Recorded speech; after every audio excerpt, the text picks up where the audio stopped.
Yo, what's up? What's up? What's up? How's it going, peoples? Just got on. Just got on here. Today's Monday, if I remember correctly, although feels like these last 2 days have gone by quick because I've just been literally streaming for like what? Friday, Saturday I streamed like 16 hours or something, 17.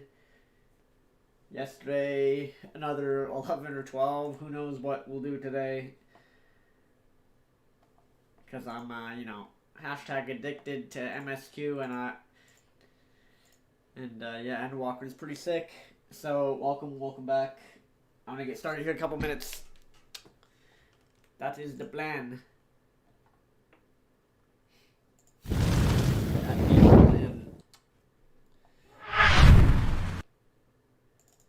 Let me start up the game here. That's probably a good idea.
Wait, what?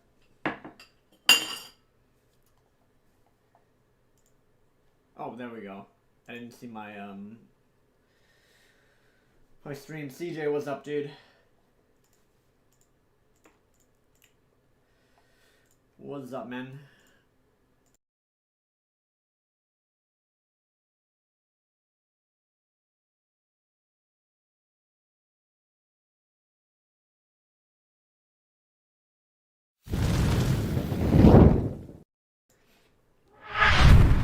All right, dude. Hopefully we can get on. I doubt the queue will be that bad right now. I think we're good. Can't be that bad, right? Oh boy. Ha ha. All right. Well, that's not too shabby. That's not too shabby. It was like I logged on earlier. It was like 270. It wasn't that bad. This is manageable. What's up, peoples? This is manageable. I'm eating some like some waffles real quick. This is manageable. And yeah, what's up, everybody? I started like a couple minutes ago. Maybe I should just stayed online. When I logged on earlier, I didn't realize that the queue would be this long. All right, while we wait to get it in the game here, let's get my chat popped out here. CG, I don't know who else is here right now, but yeah, welcome. We're gonna play ENDWALKER, continue on in the MSQ. I think I'm level like 86, if I remember right. I think I'm around level 86. Obviously the max level is 90, so.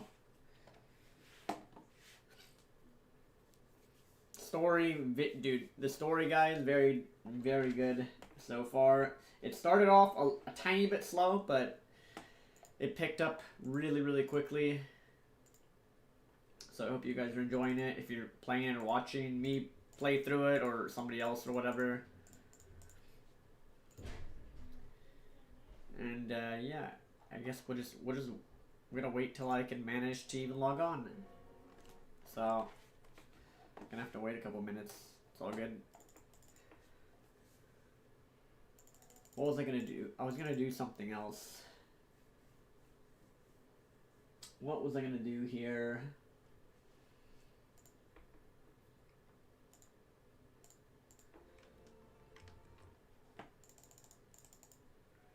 Oh yeah, guys, like I said, more YouTube videos, more content. I just gotta be careful because it's tough to make content if you gotta log on. Like yesterday, no joke, it took me 2 hours to log on because it was Sunday. So there was everybody and their brothers and sisters and mothers were all trying to play on the weekend. So there was, I off stream I dealt with the 2002 error like a bajillion times off stream. I was in a queue of like 5,000 people, and then it would give me the error, kick me off, and then log back on, and then all right, back to I think it went down to like 2,000 at one point. Got kicked off from that error again. Logged back on, and then back to back to 5,000. So let's hope we beat the ENDWALKER queue before we continue on in the actual game.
Welcome, guys. Welcome.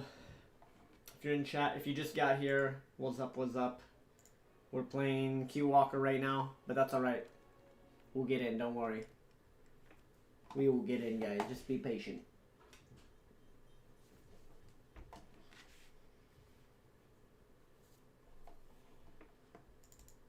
The Q Walker struggle is real, but hey, like I said the other day, pretty lucky. I think I just maybe I should start my stream time earlier just so that I don't have to deal with the queue. Cause I know if I get on at like 6, 7 a.m. or even probably like 9 a.m. it'll probably be quicker to get online.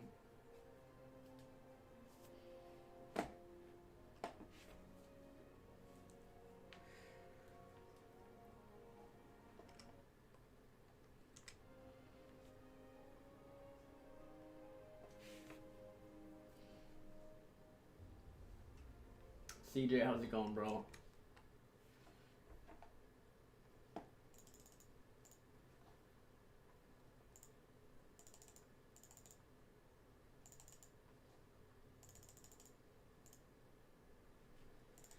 Alright, while we wait for this, dude, I'm gonna make another cup of coffee. Feels like that is the plan.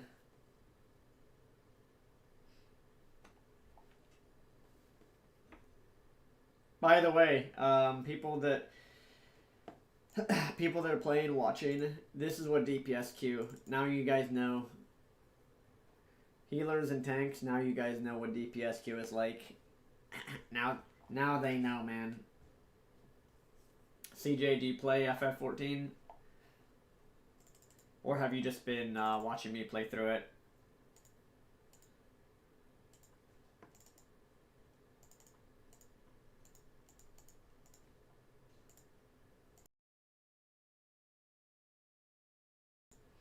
If so, that is perfectly fine.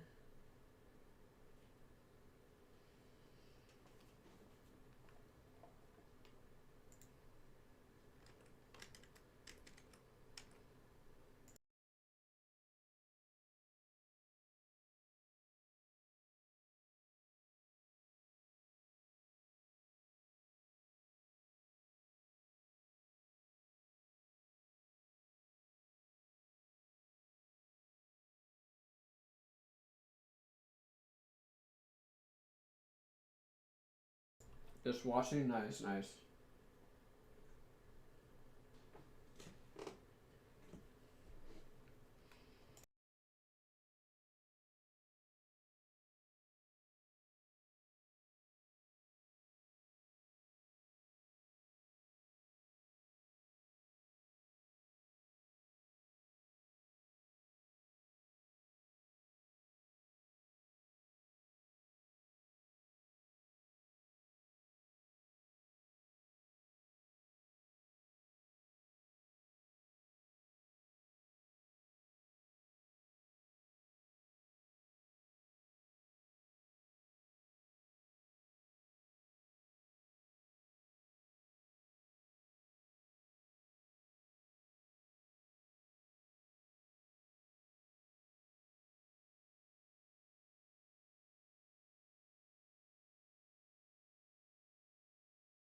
SC Brood War, yeah, and city building games.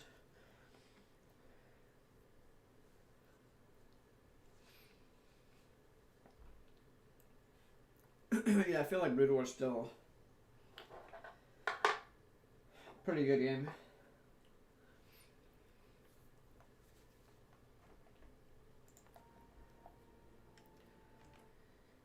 We will get on, guys, don't worry. We will get on.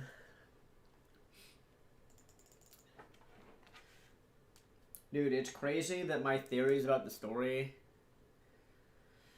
I'm top of the line with my Avi Sherlock Holmes skills. Figuring out the story from, like, as we go along here. Before we're even in those parts. I have predictions for what's gonna happen by the time we get to the, by the time we get through this game. I got some predictions right now. I feel like it's kind of, I mean, to me, it looks really obvious. It feels really obvious that, from all the stuff that's happened in the game so far, feels obvious to me, like, the direction that the story is headed right now. Also, by the way, I don't think I need to put spoilers in my title, because, ENDWALKER literally just released. I know some people have put, like, spoilers in their stream titles or in their video titles. I mean, I think that's kind of... It's kind of implicit that if you're playing through the main storyline and you tune into somebody's stream or whatever, there's gonna be spoilers here and there, most likely. So, just an FYI for people that do tune in. If you don't want to be spoiled in the story or play through yourself or whatever, I mean, you basically just have to not be on the internet at all, because you're, like... I think that's pretty self-explanatory. If you're watching an ENDWALKER stream and they're going through the MSQ, you're going to end up, it's like, you're going to end up getting some spoilers here and there.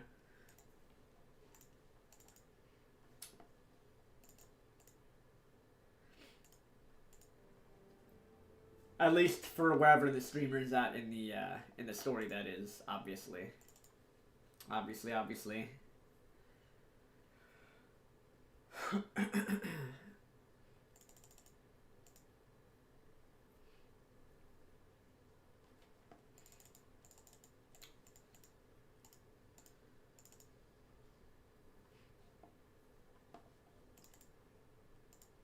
To be honest, dude, the fact that I'm able to, like, predict where the story goes, like, I honestly end up spoiling it for myself, because it's like, I'm like, okay, this is where this is going, this is what's probably gonna happen.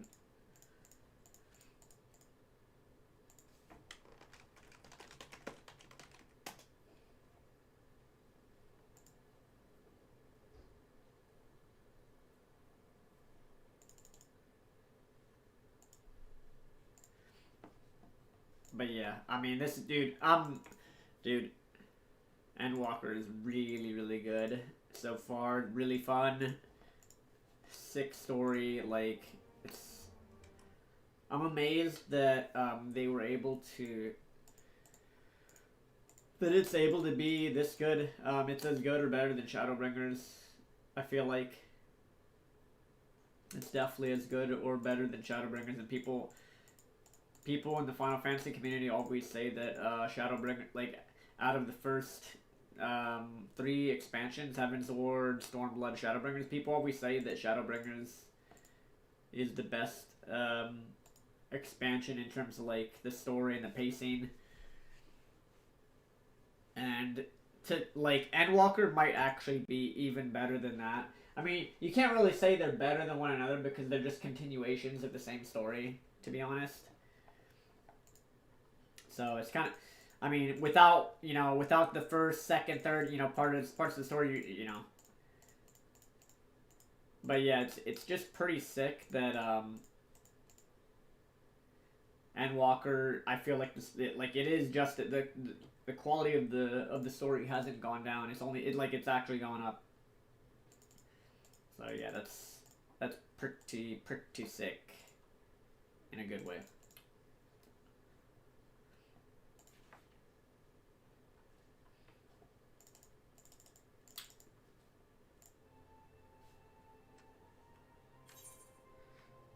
Alright, I'll be right back. Hopefully hopefully I don't get an error while I'm AFK. I'll be right back, guys.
Yo, guys, I edited my stream title. I put level 86. So maybe that'll again, just in case for people that want to avoid spoilers, if people tune into the stream, they'll they'll kind of know, like, oh, okay, like Avil's around this point in the story, so they'll know if they want to watch or don't watch. Just in case. Just in case.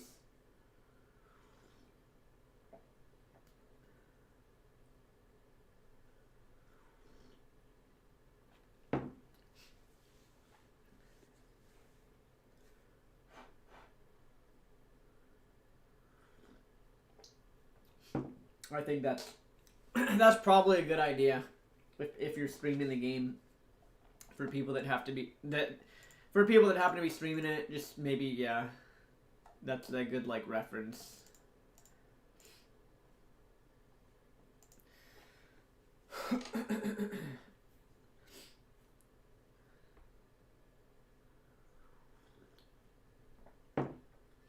I'm not sure if the story quest that I'm on though is level 86.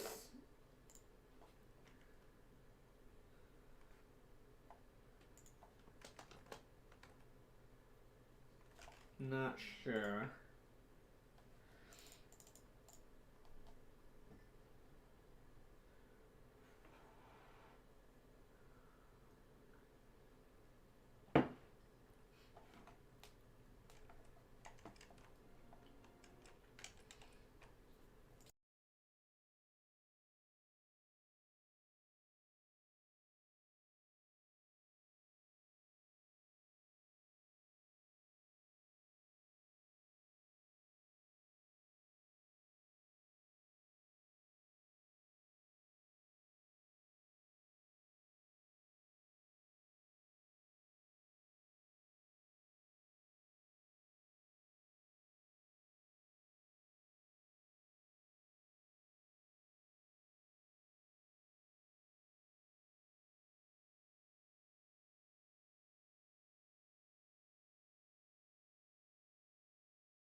patient, guys. Gotta be patient.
Please no 2002 error, guys.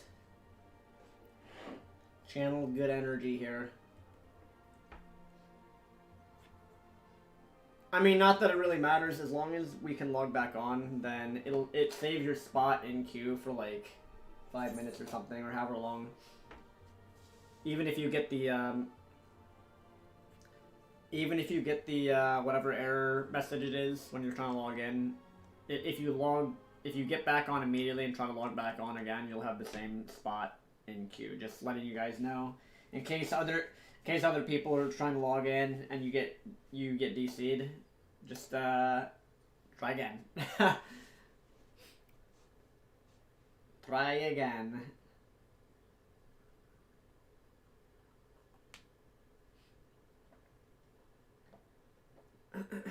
I'm just drinking coffee here while we wait.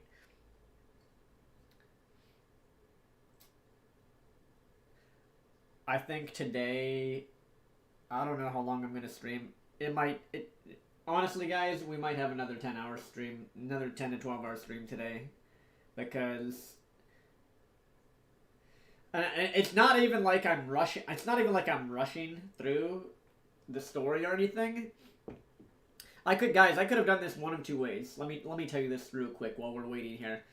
I could have done 0 of the MSQ on stream, or rather, at least, I don't know. Some people are holding off on the MSQ to do it like a week or two later. Other people are doing it right away. I'm one of the people I'm just doing it right off the bat, because I wanted to go through the story.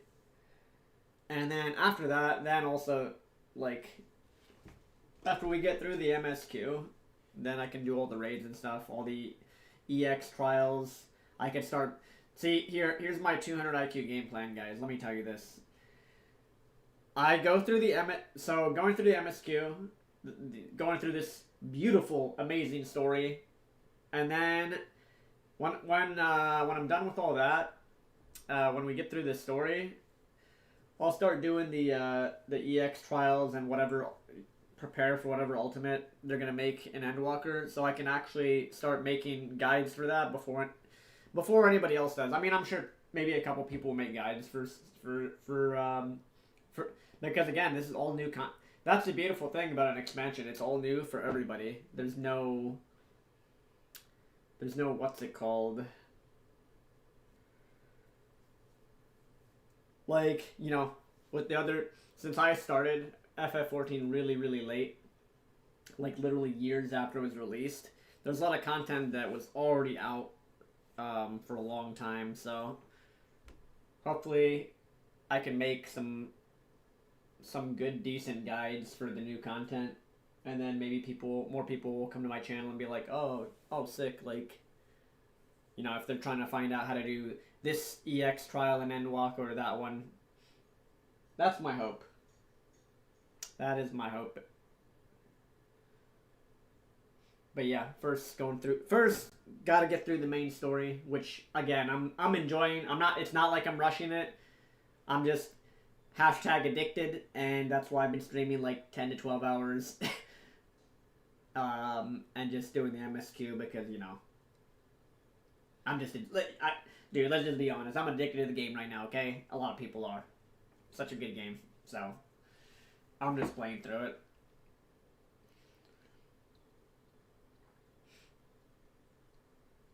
But yeah, that is the plan, Reno. Hopefully I can make mega good guide content for the game, for the new content. Although it's kind of interesting. It's like, I don't know if people are gonna wait to put that out anyways, because again, see the very touchy thing, and this is not a bad thing, because again, it's kind of like a movie. You don't want to be spoiled, or a book. You don't want to be spoiled on plot points or whatever. So I don't know. It'll probably be around like maybe 1 or 2 weeks where people actually want like guides for, you know, for EX trials or whatever in the game. When it relates, because a lot of the trials and the dungeons have a lot of plot points, obviously, for the story. I think most people are probably avoiding streams in the internet period because they don't want to be spoiled on the game, on the story or whatever. But some people just like to watch it, honestly. Some people, you know, they might not have the time. They might not have the time to play through it. And that's where me and other streamers come in. We're playing the game and trying to make it enjoyable for you guys to watch too. That's where we come in, fellas.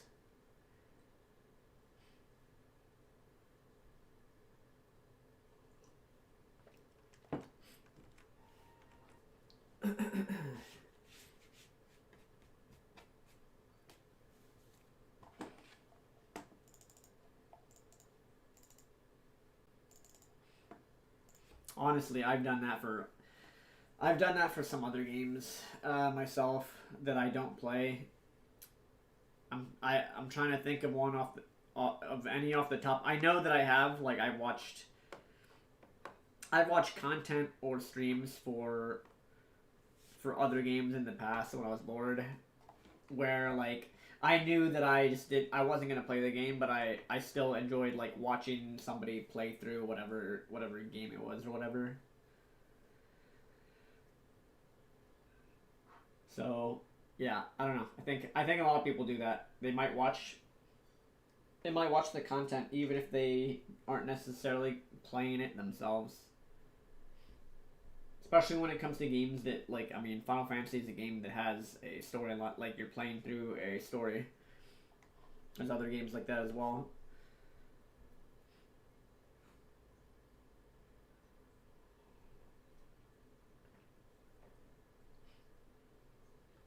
Actually, now that I think about it, dude, StarCraft 2 has a story. It has a campaign. It's just that they, you know, kind of ruined that game.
Alright, I'm back. Hey, people that keep asking that are gonna just get permabans from now on because you're just trying. I don't want that stuff near my stream, and it's. I mean, I've already answered that millions of times. So at this point, there's certain people that come here on alt accounts to instigate that. So I'm not gonna answer that. And I'm gonna have. I'm not gonna permaban you because maybe you're actually just a normal person that happens to be asking it. But just from now on, mods can be Koki92. Speaking of people, I'm just gonna time out and ban anybody that continues to ask the same thing over and over again. Just FYI, you're not gonna ruin this for me and everybody else that enjoys watching my stream. Just letting you know that with your stuff.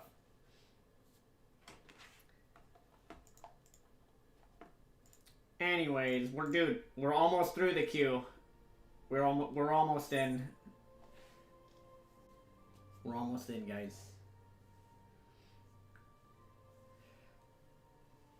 Koki, how's it going?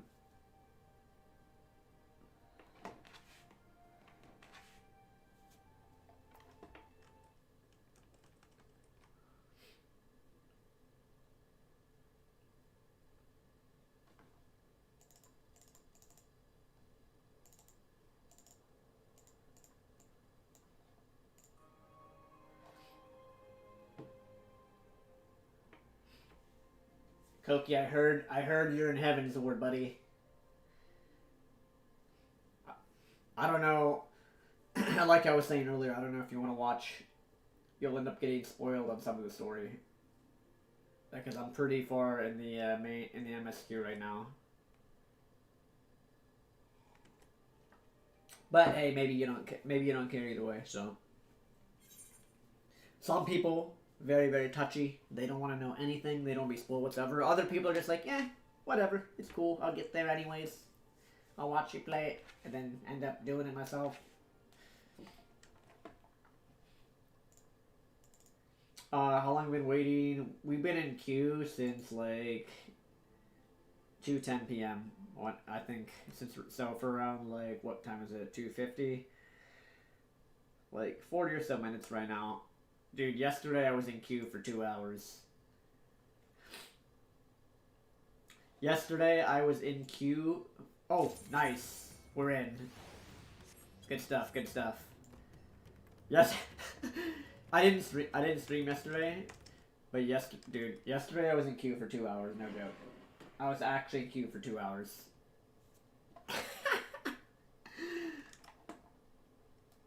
You can hear me okay, right? Test, test, test, test. Yesterday I was in queue. Okay, you can hear me.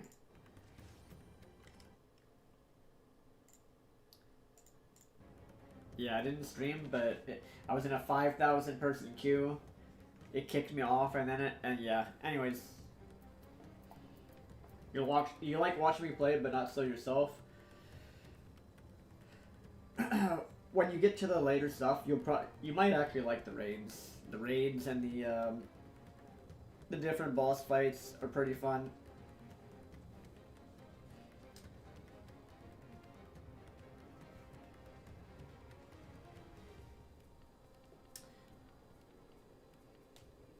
Yeah, I mean, dude, with all the hype around the game, logging queues are very, very, they're very long, man. All right, let me fully prepare. I'll be back in 2 seconds, and then we're gonna get started.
Alright guys, I'm back.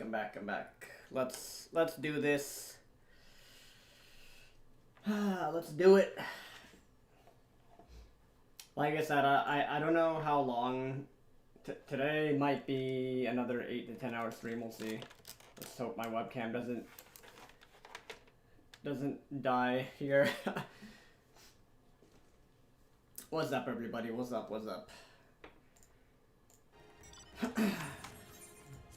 Let me change this. Whoops. Let's do that.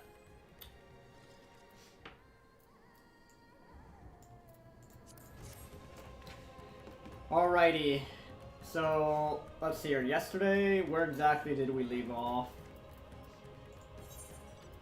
We're searching for villagers from this place. I actually didn't get, dude, I could have gotten Aether Currents off stream. Except, wait a minute, I couldn't because the login queues. Normally I would just collect them off stream.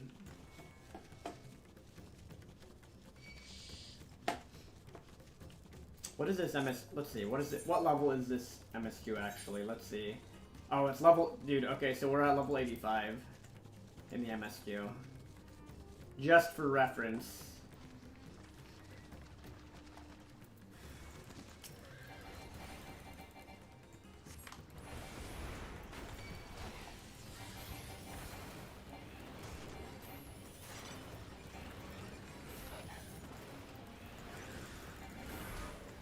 This thing is mean business, man.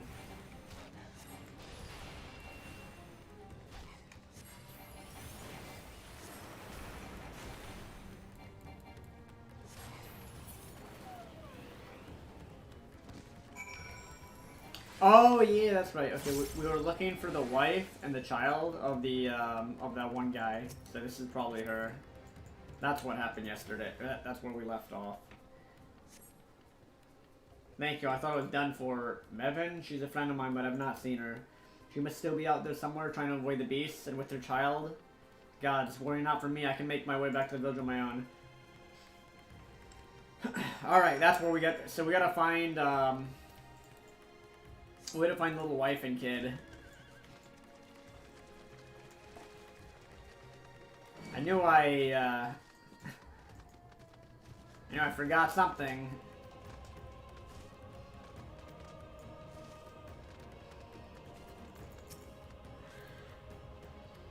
Avila, wait. Perusa lies just up ahead, but something terrible has happened. The beasts have come, and many have already been killed.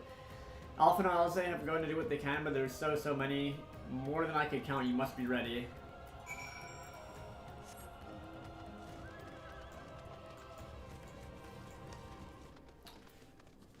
Alright, let's go up here.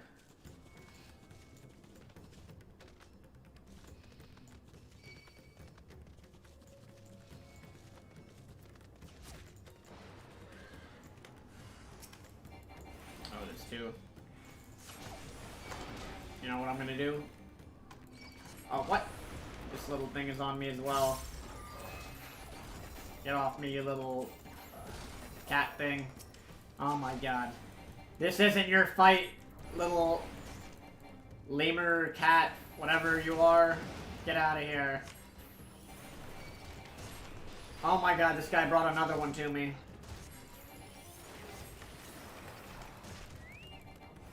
Kill me, Chocobo. Come on, if I die here.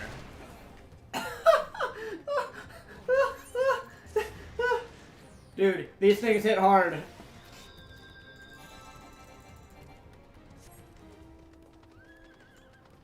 Alright, well, dude, we gotta play this like Palace of the Dead. I didn't think I would aggro that thing all the way over there. Holy fuck. Why? Dude, these things hit so hard, guys. Alright, round 2 today. Round 2.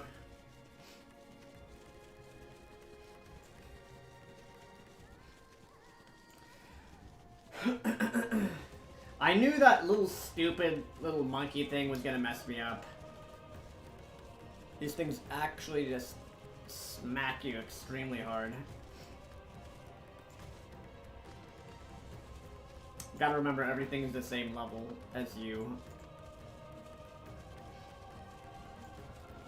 Dude, I'm not used to the creatures actually being dangerous. Okay, let's avoid this little stupid thing.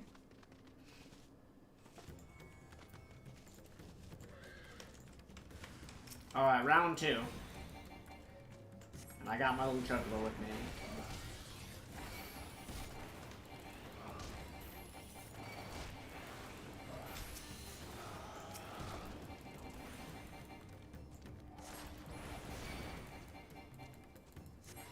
Yeah, I took so much damage because I aggroed a random enemy. Did not think that would matter.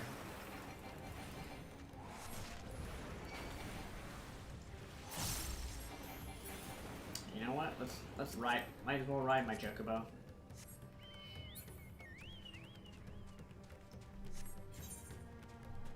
All right, 2 more spots to kill these these monster things.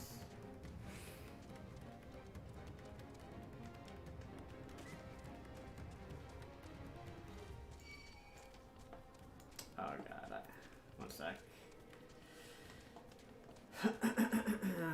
Let's de-aggro this real quick.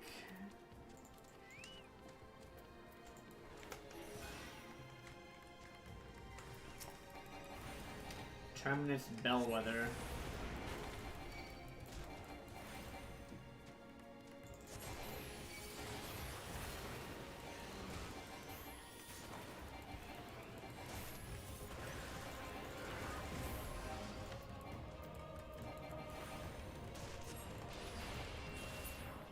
Alright, got that. One more.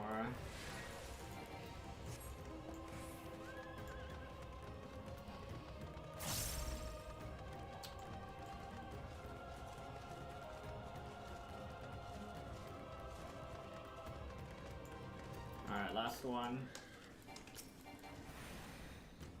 Dude, look at these monstrosities.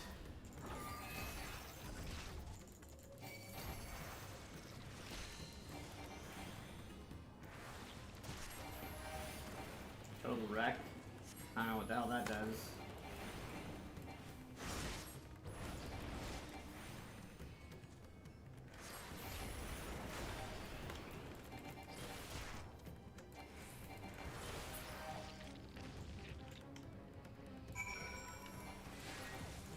Alright, now we go north.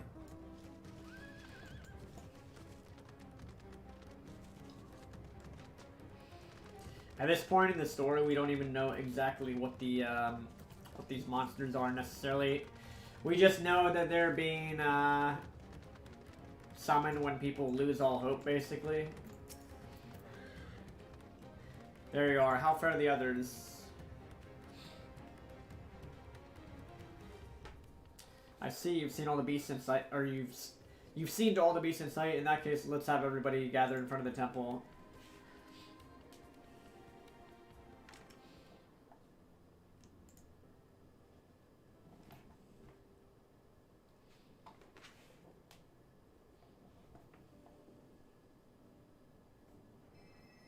Courage, friend. The pain will pass. Do we find the... I don't think we found the missing people. Seen Merlin?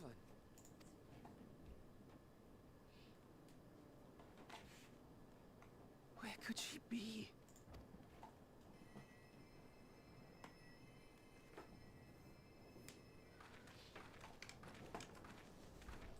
Dude, what is with my We've my dealt with all the webcam? blasphemies Oh my god, and made dude. certain no villagers are still in What hiding. the hell?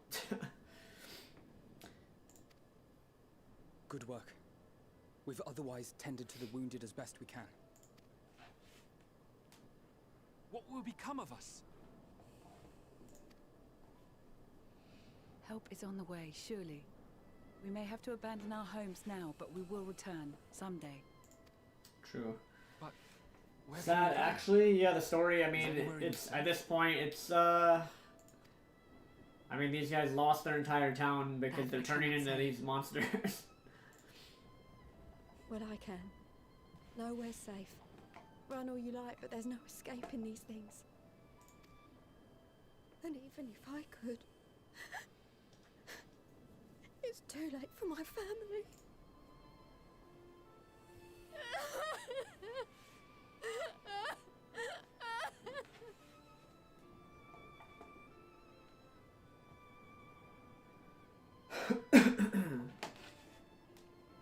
This isn't good. The more they dwell on the tragedy, the more likely we are to lose them too.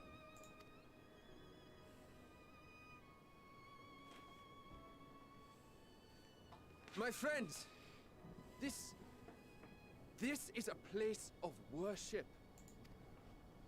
Should your heart quake with sadness, cast your mind to wait, the what? heavens and Oh, it's a remember. troll? Okay, one sec. Here, I'll just ban him. Alright, there we go. Should your heart quake with sadness? Okay. Remember the teachings of the old gods. Did they not implore us to stand fast when waves of sorrow break against our shores?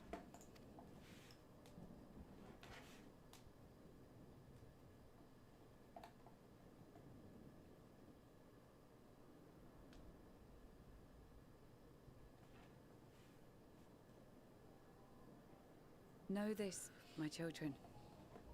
There is more ugliness than beauty in this world. By the way, guys, I'm 99% sure that Highland is the one that's doing this. I'm fairly certain. To live is to suffer. To drink of calamity and drown in anguish. To toil and be tested, always and ever. 'Tis a perilous path you walk. Death lurks in the dark, and is the sole promise that awaits at journey's end. You will tremble with terror. You will weep tears of anger and despair.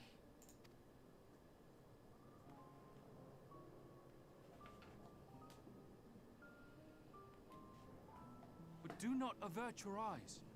See your life for what it is. Then will you see how the hardships make you strong. True.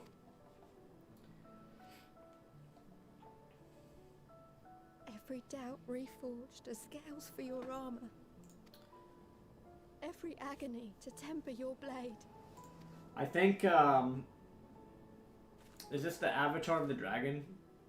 She looks similar to the little kid earlier. Might be.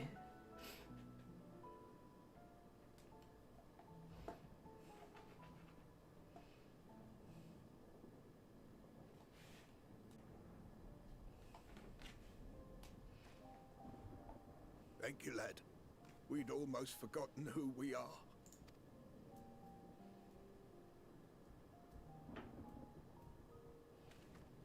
My undying gratitude to you as well, my friends. You were searching for Mevon, no? We must return home. I pray you help the boy find his friend. Gladly. We dispatched what beasts we could, but the roads are still dangerous. Stay together and go in safety.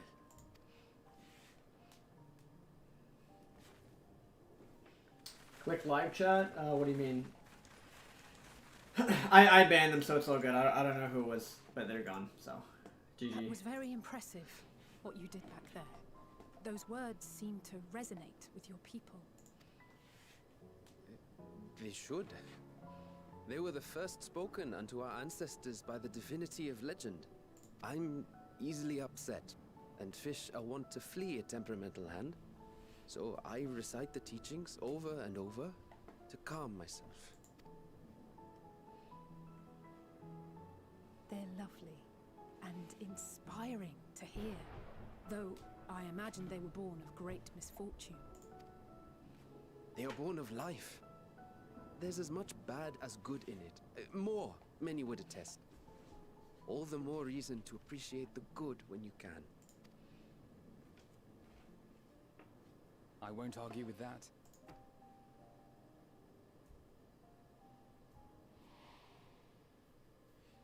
In darkness, seek joy. Surrender not to sadness, and see beyond despair. I'm pretty sure she's evil. Walk free, and bear the light for others to follow. I'm pretty sure she is, I'm And pretty with sure that, she's Let evil. us see if we can't find Mervyn. Dude, I'm sorry, one sec. Koki, yeah, ban this guy. Dude, these people are so cringe. Go ahead and ban them. Let me change. I might have to change a setting here real quick.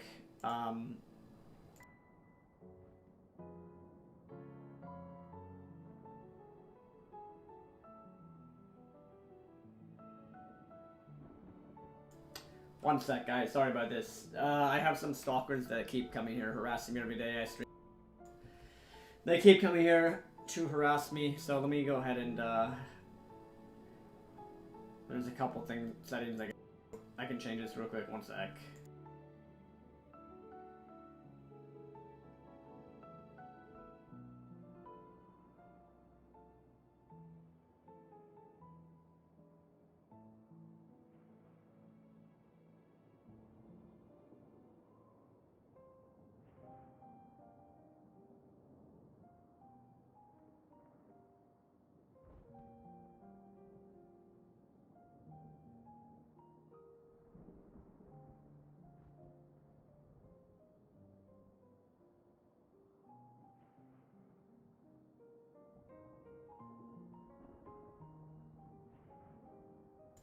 Alright, that should help out a little bit. Yeah, Koki, just ban these people on site that keep coming and doing that. Appreciate it. I appreciate it. Alright, let's keep going here. Let's keep going.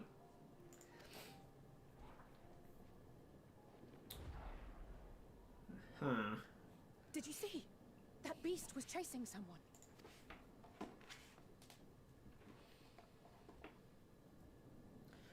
Yeah, I might have to adjust some filters as well. But yeah, I appreciate it because I would rather not have to alt-tab out every 5 seconds because there's degenerate people online. Alright, let's go ahead and chase down this thing that is chasing somebody. Over there, my view is blocked by the trees, but I'm sure I saw someone being chased by a beast. Avila, go with Matsaya and search along the river. Alphino and I will circle around from the south. Alright.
Oh god. Ah, we found him.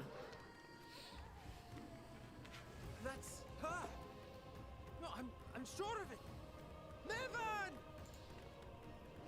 Don't, please!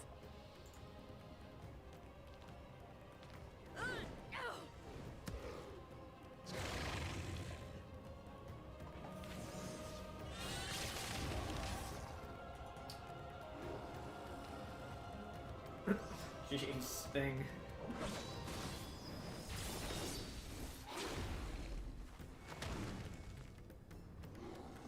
What in the hell? Hey, this is from the trailer too. Oh, it's still. Oh.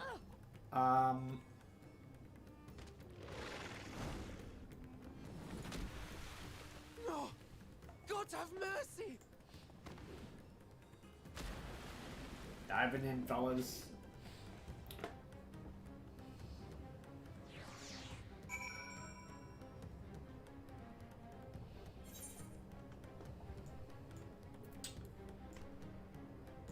She had her baby with her too.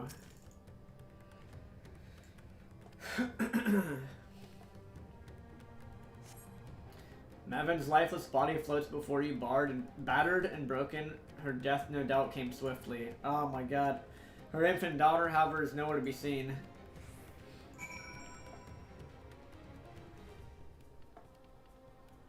Mavin's babe.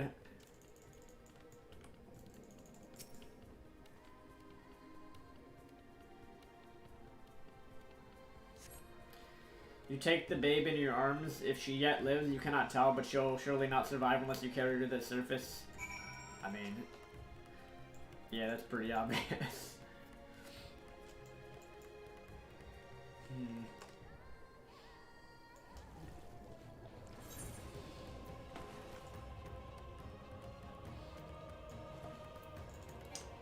Well, that is pretty feels bad, man, but she saved her baby. Or rather, when she took the impact. So I went the wrong way.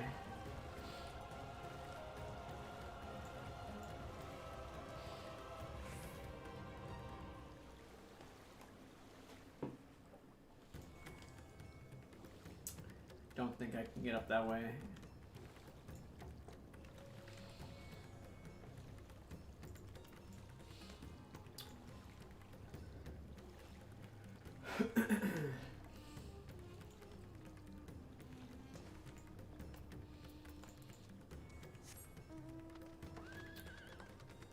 Alright, let's go back.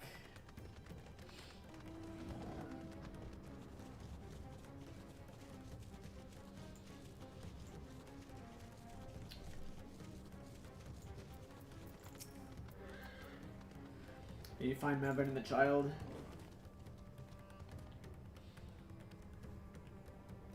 Damn it all. You have the child? Let me see her.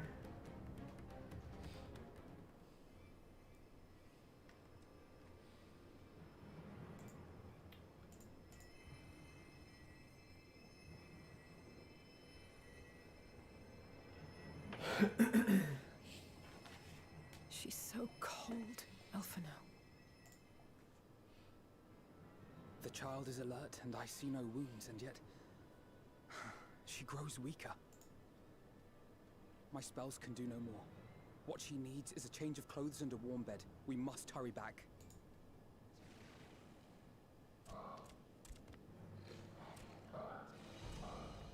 Not now! Matsia, take the child.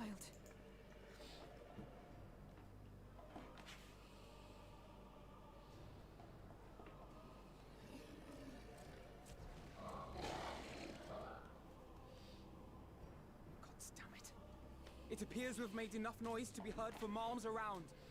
More will be upon us ere long.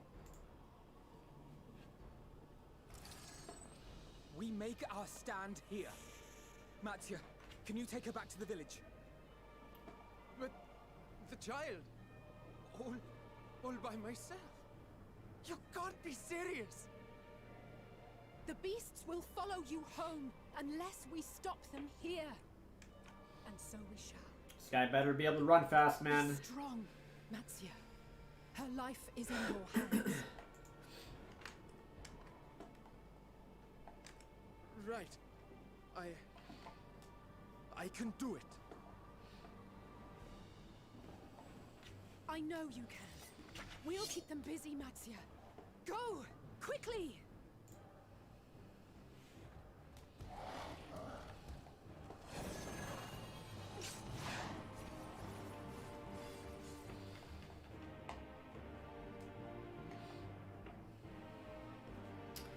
Run, run, run, run, run. Steady. You know the way.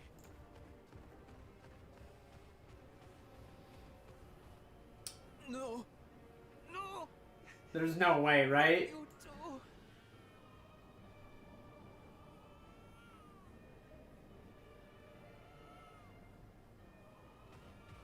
Don't be afraid. Don't be afraid. To live is to suffer, to drink of calamity. It is a perilous path. lurks in the dark.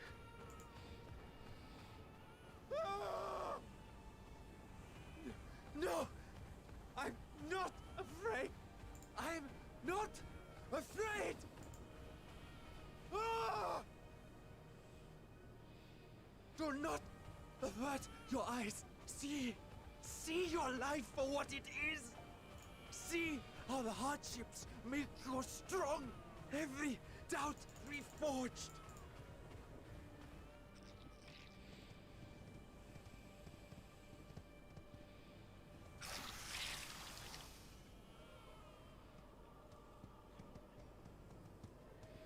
Every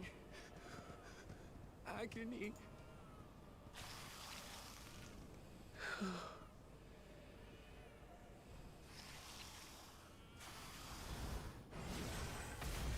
Boom! What's up? Dude.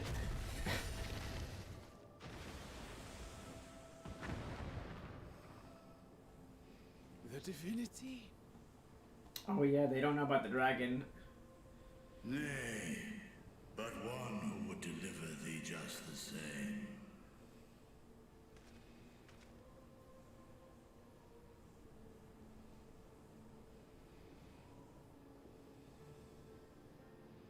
Please. You must save the child. She is all that remains of Mevan and Grasef. Please.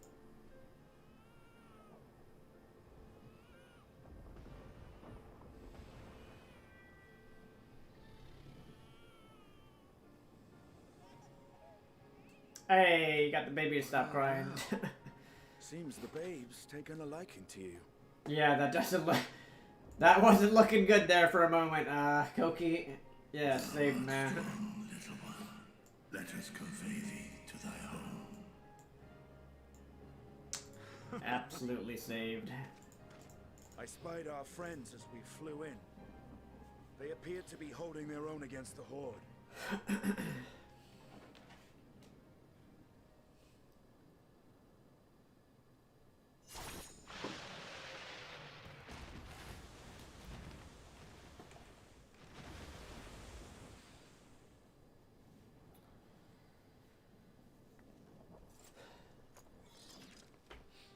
Right.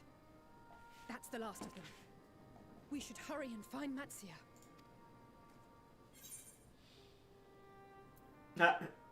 He had help from on high. What, like divine aid? No, like A fine like a battle it must dragon. have been. Shame I missed it. Estinian, it was you who came to Matia's aid. I was only along for the ride. Vritra was the one who saw the boy was in need. The two are headed back to the village. Where the worm will honor Ahiwan's wishes and finally reveal himself to his people. Perhaps so. Will you go and join them? There's something I need to do first. Mervyn gave her life so that her child might live. She deserves better than to be left to drift alone. She deserves to be laid to rest beside her husband, at least. Will you help me?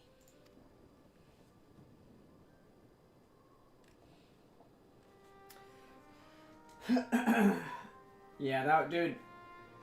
Oh yeah, dude, these kind of do look like Resident Evil monsters a little bit. That's true. They look like that a little bit. Now that you mention it.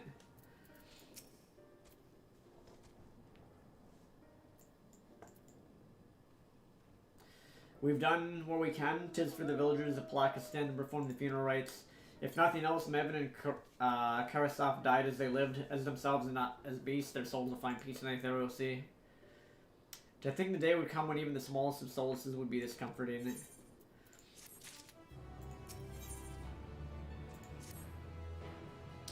Are you ready then? In that case, let's head to Palakistan. No doubt Vritra is awaiting us.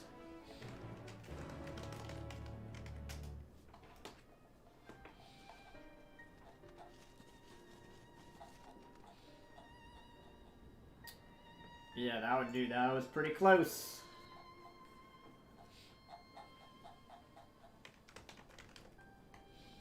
Pretty close there.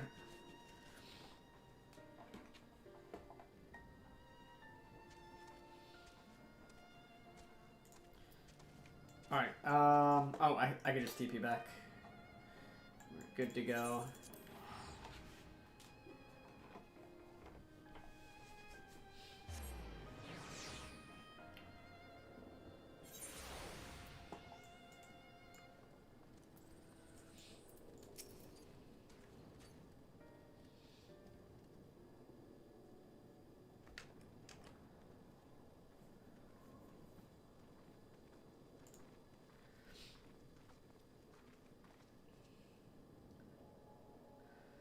Rest easy for all is well here. Young Matsuya returned with the babe safe in his arms.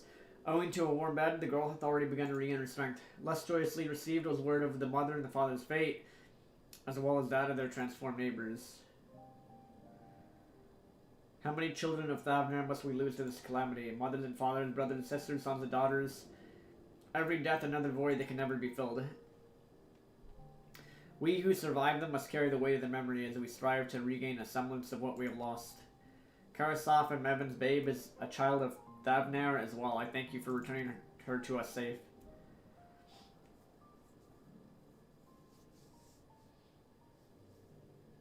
Oh, most great and merciful worm, I have not the words to express my gratitude. They say that were it not for you, brave Matsuya, and the child would have been lost to us forever. Long had I heard the rumors that a mighty dragon had forged a pact of friendship with the satrap. I never would have expected such a kind and gentle soul. Truth in part, but not in whole.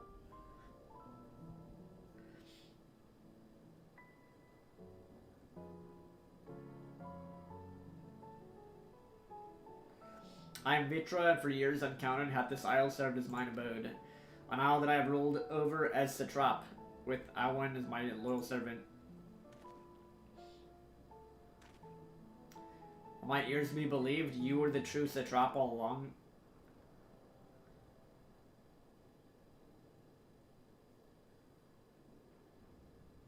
Nidhana, what are you doing here? Oh yeah, it's the one that made the little pendant things. I heard from the Radiant that you go on to help the people of Palekistan in their time of need. And so I and several of my colleagues from the Great Work came to offer our services.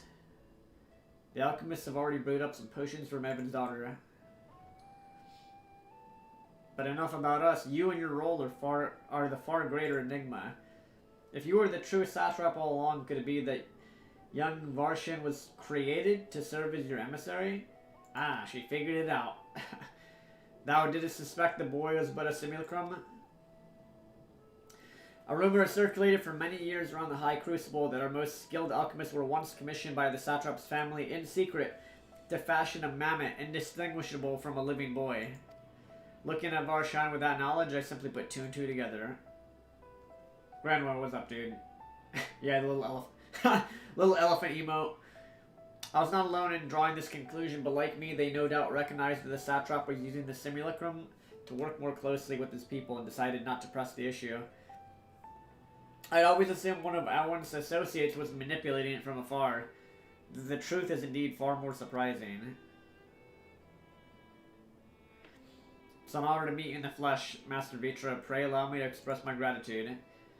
If you had not believed in and given us your scales, I do not know where we would be. Thank you from the bottom of my heart. 'Twas thou and thy fellow alchemist that fashioned the means to unmake the towers. You are the saviors not only of Radatzan, but the star. You're far too kind, Master Vitra, but the star yet wants for salvation. Once more, my colleagues and I commit the knowledge and our resources at disposal to the mission of aiding the people in their darkest hour. To seem this place is in good hands, I would return to see how Radatzan fares. What will you do, Simons? I worry for the survivors who met at Perusa. Shall we pay them a visit before making our way back? In that case, might I ask a favor? This way. That is, dude, that is not a blue elephant. That is not a blue elephant, and no, they don't have blue ARs. just letting you know, bro.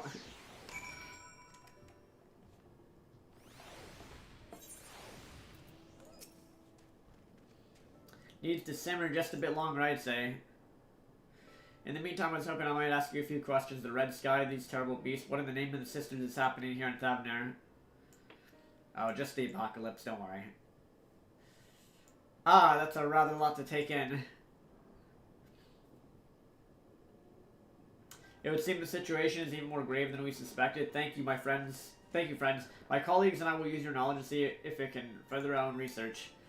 And with that, here we are, a pot of piping hot chai, brewed from my own secret recipe of spices and tea leaves, together with hearty helpings of rich milk and the purest sugar. I made enough for everyone in the village. Might I trouble you to deliver a few cups? It has medicinal qualities, not in the least. The ingredients are quite ordinary. It's so very tasty, though. It has a way of lifting the spirits. The spicy aroma and distinctive sweetness of chai is a simple everyday pleasure on our island. Sometimes the best medicine is the simplest. Lovely sentiment, Nidhana. Allow us to assist. So we're going to deliver these things.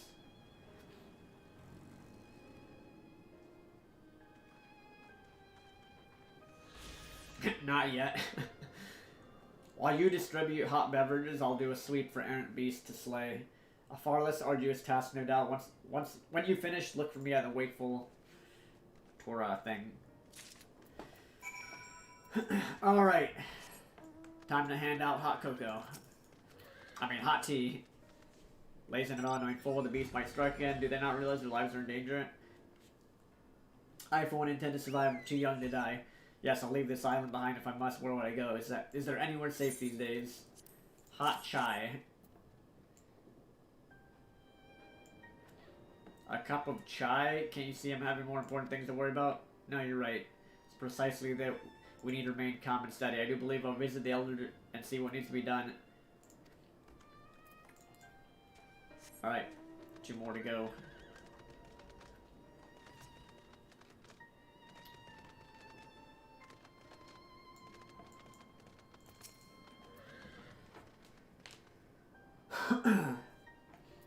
Sorry, I just want to be left alone. My best friend and we fled together. One of the beasts took him, and all I could do was run. All the while I could hear this monstrous voice screaming my name. Damn, that's not right. This is for me. We used to drink chai together, often shared stories over steaming cups after a hard day's work. Thank you, friend. The pain may never pass, but I'll press on all the same. For his memory and who we must remember. Alright, third person is probably down here. Weary citizen. Wait, I know you. You're the ones who saved us from the beast back at the temple. We're not for you? Well, let's not even think about that. At times like this, we mustn't dwell on what might have been, but look to the future. And what future awaits us? How can Radatan hope to recover from this? Most of my friends are gone. I don't know where to run. Take this. Drink this hot cup of thing. Cup of chai, if you insist. Ah, that aroma has a way of clearing the mind. Come to think of it, we faced our fair share of trials in the past as well. And no matter how hard the times, we always come together as a people united.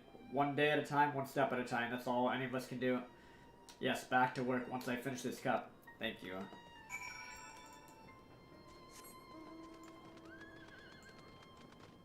Dude, this tea is OP. It's pretty overpowered. Thanks for delivering the chai, Avalon. Did it help lift the villagers' spirits?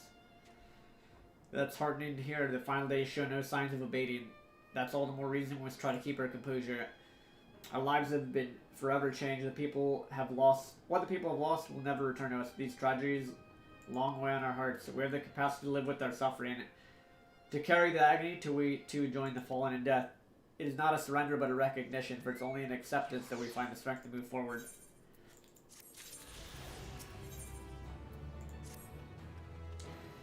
As you finish your deliveries, might I talk with you for a moment? I was curious to know what has become of Maven and Karasaf's remains. Oh, thank you, friend. Surely they'll be able to rest peacefully by each other's side. As for the child, it'll not be easy for her growing up without her parents, but I promise to do what I can. Once she's able to eat solid food, the fish I catch will help nourish her.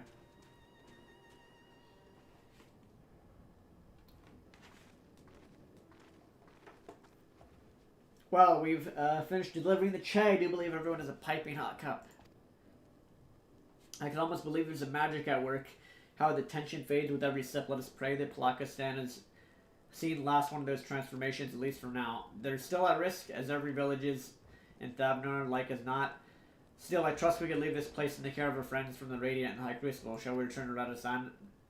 By all means, do not let us keep you further. There's still many who have need of your strength and wisdom and strength to deliver them from this terrible calamity. I'll do what I can as well. I'll bring rations and supplies for Machiavelli. Let us find a Stydian and be on our way. The Wakeful Tirana, near the bridge at Radasan. Dude, these guys are not blue, bro. Look at this. They're just gray. They're normal gray elephants. That's definitely not blue.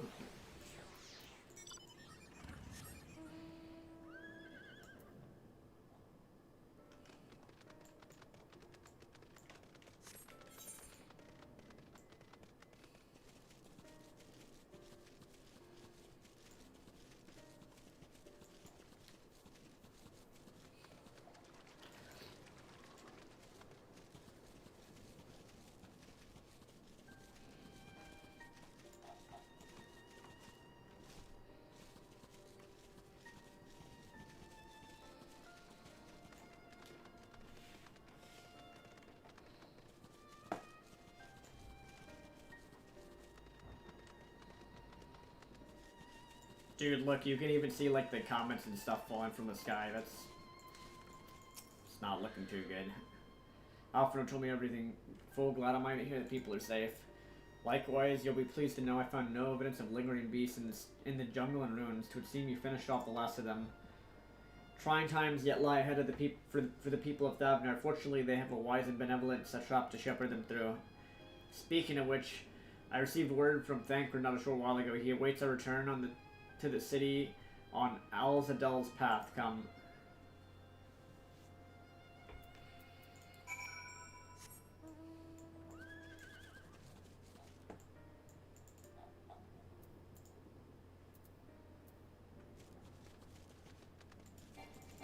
Oh yeah, I forgot.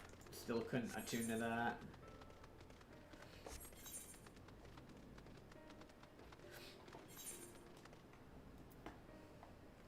To reduce congestion, the area about to enter has been divided in multiple identical instances. Smart. Smart stuff, Square Enix.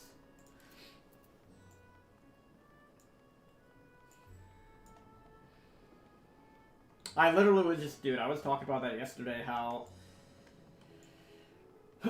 they had to split quest lines sometimes to reduce congestion in areas. Good to see you safe. Given the skies, 'tis all too easy to fear for the worst. I'm pleased to report we've succeeded in quelling the threat here in the city. The beasts have been felled. All the citizens are safe for now. I've also heard from the Radiant that an important proclamation will be made in the city square, though they said no more than that. Do you have any idea what this is about? So Vitra is finally coming out from behind the curtain. I suppose we too should hear what he has to say. To Megaduta then. Before that, it would appear the word of the assembly has not reached all the citizens.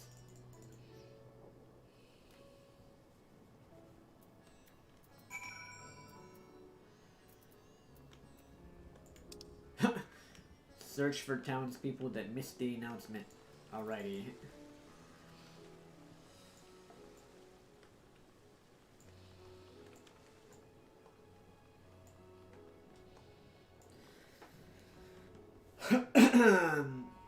Dude, I don't know if I could. Let's see if we can even attune to this yet. I don't think we can. Nope, not yet. Not yet. Soon TM.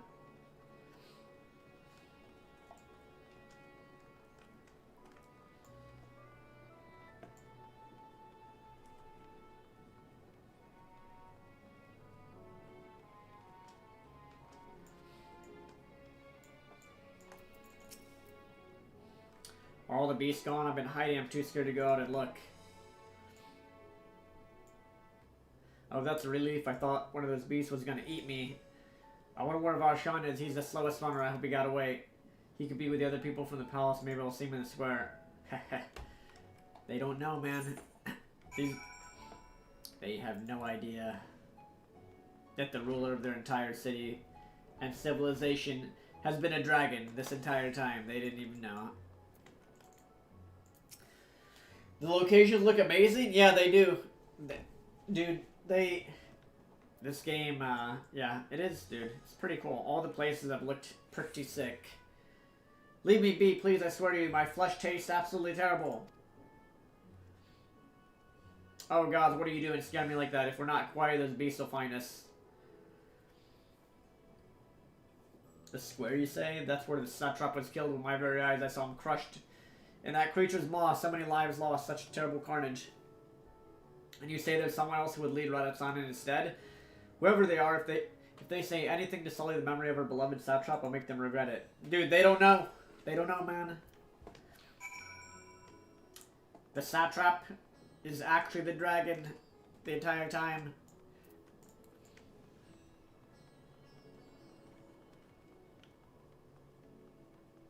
Oh my, look how many people are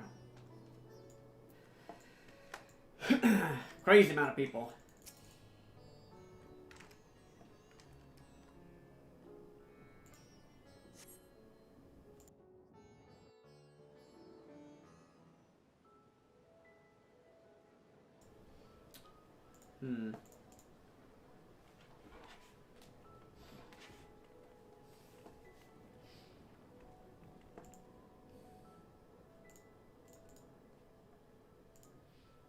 Endwalker is amazing so far. Look, someone's coming.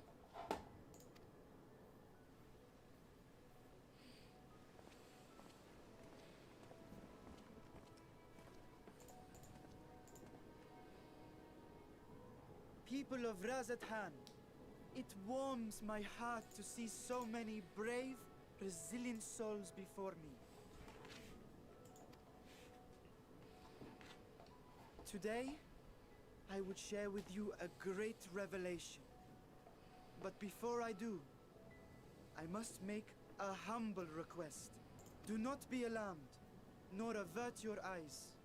See the one I unveil for who he is, and know that he means you no harm.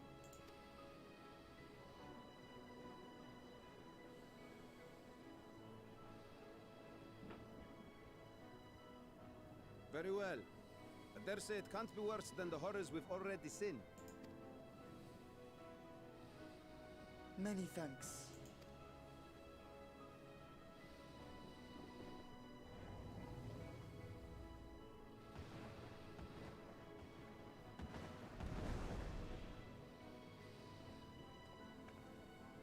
A dragon!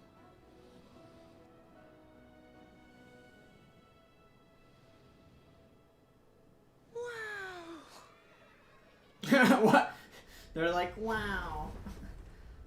They're not even, wait, they're not even scared. People of Radzathan, I am Vritra, and for years uncounted hath this isle served as mine abode.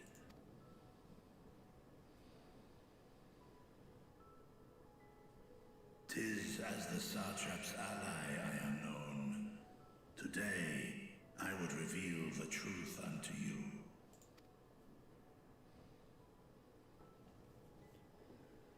Let us hope they accept him. Oh, they knew he existed. They just didn't know that he was the one running things. That's right. I forgot about that. That's why they're not scared. They knew that there was a dragon somewhere.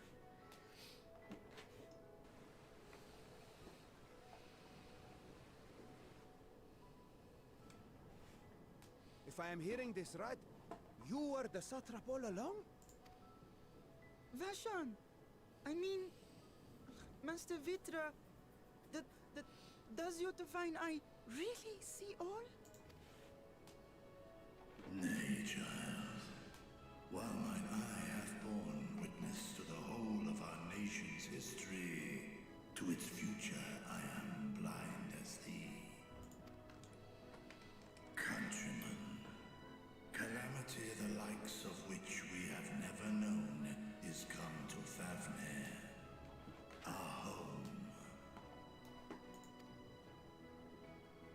Friends and loved ones have been taken from us.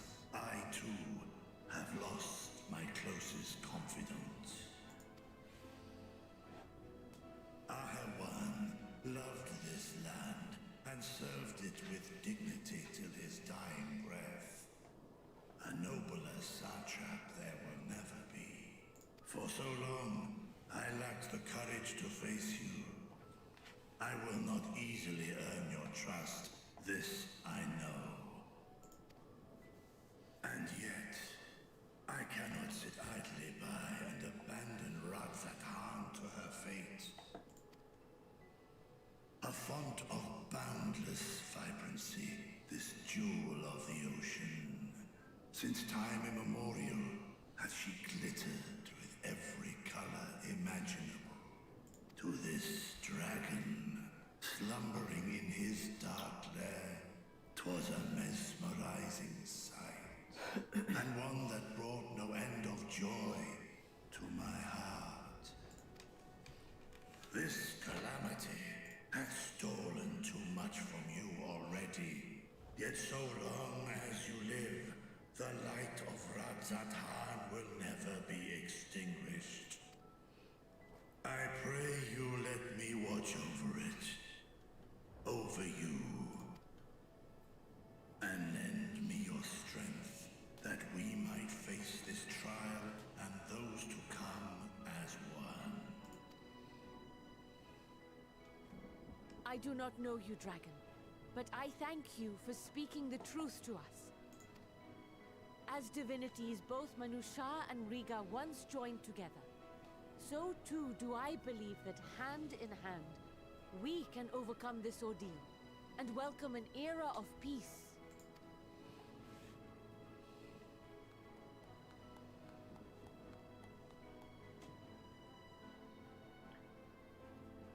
A sight that would have surely brought a smile to Azael's face. Indeed.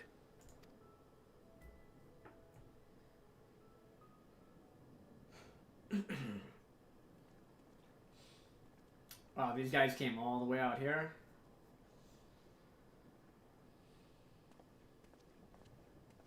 Excuse me, but I must speak with the satrap at once. Father.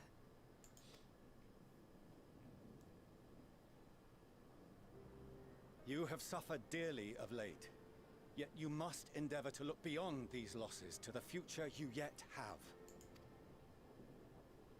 On behalf of the Forum of Sharlayan, I come with a proposal by which you, the people of Radzatan, might be saved. I say again, I must speak with your satrap. I beseech you, take me to him with all possible haste. He's right there, buddy. I am satrap here. Speak thy proposal. All present shall hear and judge.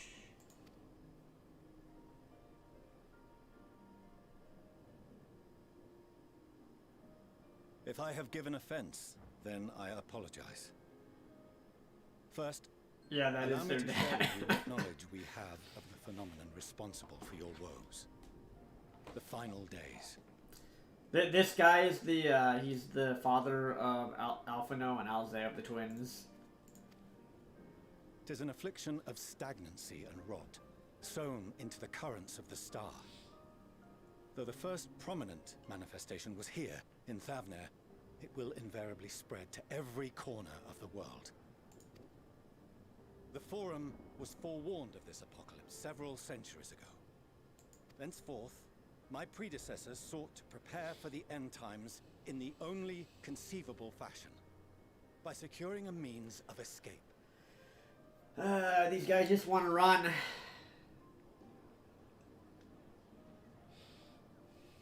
Escape this storm? What madness is this? 'Tis by no means madness. With the coming of the 7th umbral calamity, the true nature of the Red Moon, Dalamud, was revealed. That it was an artificial construct of ancient Alag. We've already met the mom. A little bit earlier on in the story. Yeah, yeah, we met their mom already.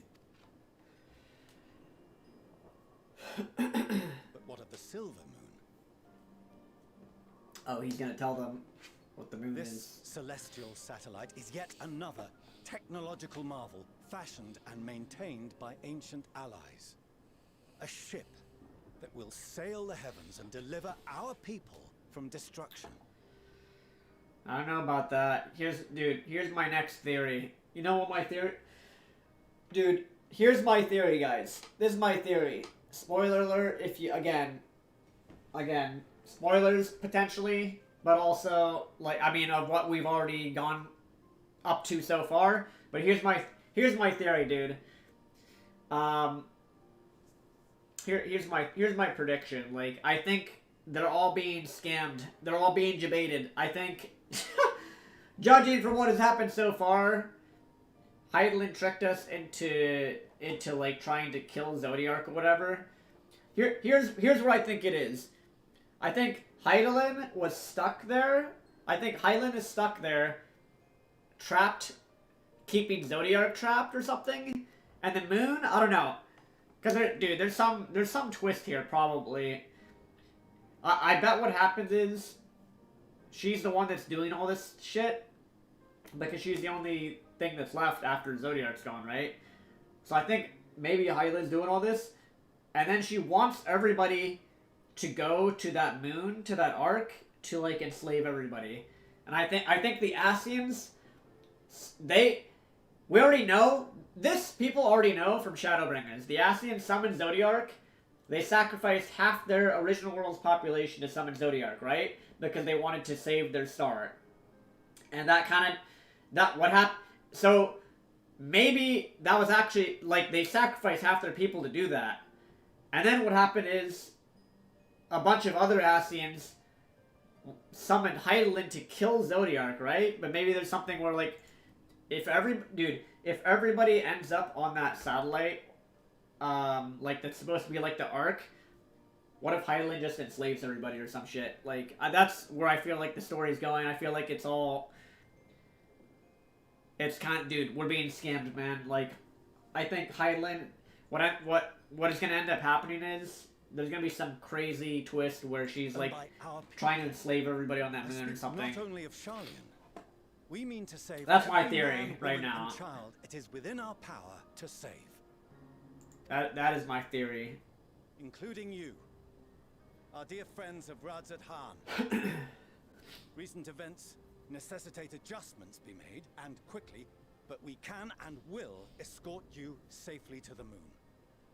I feel like there's something else there. Like obviously, since we heard that voice that was like laughing with like a crazy woman laugh, like you know, and then she said like, "Oh, at last," like.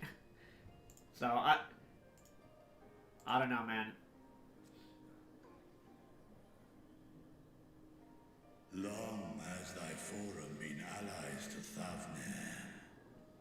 I trust thou dost not extend this offer lightly. Well, so far in the story, like they were preparing the arc. Basically, it's like these guys don't want to fight. They don't want to try and like save the planet. They're just like, screw it, let's make an arc and escape what's gonna happen. Whereas, you know, obviously the heroes of the story and everybody else are like, wait, what? Like, you're just gonna let we're not gonna do that? I wonder, is this truly the way? Is there a future to be built for us beyond this star our father deemed the last bastion of hope? Like, they didn't even consider trying to stop it. They're just like, let's let it happen. It is for that very reason I come before you and your people, to answer any and all of your questions, to offer my assurances and allay your fears. No, this guy doesn't. The dragon doesn't. They're just telling him right. They're telling these people and the dragon right now all of this stuff. Though, basically. if you wish the best for your people, I advise you to render your decision swiftly.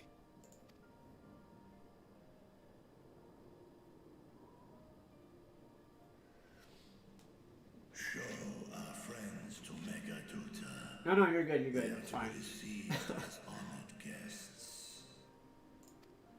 You're fine. Worry not. Whatever decision is reached, your paths shall be yours to decide. Until then, heed the warning of these brave heroes. Guard your hearts against fear and despair, for it is within such fertile soil that the seeds of blasphemy find purchase. I mean, I'm finding out all this stuff too as we go along. Calm and attend to your daily tasks. I shall return anon.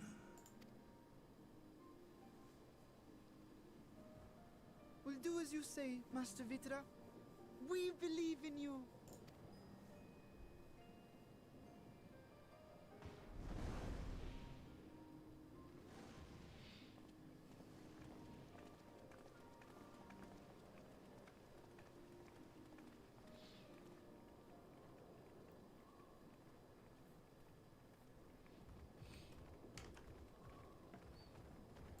Oh, you're still here. What a relief. Nidana, what's the matter? Has something happened at Palaka's stand? Oh, no, not that I know of. I just hope to hear your thoughts on a theory of mine. Give me All those. who Give me undergo those the theories. transformation Are drained of their ether, yes? What is it then that gives these beasts the strength to carry on as they do? Logically, they must be drawing upon an alternate form of vital energy. That put me in mind of our earlier conversation, when I tried to explain the essence which many confuse with ether. Akasha. Yes, I remember. The unseen gift bestowed from on high. An energy influenced solely by emotion. Yes, yes. In this instance, negative ones set Akasha into motion, thereby infusing the beasts with vitality. I posit this as the mechanism by which the beasts are born and sustained. Ah, do you still have that flower?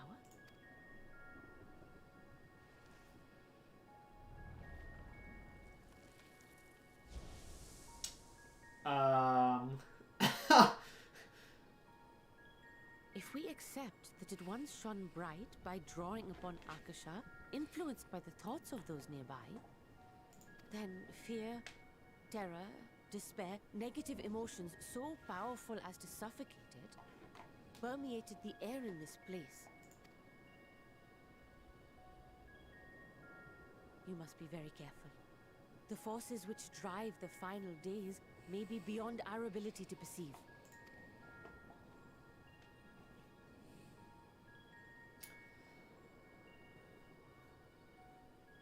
Sorry, I didn't mean to scare you like that. At any rate, I will continue my research into Akasha. Do temper your expectations, however. There are sadly few detailed studies upon which I may draw. Formulating a new theory as you have is itself no small feat. I wish you well in your endeavors, and pray you take care. Thank you. You stay safe as well, yes? Till next we meet.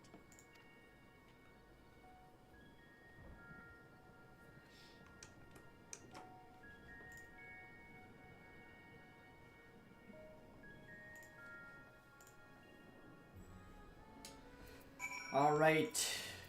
As far as we've come after the horrors that we've seen, there's still so much we do not know about the final days. Could it be, as Nidhana said, that the causeless phenomenon is beyond our comprehension? If so, are we powerless to forestall it?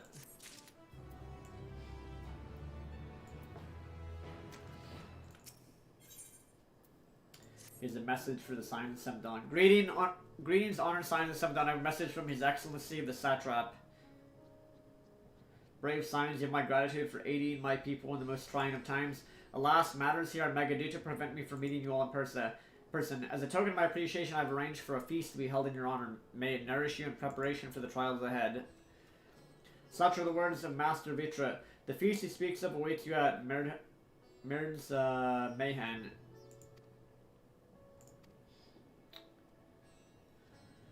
To you, aviloSoAmaze, there's someone we had hoped to introduce you to in particular.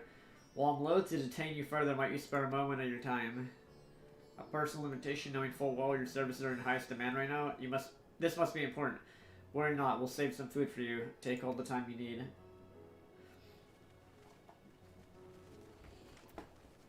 Thank you, friend. Whenever you're ready, join me in the 8th Ray Plaza. I shall go on ahead. Alright, dude. This quest is called At World's End. That's, kind of ominous again.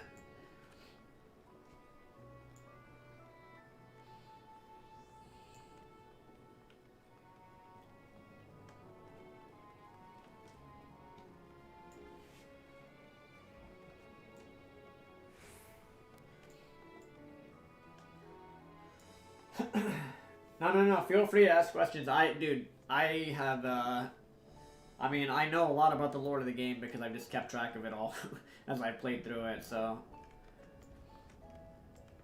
Ask away if you got questions. I don't necessarily have all the answers to the questions, but, we're getting closer to that.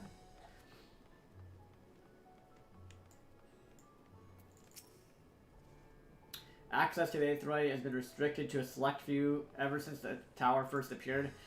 We sincerely apologize for the inconvenience. It was deemed too dangerous to permit free movement of visitors, a risk we could not take. The Satrap has decided such restrictions would hinder our efforts. Nice. About time.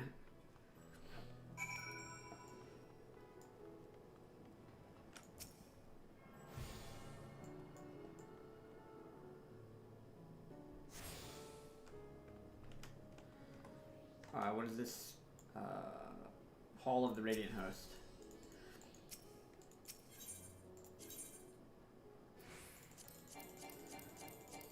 That's the only one I don't have. Oh, I guess because... that makes sense. Maybe I couldn't attune to that one before. Either that or I never walked up to it. Probably never walked up to this one.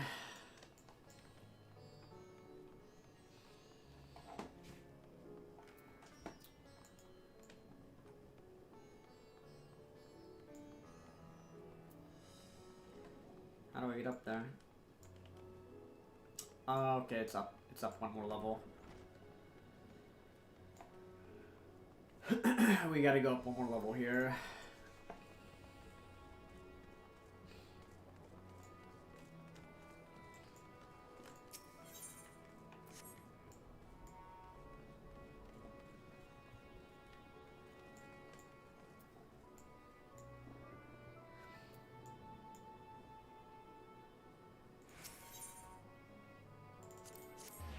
Alright, hopefully this gets us up a little bit quicker.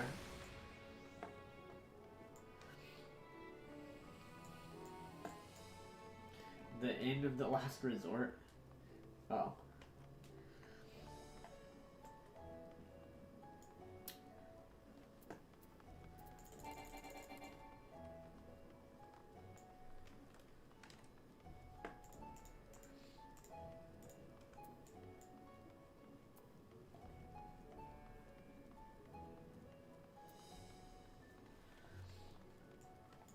The gear I'm wearing is... Dude, how do I don't know where I'm going. Maybe it's below? I think it's... Dude, oh, maybe I was going the right way. The gear I'm wearing is the, what's it called?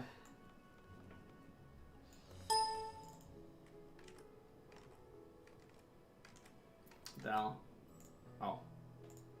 What was I saying? Oh yeah, this gear is the, it's the Shadowbringer, like the Scions gear you get from Shadowbringers.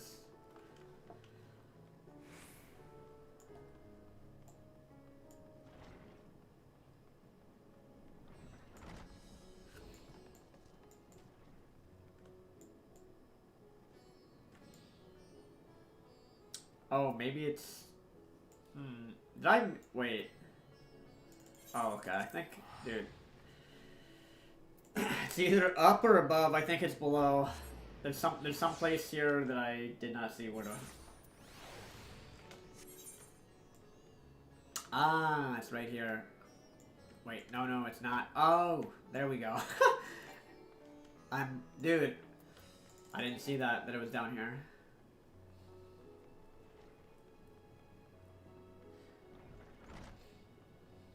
Thought it was up above.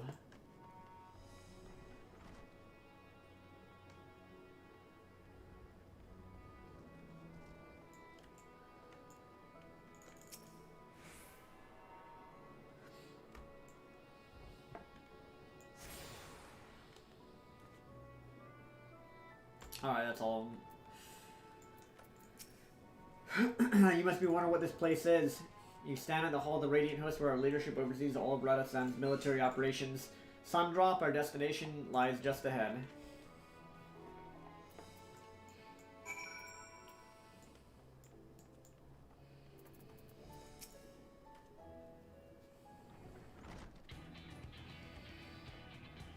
Welcome to Sundrop. Without further ado, let me introduce you to...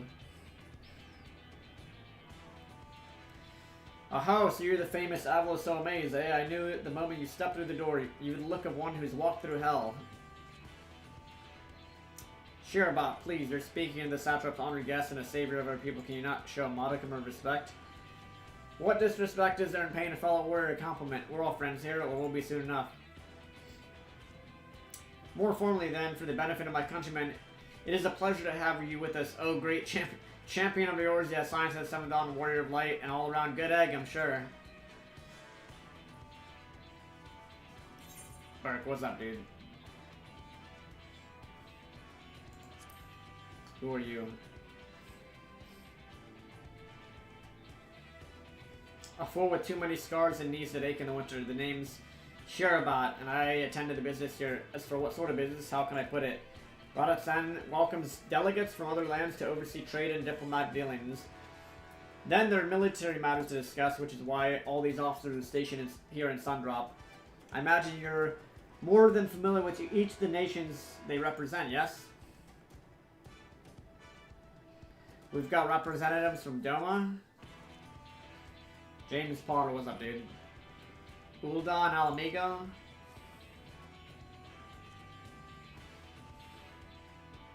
Limsa Laminsa.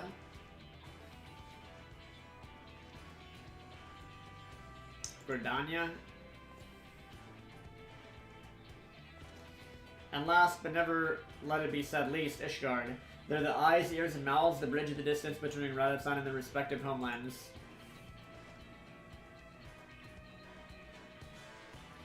We've used this brief respite to share the details of our plight with our overseas counterparts. And when you know it, all their leaders requested a few words from you specifically, your man in high demand, eh? And so, will you mind regaling us your own account? Indulge us before you indulge yourself.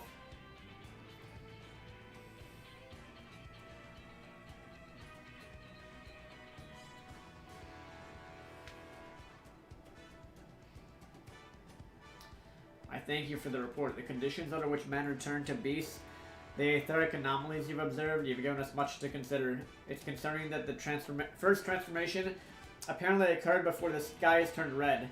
'Tis contrary to what one would expect. Thankfully, the information you conveyed to Lucy upon your return from the moon has already proved invaluable. As soon as the reports of the calamity here in Thavner reached the Grand Company of Eorzea and our Far Eastern allies, our leaders knew at once that the final days were indeed upon us. They began taking steps to assess the extent of the phenomenon spread. Our agents were able to confirm that, for the time being, the skies burn only over the bounty, including this island and Corvos. Alas, that is of little comfort. Aye, all throughout allied lands there have been reports of people transforming into hideous beasts. From what little we've learned, these incidents are similar in nature to that involving the merchant Kalzal. As was the case here, the victims underwent change prior to the heavens being set ablaze. And so, while the burning skies have yet to manifest beyond the bounty, the transformations do not appear to be subject to any similar restriction. If anyone anywhere can overcome by despair can turn, then nowhere is safe.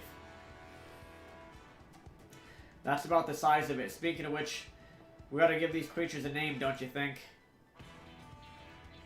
Here in Radithan, we've taken to calling the first to change, which tend to be the biggest blasphemies. as fitting a name as any to ensure clarity in future communications. We shall urge our comrades to adopt this terminology. Our leaders have taken measures to deal with the threat to the best of our abilities.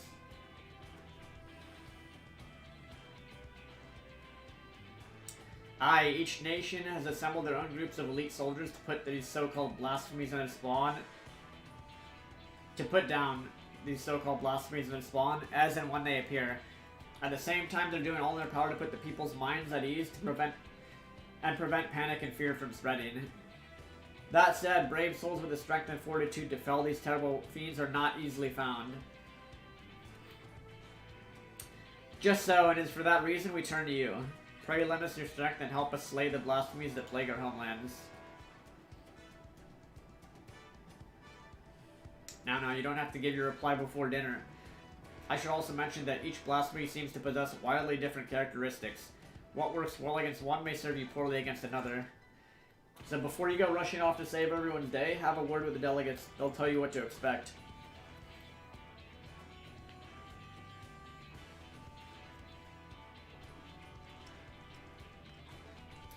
And with that, I do believe our friend here has a feast to attend. Spare a thought for us while you're tucking into all that fine cuisine, eh? You've gained access to the role quest for ENDWALKER, a separate quest line and stories available for all the roles. To undertake these quests, speak with any of the delegates in Sundrop and agree to help defeat the blasphemies that plague the respective homelands.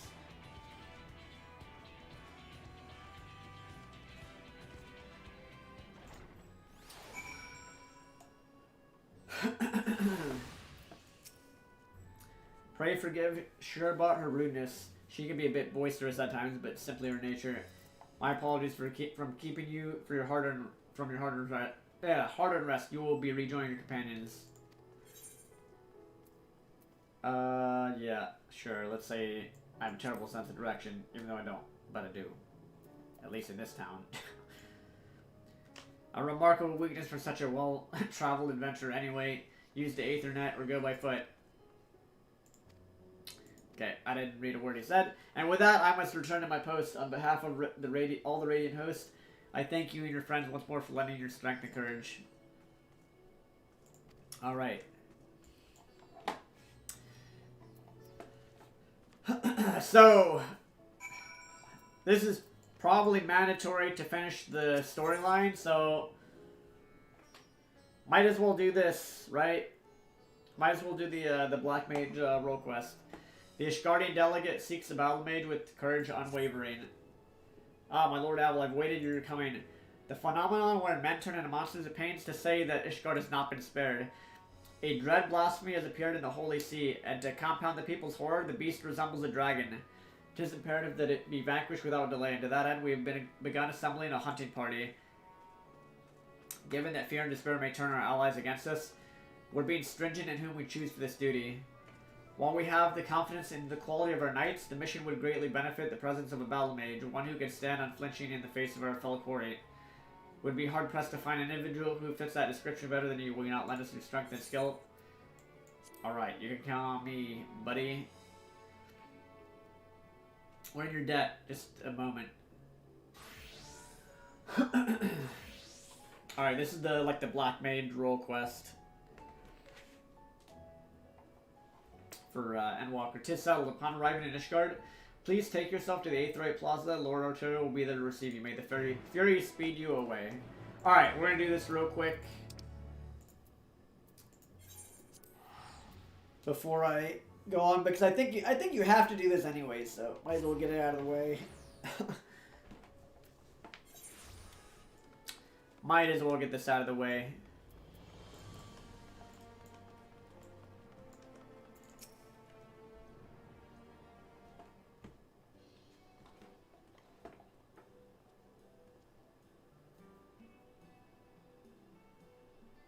Well, I've been expecting you. We're just going to express how hard it is to have you fighting beside us.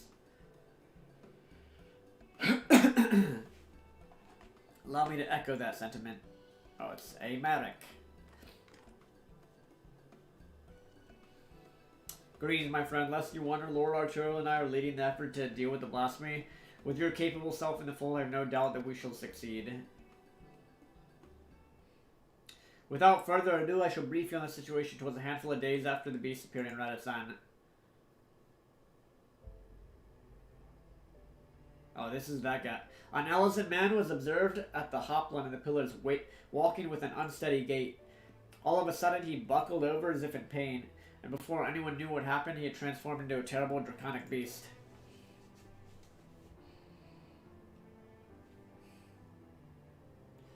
At the mere sight of this, many who chanced to be present also turned, and regrettably, the temple knights were forced to put them down. The blasphemy itself, however, took wing and fled. Profane Fafnir, we've chosen to call it, after the dragon man of Ishgardian myth.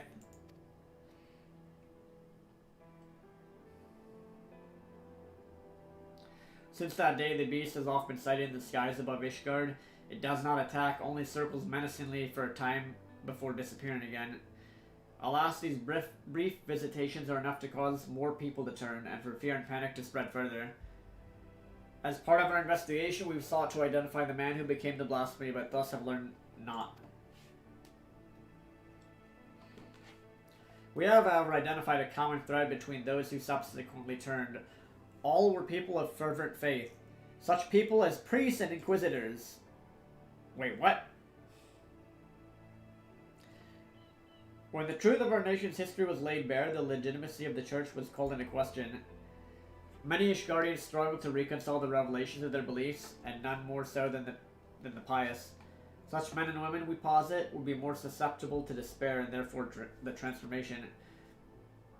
We must find a way to stop it. Ishgard has only just emerged from a 1,000-year war. We cannot suffer another tragedy, much less so soon. In order to attain a better understanding of the situation, we intend to speak with a member of the clergy. The sole individual who survived witnessing the blasphemy's birth without being turned. Clem is his name. Clem! Kappa.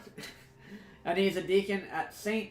Raymonad's Cathedral. Come, let us seek him out there at once. Dude, it's a Terran player.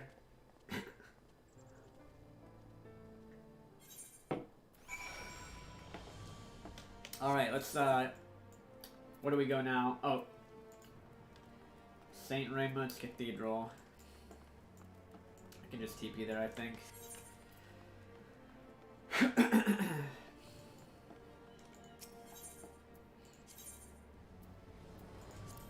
There we go.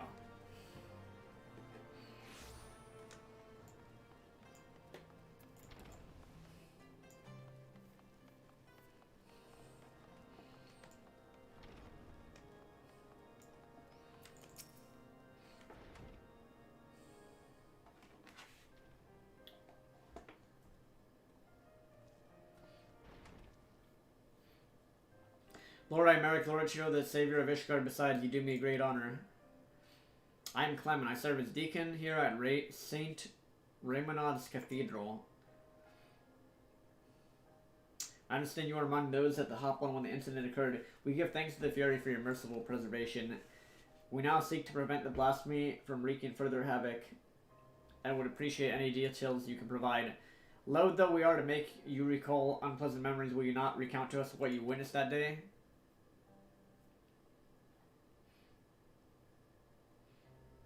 Very well. We're presently relocating the Vault's libraries to the Cathedral in case you were unaware. We had finished delivering a batch of tomes and were on our way to bring over another. As we approached the Hopland, we noticed the young man walking unsteadily. No sooner had he come to an abrupt halt than he transformed into a draconic beast. The fiend fixed us with a menacing glare. It was all we could do to find our wits and flee. But to my compounding horror, that my brethren who were with me began turning into monstrosities as well, one after another. Praise the Fury that you at least were spared, Deacon Clem. I cannot imagine how frightening the experience must have been.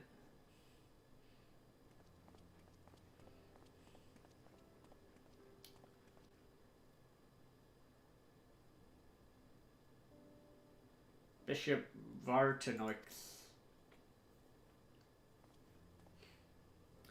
Forgive me if I interrupt. I was informed that our stalwart protectors were present and wished to express my gratitude. From the bottom of my heart, I thank you for your service. I pray we shall soon be free of this scourge. Indeed, if there's aught we might do to aid your efforts, you need but say it. You're most kind, Your Grace.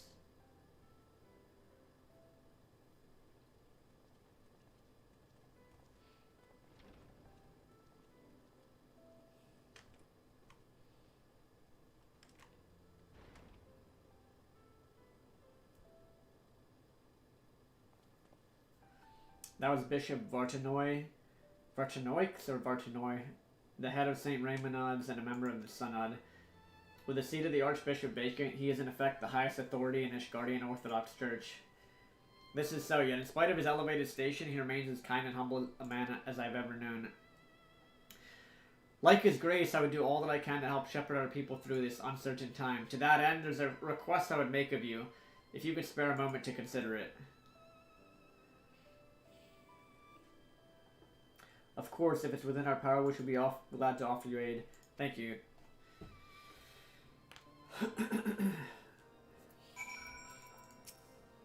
In the wake of the transformations, a group of clergymen fled the city in fear. Yet though they sought refuge in the wilderness, they put themselves at the mercy of the elements and fell fiends both. Given that the cause of the transformation is not clear, I think theirs was a decidedly unwise decision. I wish to set out and find them, but I'm not trained in the ways of war. As such, I require those who are to accompany me in the search. So that's the way of it. Suffice it to say, we'll help. Do you know whether you fellows have headed? The western highlands, I believe, between Gorgon Mills and Hemlock. There's no shortage of abandoned ones in the area. Time is of the essence. I propose we split up and scour separate areas.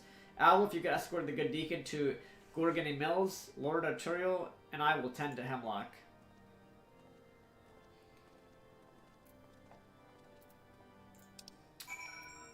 Alright. To Gorgany Mills. Or Gorgony Mills. However you want to pronounce it. So, these guys are turning into monstrosities. I don't know if it's out of despair. It might be the same thing, or it might be... They said that it's mostly the people that are of high faith. So, that's kind of weird.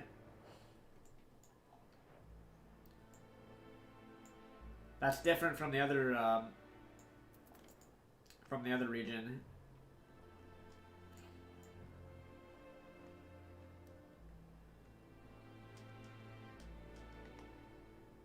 Might be the same thing though. The people that are like suffering from like no hope, despair, they turn. Although maybe it's something to do with like also these people that are that are of high faith. I don't know.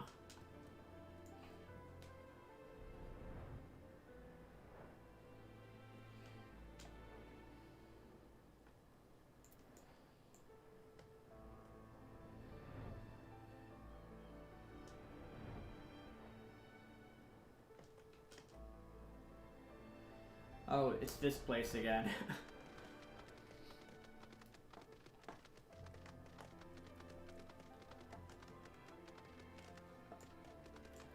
They're not down here, are they?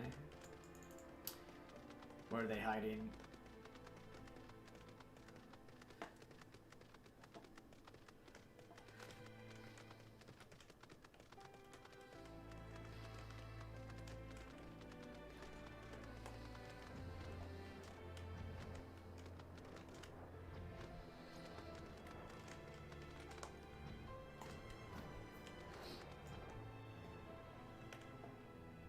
Oh, there they are.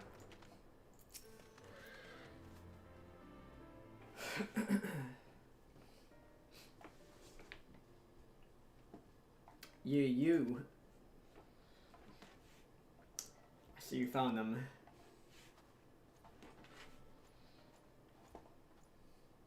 Yes, and none the worse for the wear, thanks to Fury.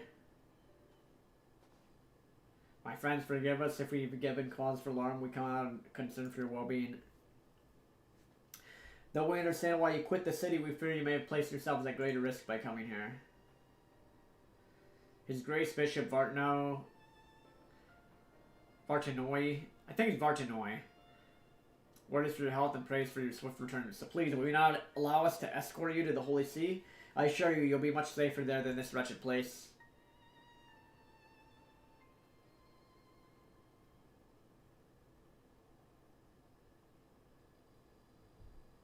Servants of the Fury will never be safe in this city, don't you see?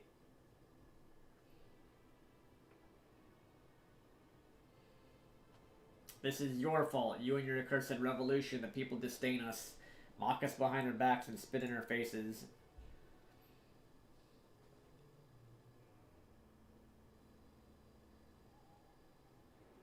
And now someone is conspiring to transform us into monstrosities. Enemies of the church, I'll wager, emboldened by your deeds. So no, I will not go back to Ishgard. I'd sooner freeze to death than suffer your pity.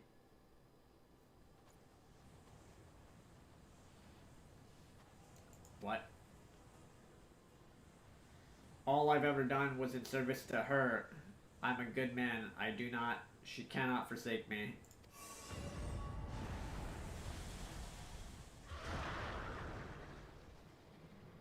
Alone preserve.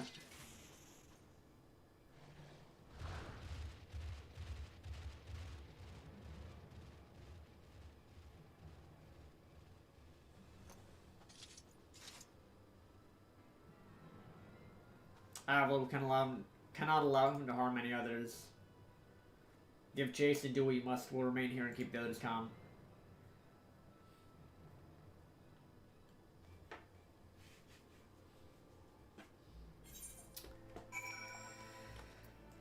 They never listen, man.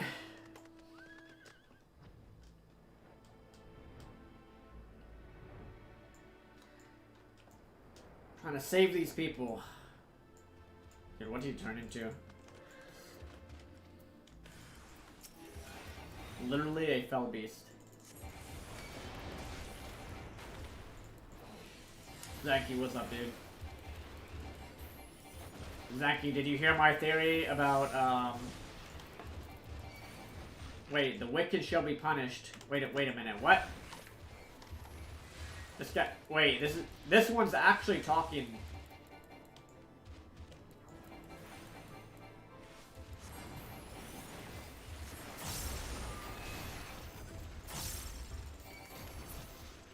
That's different. This one was actually still talking.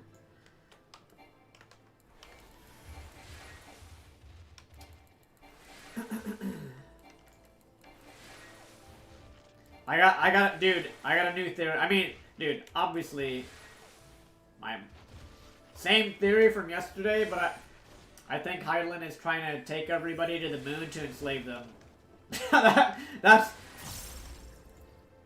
That's my new next level theory here.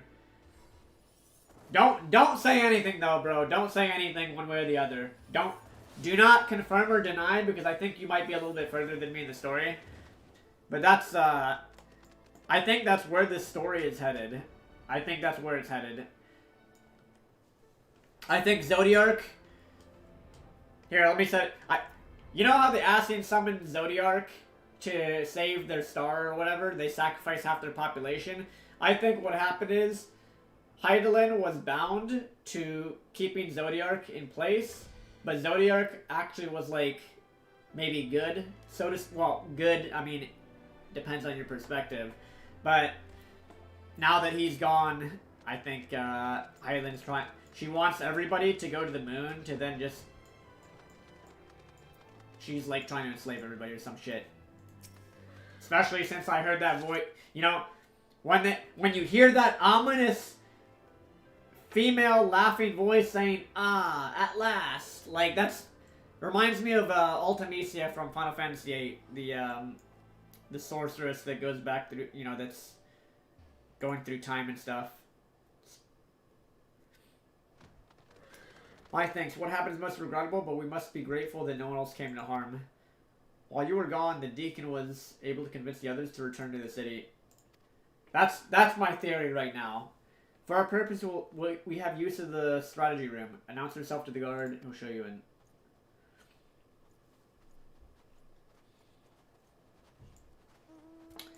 Dude, this glamour actually, that glamour, That actually doesn't look too bad, even on like male black mages. Doesn't look too shabby. It reminds me of some anime character. I can't put together which anime character it is, but it reminds that that new Endwalker glamour for casters. It reminds me of some anime character. Like, I know I've seen that somewhere, I just can't remember which anime it is.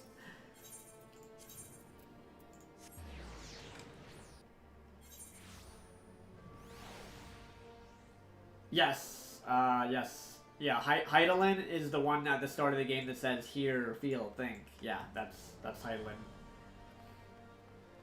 From the big-ass crystal.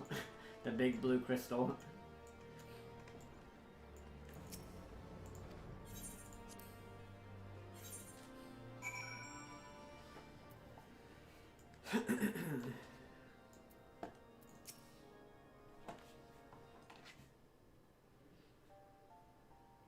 Last you wonder, we've taken the clergyman to Saint Raimonod's to rest and recover. If truth be told, the thought that they may still succumb to despair in turn remains at the forefront of my mind. Yet the risk would be greater still were we to keep them at arm's length and deny them the comfort of the church. Indeed, from the words he spoke, that Inquisitor yearned for the days of old. He and others like him can scarcely be blamed. Since the truth of the nation's founding and the Archbishop's machinations were made public knowledge, the church has been in turmoil. Though we made great strides in separating religion and state, there has been far less progress in the reformation of the church. For our faith has been everything to us, our purpose and our comfort. 'Tis not an easy thing to reconcile one's beliefs with the betrayal of our spiritual leaders.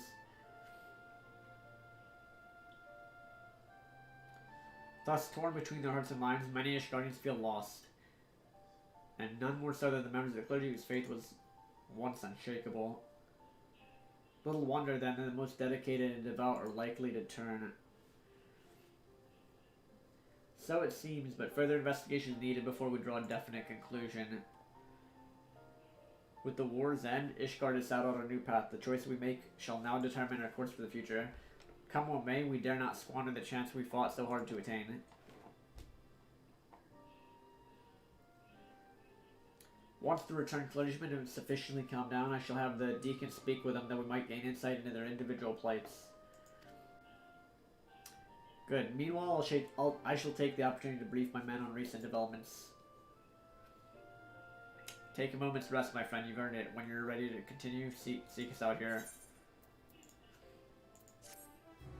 You're in queue? Dude, good luck. 2003. Yeah, yesterday I had a queue of like 5,000 people. Yeah, good luck, buddy. you gotta make progress on the on the Q ultimate. You can do it. You can do it, bro. No forgiveness, no deliverance. Evelyn, timing could not be better. Deacon Clem has finished speaking with the rescued clergyman and will be here to shortly share his findings. Lord Unmeric too is on his way. Let's wait for them. Gonna need to get some water.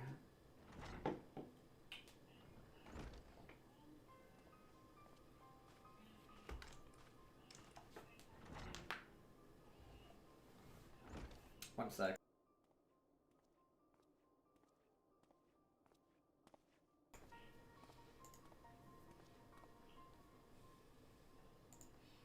Deacon Clem, we thank you for making the inquiries on our behalf. 'Twas known position, at least. As I said, I'm glad to do all I can. 'Tis our understanding that with those we escorted back were all close acquaintances of the Inquisitor who turned. Like him, they too had been the subject of harassment by certain quarters of the populace. Is this correct? It is, I'm afraid, and they're far from alone. Men of the cloth were once afforded respect and deference as servants of loan. Now they're openly reviled by many. We were complicit in perpetuating terrible lies, this is true, but we too were misled. We too are victims, yet we are regarded by some as criminals. do I understand the people's anger? It saddens me to think that they would thus lash out at their fellow man, especially when we need solidarity most of all. Though I can imagine your plight, I would not presume to fully grasp your pain. Will you tell us the challenges you and yours have had to face since the war's end?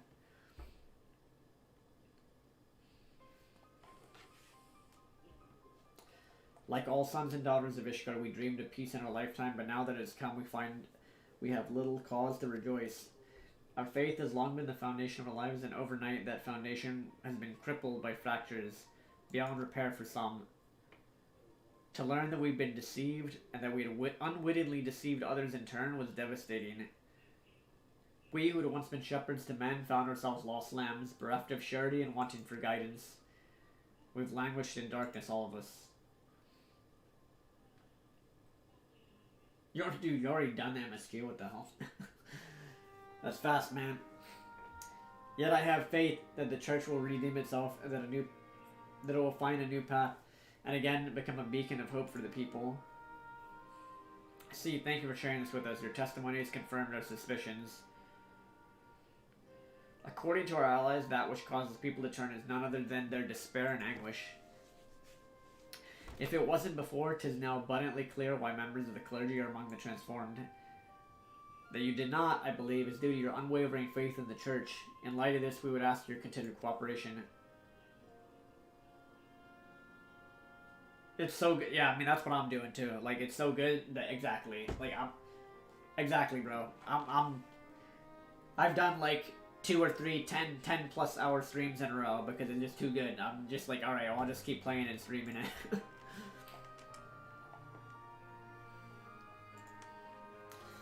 Now that we've established the cause, that leaves us with the mystery of profane Fafnir's identity. Dude, I agree with you. It's actually so good. And I'm not even rushing. I'm not even rushing through it. This is just the pace that I go through games. Like, I'm not trying to rush through it or anything. It's just good that I just want to keep getting further in the story. Like, I'm not rushing. I don't think you probably weren't rushing either. It's just it's so good. You're like, you want to get the next little bit of juicy story, right? So you're like, all right, I guess I'll just keep playing another hour. Oh, looks like 2 hours have passed now. Too late.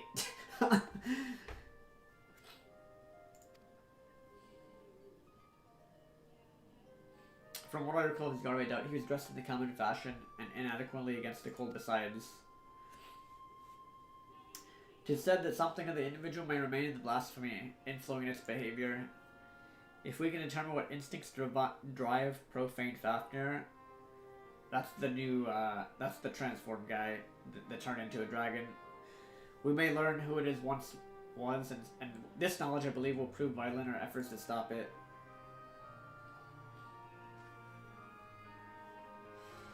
Deacon Clem, we ask that you reach out to your fellow clergymen. Please do what you can to ease their anxieties. Understood. As I have ever done, I should provide what comfort I can to those in need. Meanwhile, we must make it a priority to identify the blasphemy. To that end, I would seek out more eyewitnesses. The Hopland is a busy place at any given time. Some ordinary citizens are bound to have been present at that tragic event unfolded. I propose we make inquiries in the pillars. If you could attend to the Hopland Lord Artiller Ortorial, and I will look in the surrounding areas.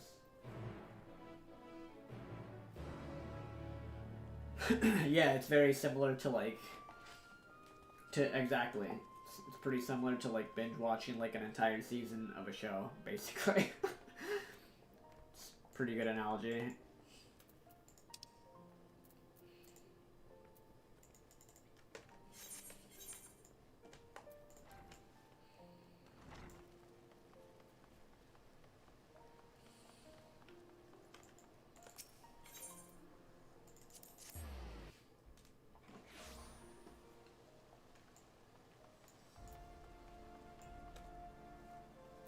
What is this quest? What the? Oh. Okay. I guess that was the quest. Let's teleport to the tribunal.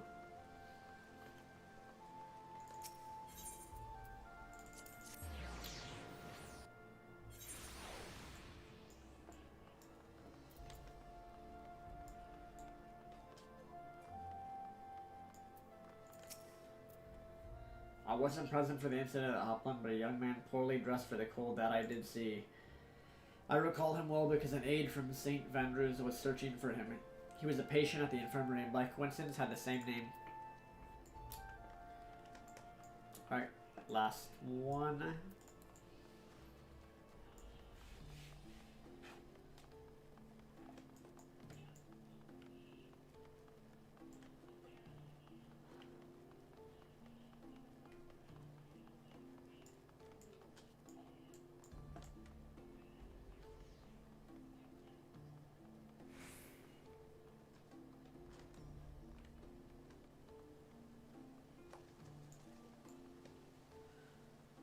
Spirited citizen.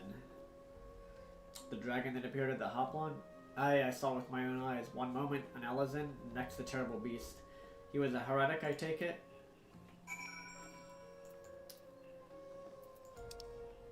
Alright, back to there.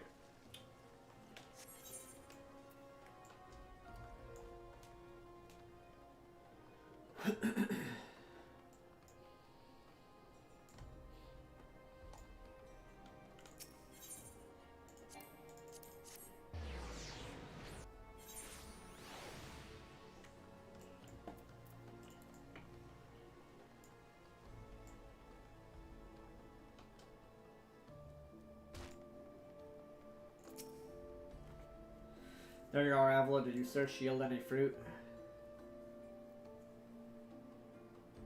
Patient in the firmament's infirmary, you say? Among those with whom I spoke, one claims to have witnessed an individual fitting that description, a man walking in a stupor who did not seem to feel the cold. If he had wandered straight out of the infirmary, it would explain his state of attire.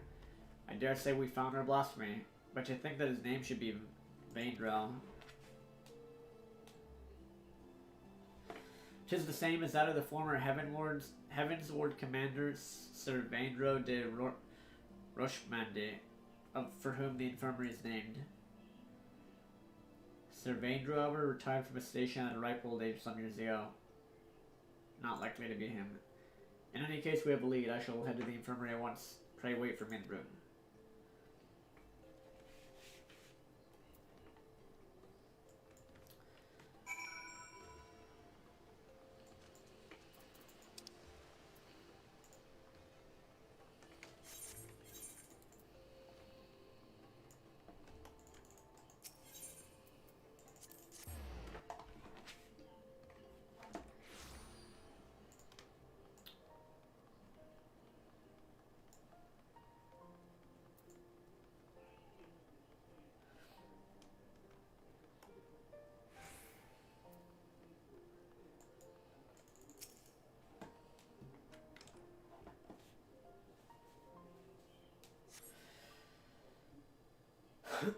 Oh yeah, if you're on the free trial, then yeah, it's gonna be tougher to get in queue. It's gonna be tougher to get on.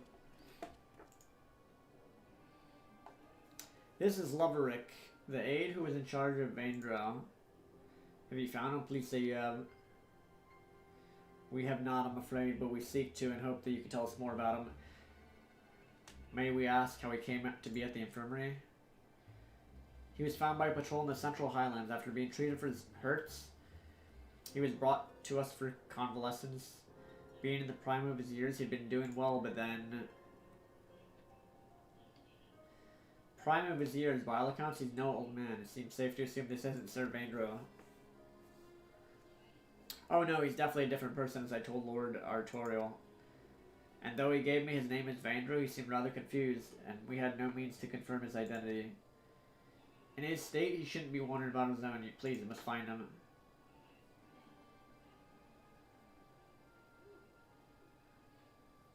The man who recently turned into a beast at the Hoplon, we regret to say it may have been Vaindro.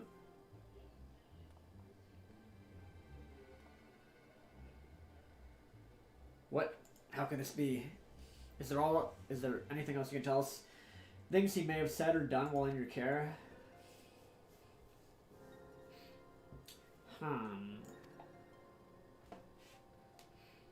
While he was still unconscious, he would often ramble, though most of it was incoherent.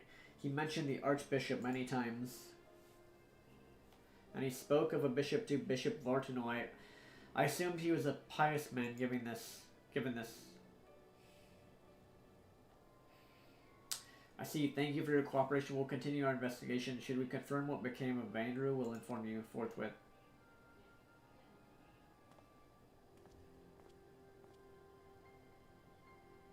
Let us return to the congregation for now.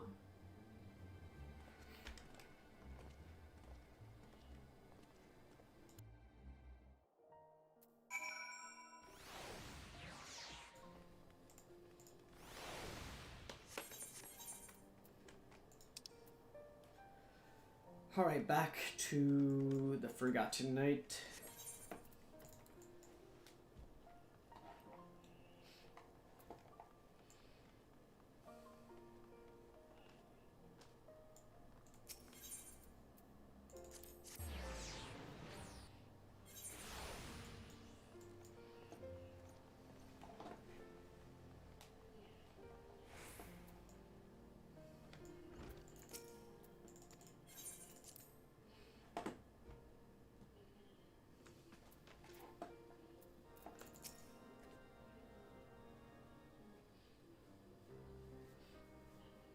The mystery remains, we're one step closer to identifying the man who became Profane Fafnir.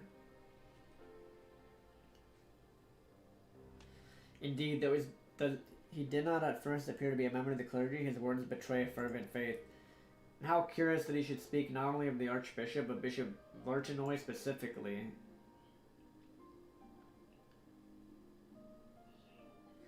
Perhaps he was personally acquainted with his grace.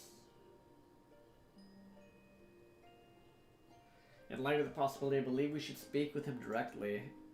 Agreed, I'll request an audience, but his grace has many demands upon his time. It may be a while before we're seen. Should you have other business, attend to it in the meantime. Alright, guys, I'll be right back. I'm gonna get some water real quick. Gotta get some water, and then I'll continue. Be right back.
Alright, I'm back, guys.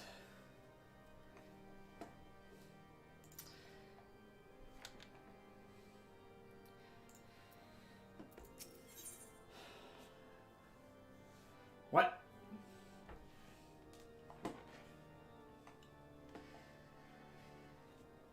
I need one, dude. I have to level. Alright, we'll go back and do the. We'll keep doing the MSQ then.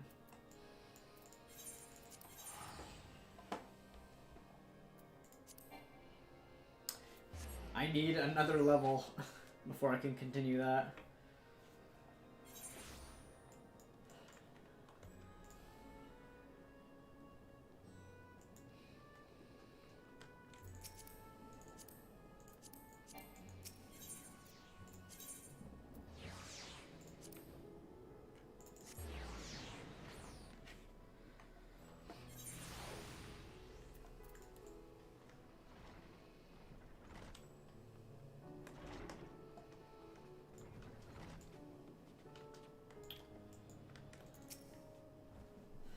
Welcome. When the satrap sits to entertain a party of honored guests, I was wondering who it might be. This is a lovely surprise to say the least.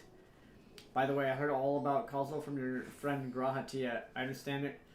There was nothing that could be done. I was heartened to hear he meant us no harm. I cannot thank you enough for dispatching the beast. As the smallest token of our thanks, your food and drink tonight are Meride's treat. What should I start you off with? Water, just water. I'll take that water. As you wish, pray join your friends and I will bring you your drink. Dude, I just got a cup of water myself, fellas. Welcome back. Whatever did the Radiant want with you, pray tell? Our allies have sent military delegates. That's news to me. Mind sharing the details?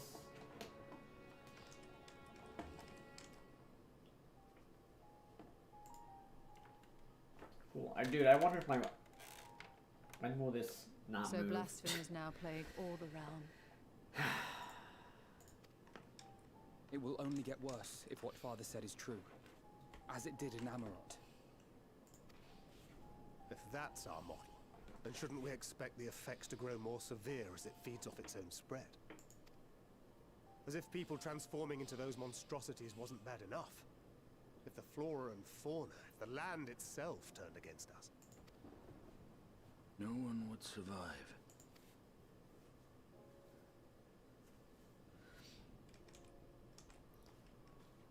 Yeah, man. What is... Dude. That would be bad. Here's your order, friend.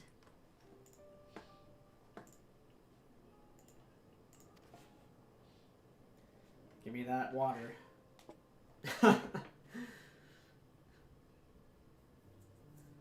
May you find comfort in these dark times.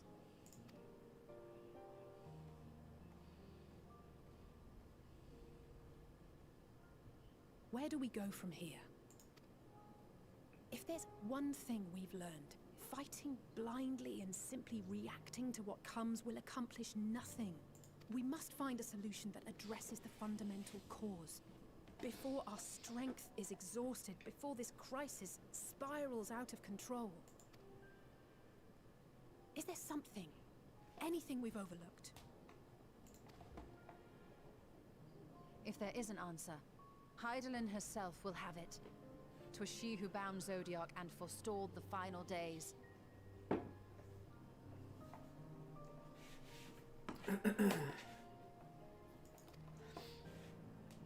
Alas, we have heard naught from her since the Tower of Babel. Whether she cannot or will not speak, I can only speculate. Even the flower she gave us is no more. Yeah, that flower crumbling is a bad sign. In our time we called it Elpis. You would do well to remember the name. You know what I think? I think Hydaelyn is sucking all these worlds dry. That's what I think.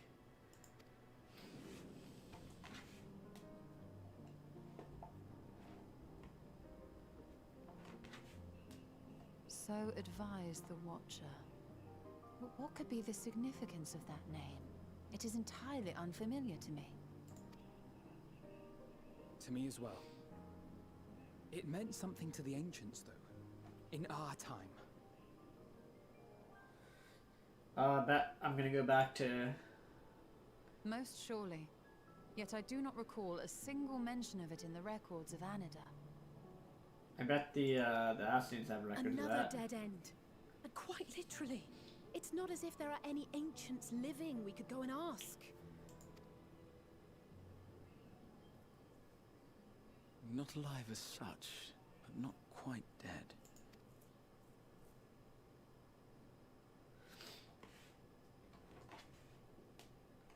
Yeah, I gotta go back to the first, fellas.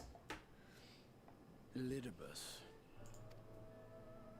Oh. I sealed him in the White Horus site of the Crystal Tower back on the first. Contained within that reservoir of ether that maintains it, ether that is returned little by little to the sea, naught may remain of his soul. However, if part of it lingers, we might be able to speak with him there. Oh, that's pretty sick. I know we can no longer make that journey, but you, my friend, still can.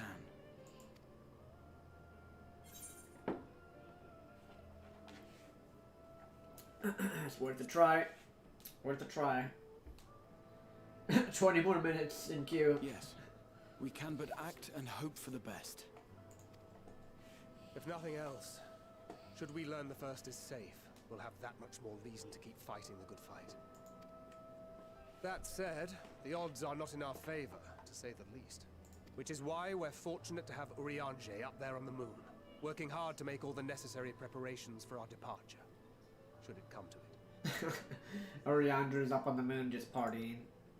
And why we have nothing to lose by staying the course till the last instant. Indeed. To the last, let us all do what we can. I will consult with Master Matoya and see if she knows of a way to reach Hydaelyn from the ethereal sea. And I will visit the nation's leaders and attempt to ascertain how far the final days have progressed elsewhere. Keep me abreast of your findings. I can seek out and slay the worst of the immediate threats, if only to slow the spread. Unease, terror, despair. Try as we might to suppress them, these emotions will return to harry us time and time again. But when they do, remember this. Your friends and loved ones are out there somewhere, sharing in your struggle. You are not alone.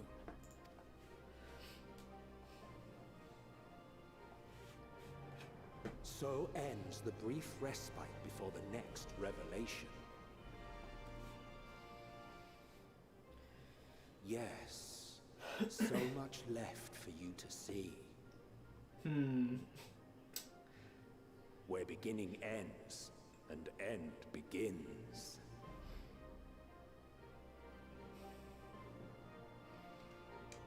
Yeah, man, those well, Loporits. Same difference, the rabbits. Now then, is there anything we've forgotten to mention? Are your arms and armor in good order?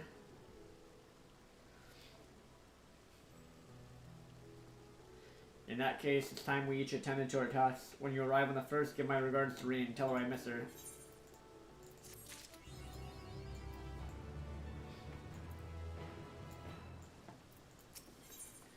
Yes, something he wishes to give you.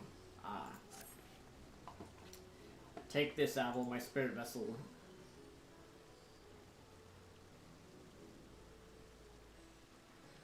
Empty now, of course, but it should allow you to operate the tower systems in the umbilicus. If even the smallest fragment of Elidibus's essence remains, it should be possible to locate it. As for access to the umbilicus, pray seek out Lina for assistance. Chances are she still stands watch at the Ascensor Gate. Should she or anyone else ask after me, tell them I'm living my life to the fullest, that I'm happy, hardships and all. We'd best be on our respective ways, God's willing. We'll see each other again before long. Alright, hopefully there's not an apocalypse already happening on the first.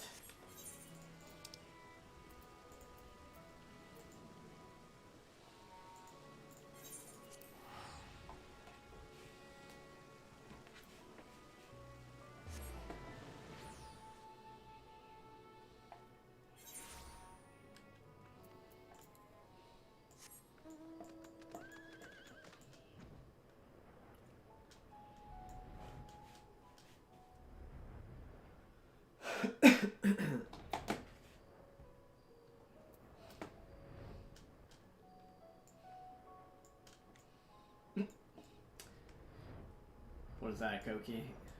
What does that emo mean?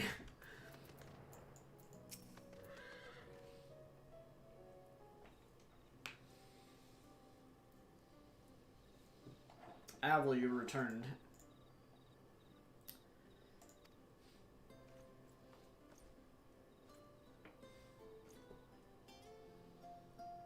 Have you been well, you and the others? As well as can be. Full glad am I to hear that. I trust my lord is enjoying himself.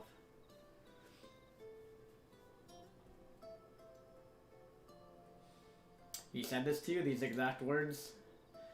Oh, to know that he's happy, it fills my heart with joy. Thank you, Avila, for taking care of him. When you next see him, please tell him not to overexert himself, futile a request though it is. And tell him all is well here. The peace you gifted us continues, and we work hard to build new lives for ourselves. In the course of this, we occasionally bicker, but we've never been more optimistic for the morrow. If I had to mention one dilemma, it would be the question of our governance. Even as we speak, debate rages on how we should run the city in the Exarch's absence. Most are of a mind that the Settlement Council should continue to oversee the general running of the Crystarium, while representatives are elected to determine policy and handle diplomacy. Thus far, nothing is set in stone, but however we choose to proceed, we will not replace our lord, no one could.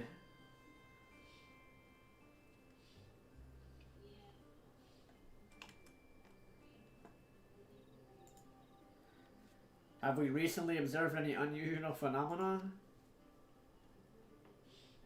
No, I cannot say there have been. Curious that you should ask me this question, though. Some days ago, Reen came and asked the very same. She was rather unsettled. In stark contrast to how cheerful she has been as of late. Reen has been dedicating herself to the restoration of the empty, you see. Though it will take many long years, the goal seems to have given her a newfound sense of purpose and fulfillment. So when I saw her in a state of such worry, I couldn't help but feel worried in turn, especially since she wouldn't tell me what troubled her. I dare say she would be more willing to confide in you, may I ask you to broach the subject with her?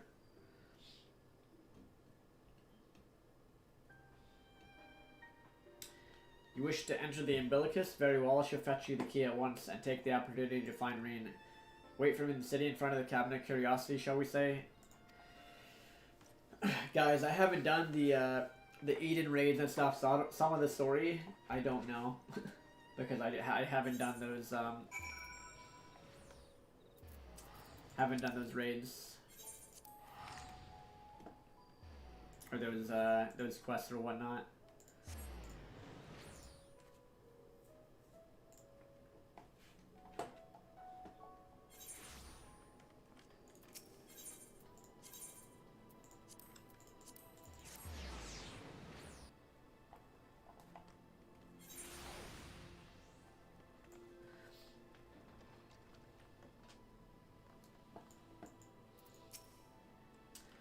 Following event cannot be skipped. You may wish to cancel any pending duty finder registrations.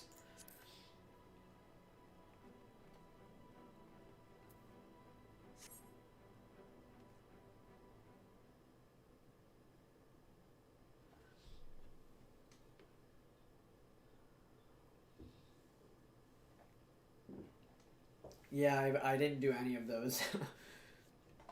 I know that there's probably some little bits of story there. Do my old eyes deceive? Is that truly Avilo?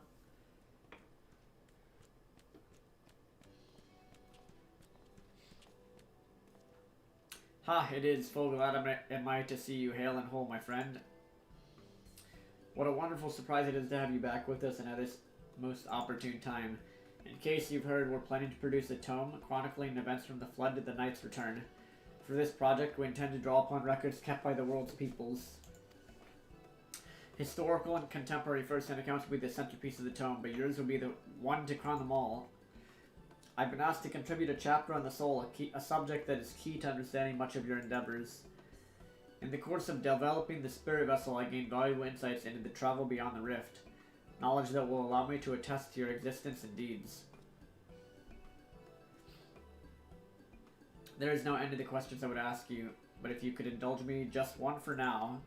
In your quest to restore the night, you faced many a formidable foe. Among them, who offered you the greatest struggle? Titanian driven mad? Nope. Vothri, in his misguided self-righteousness? Hades, who bore the burden of his people? What do I say? This may come as a surprise, but... Truly, I never would have guessed. Then if I could, I suppose I wouldn't have had to ask. Wait, what? know you'd love to talk his ear off, Morin, but we should really be on our way. Those documents from your war won't collect themselves. Of course, of course. And afterwards, would you care to join me for tea? I was hoping you might clarify a few points in your treatise. Well then, till next time, tell the others to look after themselves. Our overzealous friend in particular, remind him not to overexert himself again and again, till his ears fall off, if that's what it takes for him to take it to heart. Yeah, I don't know, dude. What was the most difficult thing in Shadowbringers? Nothing really. No offense. It's all pretty easy. Is that the Warrior of Darkness? This better not be the little kid. Oh my god, I knew it. It's him, it's really him. What are you doing here? If you're going to battle, I can give you some medicine. I made it myself. Best not, Ricky. You'd only have a stomach ache. We've come to see Morin to get his advice. One of the guard finally agreed to teach us how to fight. First, we need to choose a fighting style. While I know that I want to be a mage, Arkle isn't sure. Magic isn't really my thing, so I was thinking of taking up the axe or the sword or maybe the bow. They all seem alright, but it's hard to decide, so I thought I'd ask Morin. He knows about lots of things. He isn't here. Oh, why don't you have the Warrior of Darkness choose for you? What do you think suits Arkle best? Axe, sword, or bow? For smiting your opponent, the axe. For protecting your friend, the sword. For fighting and hunting, both, the bow. Oh my god, what do I tell this little kid? What do I tell him? What do I tell him, man? Let's... Probably ranged. Let's give this little kid I know Bard sucks. If you took up the bow, you could be just like...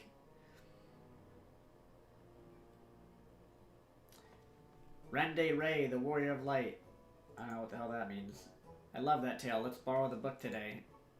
It's really popular, though. I hope it's still there.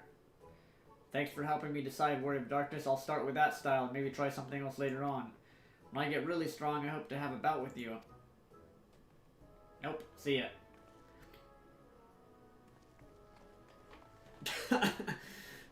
Dude.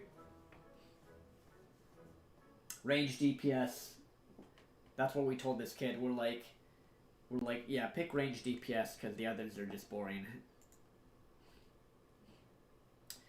Such fun he's been having, basking in the adoration of musty old bookworms and wide-eyed younglings. Does he spare a thought for me? Of course not. I waited and waited and waited, but he won't so much as acknowledge the presence of his beautiful branch. Even though they're right here. Such a heartless thing our sapling is. Cold and cruel and heartless.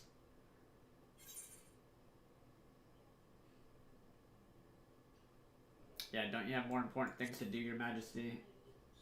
Yeah, this is the fan club, exactly. I've no end of important tasks to attend to, but unlike some, I know what my priorities should be. And since when did my sapling become a twisted old tree that says such unkind things? Disappointed as I am, I'll overlook it this once. I know you have a lot on your mind right now. So, my adorable sapling, the world is on the verge of destruction, is it? Hey, how do I know this? Joined as we are, spying on you is as simple as sliding down the back of a rainbow. Would that I could aid you in your quest, but the fate of the Fey folk is bound to that of the star. Whither it goes, so too do we follow, such is our way. The most I could do for you is spare you the pain by gifting you the sweetest of eternal dreams. But if escape's not to your liking, you must struggle with your fellow mortals. Yeah, that's a casual head nod to that one. But here are the ones you were waiting for. I wonder what manner of conclusion awaits at Tale's End.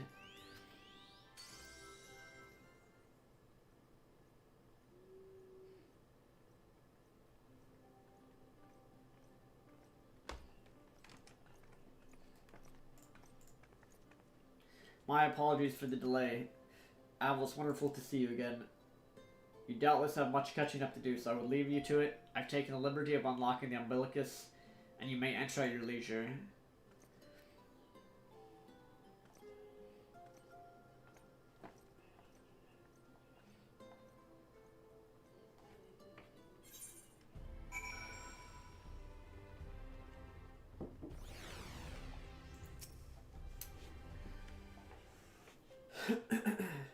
I'm relieved to hear that everyone is well. I've had this feeling like a pit in my stomach, and I was afraid that something might have happened. Maybe I'm overthinking things, but it's just that I'm the Oracle of Light, and I've never spoken with Heidelin, never once heard her call. Even so, I've always had this feeling deep inside me, a connection to something immense. These past few days, though, that connection has wavered, as if that immense something was distant, then close, then distant again. And then the other night, I was jolted awake by the feeling it had been completely severed. Wanting some fresh air, I went to open the window, and to my horror, the sky was ablaze, like during the star shower. But then I blinked and everything was normal. The next day, no one said a thing. No one else had seen what I had seen. As far as I could tell, nothing was out of the ordinary. I began to wonder if it was a figment of a half-remembered dream.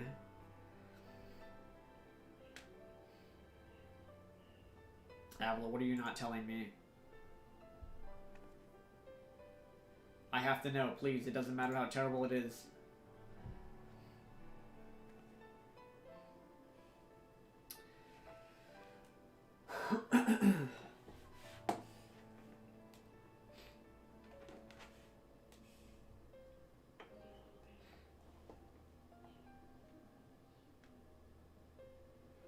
It wasn't my imagination then. The doom we witnessed in Amarat has come again. I can't believe it. Like I told you before, all is well here in the First. So don't worry about us, please. Look only to the threat before you. We're fine right now, and even if we weren't, we've learned how to survive. Should the final days reach us here as well, you may be assured we won't go quietly. No, we'll hold on until you can find a way to save all our worlds. So long as you continue your fight, so too will we, united in purpose beneath a blazing sky.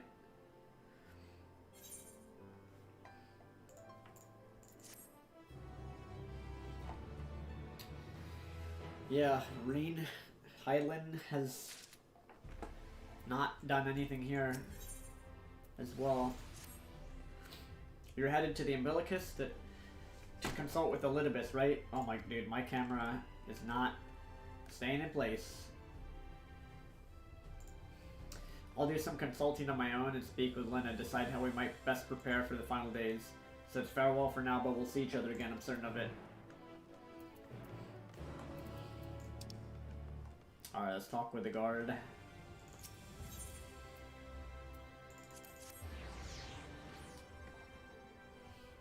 Yeah, she said the connection was severed too, so that's even worse.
Biometric authentication complete. Please state your business.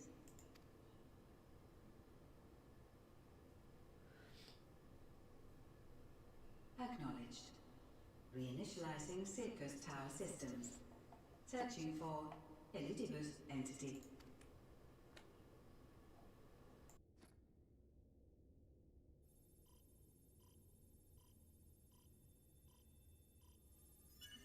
Target located in subterranean core power accumulator.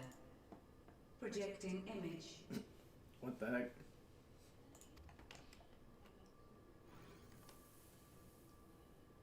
My home. My friends. No more than a dream.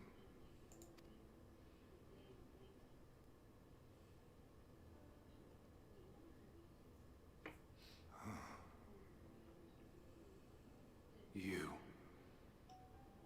Why have you awakened me? I no longer sense those places beyond, or Lord Zodiac.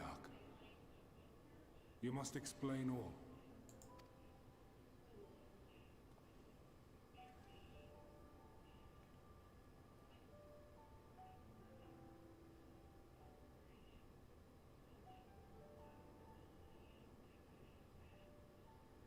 So, he is fallen, and my brethren's souls returned to the star.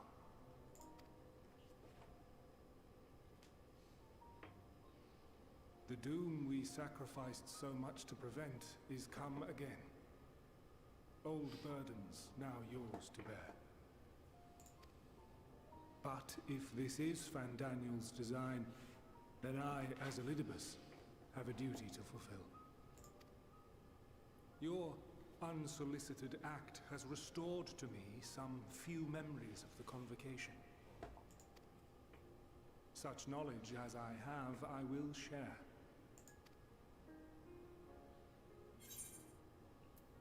Thank you. I do this not for you. I merely perform my duty, as I have ever done. Where to begin? Ah, the end. Your understanding of what caused the final days is consistent with our own. The decay first took root where the currents were weakest. Yes, a conclusion drawn by him, Fandaniel. Every time I read Fandaniel, I think of Fanta. I think of like orange soda. Not the him of here and now, but as I knew him, long ago. This makes me thirsty, man. Having shed light upon the phenomenon, he dedicated himself to devising a countermeasure. Were it not for his knowledge of the Celestial, we would never have made the connection, and thence forestalled the final days. And though he inherited that noble soul, how different this last incarnation. So consumed by self-loathing and hate.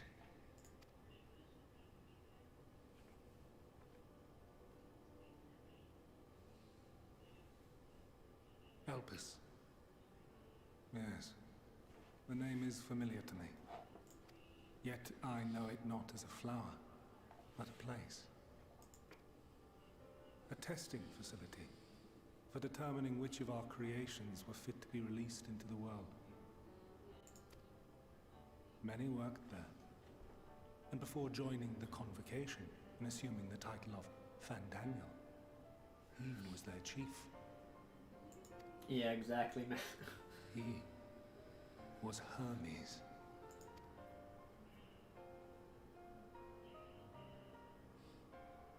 That is all I know. The crystals tell little of the lives the 14 led prior to their induction. Elpis itself would tell even less. Nary a ruin has survived.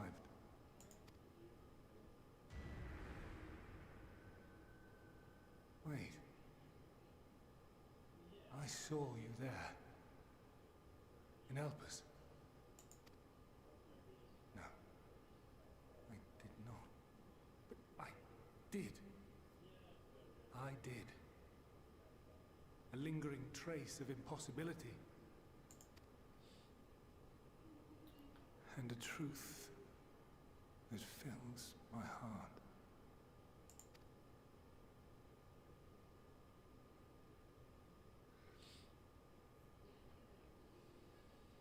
My memories remain clouded, I fear. However, they have revealed to me one possible course. You must travel to Elpis, to the time when Hermes served as its chief. I knew it. Time travel. Easy. In glimpsing the Exarch's memories, not only did I make his summoning magic mine own, I also mastered the workings of this tower. Really? Which, having absorbed my empowered essence, now harbors an abundance of energy. He's gonna send us back into the past? As such, I believe I can deliver you unto the past, unto that place and that precise moment. Given the eons that must be traversed, the gateway will not be fully formed. Your form will be less tangible still than those warriors of light I had summoned. In all likelihood, none will be able to see or hear you. Yet even should you manage to interact with others, you will be unable to effect meaningful change. For the reality you wish to save, the reality to which you must return, exists as a result of the final days. You cannot reshape the past to undo the tragedies of the present. Cannot unmake the sorrow and suffering fated to come. In full knowledge of this, will you still entrust your life to your foe and make the journey? God tier. Yeah. Very well. I shall cast you unto the river of time. Let this be my final act. You must input the commands. I no longer have the authority.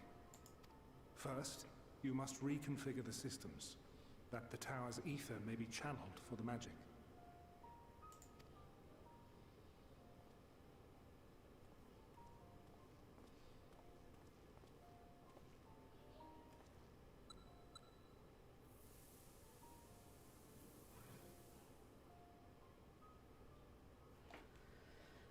Such a pimpin' hat. Yeah, dude.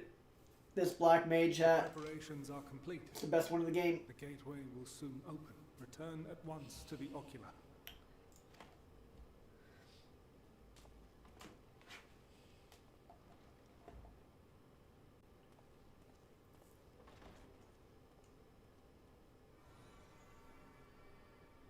All appears to be in order.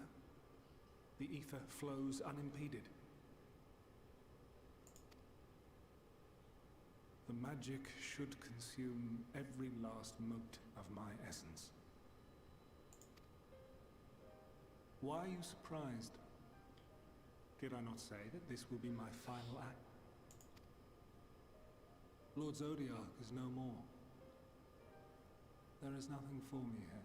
Nah, he's not gonna screw The you over ones at this I love point. and long to see again are waiting in that promised land, beyond memory and dream.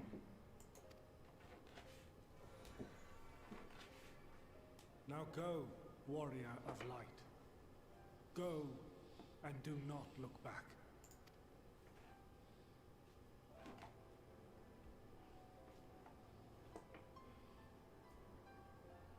That would suck though.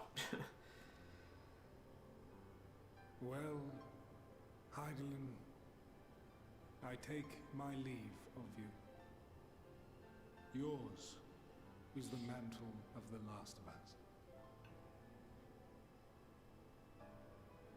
May you have the joy of it, the burden, and the solitude. It falls to you now. You and your champion to save our star. Alright, we're going in. Dude, I called it. I knew there'd be time travel in this game at some point.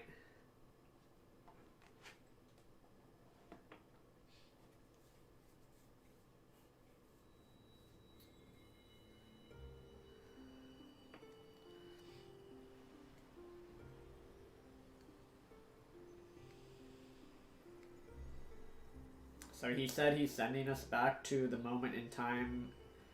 Just to a moment in time, I think.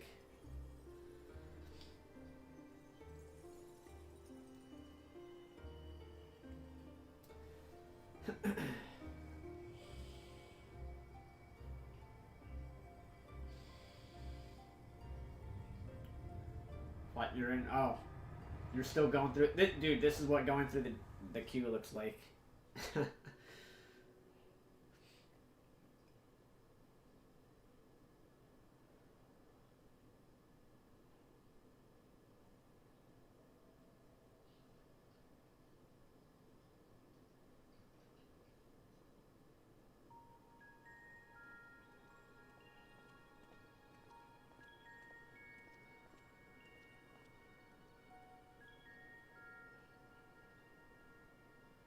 Wow, so apparently these guys were gigantic.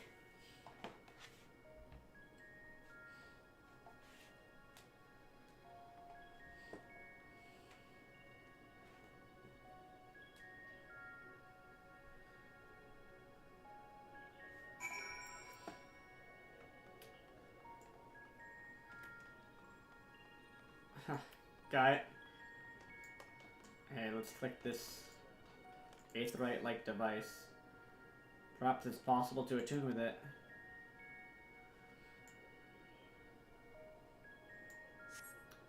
Despite attempting to channel and focus your energies, you fail to attune with the device.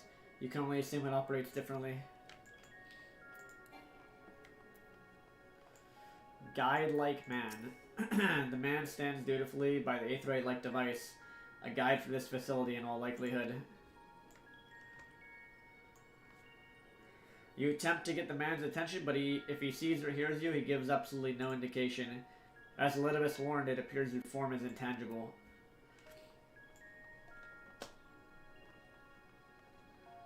Conversing woman. This is the right place, yes, Propalian. Judging by the woman's words, this facility is called Propalian. You attempt to gently prod the woman to attract her attention, but feel nothing. It seems neither does she.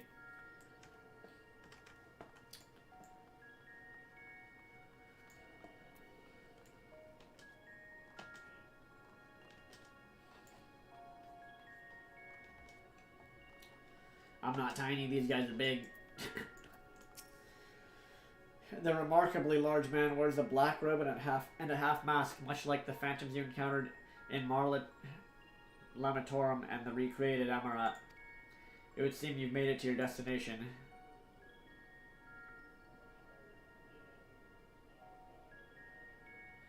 You gesticulate wildly and shout all manner of greetings and obscenities, but the man does not so much as glance in your general direction. I like that they added in obscenities.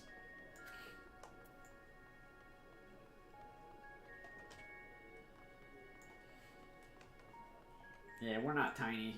They're just large. You suspect this door leads outside, but how to open it?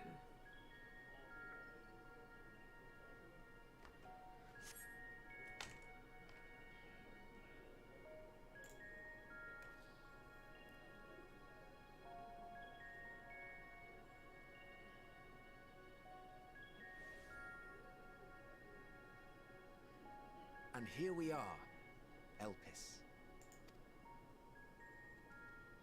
Well, well, how rare to receive you in person. To what do we owe the honor? Oh, just a few odd tasks. We'll be here a while.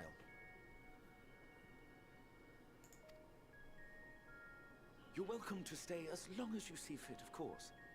As a matter of procedure, however, I must ask that you kindly remove your masks.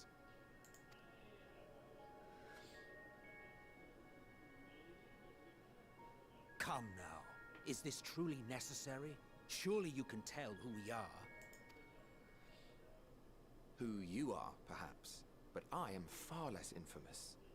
Regardless, if we do not follow protocol, 'tis our hosts who would be held accountable. So, please, do favor us with your handsome face.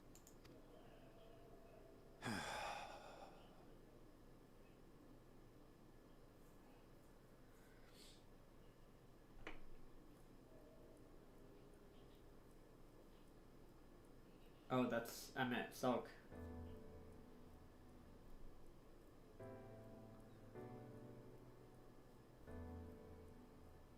And Hydaelyn, I think.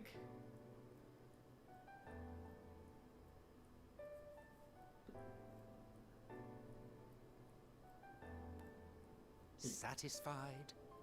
He can see us. I thank you for your cooperation. You are free to go about your business.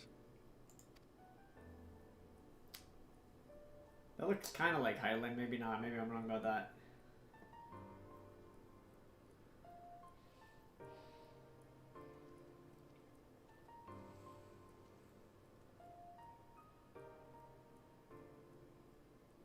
By the by, you see it too, yes? Oh, what?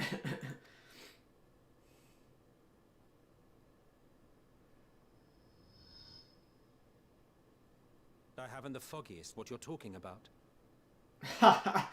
Oh man, dude. Now he's protecting us. That's odd.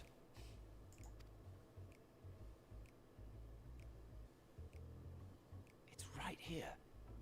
A bit thin in the ether, but there's no mistaking it. The color of its soul is almost identical to Azim's. Dude. Do you suppose he created it? Rather unusual for a familiar to have a soul, though.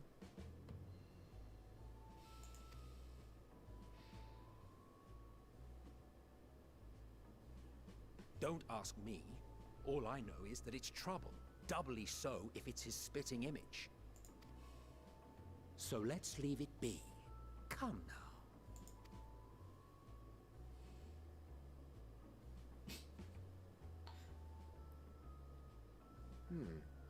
It's trying to say something, but it's literally too intangible to form words. Why don't you give it some ether? Spare a snifter of your bounteous reserves.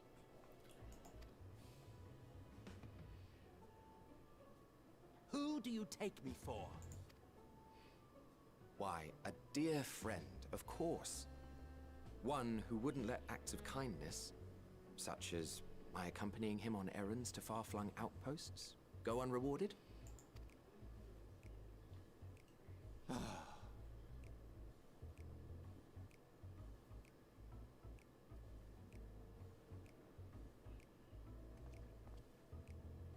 I suggest you close your eyes, or this may be unpleasant.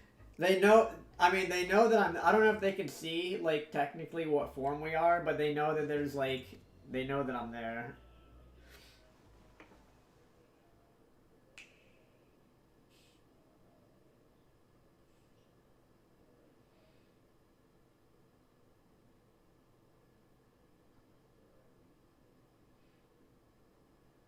You may open your eyes.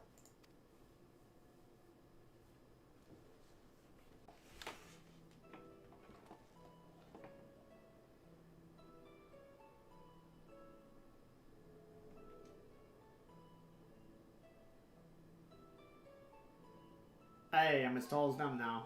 Kinda. You even adjusted its size. The better to indulge your whim. This way, it will be easier to communicate.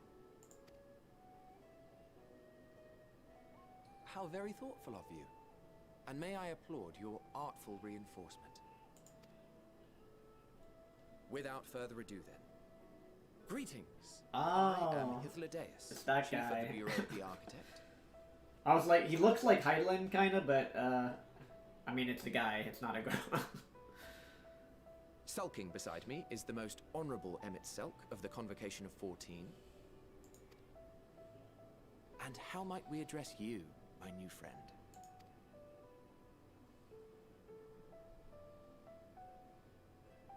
A fine name. And I'm pleased to see you understand our words. Hey, they can hear me now. So, tell us, whence have you come? The thinness of your essence suggests you weren't created here.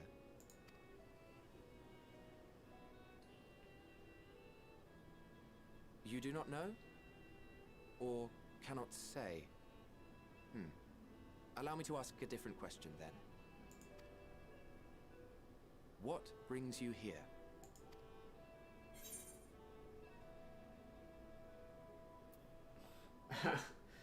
Dude.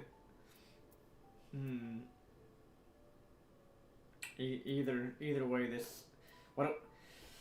Does this matter? Does this even I don't know if this even matters, but, let's ask about this. The flower, or rather the facility that the flower's named after. Well now. The same as us. Oh great, they don't know either. Perhaps Azim wished to come too, but had to settle for a familiar. If he truly wished to be here, then he would be. Right you are. My apologies if we've given offense.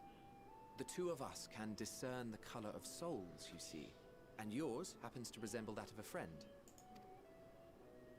And with your purpose matching our own besides, we jumped to a hasty conclusion. We are here to speak with Hermes, the chief overseer of this facility, which we also intend to tour in order to gain greater insight into the man's work. We, I say, though this is Emmett Selk's charge. I am here only to serve as his guide. And I should be happy to serve as yours as well, by way of an apology for the misunderstanding. If we're in the past now, aren't we kind of affecting the, Wait. the past? Are you suggesting that we bring it along on official business? This thing we know next to nothing about? If you harbor suspicions, better to keep it close than leave it to its own devices. Wouldn't you agree? Hey, I'm not an it. I'm a person, dude.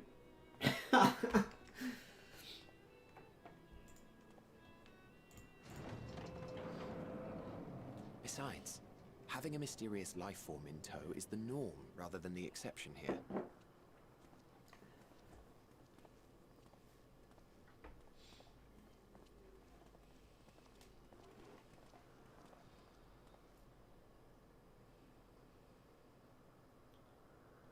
Welcome, my friends, to the testing ground of creation at Heaven's Edge, Elpis. The world unsundered.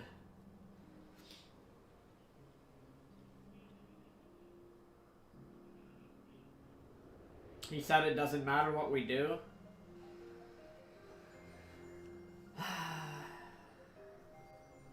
This presence. Hey, it's Highland and the little doggy.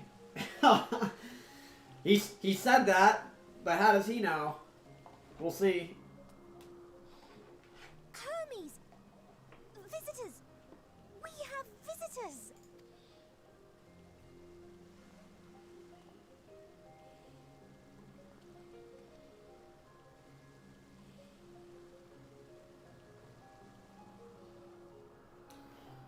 I mean, these guys are talking in the past to me, so... What secrets are you hiding, I wonder? We'll find out, man.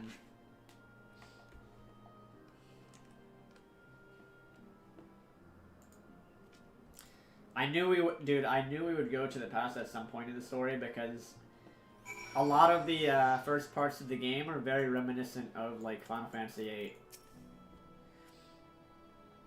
This is hardly my first time here, but the scenery never fails to take my breath away. Why, it feels as if you could reach out and touch the heavens.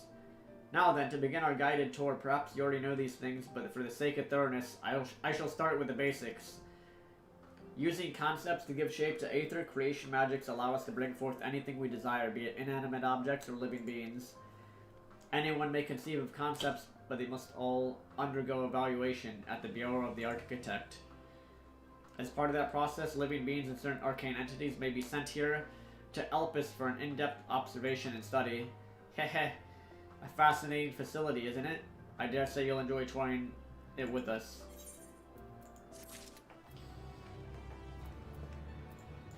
Yeah, man, the detective hat is on, so to speak. Now then, our friend Hermes, aside from overseeing the facility, he also conducts his own research. Chances are he'll be at the main observation hub, so let us seek him out there first. Tired as you are, however, you stand out a little too much. Our dear MSQ wishes to keep a low profile for his errand, so... Do you know how to make a robe? Oh my god. What is wrong? Oh my god, please. Why? I feel like this is targeting me. I feel like this is I feel like this is specifically targeting me, man. Another robe? I don't want a goddamn robe. Give me something other than a robe. Really? In that case, MSQ, no, your whim, your responsibility. You're getting not another thimble of aether out of me. The way he scrimps sometimes, you'd think he wasn't a nigh bottomless font of magic. Very well, I shall make the robe, but perhaps you can assist. Come, let us search for the requisite material.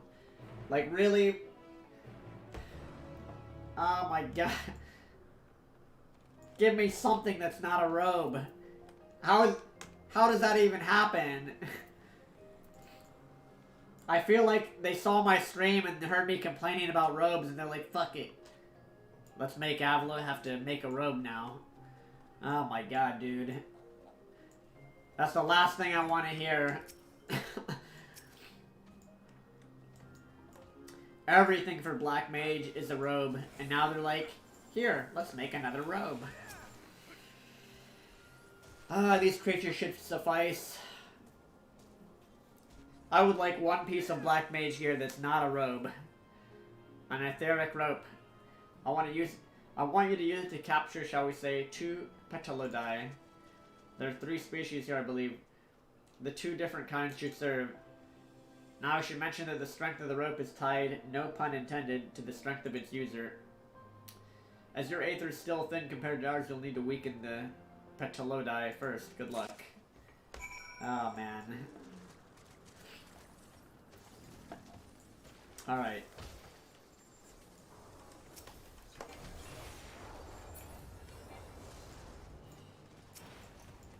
I'll grab this one.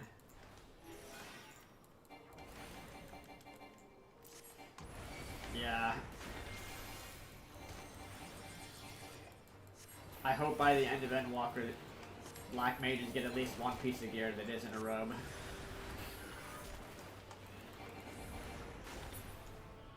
Oh, whoops. I'm not supposed to kill that.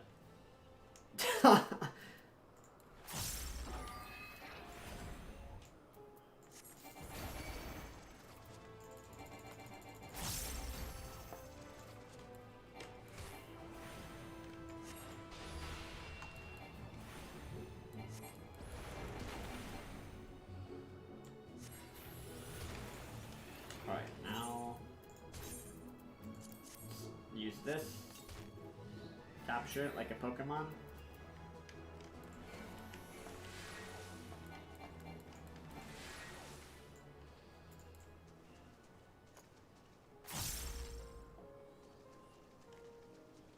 Alright, we need one more.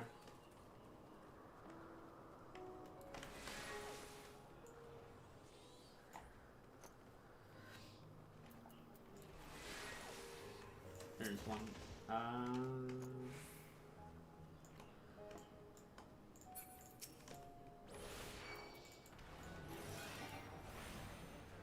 Oh, I should not have used Thunder. I don't want to kill this by accident.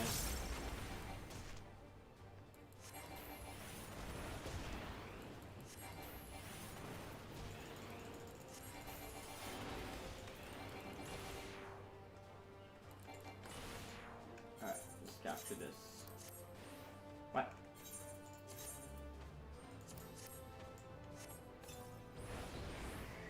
Alright, there we go.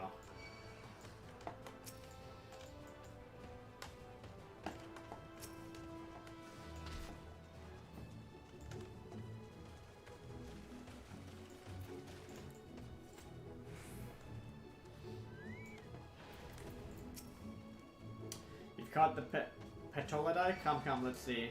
Let us see. Oh my god. This stupid thing.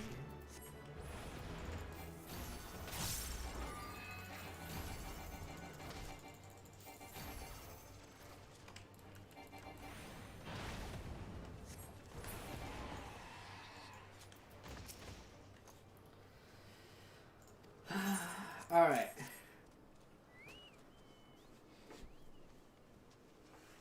These fine fellows will do nicely. And now for a spot of reversion.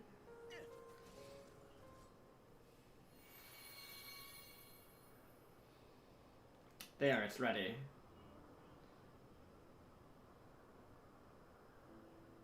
It's nothing fancy, but then we were trying not to stand out. Try it on for size. You turn living beings into clothing.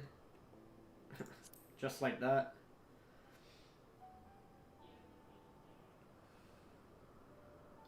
Well, not just like that. You need to revert them to their constituent aether first.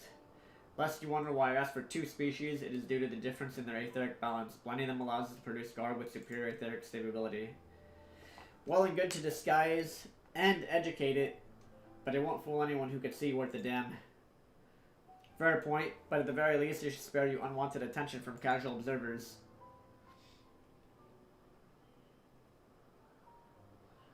Emmett Sulk speaks true. Even dressed like us, your unusual nature will be plain to those who think to look. Should someone question your presence, don't make up excuses, much less try to explain what you actually are. No, best to simply say you're familiar. The question is whose. Ah, of course, the Zems.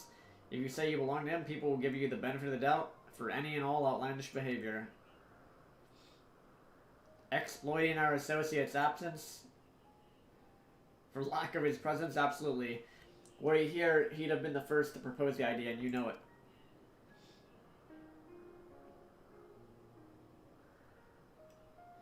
With that, your story is settled. Let us continue with our errand.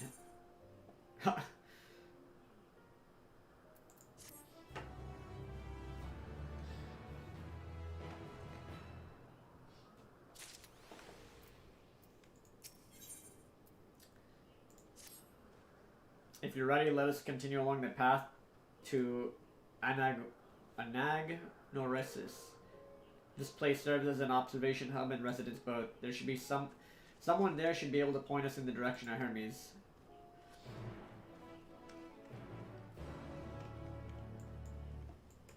Alright, do I put... You know what? Do I put this on just for MSQ right now? Let's see here. What is this? Sophist robe. It's an Ascian robe. I'm gonna put it on just for the MSQ, alright? It's level 1, so I have to glamour everything. Alright, let's do it. Let me... Where's that thing?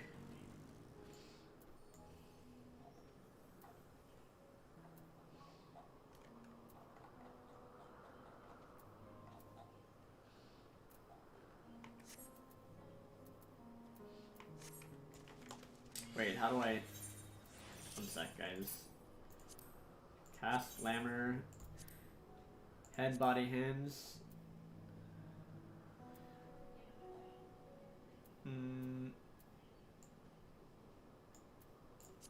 Does it not let you glamour it?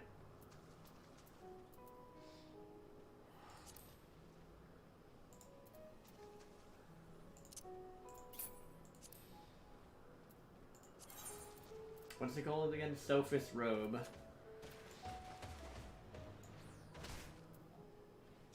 Oh, there it is. Dude, I don't know why I didn't see it. Ow. Okay, and then what was the other thing? A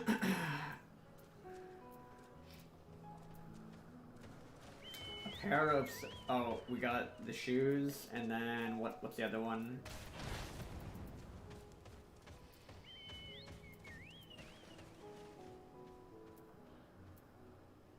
And that... Okay. And this as well. I don't think this really matters.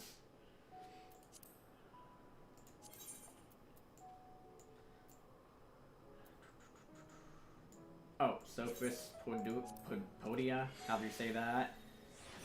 And then what's the other... Oh, and then and we got the feet.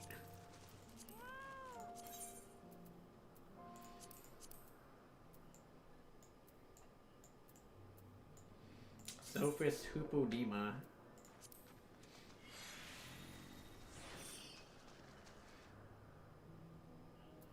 Wait, was there anything? There's no headgear, right? Nice, you got in. Zenki, good job. You've beaten the queue. Alright, they'll never recognize me now.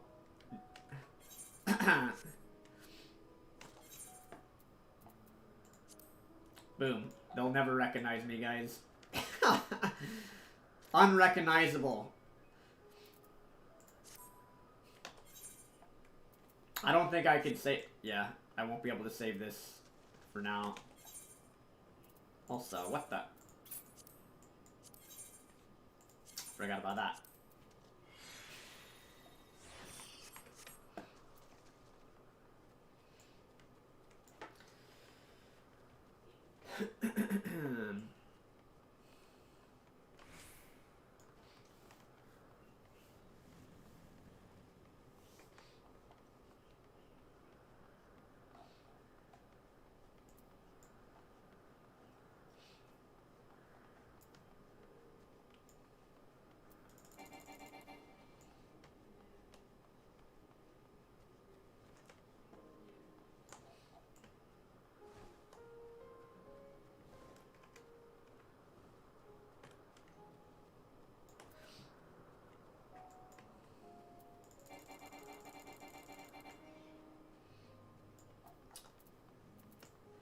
All right.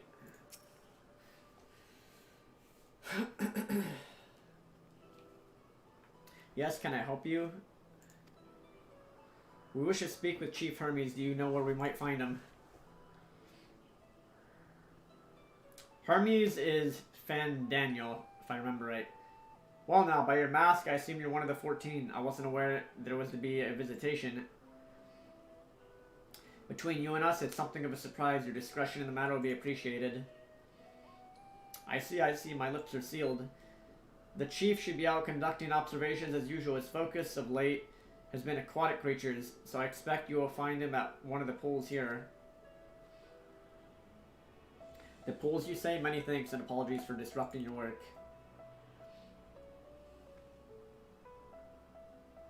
I say, Hythlodeus, while I've never met Hermes, you know him well, do you not? That being the case, couldn't you simply find him by his aether? Aye, that I could. As you know, Emet-Selk and I can discern the color of souls. By the same token, we can also see aether quite keenly, and from great distances. With this skill, I could readily locate Hermes, but I felt that it would be a waste of an opportunity. We're here to perform an assessment, after all. By searching the ordinary way, we stand to gain insight into Elpis and the man in charge of it. This is as much for your own enjoyment, like as not, but point taken. If you're going to accompany us, make yourself useful, and help us look for Hermes. According to his profile, he has short dark hair. So you know, it's because we're in Elpis that we don't have our cowls up. A special exemption due to the need to be aware of dangerous creatures. Elsewhere, we do not exhibit our individuality. It's unseemly. This is all common sense, but I would not assume you possess any. I would assume not... I would assume you don't possess any... What? Hee. It's a rare treat indeed to be able to search for someone by their appearance, and I thank you for humoring me. Come, let's find our man.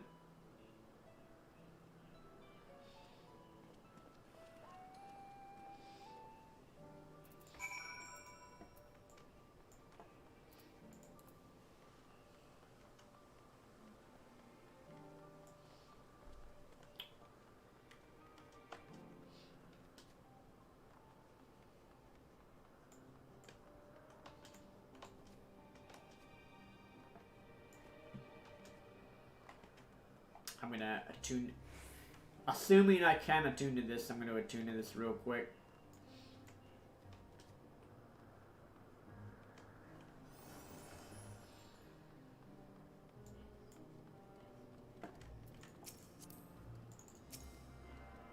Aha, we can.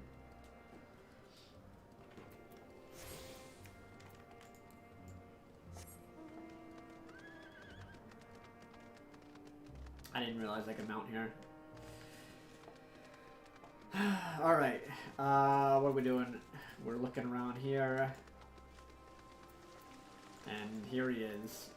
This is the guy that went full psychopath, basically.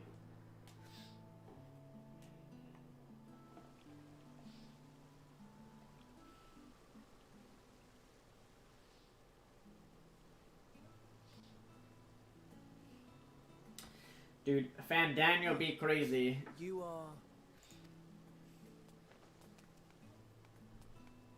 Oh. What the?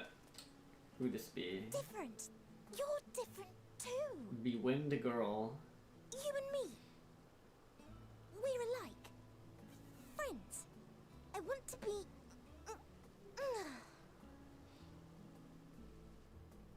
Wait. Please. Wait.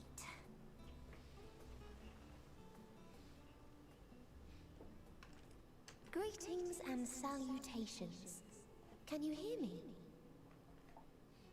Do not be alarmed. I mean you no harm. I wish only to hear your words, share your feelings, and know your thoughts. May we please be friends?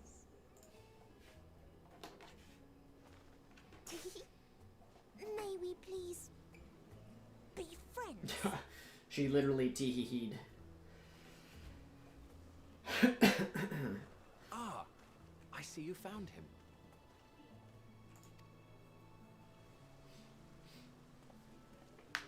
Hythlodaeus. It's been a while. Too long, I think.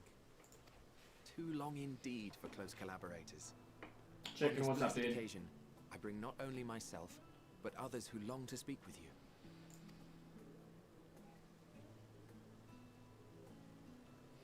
How's it going, man? Yeah, it's not a blue bird.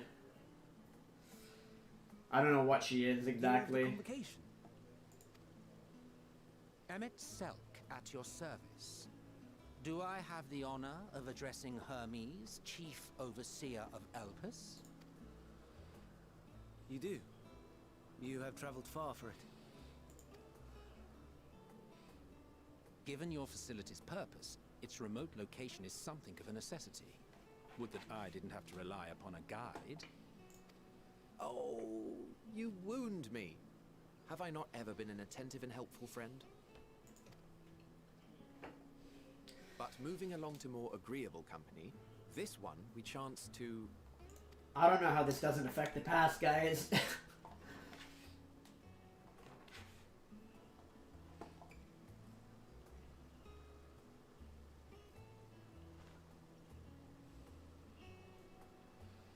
Well, you certainly have her attention.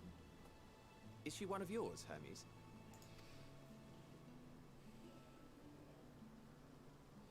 Her name is Meteon. It means shooting star.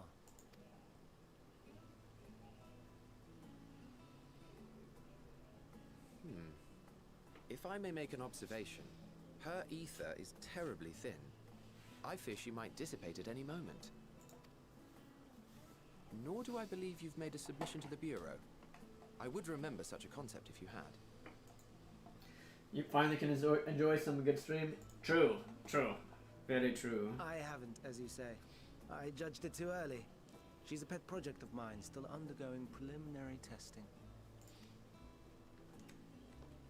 But rest assured that I will attend in person ere long. Very well. Being an authority on flying life forms, I appreciate that you are exacting in your work. I shall look forward to your submission. If we have finished with the perfunctory chit-chat, I would discuss official matters.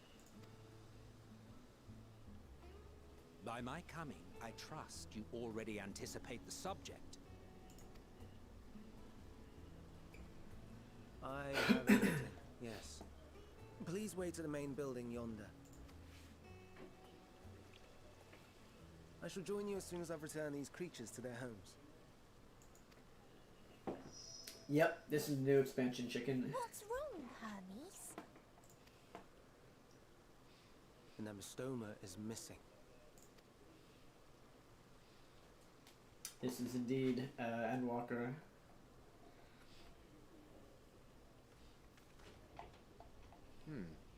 I may have found it. A creature with the self-same ether as those there, nestled in the boughs of a tree outside the grounds.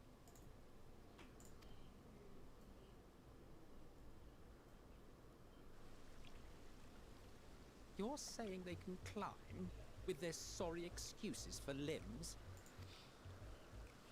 The fashion has been to imbue aquatic creatures with the power of flight, ever since the words of Metron created a sky-swimming fish. The aviloSoAmaze too can fly, if only slightly, and they could conceivably climb a tree. Whether they can come down safely, however... Excuse me. A sky swimming fish? Is that what's it called? That huge Bismarck primal? I don't know. Maybe they just mean fish in general. I'll help too.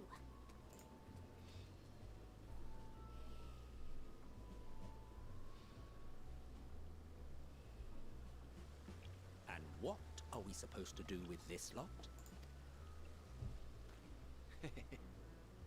May I suggest we split up?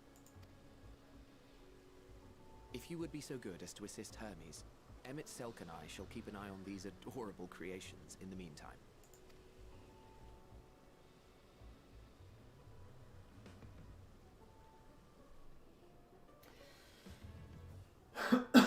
We're in the past. Dude. We must be affecting the past somehow.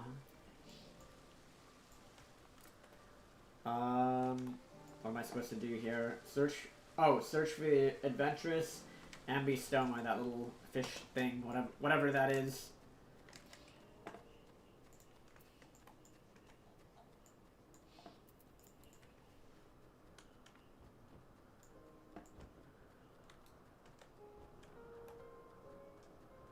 Ah, there it is.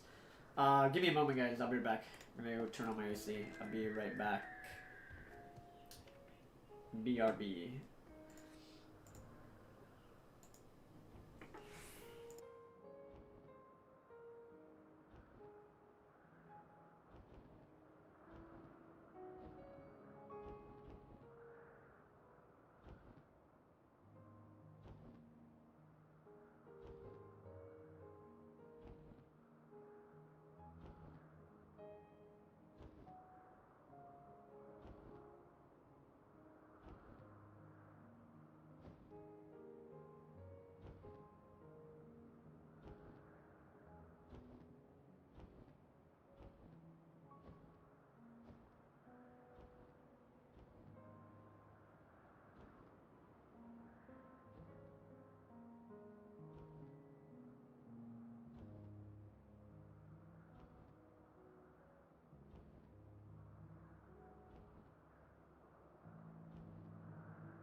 Alright guys, I'm back.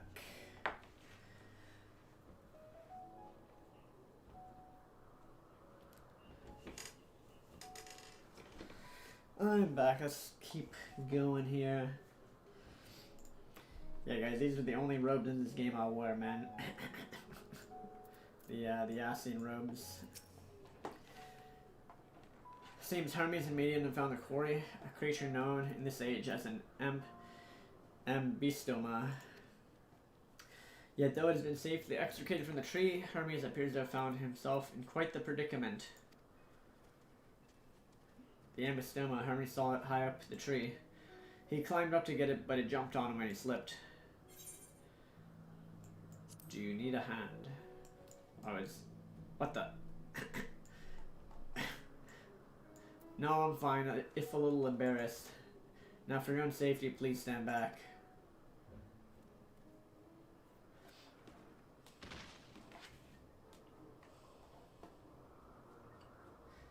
Ugh.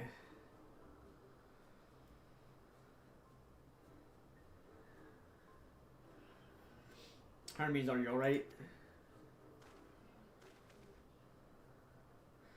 Quite alright, yes. My apologies for making you worry, Medion. Both you and,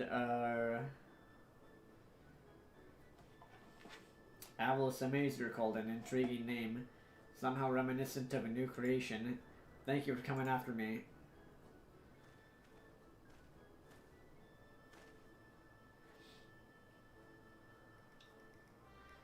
As for you, little one, you must be more careful. You may be able to fly, but it doesn't mean you cannot fall and hurt yourself. Oh no, I'd forgotten all about its fellows.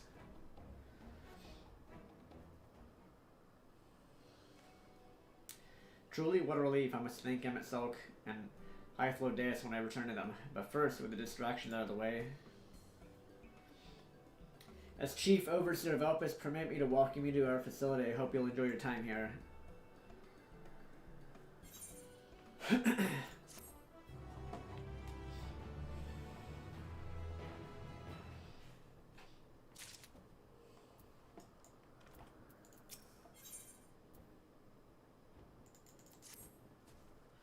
We mustn't keep those waiting. Let us return to Anagnorisis.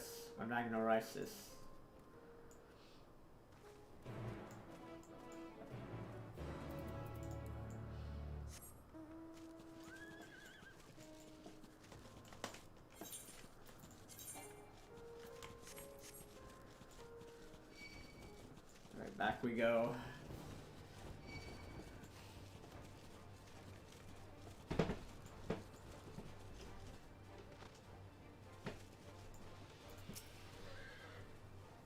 My apologies for the trouble. Owing to your kind assistance, all the Amistamas are safe and well. I will presently send them back to their space. If you would go on ahead to the main building. Upon entering, you'll see a table and chairs, a meeting area. We may speak there. Very well. I'll take not to let the creatures slip away again.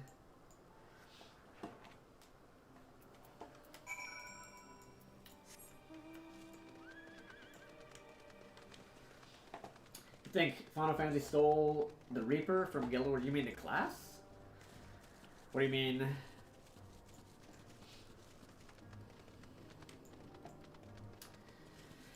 I haven't played any of the recent Guild Wars, so I have no clue, to be honest. I mean, there's common concepts in a lot of fantasy games.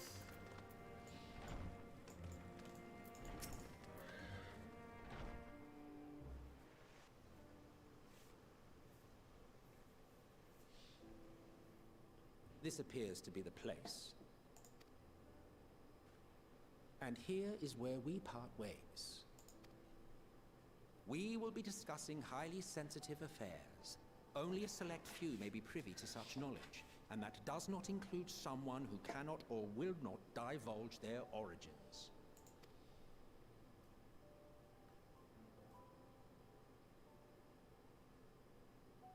What? Will I have to remove you by force?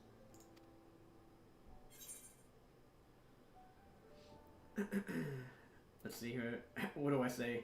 I have important things to say to him as well. There are reasons I cannot speak freely. Let's say this.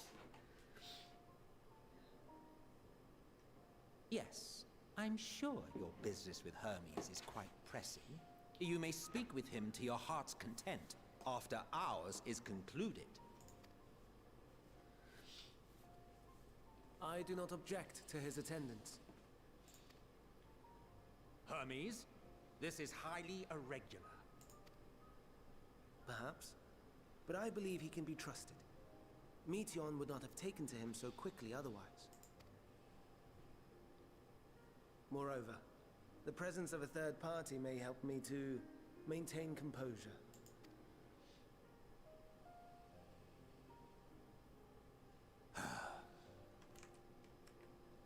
As you wish, then. Behave yourself. Do you hear?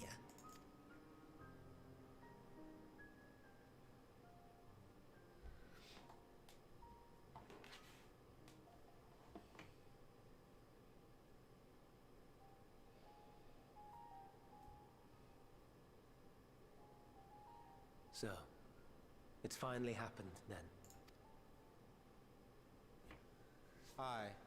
Van Daniels declared his intention to step down, and named you as his preferred successor.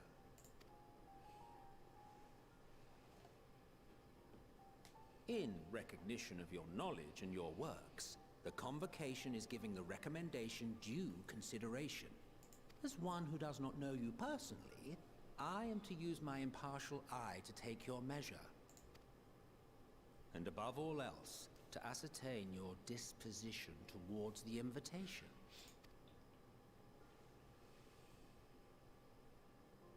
I understand that you and Fandaniel are close. He himself was once chief overseer of Elpis after all. I should not be surprised if you knew before anyone else that he wished to relinquish his office. I did. He told me that when he fulfilled his purpose, he wished to pass the torch to me. A torch you seem none too pleased to accept. Are you so averse to serving on the Convocation? No, it's not that. For a humble researcher like myself to even be considered is an honor beyond words. No. What troubles me, what I struggle to come to terms with, is the very fact that Fandaniel is stepping down. Does this not mean that he will return to the Star?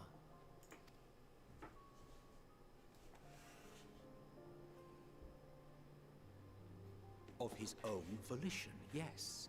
Like so many others have before him. Return to the Star? Does that mean die? Well now, that's not a word I hear often. Is that what you say here in Elpis? Mankind is the life of Atheris. Each of us, a drop of blood flowing through its veins, bearing sustenance. In our finite time upon it, 'tis our duty to make it a better place, that all who call it home, now and in future, may abide in happiness. To that end, we have dedicated ourselves to the pursuit of enlightened creation. And by our efforts did we transform this once untamed wilderness into the peaceful paradise you enjoy today. To return to the Star whence we came is a privilege afforded to we who have so loved and nurtured it. A choice embraced by those who have lived their lives to the fullest, in service to our world. And when they depart upon this journey, it is beautiful, always. The 14 are no exception. 'Tis believed no occasion is more felicitous than the fulfillment of one's duty. Our office becomes our lives, and to retire is to return, or so the majority of us hold. Some few have elected to eschew custom. Mayhap you feel Fandaniel's deeds do not warrant his return. Yet you should know his accomplishments as well as any. During his time, he conceived of countless outstanding concepts. And channeling the wealth of experience he attained here in Elpis, he brought forth many new specimens. I know of all this. I do. It's just, I cannot fathom why someone so great and wise, who could still do so much good, would want to end it all. Don't know either.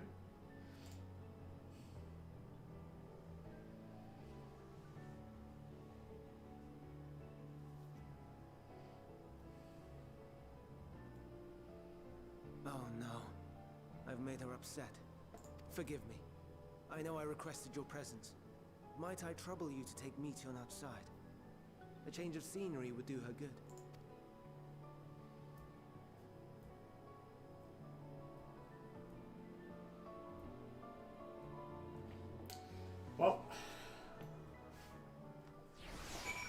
actually be depressed.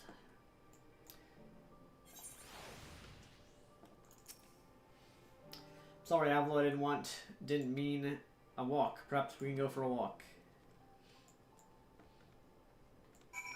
Oops, that's not the door. Just kidding.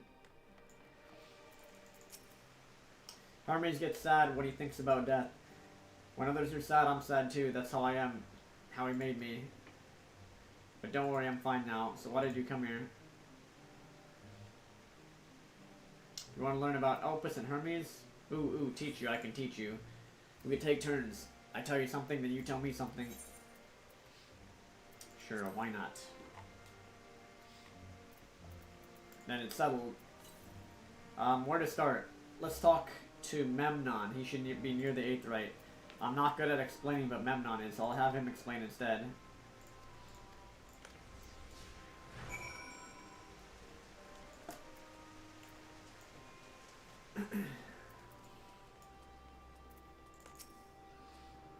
What have we here? Though you look like a person, your aether is quite thin. I assume you're familiar like Mityan. Is there something you need? This is Avilo. Could you teach him about Elpis? Ah, newly arrived familiar, is he? Very well. I should be glad to introduce our fair facility to him. As you know, it's mankind's duty to make the star a better place. As part of this duty, we employ creation magics to bring forth new life. However, we cannot simply release our works into the world, for it would lead to chaos. No, any and all life forms must undergo extensive testing to determine their fitness to exist. Testing which is conducted here in Elpis. Every candidate is subjected to rigorous study in which we identify their properties, surmise what habitats might be suitable, and speculate as to the effects they may have on the environment and other species. Should it be judged a beneficial addition to the star, it will be allowed to take its place in the world. The two of you, too, were created with the hope of making the star a better place. So heed your masters well and be good. Do you hear it? Thanks for the lesson. You had a turn, now I get a turn. What? Where did you come from? Oh, shit. A place far, far away. From a place facing a great threat. From the Crystarium, I guess. We'll just say a place facing a great threat. Oh my god. There's such a place, I had no idea. This place is important to you, I can feel it. Oh, my power, I haven't told you about it. A creation, let's find a creation. One not being watched, then I'll explain my power. She has some power. Alright, let's search for idle creations.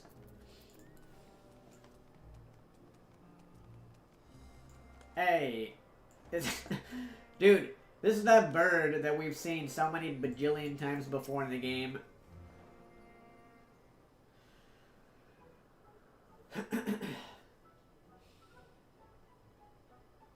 Oh, this creation is perfect.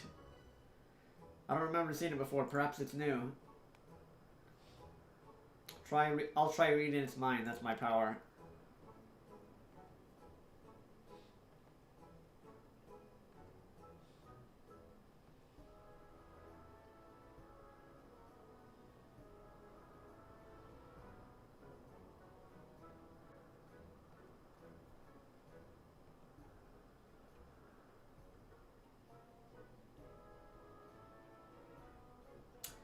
I can't read it, or maybe there's nothing to read. Wait, please wait. I'll try again, with you this time.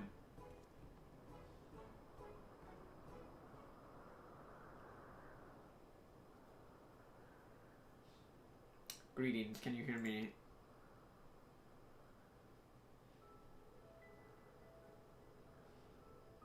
This is my power. I can read the emotions of those around me and project my emotions to others in return. I'm not actually speaking to you in your mind, rather you're converting my emotions into words and intention, a process performed subconsciously by intelligent life forms. This ability is vital to my mission. It allows me to interact with intelligent beings, even should they communicate via unknown languages or other nonverbal means. As a consequence, I'm clumsy at speaking. Yet though I struggle to express myself in this fashion, Hermes wants me to speak as much as possible, for everyone has thoughts and feelings that they may wish to hide. I harbor an affection for you, one that is difficult to define. Aside from the fact that you share common traits with us, your thoughts are complex, prismatic. They draw me in and leave me wanting to know more. Angry Bear. Out of respect for your privacy, I'll refrain from using my power when speaking with you. Nevertheless, I want to know that I wish to be your friend.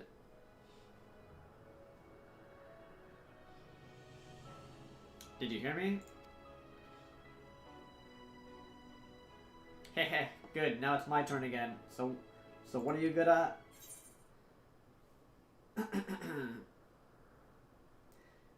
The bird is, dude, that bird is, yeah, exactly, the end boss of ENDWALKER. That's the nefarious thing that's, yeah, that's causing the calamity, that little bird, obviously, man. A shovel beak, yeah, I forget what the thing's called. We've seen it in the game before. It's like just randomly, like, watching stuff. Let's see, we'll say fighting.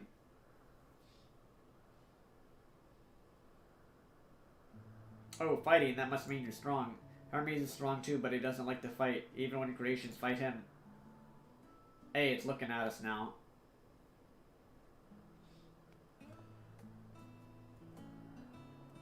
It looks angry as hell. I think we might be bothering it.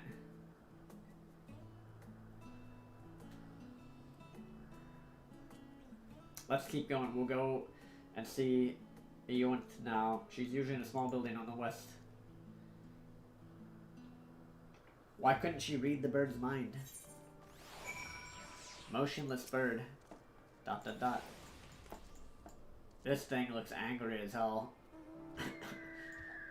That's the same bird from the that was on the first.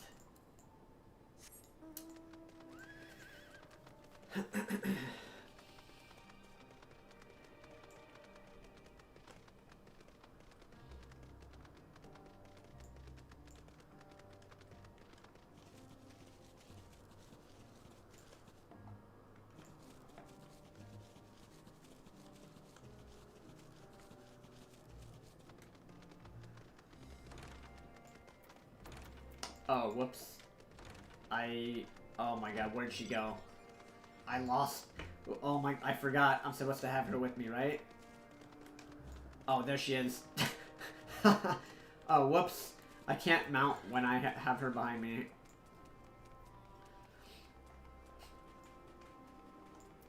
I completely forgot. Well, if it isn't Median, I see you brought a friend today. Greetings, Eowyn. I'm an apple. Can you make me an apple? The kind Hermes likes, covered in syrup. I want to share it with Avilo. Ooh, candied apple? Hermes is certainly partial to them, but you know, you can't eat Median. You weren't made to do so. But I like it too. It may seem that way, but it's due to your ability to share others' feelings. You've taken Hermes' likes for your own. In any case, I can't prepare an apple right now, but I'll bring one for Hermes soon, I promise. Sorry, Avil, I want to show you my favorite thing. Then I could ask about yours, but I failed. Tell her what you like. Yeah, it's a staring match with a bird. Oh, that's what you're like. Yes, I can feel it. You're enjoying happiness. Makes me happy too. Thanks for sharing with me, Avila. Well, we've walked and talked a lot. Maybe Hermes has finished talking too. Shall we go and see? Alright, I gotta keep her with me this time.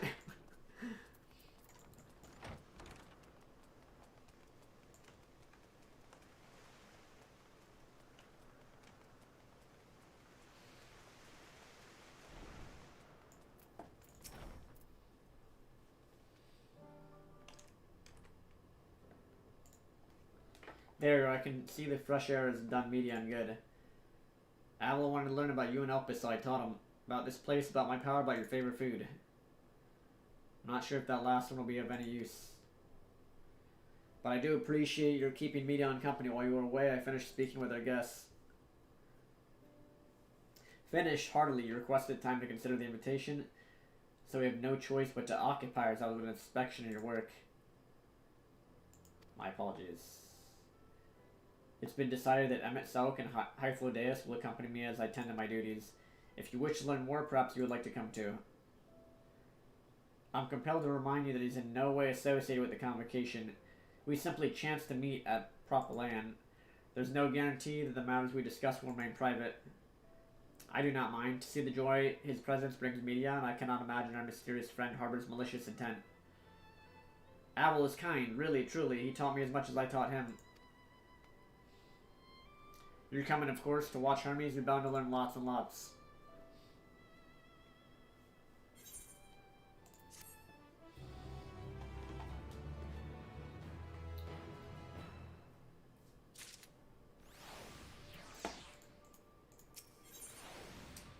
Composure, regain. Hermes ready to return to his duties. If everyone's ready, there's a few creations I need to check on. First, we shall return to the spot where we found our wayward ambystoma. Have care when you step outside a hub, for there may be more unruly creatures about.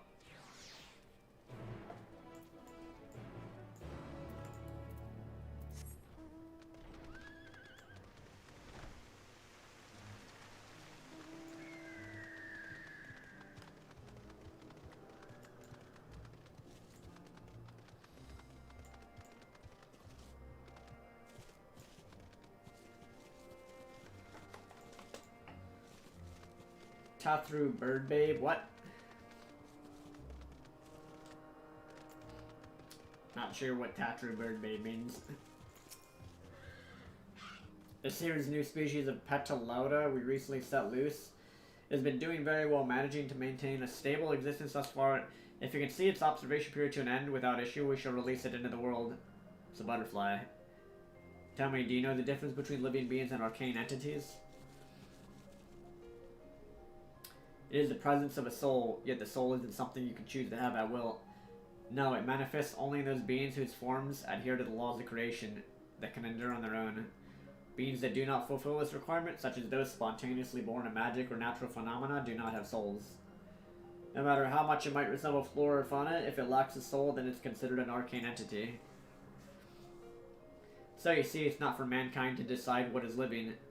That domain lies beyond our manipulation, and it's hubris to assume otherwise. But come, let us head to the nearby beacon. I've received a report that arcane entities have gathered there.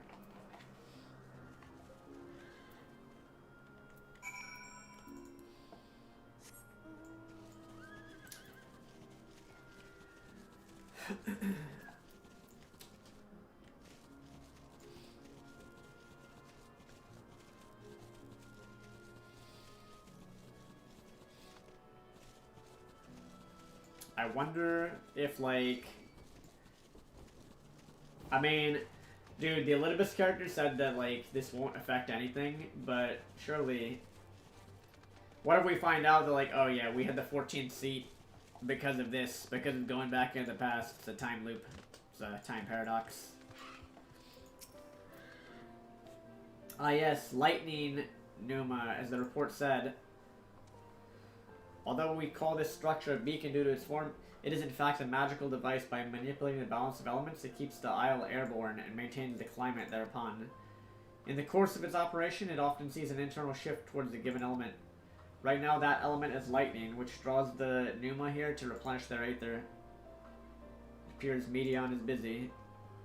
Would you care to assist me in her stead and feed the pneuma?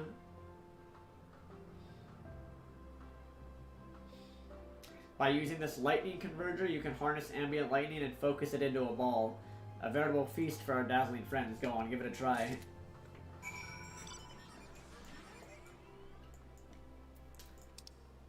Oh.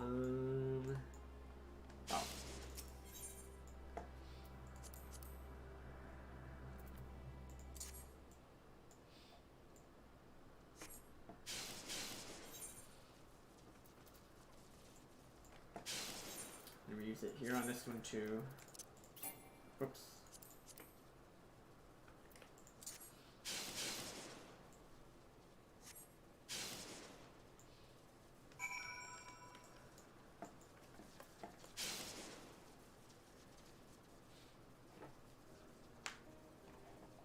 Perfectly done, Avlo. Look.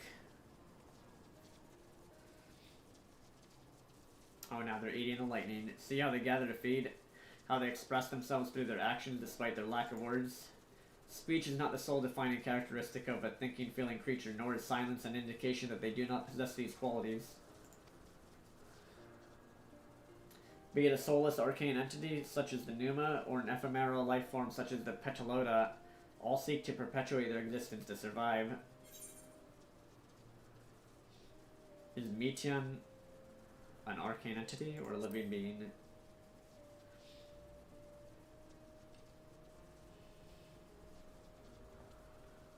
A good question. I can answer it from a theoretical standpoint, but it ultimately falls to the Bureau of the Architect to pass judgment. Those with exceptional vision, such as Hythlodeus, may be able to ascertain her true nature.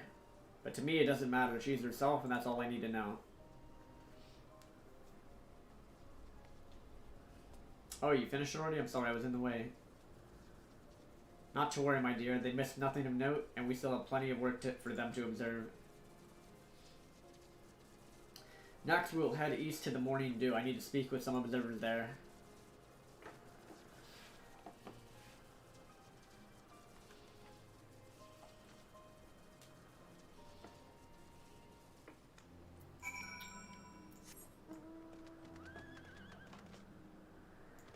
To the Morning Dew, he said.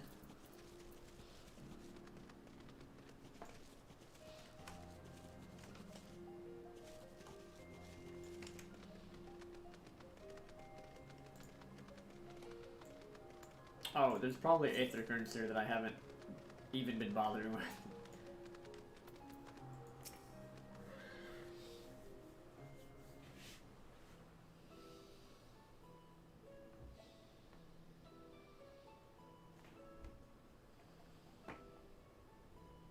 Amazing, is it not? The Ampelos, one of our newest subjects.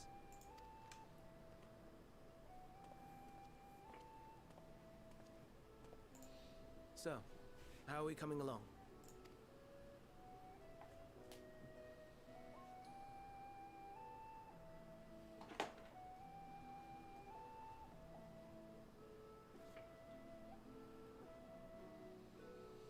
Hey, it's those flowers again.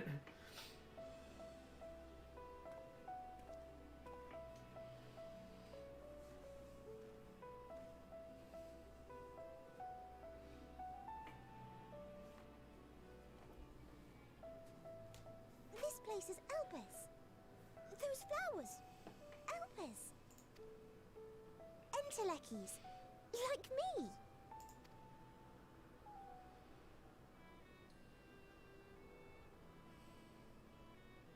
They are a product of Elpis, and so named for their birthplace.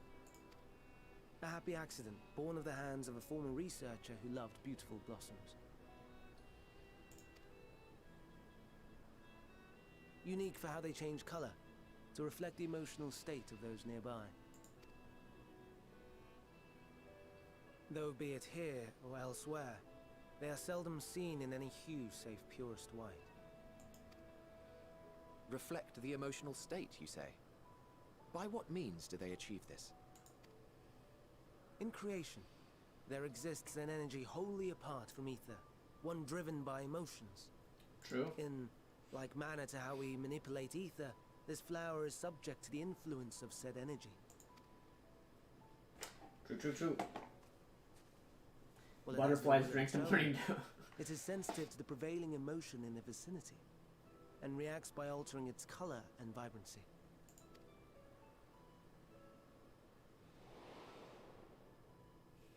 Akasha?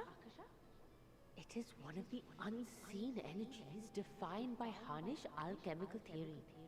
Though a gross oversimplification, some describe it as an essence influenced by feeling. Yeah, I haven't been getting the aether currents. I've just been slacking on that.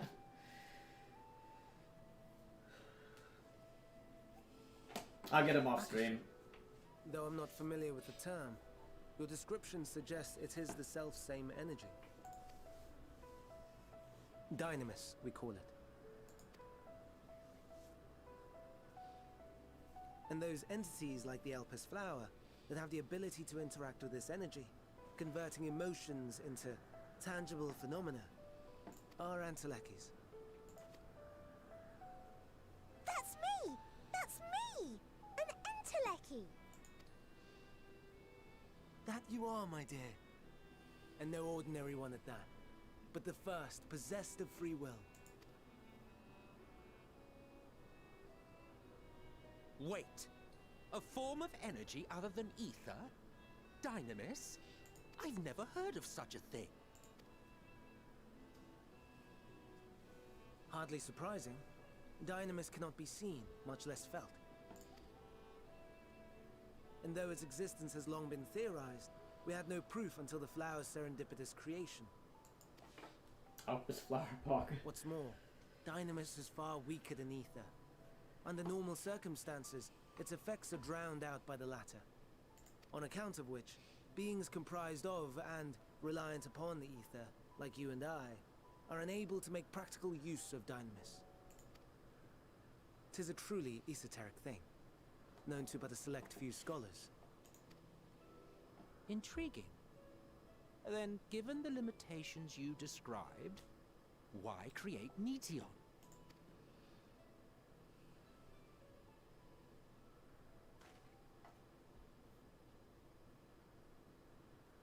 Our star, Aetheris, is especially rich in ether, so much so that its name is derived from it.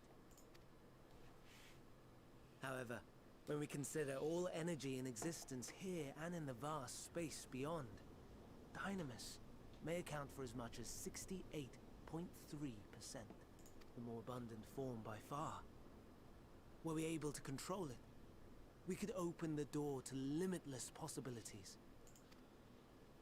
'Tis not unlike a gently flowing stream, unable to break through the dam of ether barring its path. But if we could imbue the stream with the vigor of a raging river...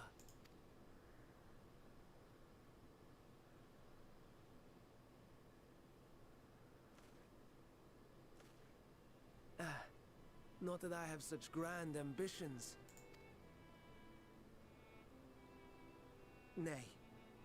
I merely wish to create a being that could traverse the great expanse.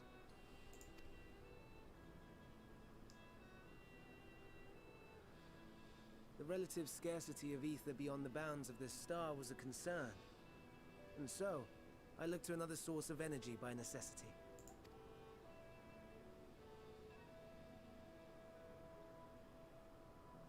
That being Dynamis. No wonder her ether is so thin. Precisely.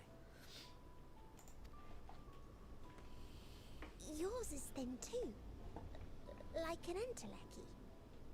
Like me. So... are we the same? Entelecchies.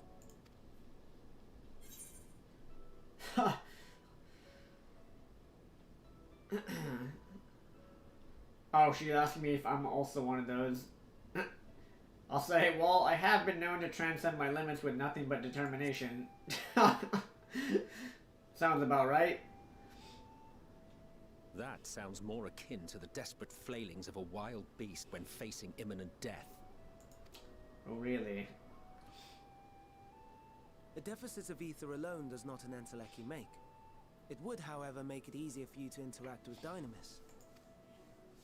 And limited though its influence may be, this quality could prove the difference between victory and defeat. You do well not to underestimate it. It's basically saying emotions. And MSQ was saying that we're like a beast. I'd forgotten about the poor fella. We become more powerful when we're on the verge of death. Go and verify a few more things. Wait, is that a Goobu? Wait a minute. It's a Goobu.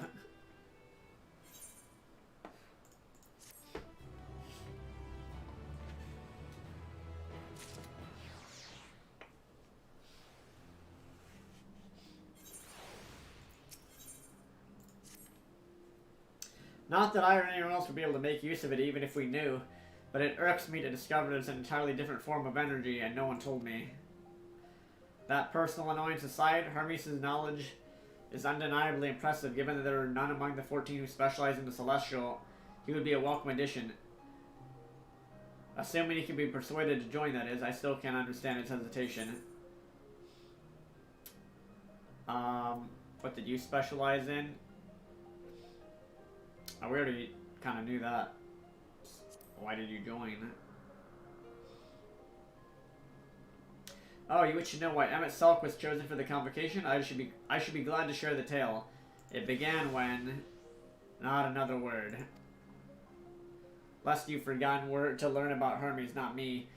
My misspent youth is not your concern. God damn it. Didn't learn anything. My apologies for the wait. I've inspected the Ampelos to my satisfaction. That's a Gubu! All is well with the creature. I dare say it won't be long before it's released into the world. Another creation, however, reportedly isn't faring so well. The Charybdis. That's what we shall tend to next. If you would follow me, my friends, we shall return to the main aisle and head north.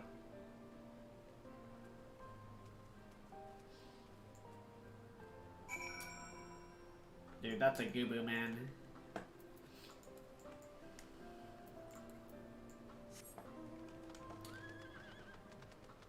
Can I jump down there? No.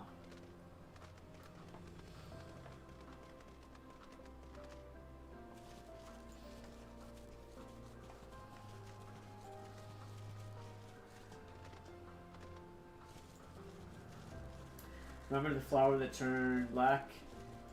Yeah, that's the same one. Yeah, that flower. Just gotta go over here.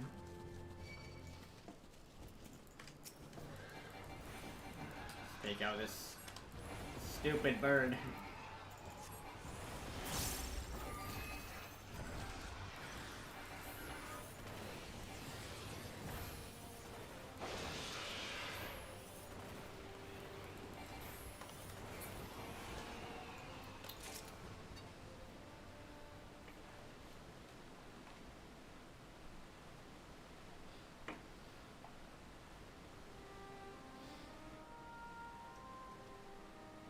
I understand there's a problem with one of the Charybdis. Yes, that's right. As you know, the Charybdis is based on a sea creature. Owing to adjustments to enhance its affinity to wind, it's capable of flight. The specimens created from the concept could all fly without issue, but a problem arose in subsequent generations.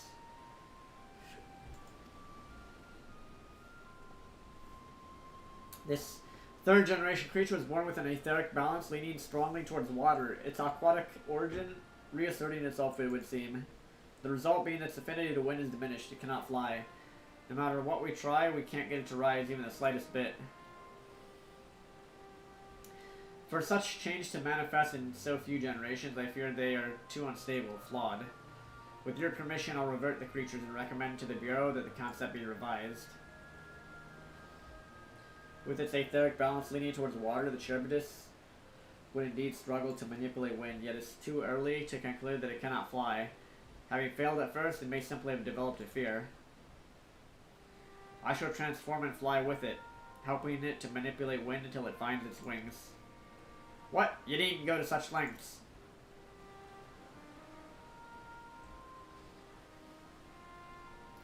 You don't know? But of course not. Transformation is an art in which one manipulates a vast quantity of aether to construct another body around oneself. In practice, this allows one to assume any conceivable form, and thereby transcend the limits of one's flesh. Yet convenient though it may be, transforming the presence of others is considered vainglorious in the extreme. As uncouth and unseemly as running about robeless, shameful. Am I to understand you make a habit of this? Nothing of the sort, it's just that when transformed I can wield the wind and fly. It may seem excessive, but what is our shame next to the lives of these creatures? They deserve a chance and we owe it to them to do all in our power. Be that as it may,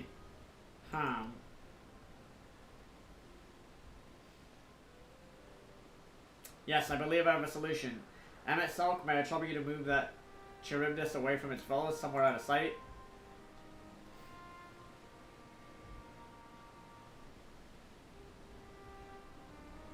Meanwhile, I'd like the rest of you to help me prepare here. What mischief are you scheming now? No mischief, I assure you, but I would spare you the need to report your colleagues that Hermes committed an indiscretion. So have a little faith and run along.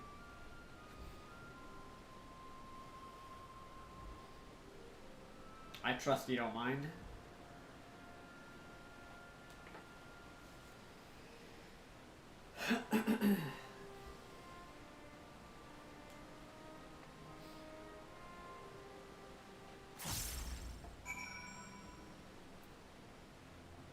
Who is this? Celeste Sinclair. Damn, it's Diablo. Never thought I'd see someone from SE here. GLHF. Hey! Same thing. Same.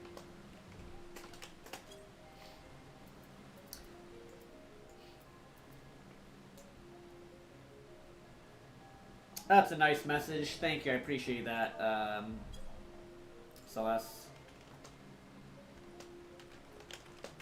Appreciate it.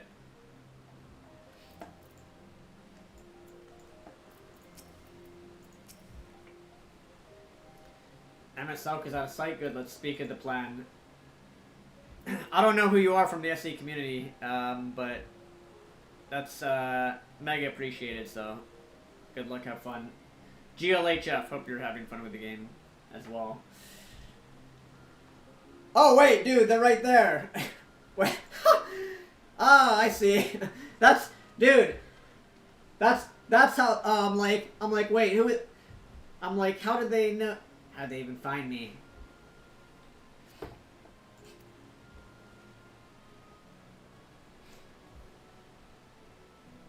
Aside from being able to fly untransformed, he can readily see aether currents.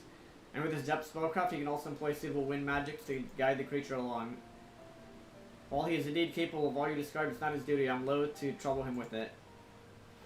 Don't be. As I mentioned, it will be for his own sake. With that settled, let's begin at once. Avalon, I want you to go to MSQ. Tell him that you have a favor to ask. He'll be disinclined to cooperate at first, but you mustn't be discouraged. With our friend, the trick is to be unflaggingly persistent. Now off you go. Good luck. While in chat mode, oh. We gotta say, I have a favor to ask to MSQ. Oh, that's why they're typing that. Hey, what's up? Let me, boom. Hit him with the great. Now where's MSQ? I didn't realize that person was right, they were right in front of me.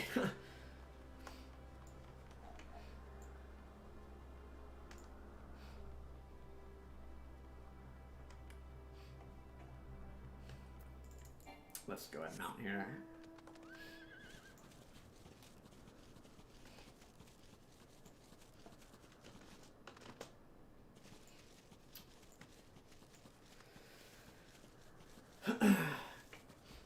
See, man, FF14 people are a different breed, guys. FF14 people. Most people that play this game are pretty good people, I would assume.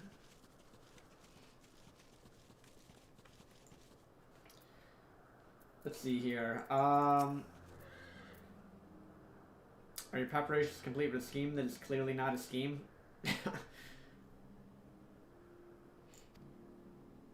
Oh, I have to type that right now.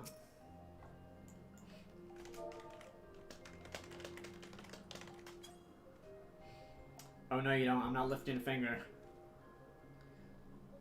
I gotta know what Hythlodaeus is up to, and I will not be made to know. I refuse.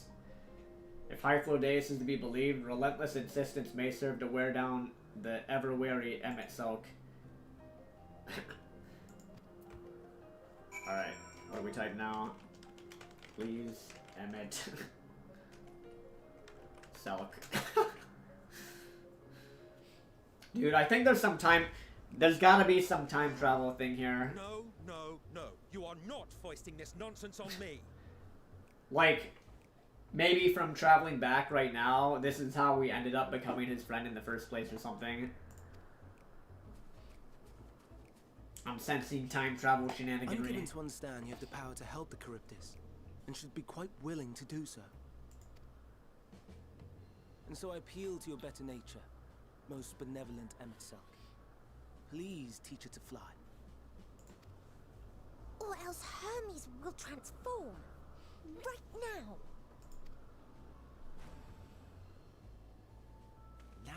Now, there's no need to go quite that far. Altruism is its own reward, as I'm sure he would agree. Oh, would he now? And who contrived to put me in this position, pray tell? Nothing so devious. I merely suggested a possible course of action.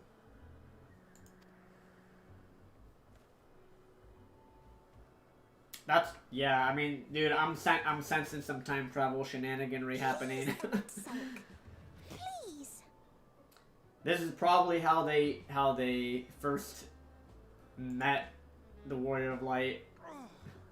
From this, it's a time travel paradox, though. I did not come all this way to play nursemaid to your creations. I'd thank you to remember this favor and let it be the last.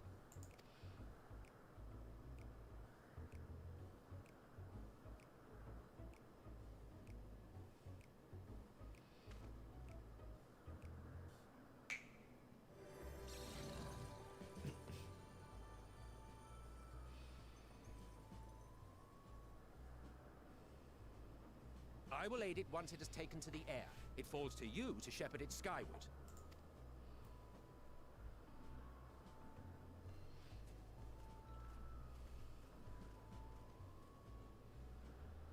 Well, let's relax and enjoy the spectacle, shall we?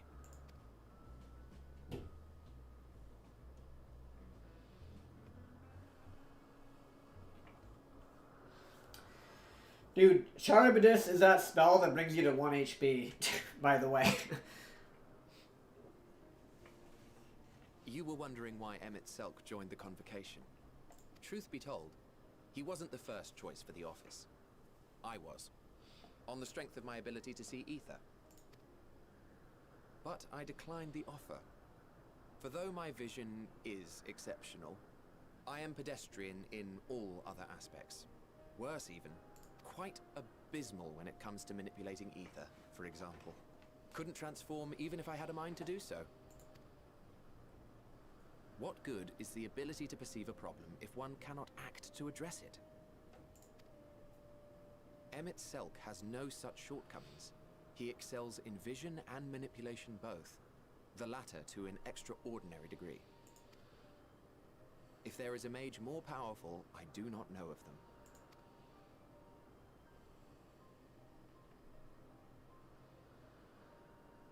Thus did I recommend him for the office in my stead. And I wasn't the only one. Far from it. Countless others vouched for his skill and character.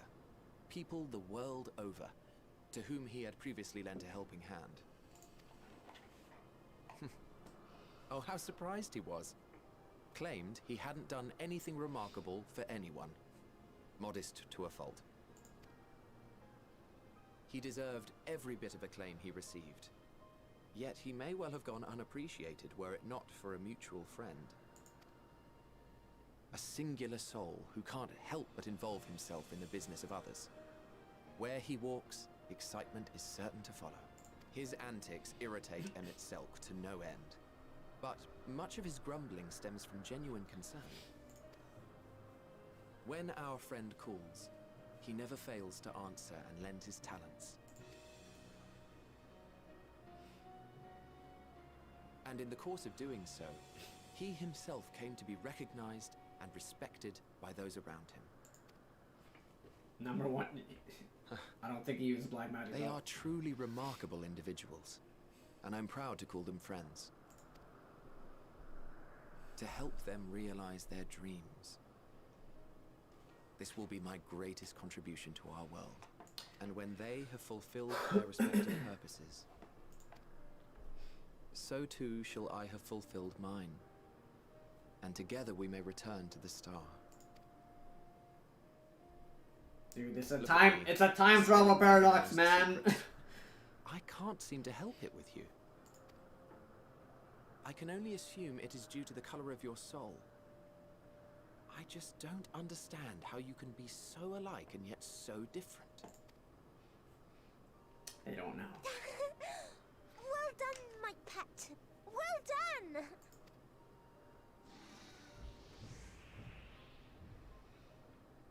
It's fine now.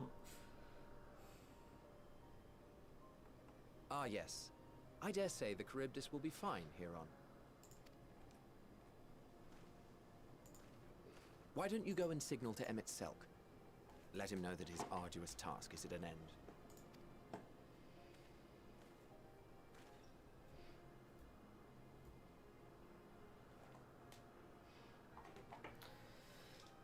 Dude, I've been pretty big brain this whole story so far. Alright, now what do we do?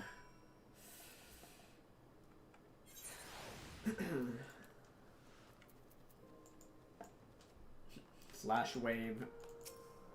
Oh, okay. Wave. Whoops, I waved to the wrong person. How do I wave? Emerging from his reverie, Emmett Selk notices you and begins to descend with the Charybdis.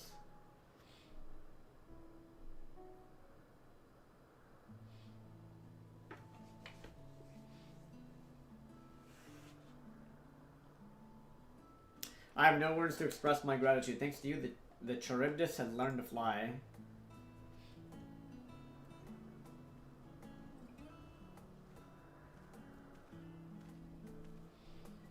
And Avalon and I could relax and have a pleasant chat. I'm sure you did. The creature needed some small assistance at first, but soon it was flying more or less on its own. I doubt you will need to repeat the lesson. That was truly impressive. Who is this? I witnessed it all from afar. The Charybdis flies. Indeed, with this we've proven that even a creature with skewed etheric balance is capable of flight. Though we helped it to achieve this, the Charybdis is a herd animal. They may well aid their struggling kin in like fashion, if and when the need arises. Keeping this in mind, I bid you continue observing them. That's what you want. But if I may say so, rather than hoping an idealistic possibility comes to pass, would it not be simpler to have the concept adjusted? That way we could guarantee that anomalies such as this specimen are never born in the first place. These creatures are already here. We'll spare no effort in giving them a chance to survive. As you wish, Chief, as you wish.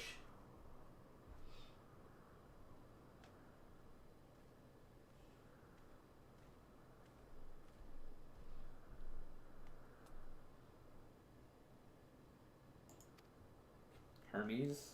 She's gonna ask him something. I'm fine, don't worry. Well, that concludes all of my present tasks. Let's return to Anagnosis for now. If I said that right.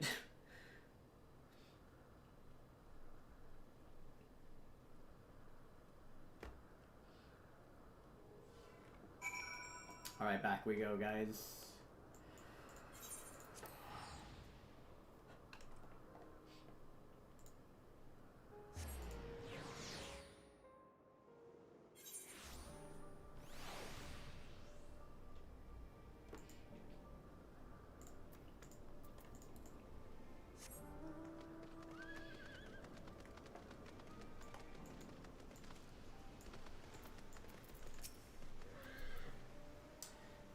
What? Want to apologize for forcing me to help, do you?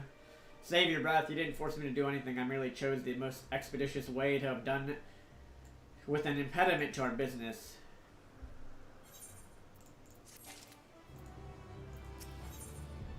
Something seems to be weighing on Hermes' mind.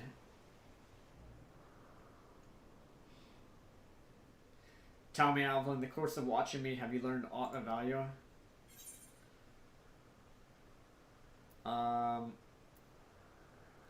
Let's say Dynamis. Dynamis seems promising.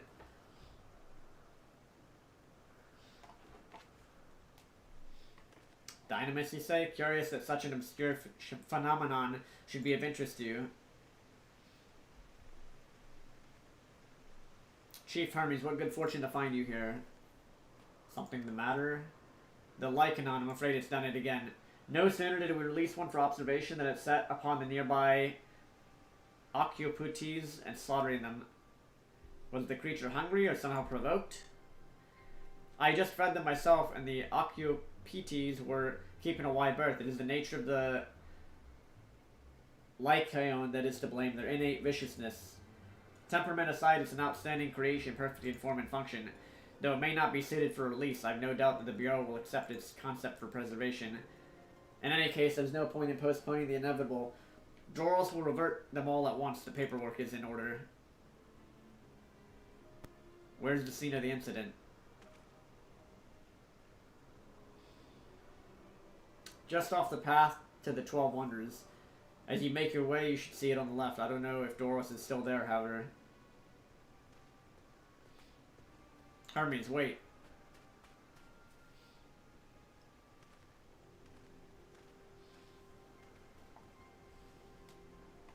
If this is part of his work, then I would observe. We follow.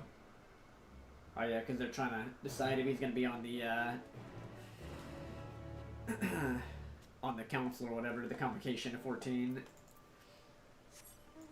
Alright, keep. Follow these dudes.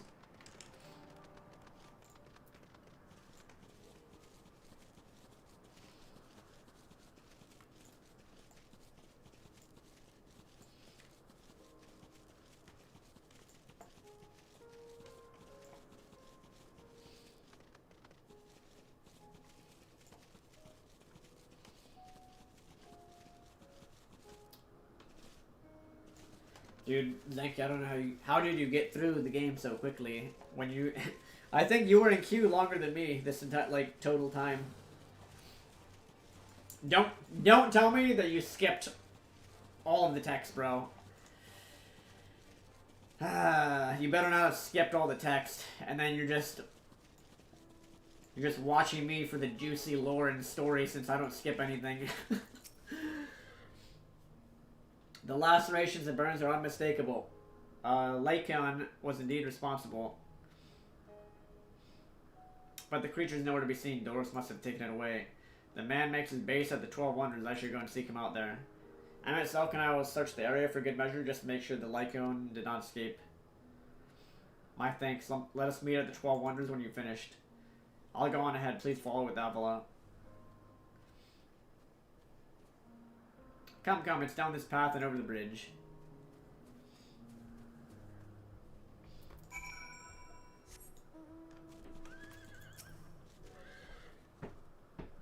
The Occupete? Occupete? I think that's how you say. Occupete. Is no easy prey. Its hooves and horns was designed to be formidable even on land, yet they didn't stand a chance. A fearsome beast this Lycaon, but where is it now? Oh. Alright, let's go find it. Oh, okay, you had max speed text. I can actually read, I mean, I can read even faster than this, but, I mean, I'm saying it all on stream for you guys. I'm reading everything out loud. I could speed read through though if I, if I wanted to.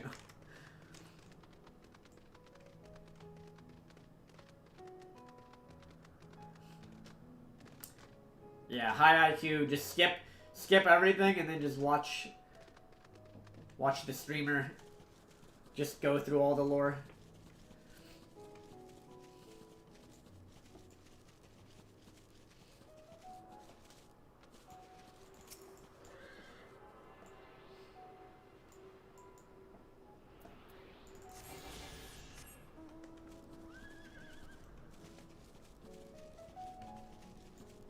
Alright, Meteon is here. There it is, the 12 Wonders. Hermes is looking for Doros. Let's look for Doros too. He's a man with long blonde hair, I think. I'll know him when I see him. Alright, we got her following us again.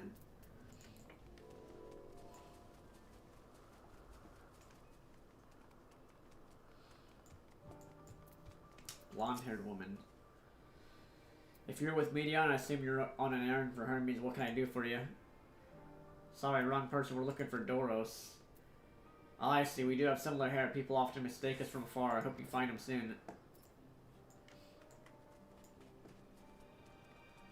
Dark-haired man?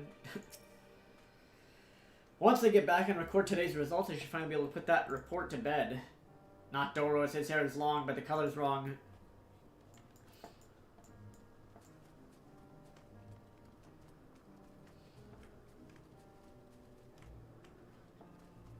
Alright, there he is. We found him. Doros, that's Doros. Well now, if it isn't Medion, what brings you here?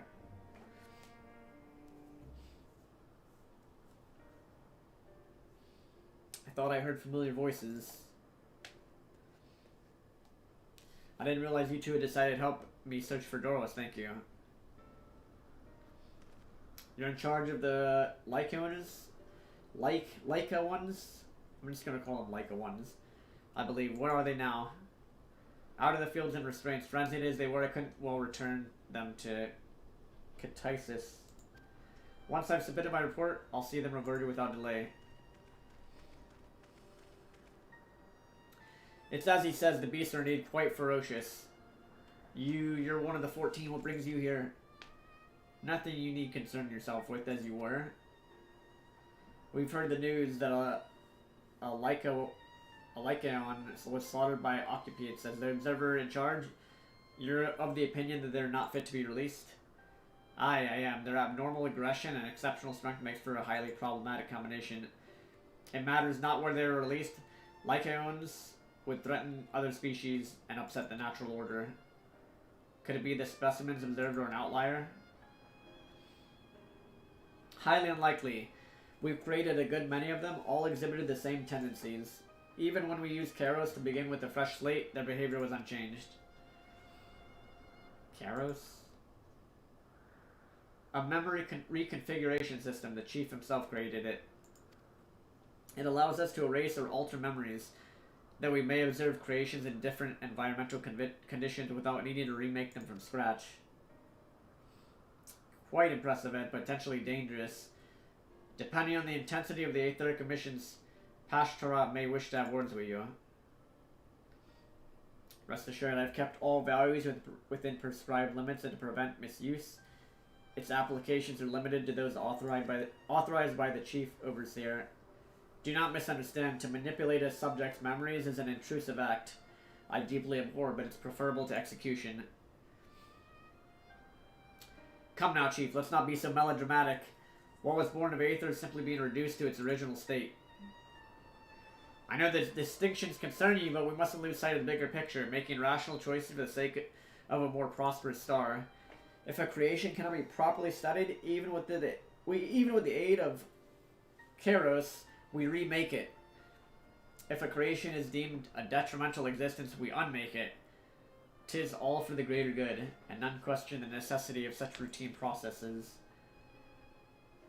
I understand these things I do, but I would never think to unleash a clear and undeniable threat unto the world. Yet, insignificant though their individual lives may be next to all creation, it is all the Lycons have.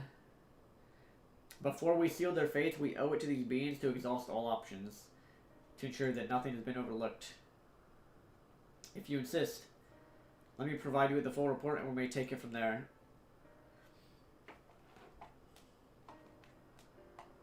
Would it be possible for us to attend the discussion that MSQ may better carry out his duties? By all means. Pray show them to the meeting room.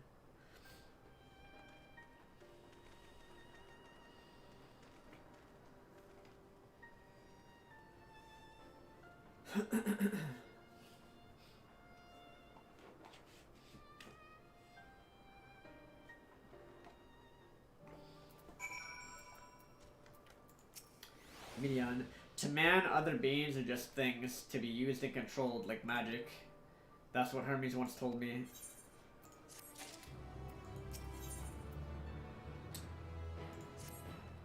I feel this discussion may take a while, during which time... Medion, are you feeling unwell? It's not me, Hermes, it's you. I won't go to the meeting, I'll stay with Avilo. Loath though I am to impose, may I leave Medion in your care again?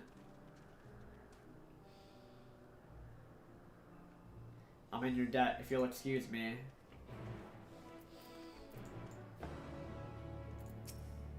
Can you help me with something, Avilo? The meeting will make Hermes sad. I want to cheer him up with a flower. Hermes likes flowers the most of all the creations in Opus. Most creations are expected to be interesting, or beautiful, or strong, better in some way. But flowers are different. They're designed to suit our emotions. What we feel and want to convey. Hermes likes that. I can't make flowers, so I'll search for one, and I want you to search with me. Dude. Is,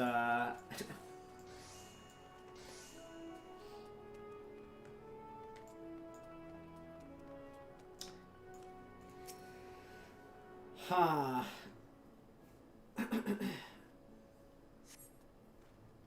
Vibrant purple flowers bigger than your hands adorn the tree. Ooh, so big and bright, I love them. They might be too bright. You have to think of the recipient, that's what Hermes said.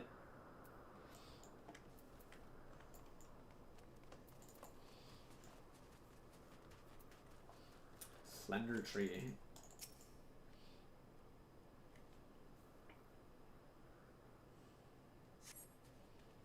A tall, slender tree rises before you. You crane your neck to look for flowers.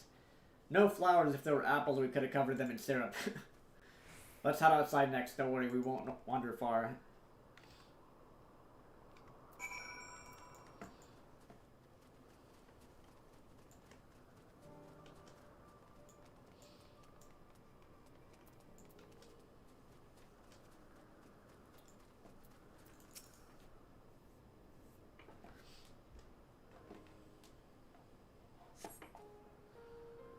An array of beautiful flowers grow in the bed, their mix of colors forming a pattern.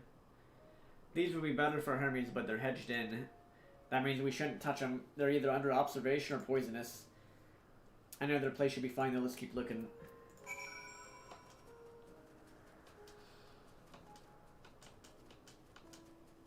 Familiar plant. Sat on a tall, thin stalk, the oddly shaped flower is mesmerizing in its undulations. Oh, a conian, a flower that can move. When Hermes wasn't looking, it shot seeds at him. Not a good gift, maybe. But you're good, Avilo. At spotting flowers, we'll find something soon.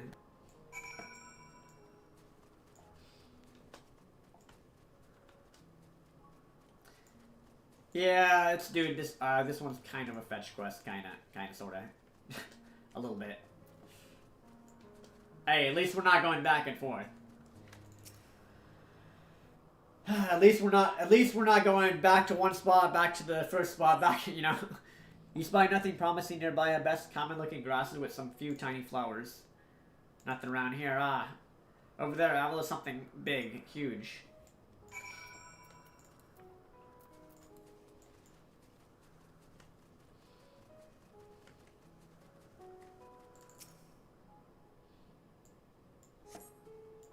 A terrible stench reminiscent of sodden old boots pervades the air. Without a doubt, the culprit is the marble-like creature before you. It's an Adonis. The things around his mouth look like petals, but the flowers are the orbs on its head. When Hermes inspected it, it swallowed him up. He didn't leave his room for days. What do you think, Avila? Would he like it? I'd rather not go near that thing. So not this one either. Finding any good flower is harder than I thought. I'm sorry, Avila, but can we search a little more? Maybe as far as the fields over there? I'll pick something after that, I promise. D-Rock, what's up, dude?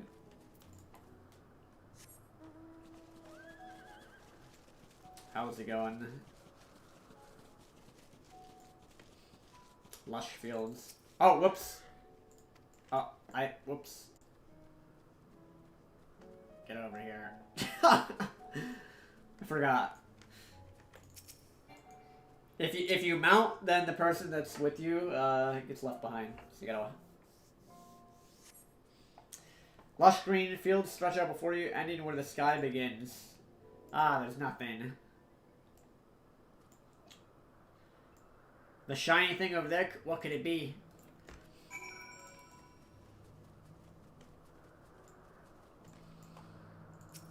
Shiny object.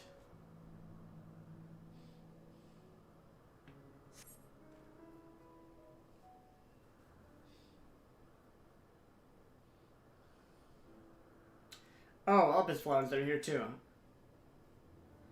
Hermes likes and dislikes them at the same time. Like me, they're entelechies. Like me, they feel his pain and turn dark. That's only for Hermes, though. For others, they're always white and bright.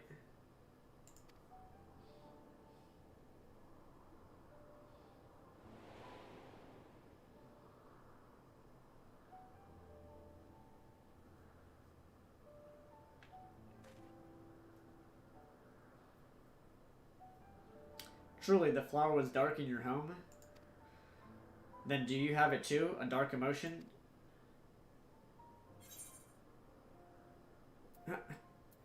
Let's see here.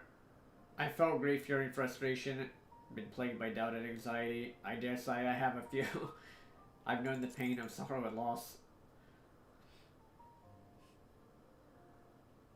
I see. Hermes has known the same. The feeling that a part of you is gone again and again, but no one notices. Please, Avila, won't you lend it to me, your pain and sorrow? I want you to make the flower dark in front of Hermes. He's been in a dark place since before he created me. He needs to know that he isn't alone. That others are sad too. Yeah, Burke, Zenki, you're here. I got, dude, a lot of you guys are regulars here as well. She says, truly, you'll do it?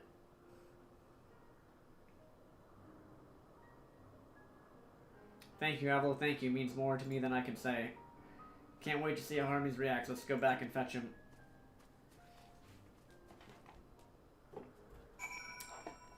Alright, back we go. Oh. The little girl's not with me anymore.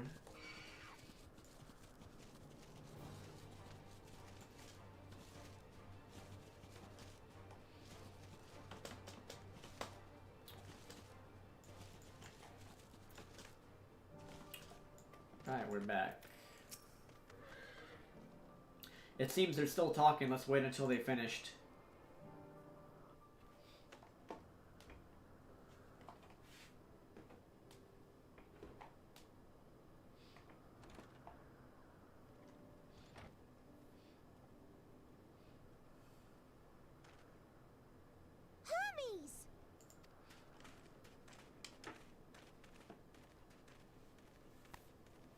Oh, you were waiting for me.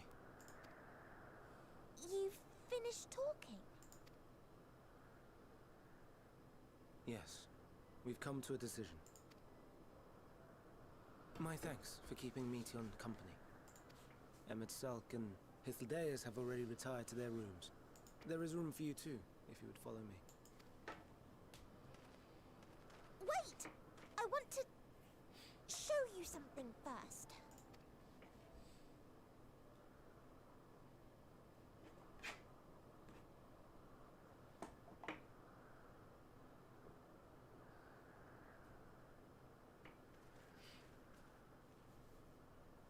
Elpis flowers? Go on.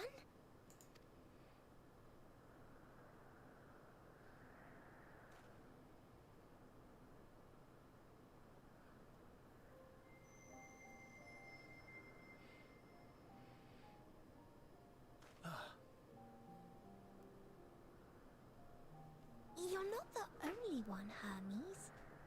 Others feel sad too. You're not alone. I wonder if this is, if she's Highland or something. I see Meteon has shared much with you. Everybody's Highland at this point.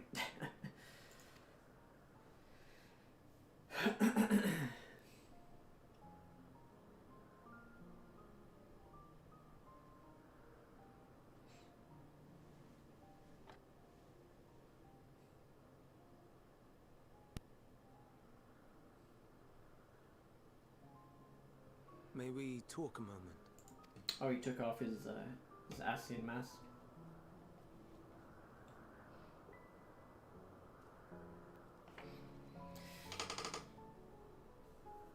Hey, it's Sonic the Hedgehog.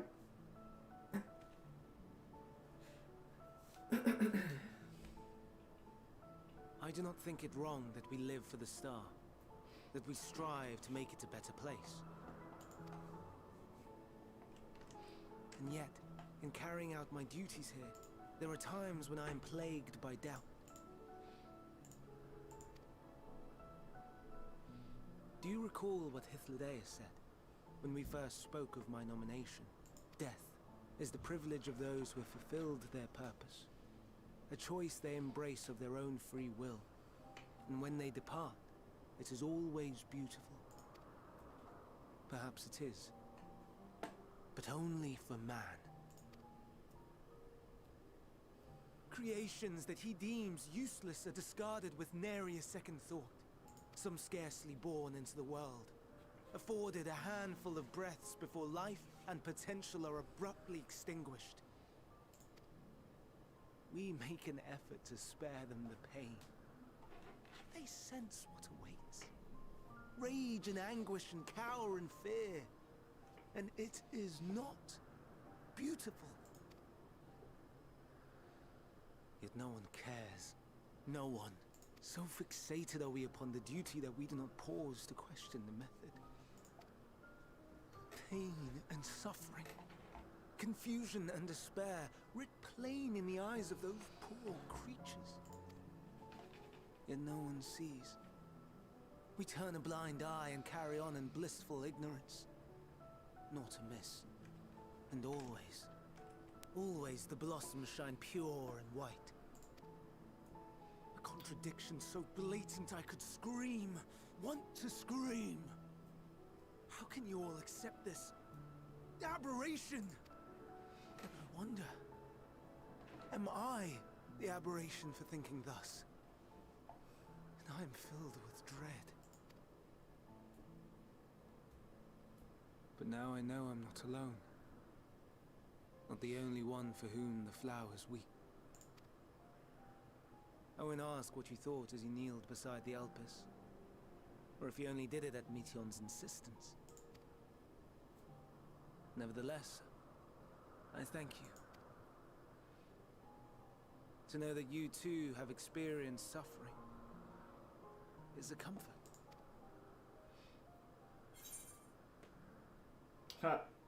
Oh, I could tell you all about suffering.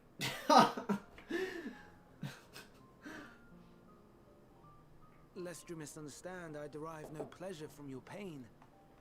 It's just the fact that you are still here in spite of your suffering gives me heart.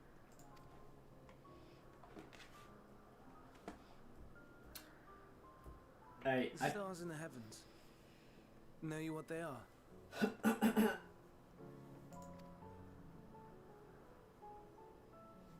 Though it is too far to tell, each glittering light could be a world not unlike Aetheris. A world filled with life. So many stars, so many lives. For us, there may be no higher purpose than to live for our world. But what of the other living beings out there? What is it that gives their lives meaning? That drives them day after day after day? To pose that question to our undiscovered cousins, I created beings of Dynamis, who can traverse the vast emptiness between the stars. Meteon and her sisters. Sisters. She has a great many of them, and they have already departed on their journey, traveling to one star and then the next in search of life. As one might expect, exploration on such a grand scale is rife with difficulties, and thus far I've naught to show for it. That could be a really good thing or a really bad thing. But I have faith that we will make some manner of discovery ere long. And when we do, I should be glad to share our findings with you, in gratitude for your kindness. It's getting rather late. We had best find our beds. It would not do for both of us to be sleep-deprived on the morrow. Come, Meteon. Let us head back. All right.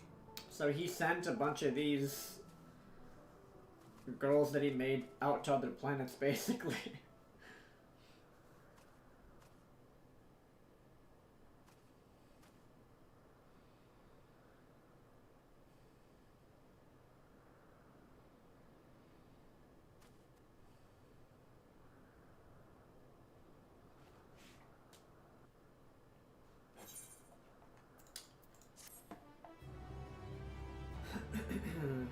Alright.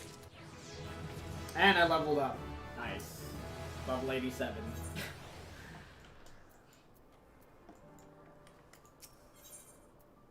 Verdict and execution. All too brief interlude perhaps, but it's time I attend to my next task. As MSQ and the heuheu are aware, we reached a verdict regarding the fate of the Lycoans. 7 were created for observation, and all 7 must be unmade. Doros has followed the correct protocols, and as chief overseer I can find no fault in his judgment. The Lycoans would disrupt the natural order, ravaging and consuming other species until they themselves starve and perish. They cannot be released into the wild, and they cannot be allowed to remain here in Elpis. I intend to petition the Bureau of the Architect to have the concept preserved as a restricted purpose hazardous life form. heuheu has pledged to support me in this endeavor. Yet whatever the Bureau decides, the existing Lycoans have served their purpose. Doros has already isolated the creatures and is preparing to carry out the necessary measures. I'll join him forthwith. It is my duty to witness the conclusion to this study.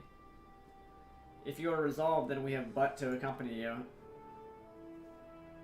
Of course, let us be off then. Let's return to the main aisle. Verdict and execution.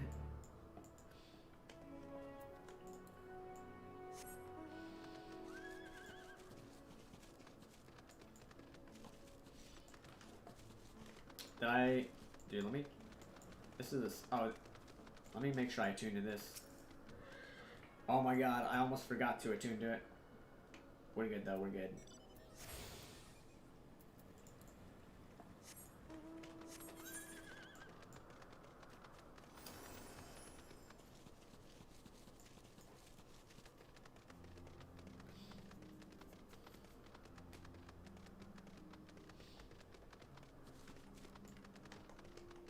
Dude, look. This game is so beautiful. Look at this, man. Look at that. Look at the scenery. Look at this scenery, guys. Pretty sick.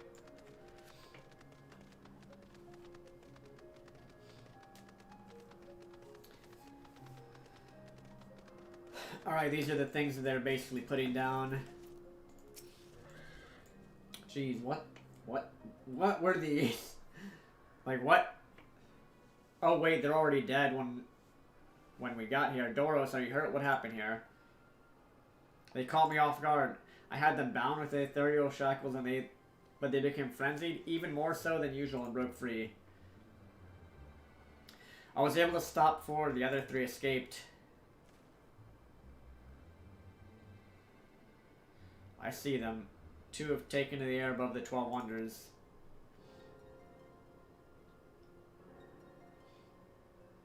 The last is up ahead, lurking in the fields. You and Avilo handle that one. The pair in the sky, you can leave to me. If this is how I must end, then so be it. I'll render assistance to MSQ, unneeded though it is.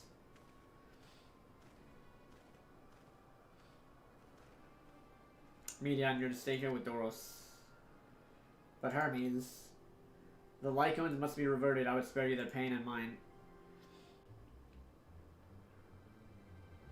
This is my burden, not yours, but if you're intent on helping, then please follow my lead.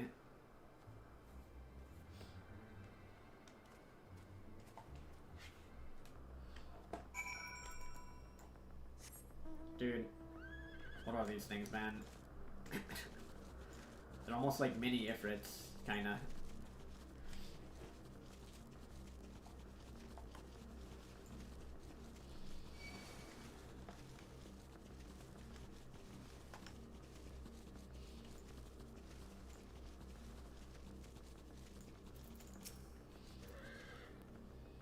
I appreciate your help and lament that it's necessary. There it is, our quarry, within striking distance at present, but if it feels threatened, it may flee beyond our reach. Here's my plan. Approach slowly in full view and draw the Lycoon's attention.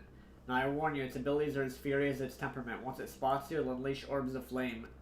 But fear not. By my measure, you're more than equal to the task. Withstand the onslaught for a few brief moments, and that'll give me time to catch it unaware. Ready? Let us begin. This can't be too tough.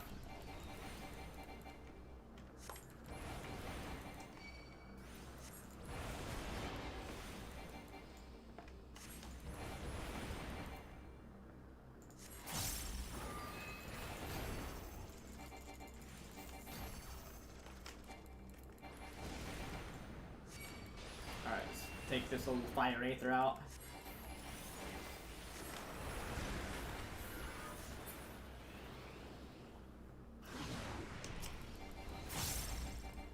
Oh, it's manifest. Oh, okay, I see. It's making these.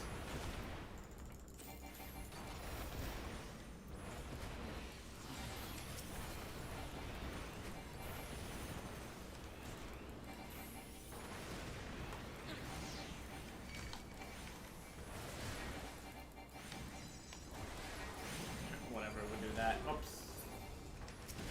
Hey. I gotta check mine out.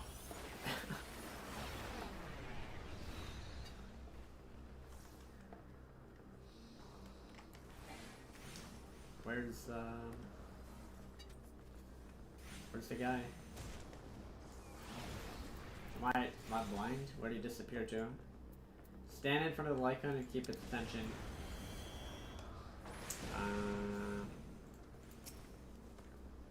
Stand your ground a little long. Oh, there's probably something on the ground here. Alright, dude, let me help. I don't know where I'm supposed to stand. I'm gonna help these guys kill this thing because I can't see if there's something. Ah, there it is.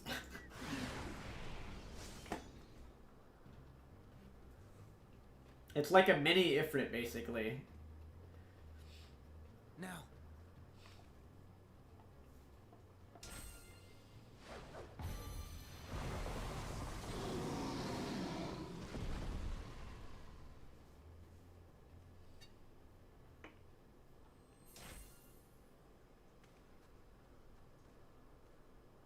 Oh.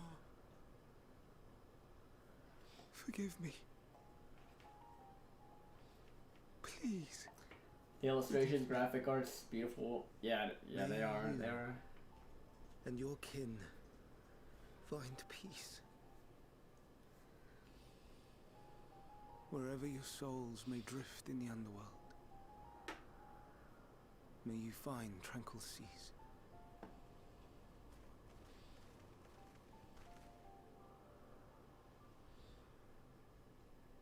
Be not forgotten. In concept endure. To reclaim form and one day live again. Serve not the star, or any purpose save your own. Live again, if that be your desire.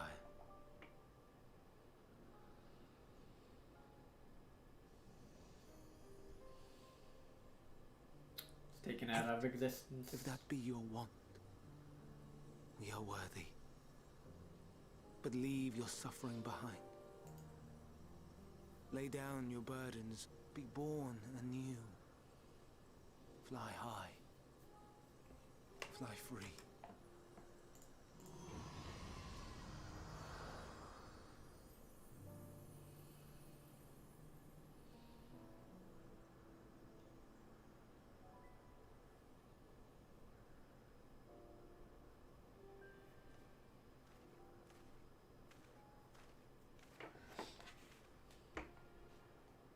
Join the convocation, Hermes.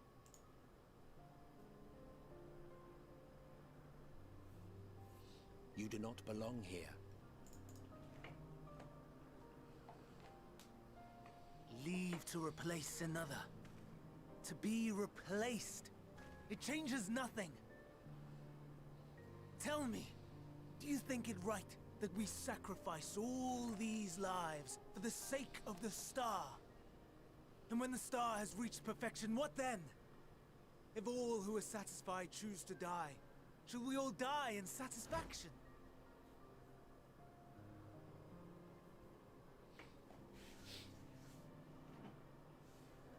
I do not know. Were I to take up the seat of Van Daniel, it would be tantamount to approving my predecessor's death. One sec. I do not know if it is right. Pouring this into a cup. And to be torn by such thoughts. I do not know if I am fit to represent mankind. So this guy doesn't want to kill the guy that's going to take the seat or something.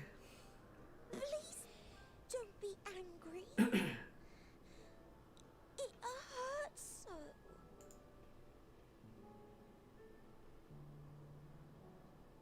Forgive me. If you would still consider me in spite of everything, I beg some time to gather my thoughts. Meanwhile, Hythlodaeus, I fear I must trouble you to attend to the others.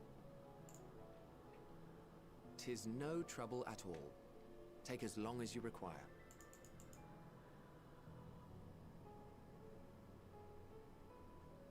And you, my friend, I pray you find that which you seek.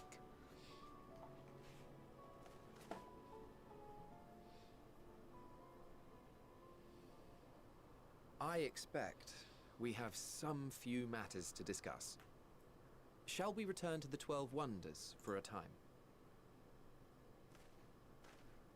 Aye.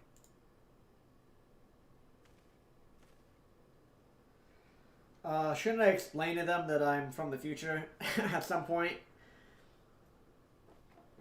And be like, hey, everything is going to hell and we might need some help to fix it. The other Lycones have been taken care of. The incident is resolved and life in Elpis continues as normal, or ends as this case may be. Rationally speaking, I understand Hermes' argument. No matter how well deserved the rest, there's a pang of sadness when a colleague leaves us. Yet never has a departure caused me such grief as Hermes appears to feel. What must it be like to experience such torment?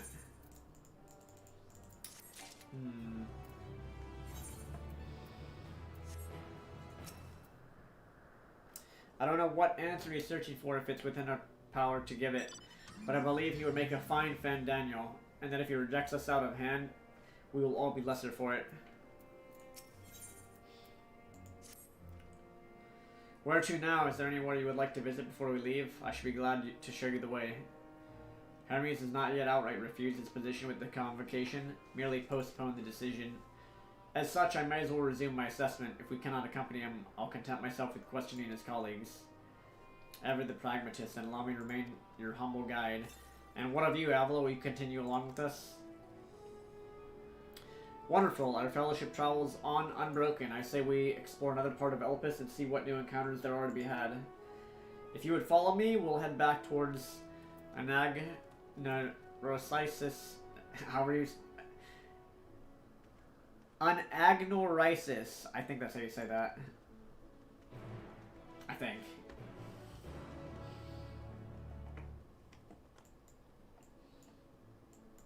Alright, let's teleport all the way back.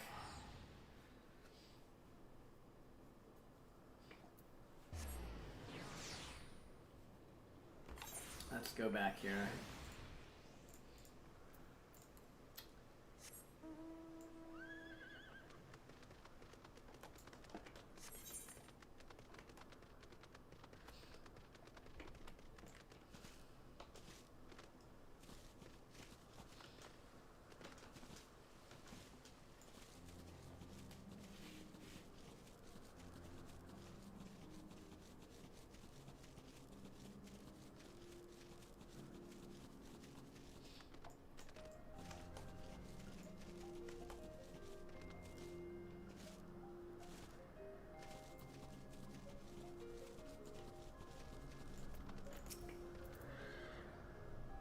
From here, we follow the path northwards to Notius. We'll find one of the teleporters which facilitate travel between the islands of Elpis.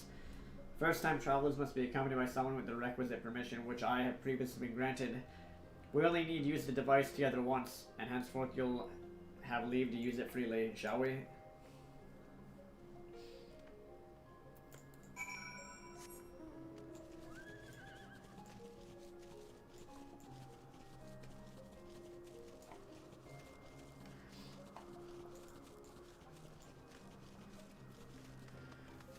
Alright, we are teleporting to this place, I think.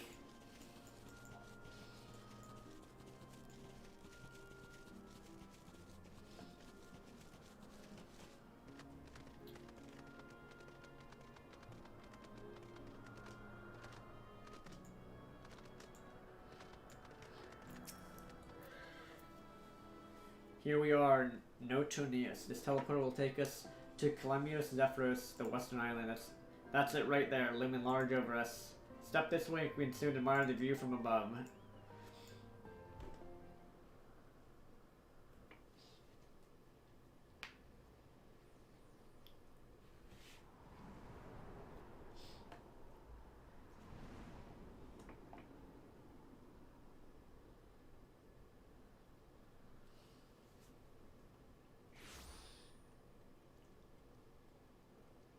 I present to you Calamelios Zephyros.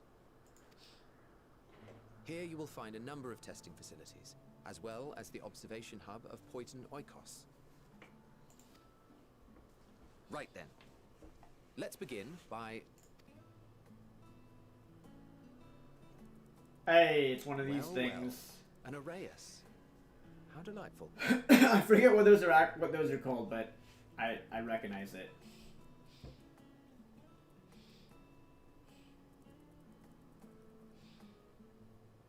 And that's a... what, pray tell, is that? A shark, I think. Ah, that's a new species of shark. We approved the concept but a few days ago. What? Dude. Sharks are among the most popular sea creatures. Rare is the day when someone does not submit a new concept. This is a concept they made. At first, they were largely orthodox. Consideration given to such things as size and environmental impact. And then a whimsical someone thought to bestow it with flight. Another, superior intelligence. And then the floodgates burst. Concepts with multiple heads, or arms and legs, and so on and so forth. It was getting absurd. A part of me wanted to tell them to go away and find something else to create, but in the end I couldn't deny their passion. And here we are.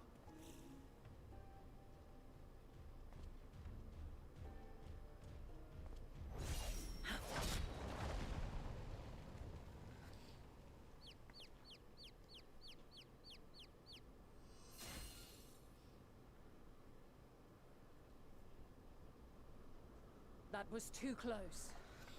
Are you unharmed? Hey. Well now, if it isn't a pair of familiar faces.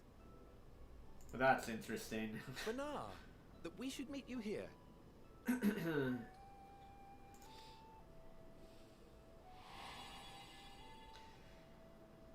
and I'm just like, wait, what?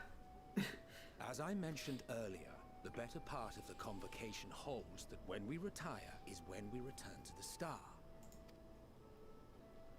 Well, she is not among said majority.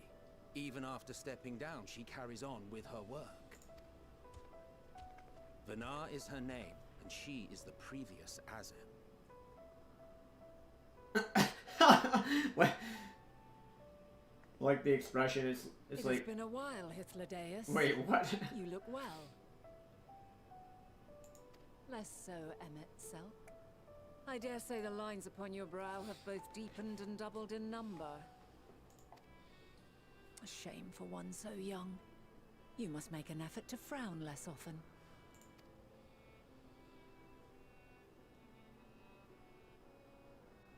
Easier said than done, thanks to your unruly successor. How is he, if I may ask? Incorrigible as ever. Rushed headlong into a volcano on the brink of eruption just the other day. I should be glad to share the tale in its entirety later, if you're so inclined. Oh, you know I am. Now then, you are? You'd be like, what?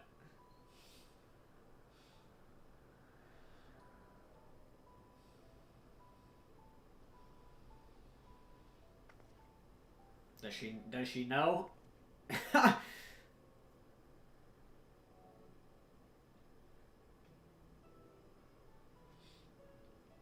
say, have you perchance come from the future? Son of a bitch, how does she know? What? Wait.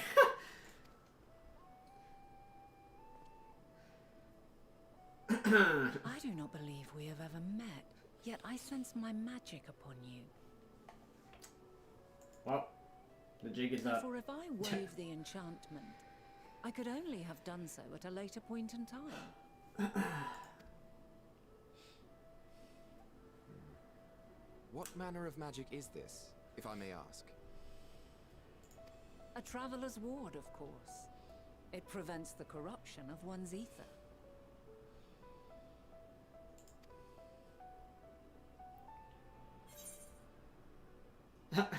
That sounds rather like the Blessing of Light. Does it protect you from enthrallment by primals by any chance? We'll just say it sounds like the Blessing of Light.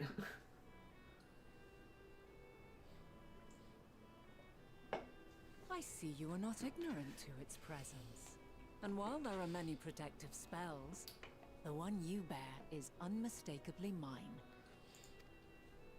Hold on. From the future? That's absurd.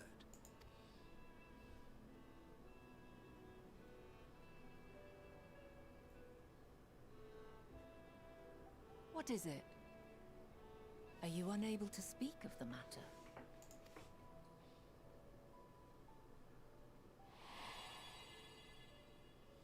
The reality to which you must return exists as a result of the final days. You cannot reshape the past to undo the tragedies of the present. Or can we?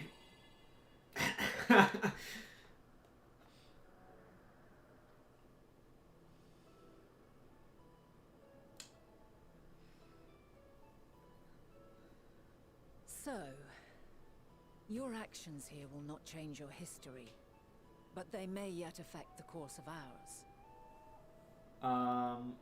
Wait, what? I don't know how that works.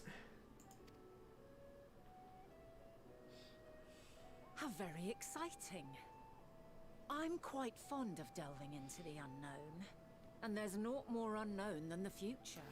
If we do stuff here, it's going to affect everything, right? Until a moment finally arrives, we cannot know for certain what will come to pass, regardless of our supposed foreknowledge. So you needn't worry for us. More importantly, that you should go to such great lengths as to travel unto the past bespeaks the gravity of your quest. Will you not reveal it to us? Mayhap we can be of aid to your cause. Alright, time to fuck up the timeline.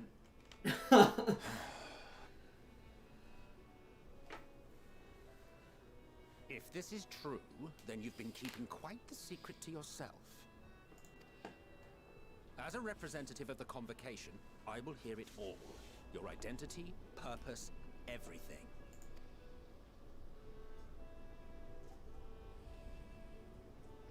Dude, if we tell them, that's going to mess everything up somehow, I think. GG. Why don't we move to a place more conducive to calm conversation? I've been working here for some days now at an old friend's behest. If it is agreeable, we may make use of my accommodation at Poiton Oikos.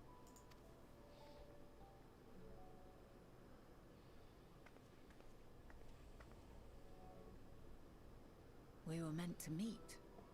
I am certain of it.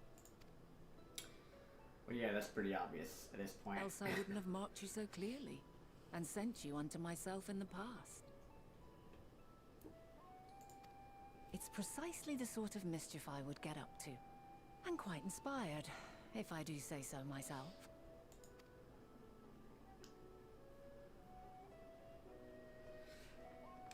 Alright. That's, dude, this is crazy. Crazy, crazy.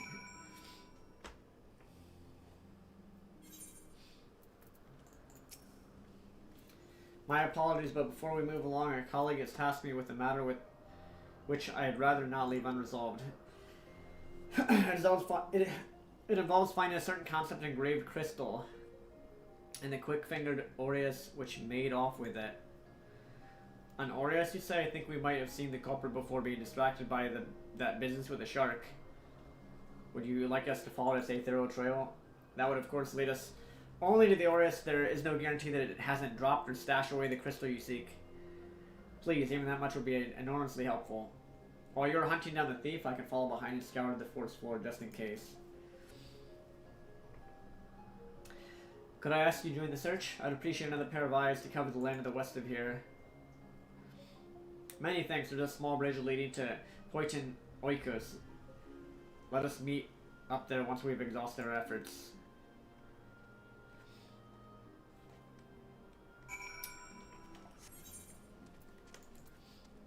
Alright, well, she could tell we're from the future.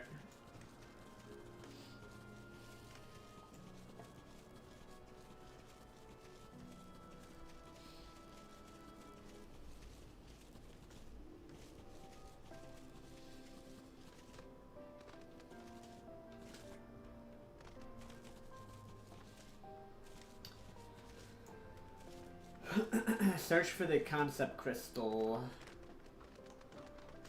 It's futile. Dude, to be honest, dude, we're gonna mess up the past. I mean the future from the past. I'm fairly certain things we do here are gonna affect the future.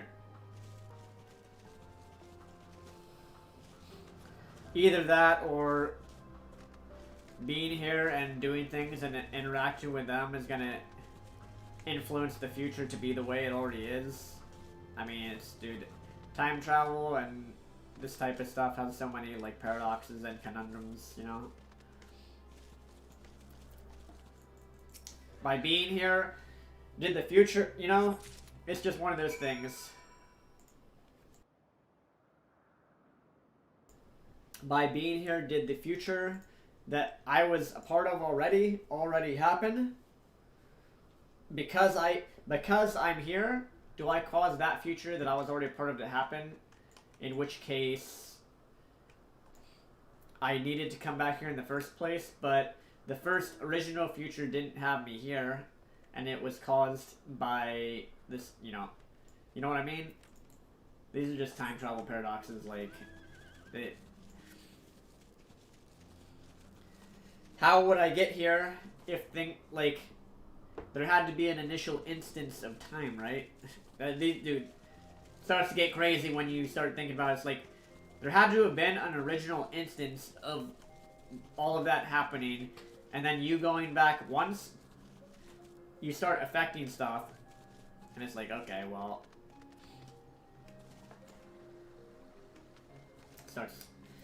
dude, it just starts to get crazy to think about. Our last searcher returned. I'm afraid the Aureus no longer had the crystal, nor was able to find it as I followed in its wake. I don't suppose you fared any better.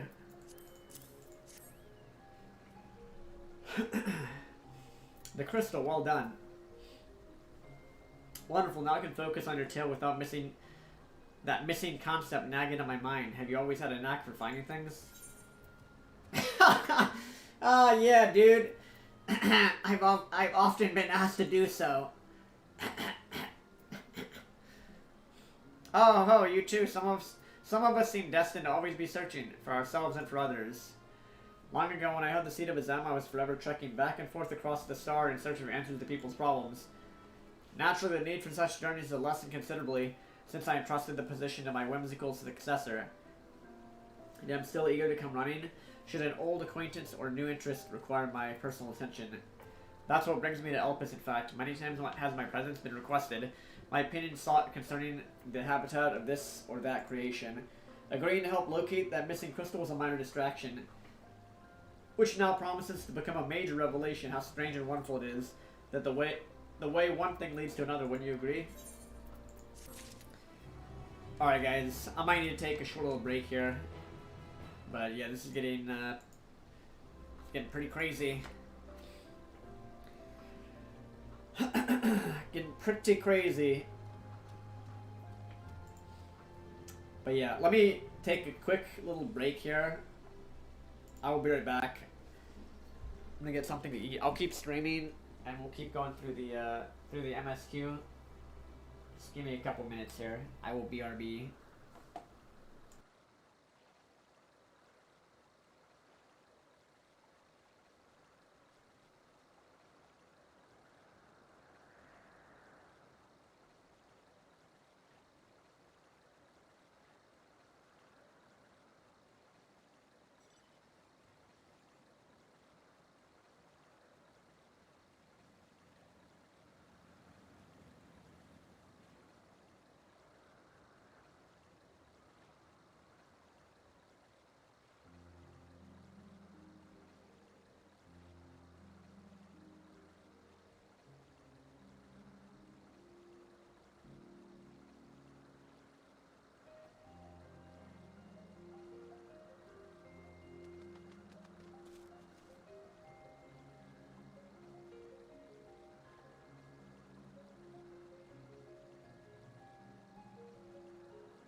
Alright guys, I'm gonna, like I said, taking a couple minutes here to eat some food. Gonna eat some food real quick and then I will keep going through the MSQ. Should put something on my stream. Everybody that is in chat, hello. What's up? Welcome, welcome.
Oh, dude, you're actually right.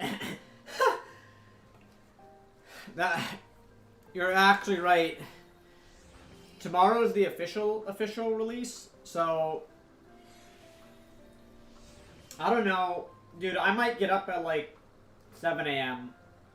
Because I know there's gonna be a ton of people getting on tomorrow as well. You're right. Because technically, all of this has been pre-access for people that pre-ordered the game. So, yeah, it might be even more. I mean, it might be even more difficult tomorrow to get on. I'm not sure. I think it might be about the same, but you never know. Yeah, the final days are upon us tomorrow. the final queue to log on to the game.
Yeah, I'm probably gonna level up Reaper at some point, just not yet.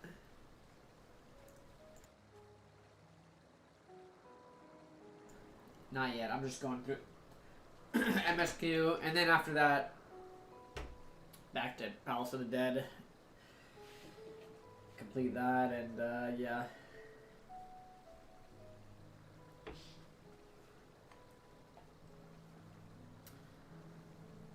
we will see. I haven't leveled. This is the only jobs I have leveled.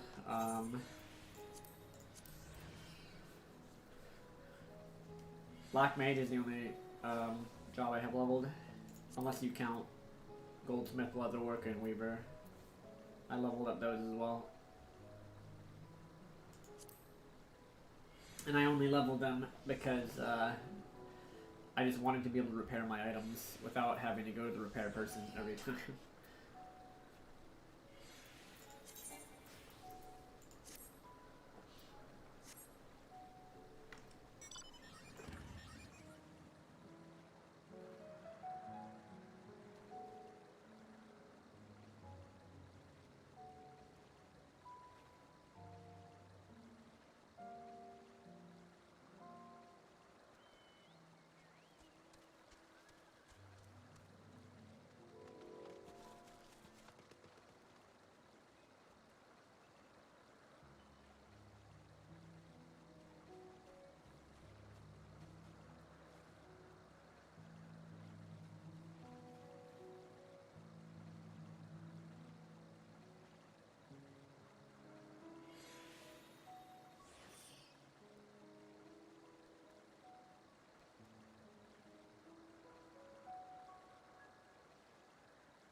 Oh yeah, I'll figure that out at some point. I gave all my exotic gear to my retainer, so they can my retainers can go hunt higher level stuff.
Oh, I wasn't even reading chat.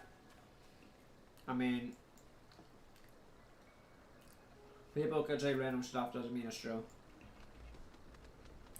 I got my theories though. I've been right about everything so far.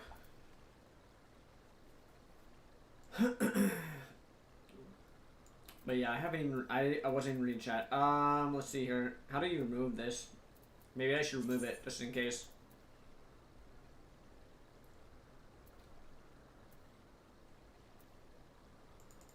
I don't think it really matters, to be honest.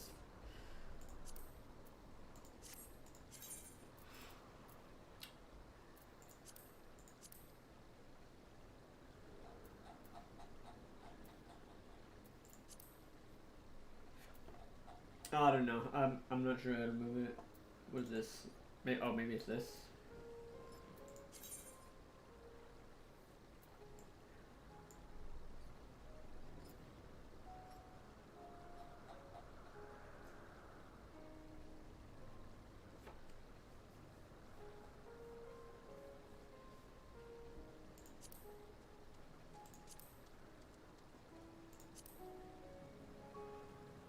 I think doing this will make it so that you can't see shouts. Oh yeah, it does, I think.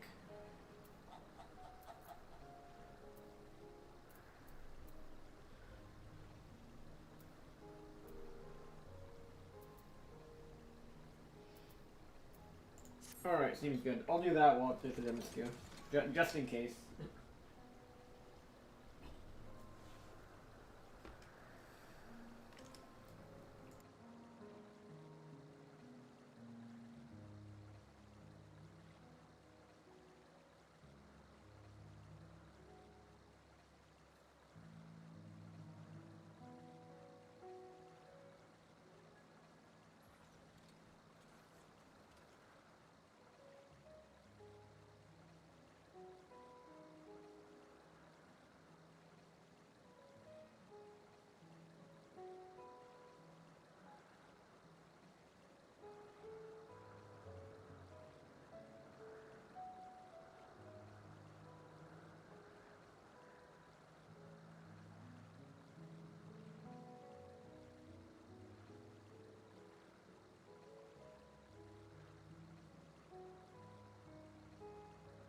I appreciate all you guys that are here right now. Been streaming since like 2 p.m. I had to take a quick break to eat a sandwich because, yeah, pretty hungry. But I will keep streaming, so we're good to go in like 5 minutes here or less.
That actually doesn't look half bad.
Wait a minute, were there no gloves?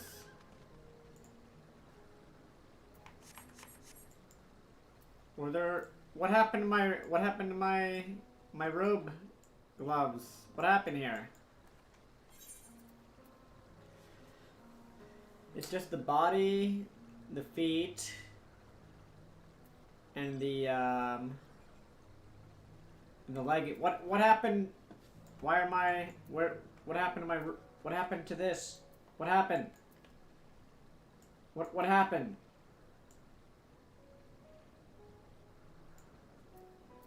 You know what? Let's try this.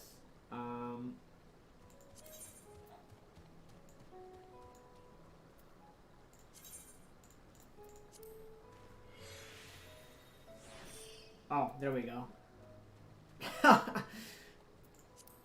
That works. Yeah, that glamour was kind of like, yeah, you're just like a black mage pimp, basically. True. All right, almost done. Ian, almost done.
Alright guys, I'm back. I'm ready to go here. Got some water as well. Alrighty, let's keep going. Venat, or Vena, I think it's Venat.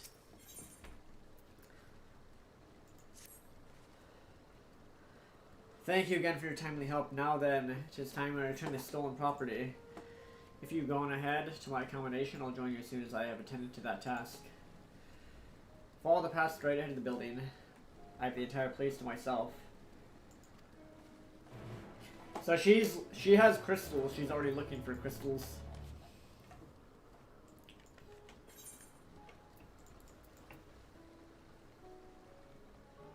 And she had the seat of a Zem, so that's like the seat that supposedly we have.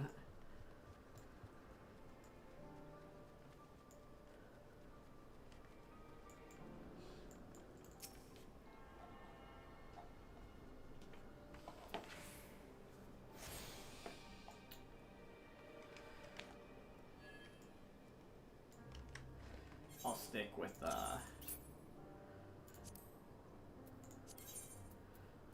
the good old Stardust Rod.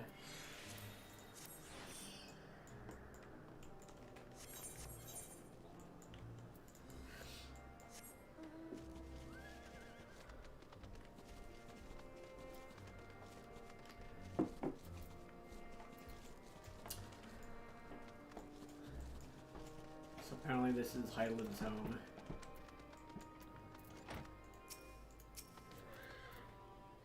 Welcome to my temporary abode. Please make yourself at home while I put on some tea.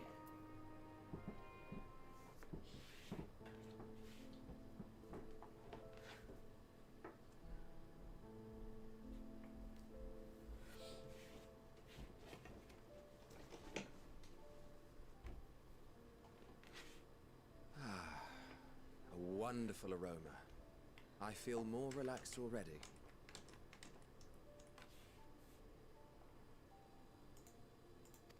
Would that I had sweetmeats to offer, but I travel light out of habit. There's plenty of hot water though, so please have as much tea as you like. I was just gonna make some tea myself. Now then, will you tell us your tale?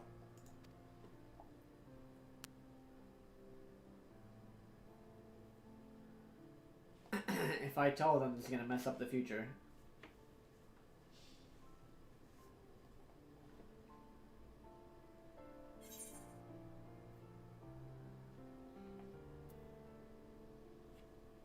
The world has been sundered, broken into shards. Let's say that. Something they'll understand.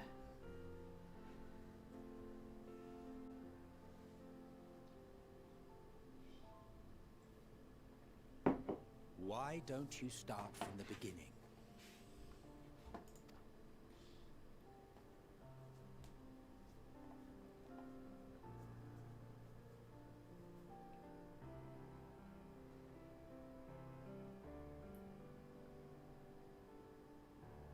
This is dangerous, man. Giving them knowledge of the future, that's pretty dangerous.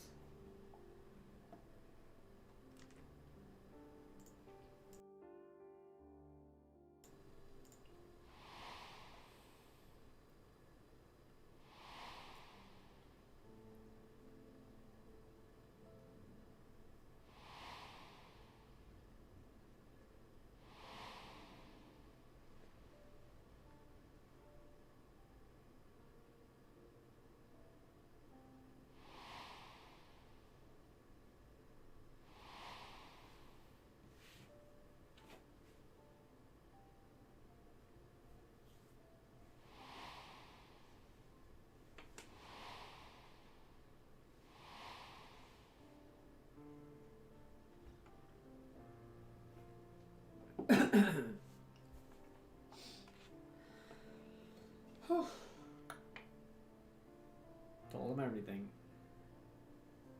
Or most of it. Preposterous. Utterly preposterous. While not the words I would have chosen, I too have my doubts. Much of it borders on the incredulous. How would they not believe me? I'm here. What of you? For now.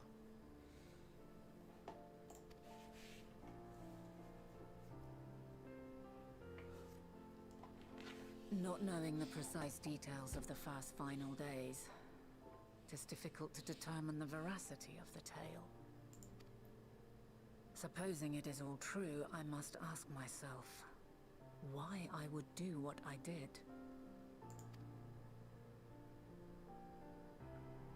Why would I feel I had no recourse but to oppose the 14 and create this Hydaelyn?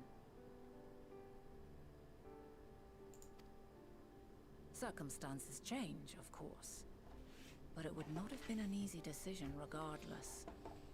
No, there must have been a reason. One compelling enough to force me to take such drastic measures. Then there is the Elpis flower, which I said would serve as a guide. That it's of import to your mission is plain. But your presence here leads me to believe that this place also holds significance. But what could it be? What are we meant to accomplish? Might it not be simply thus? In the future whence he came, the final days could not be averted. Mankind has no choice but to flee the star. By alerting us to that eventuality, perhaps you wish to pave the way for other futures. Theoretically speaking, it is a possibility. Yet if that were my primary objective, I see no reason to guide our friend to Elpis specifically. The capital and Amarot, or even my own home would be more logical destinations.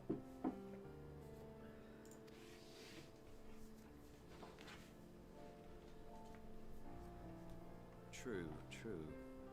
I note also that Hydaelyn did not specify a point in time to which he must return. By this, it may be inferred that it was not critical that we should meet. Alternately, she had reason to believe that our paths would converge, coincidental though it may seem. This is quite a puzzle. And we do not have all the pieces. Hardly any.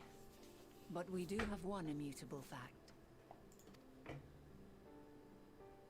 If the final days are indeed as described, they will bring death to all that I hold dear. Yet despite being afforded long years of preparation, the only provisions I could make were for flight.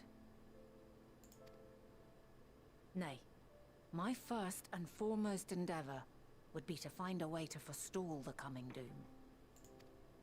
Given that even the 14 failed, mayhap you deemed it impossible. Nothing is impossible. This I have always believed. And if Hydaelyn is indeed me, she would believe the same. Listen to yourself. Are you seriously entertaining the notion that you are a messianic figure in some far-fetched tale?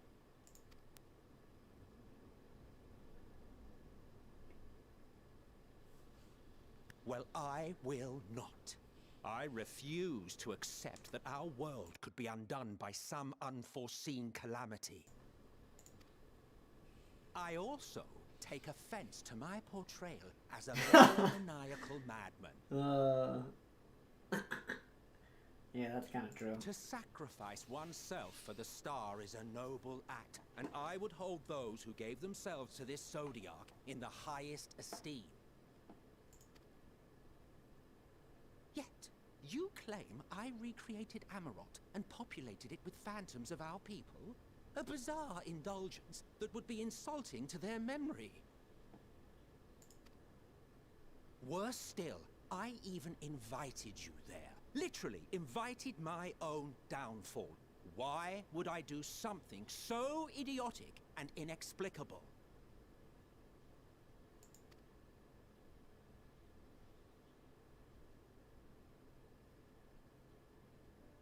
Now, I will allow that the hypothetical task of restoring our world would be daunting in the extreme.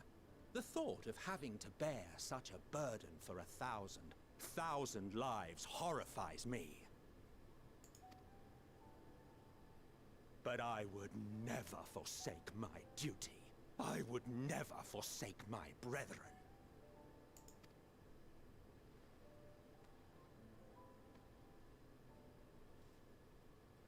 You do not know me. I've had my fill of your fiction. I will return to my duty, and you will not bother me again.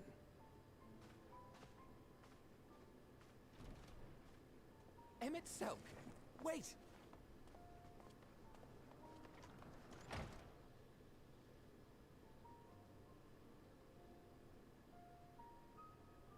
You've seen much of Elpis already.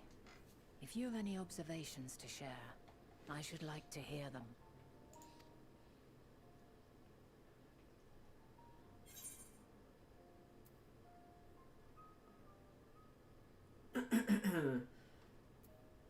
Hermes and Medion are somehow involved. Dynamis is the key to all this. Ah yes, the energy distinct from ether. Though not my field, I have a basic understanding of Dynamis. And you say Hermes researched the phenomenon in the course of creating Meteon? Yes, I believe this warrants further investigation. With that settled, it is time for action. The missing pieces of the puzzle are here, I'm certain of it. And when you find them, the picture my future self has painted will be complete, and you will have your answer. Now suffice it to say, I will aid you in your quest.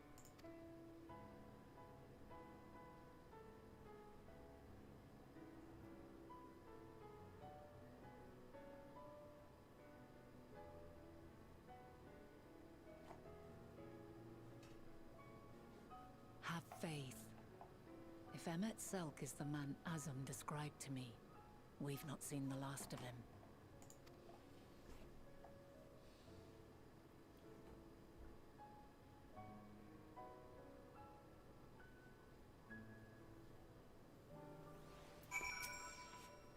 Shall we begin our investigations then? I'm acquainted with Hermes, of course, but only as a visitor received by the chief overseer of Elpis. Of the man himself, I know only that which is common knowledge. Thus, I suggest we fall back on the tried and true method of conversing with the locals. The observers who live here can surely tell us more of Hermes and Medion.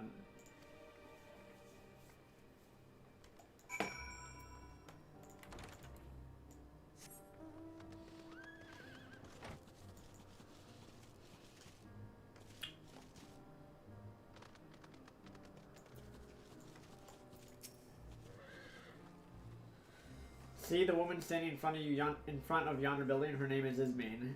She's the one who made arrangements for my stay in Elpis, and from what I recall, she has held her position here for quite some time. Chances are she can provide us with some insights. Go and ask your questions. I will help with drawing out answers if need be, but I leave the choice of topic up to you.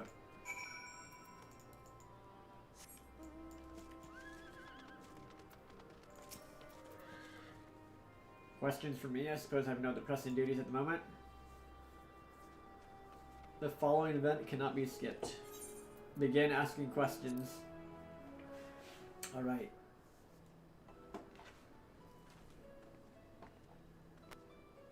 Greetings, this is me. My friend here is desperately curious about Chief Hermes, and I was wondering if you might indulge him. Certainly, Mistress Venat. Anything to be of service. What do you wish to know? What kind of person is Hermes? I can only answer from my own experience, but I would describe him as a quiet man, reserved you might say, and occasionally somewhat poor with his choice of words. His reticent nature, however, does not prevent him from carrying out his duties as chief overseer. The man is a walking archive when it comes to life forms. He can discuss any species in incredible detail, and is the leading authority on concepts with the power of flight. I hope that answers your question. Was there anything else? How long has Meteon been here? Let's ask, what are Meteon's abilities? Do you know? It's no secret that she is a highly unusual familiar. Of late, the chief often makes his rounds with her, like a mother hen raising her chick. I understand that she's able to read emotions and communicate directly with one's mind. Exactly how she was created with that talent, however, is a mystery to me. My apologies. I wish I could explain her nature in more depth, but I've not had the occasion to discuss it with Chief Hermes. Do you trust him? I beg your pardon, I've known Chief Hermes for many years. Though I cannot say we're close, he has never withheld information to the detriment of our duties, if that is what you mean. Forgive us, we seem to have veered slightly off course here. Is there perhaps someone else who could tell us more about Medion? That would be Timaeus. He has a similar expertise with flying concepts, and is more than eager to discuss the subject. You'll find him conducting his observation of the banks of the stream, somewhere to the east. Oh, and unless you take a particular joy in rambling discourse, I suggest you keep your questions concise.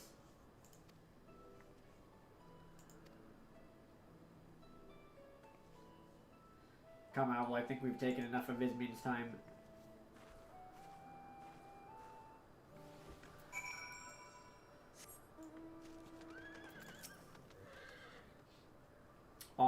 Our investigation is off to a fine start, wouldn't you agree? From here, I propose we split up. I'll continue making inquiries with resident observers if you could track down the colleague Ismin mentioned. While I did feel compelled to interject once or twice during that previous conversation, you seem more than capable of drawing forth the answers you seek. All I ask is that you watch your footing around the stream. We can meet back here once you've finished speaking with Timaeus. Stream? Hehe.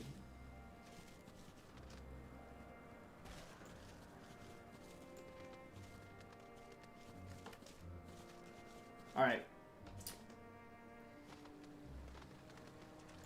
Here's this guy. Yes, I'm Timaeus, but please keep your voice down. You'll startle the birds. Begin asking questions. So what is it you wish to speak about? What do you think of Chief Hermes' flying creations? Chief Hermes' work, a worthy subject indeed. Those beings which soar through the clouds, majestic and graceful, are ever a favorite of creators. Even now, with so many varieties in existence, the flood of newly imagined concepts continues unabated. What sets the Chief's creations apart, however, is they benefit from his boundless knowledge of the celestial realm. Birds that climb so high they disappear from view, others which traverse the boundless sky in moments, and all without riding the currents. I know of none save he who can conceive such marvels. Even we who prize elegance and form above all else are dumbfounded by his genius. Median 2 is a marvel then. My opinion on the matter would be superficial at best. Despite my admiration for Median as a concept, I've never delved too deeply into the inner workings of her nature. I know that she has a gift for communicating via emotions, but otherwise her abilities are a mystery to me. If Chief Hermes should choose to submit Median's concept to the Bureau of the Architect, then will the design be registered for public scrutiny. Analyzing the colleague's creation before that step is frowned upon, to say the least. Of course, he came to me, a fellow artisan, looking for advice.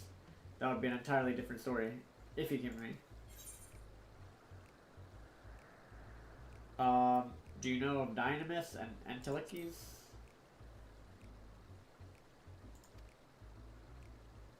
Those terms do sound vaguely familiar. Was there not a flower made here in Elpis which exhibited properties of one or the other? It must have been centuries since I last heard anyone speak of such things. Has there been a resurgence in interest? Then why bring up the subject? I'm flattered you sought my insight, but I cannot afford to neglect my duties for the sake of idle chatter.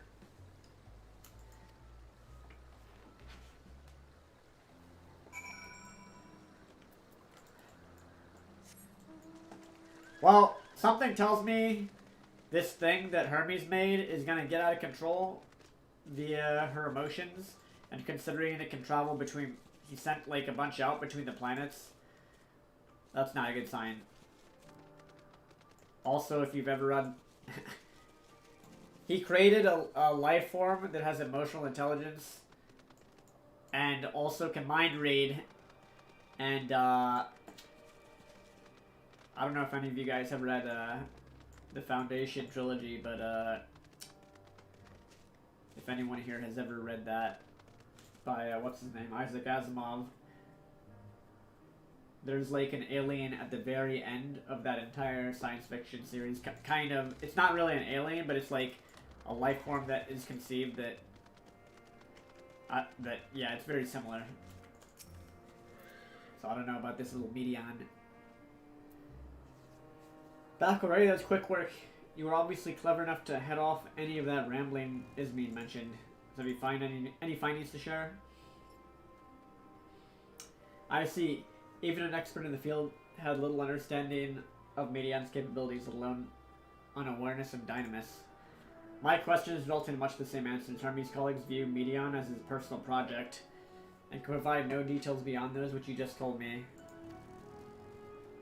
Which leads me to believe that the only person with any significant knowledge of Dynamis is Hermes himself. We've made some progress here, but more information is needed if we are to reach definitive conclusions.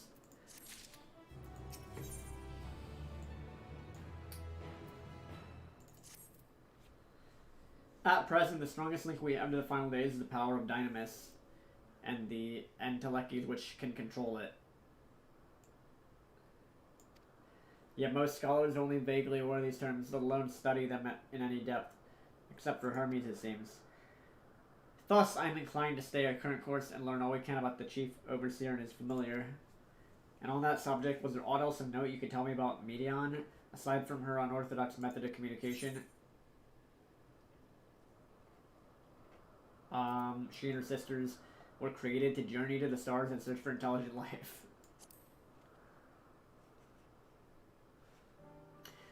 I rather wish you had mentioned that earlier in any event. Would you care to elaborate?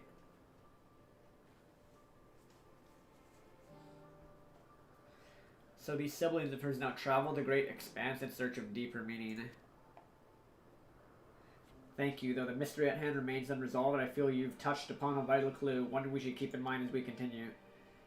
Next, I propose we take ourselves to Peripetia Crystalline, not far from here. Just follow the path to the west.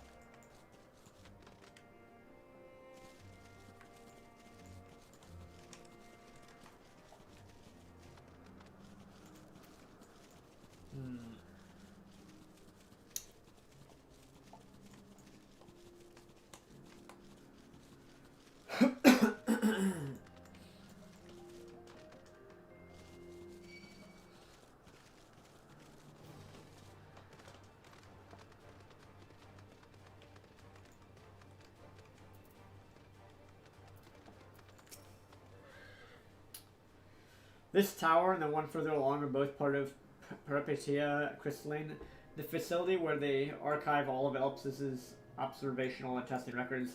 Despite how they appear from the outside, the interior is actually a vast area of magically interconnected spaces, which, while fascinating, is not the reason we're here, is it? I shall cut my architectural lesson short and see what those two archivists have to share. If you could find someone to speak with over the other tower, she'll join you there anon.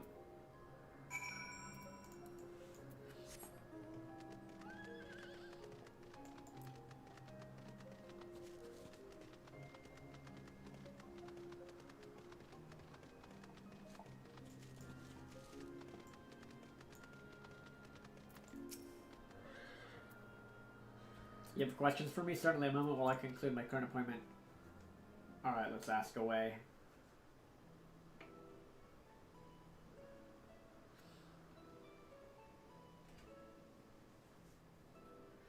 Indeed, so if you could provide a comprehensive log of his behaviors, we should then have sufficient data for our records.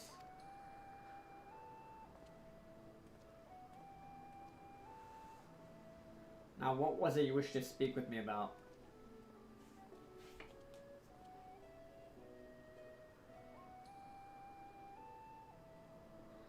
The Chief Overseer's personal research project, and by that I assume you mean Median. Such undocumented studies are difficult to track. After all, hardly a day goes past without seeing a researcher trailed by one creation or another. I'm afraid I cannot tell you exactly when Medion appeared, only that she now spends much of her time at Chief Hermes' side. Although I do recall an interesting tale my dearest Galeen shared with me. Galeen is my partner and fellow researcher here in Opus. She was returning late one night when she caught sight of Chief Hermes sending Medion, Heaven's Ward, a host of them. For several days, she would speak of that scene with wonder, describing it as one of the most beautiful spectacles she had ever witnessed. That sounds like a story I should like to hear, says, Venat. Mistress Venat, I thought you had already returned to the surface. Permit me to thank you again for your invaluable contribution to our concept placement proposal. Pray, do not mention it. As you say, my original plan was to leave after that task, but I've since become engrossed with Chief Hermes' research. Would you favor me with the retelling of the sight which so delighted you, Galeen? Of course, or you could hear it from her lips directly if you prefer. At present, she should be observing a subject in Metabeos Thalassa. She does enjoy her time now, watching the sea creatures hunt and play, gazing upon the salty waters of the world's oceans, recreated in such sublime detail. I imagine you must find similar joy in indulging your boundless curiosity, Mistress Venat, even though such pursuits must continually and regretfully delay your return to the star. Indeed they do. 'Tis a rest well deserved and long overdue, I should think. How greatly have we prospered for the wisdom you accumulated during your travels as a Zem.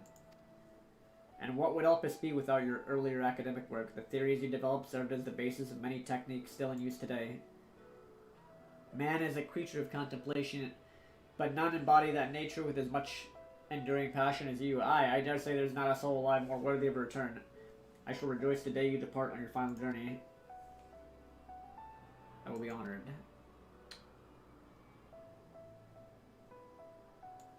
Shall we take this opportunity to meet with Galeen in person? Then allow me to reconfigure the door to the archives here. It'll take you up to the Skyway and spare you the need to avoid hostile concepts on the ground.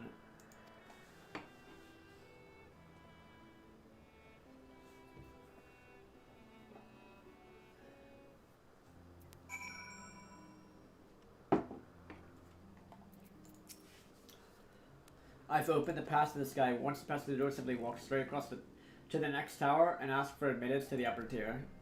Upon arriving at the upper tier, walk straight across this. Oh, okay. Just read that.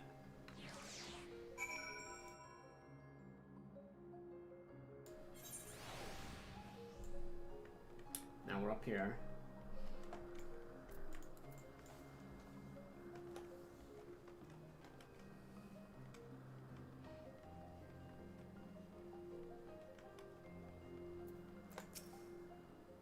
Mistress Venat, passing through. Allow me to prepare the path. If you need further assistance, there's always an observer or two on the upper Skyway.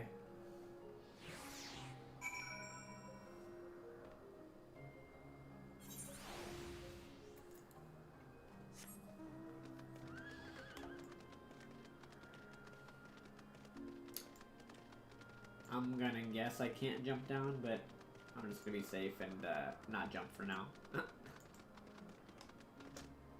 Oh boy, I think you actually can jump. Okay, let's not jump.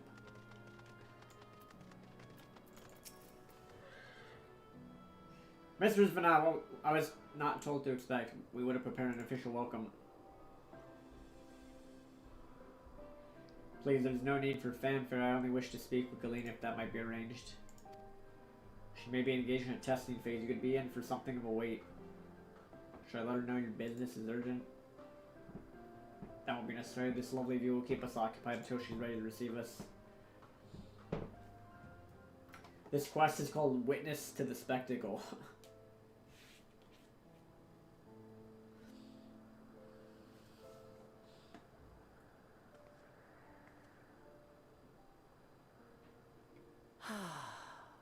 A delightful breeze and a breathtaking view.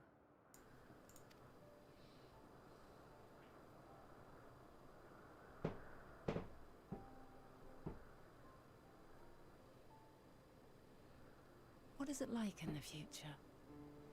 Is the world still a beautiful place?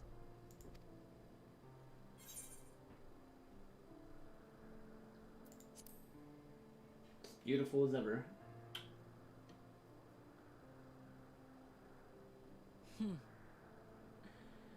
I swear I could hear the glimmer in your eyes and the adoration in your voice. While we wait, will you not tell me about your adventures? Well, not the portentous events which led you here, but the simple delights all your own. By learning about the future world, I may gain insight into future me's plans. But more than that, I have an interest simply as a fellow traveler. Short of going somewhere oneself, there's naught more stirring than hearing another's account.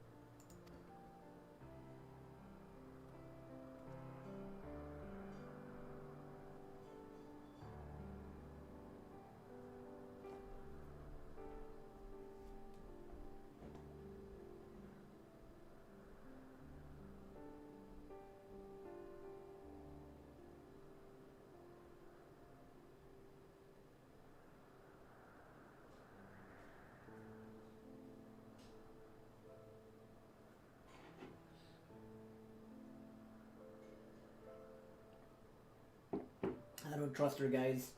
Do not trust her. Incredible. Would that I could have been there to see it.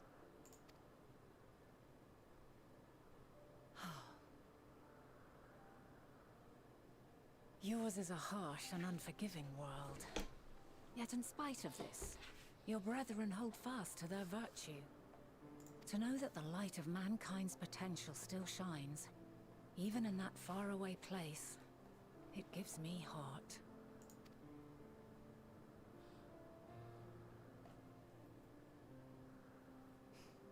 Thank you for regaling me with your tales. I will treasure every word. As you know, I was once a scholar. And among other things, I sought to understand the workings of the world. What exactly is ether? How formed the laws of nature? Whence sprung mankind? Riddles and mysteries beyond counting. Over the years, I have managed to find answers to some few of them. Yet rather than attain a sense of mastery, the more I understood, the more I came to hold the world and its miracles in awe. We too are miracles, each and every one of us. Born of the warm breath of life that traverses the heavens, swirling through eternity. When I fully grasped the improbability of our existence, nothing felt impossible anymore. If it could be imagined, it could be done.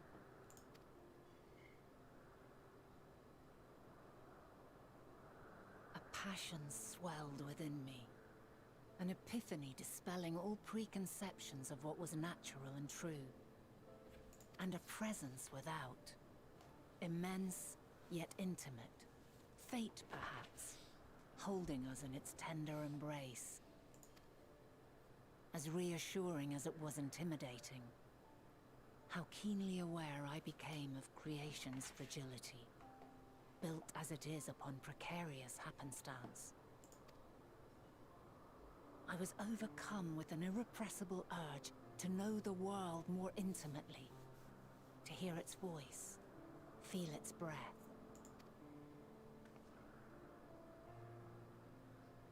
I ventured forth on a journey that very day.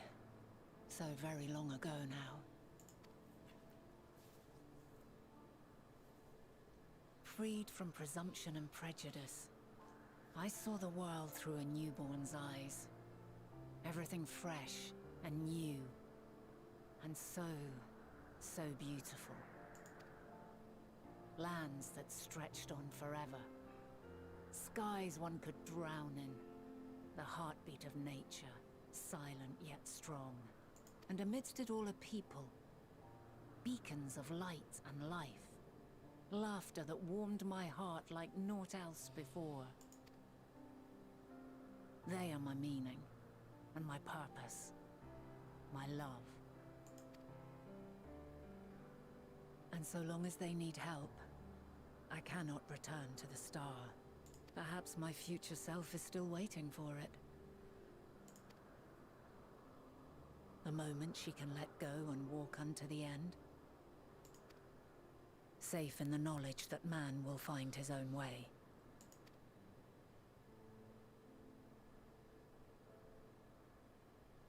You, who are our future, tell me this, and tell me true.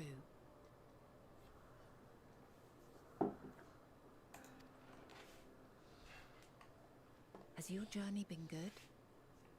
Has it been worthwhile?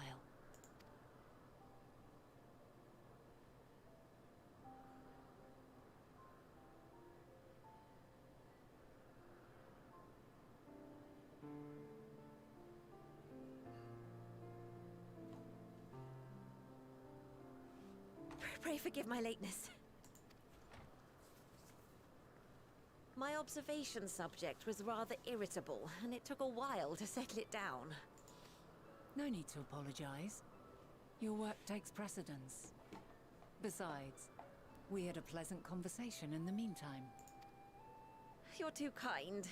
Now then, I'm told you wished to ask me some questions. Indeed.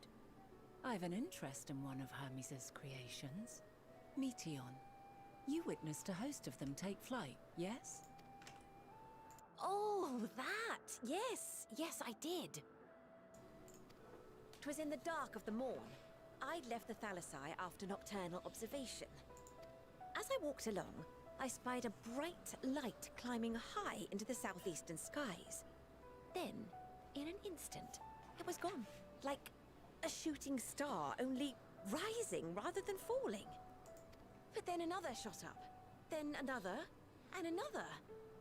Intrigued, I made my way to the edge to investigate. And who should I spy on an isle to the south but Hermes and Meteon, the Metea, rather. There were lots of them, and I realized they must be the shooting stars that I'd seen. A dazzling spectacle indeed. Have you spoken with Hermes about this? Oh, yes. The sight left such an impression on me that I approached him about his mystery project the very next day. Alas, he said that he couldn't reveal anything just yet, that he needed to conduct further tests. It shouldn't be long now, though. He often returns to that isle, and I have a feeling he's nearing a breakthrough.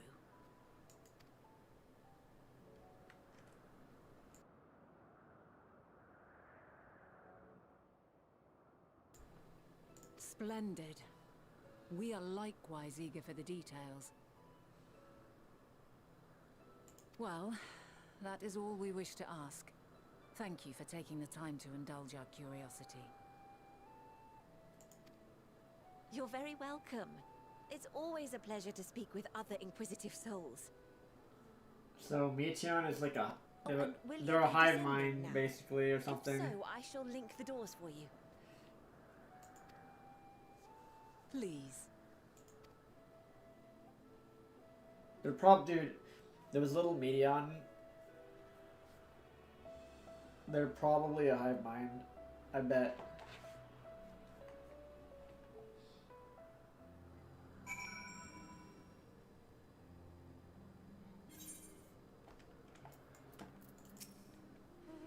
So another piece of the puzzle falls into place. From what we learned thus far, I think we can safely conclude that Hermes hasn't been revealing the details of his research to others, which suggests that either someone will appropriate his discoveries and make use of them, or that Hermes himself will have a hand in causing the final days. Since we have no reason to suspect the former, we should consider the latter the more likely possibility. Proceeding under that assumption, our next step should be to divine why, or even if he might desire such a terrible fate for our star.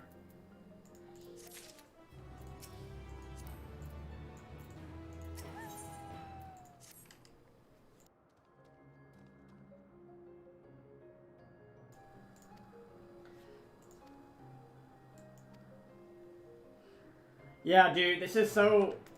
This is reminiscent of,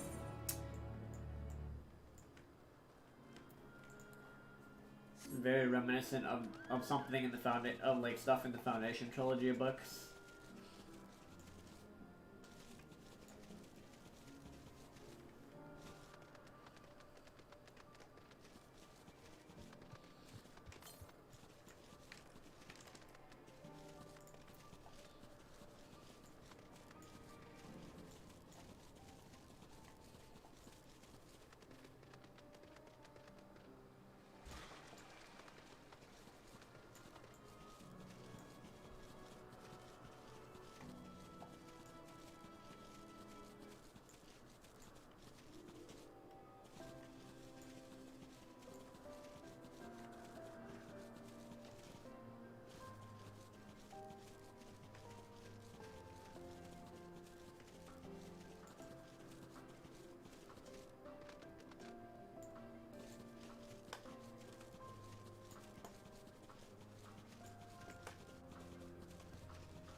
Now, if I were conducting some mystery research, where would I go?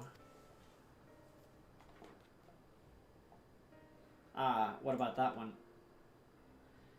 Have you the means to fly? Just quite a distance away. Inconvenient, but hardly an insurmountable problem. To me, Argos.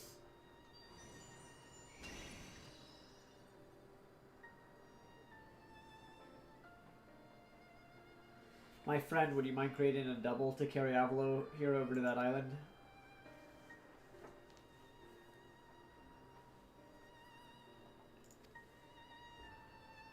Stubborn creature, there's no place in this great star we have not together traveled. Yet, and still he remains obstinate in the presence of strangers. Argos has rather exacting standards, I'm afraid.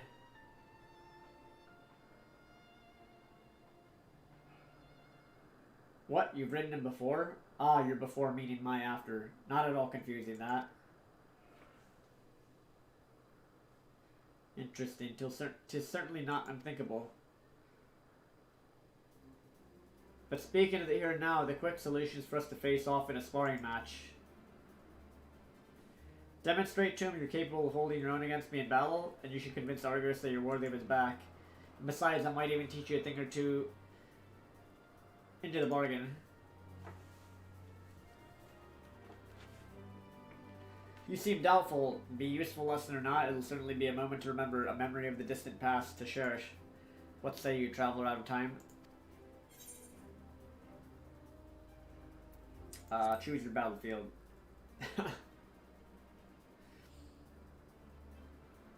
I admire your confidence.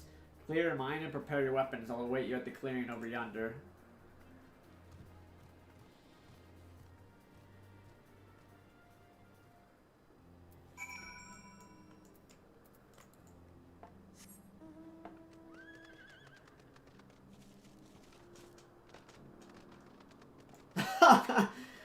Yeah, Heidelin's like 1v1 me, bro.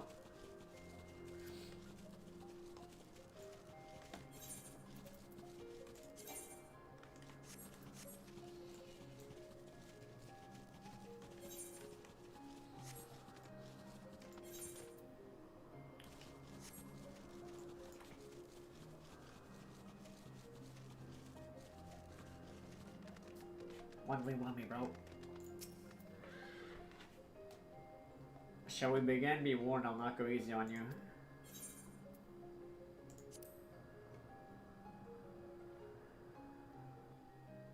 Dude, she's trying to learn. She's trying to learn about the future, and I think she's trying to figure out my fighting capabilities. Heidelin, evil confirmed.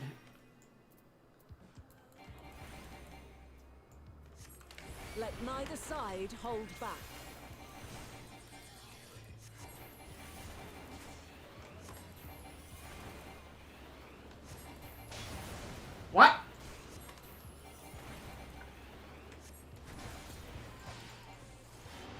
My blade sings! Oh my god. Really? Ow.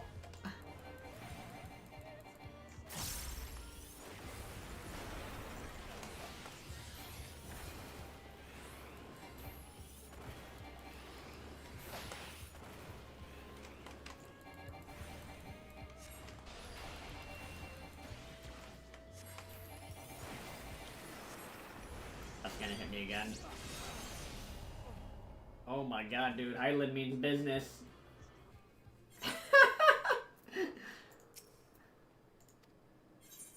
Oh my god, man. Alright, let's go. Round 2.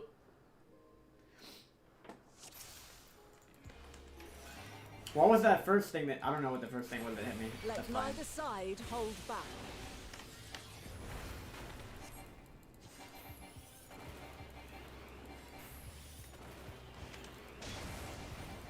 Oh, that's just... completely the whole arena, so there's nothing I can do about that. My blade sings!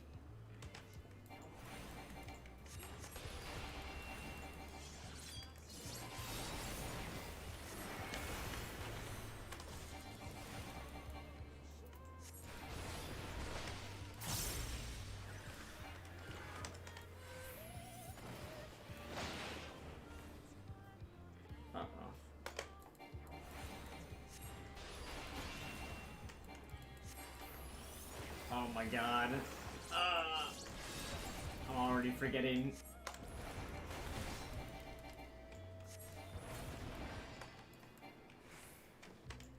Oh, that can't be good.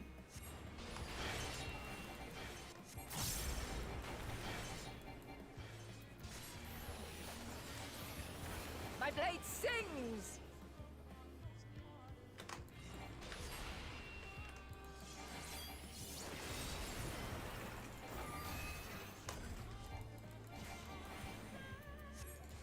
Impressive.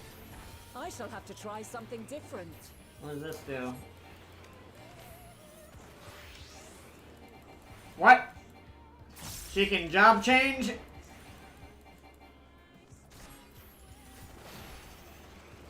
No quarter. This is the same exact... Oh, okay, just kidding.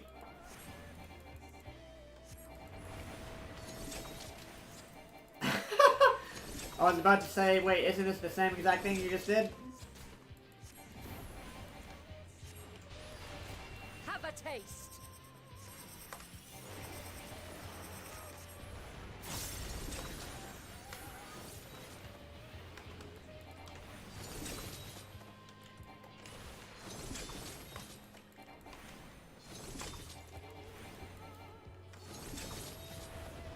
Ow, that one... Oh, no, just juked it.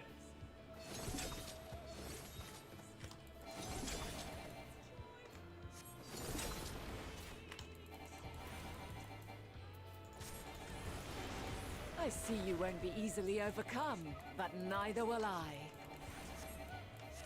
Switching to Black Mage. For White Mage.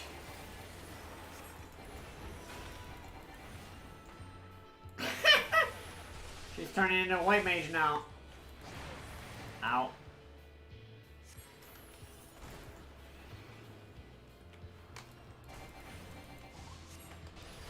Dude, why is Highland so OP? She can job change during the fight? Prepare yourself.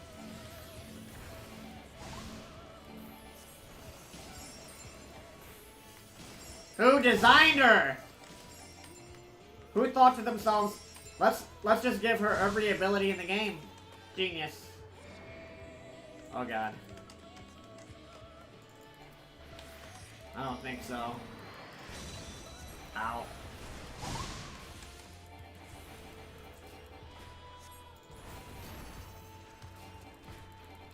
She's stoning me to death.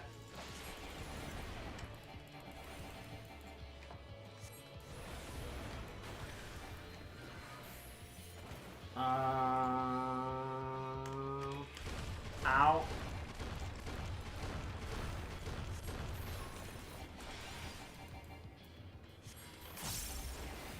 We've only just begun. Hero's Mantle. Come at me with your all. What is she now?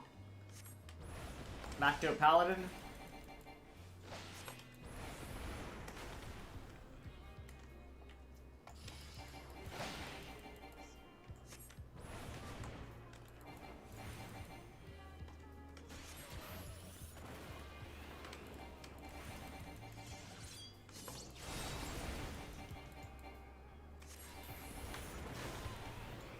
Calm down, Hyland. You got 15 jobs.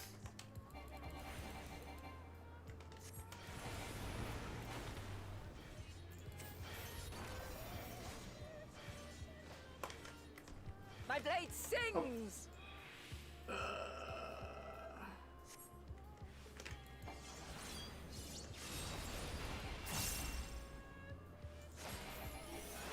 Very well.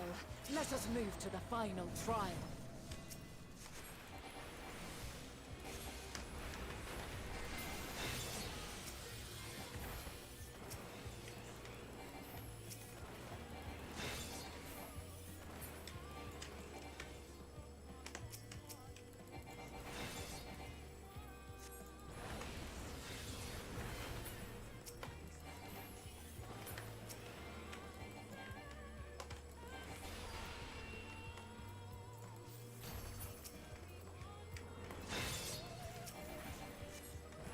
Oh my god.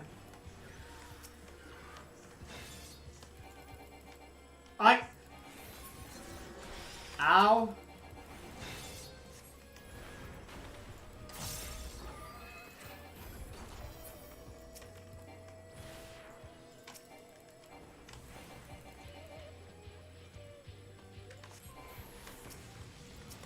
Oh my god, it didn't take those out.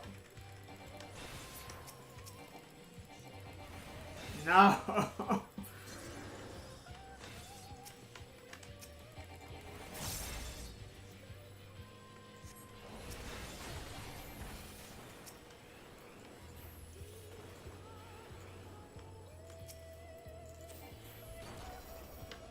Oh my.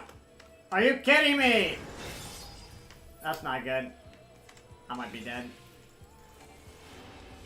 Oh god.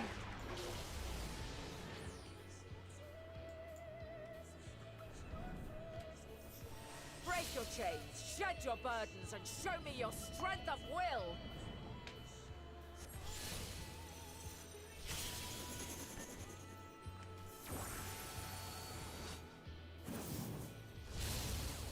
Ow.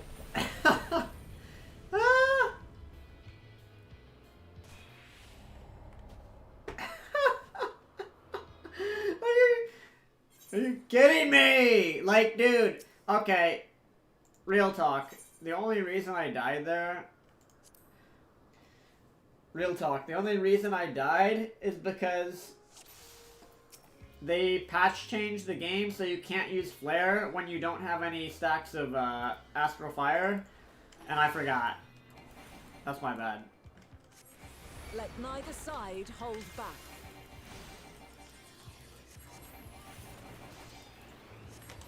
I completely forgot. Oh, that's... I'm supposed to move away from that, by the way. My blade sings!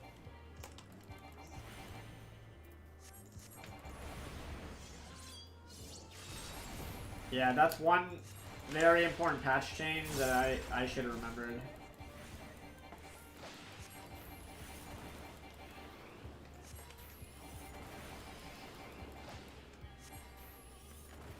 No, I would have been able to kill the orbs, but like I said, I didn't have Astral Fire stacks, man. I'm not making excuses, bro. That's literally a patch change that screwed me over. Alright? It's the truth.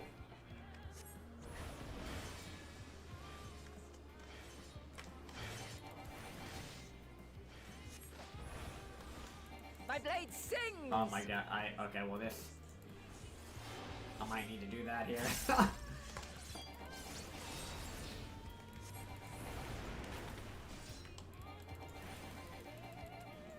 Impressive. I shall have to try something different. Yeah, I don't know if I should even... When the orbs come... I don't know if I should even AoE them. Maybe just maybe I just save my triple cast for that. No quarter.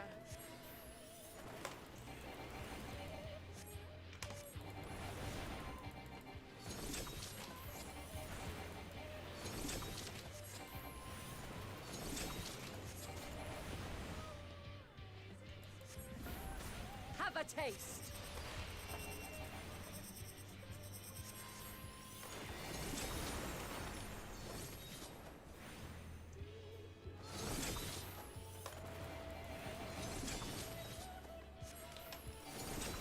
What? I don't know how that hit me, but okay. Oh my god.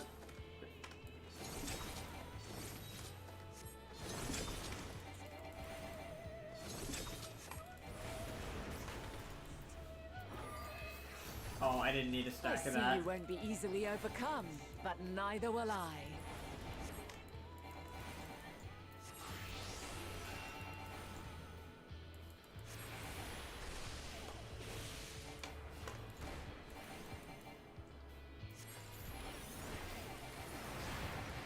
Oh my, that did so much damage, what the hell?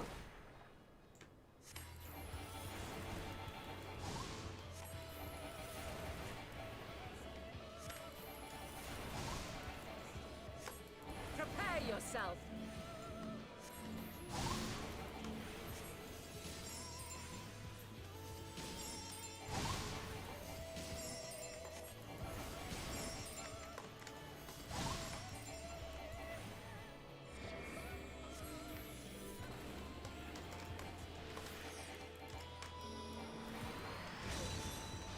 Ow.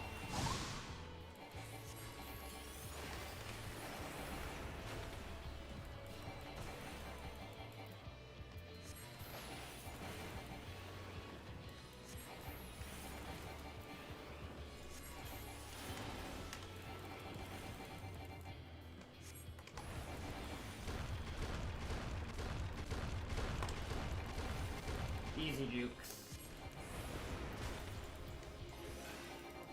We've only just begun. Come at me with your all.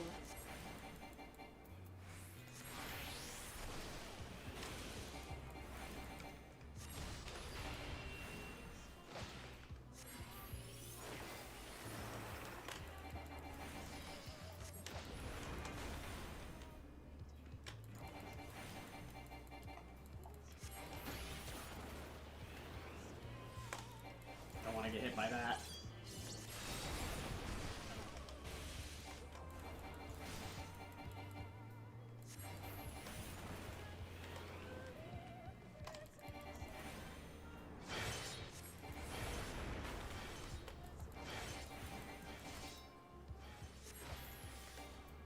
My blade sings! I'm just gonna go into ice because she's about to do the last thing. It looks like. Let's double wizard for her. Very well. Let us move to the final trial.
I'll save triple cast. Just in case.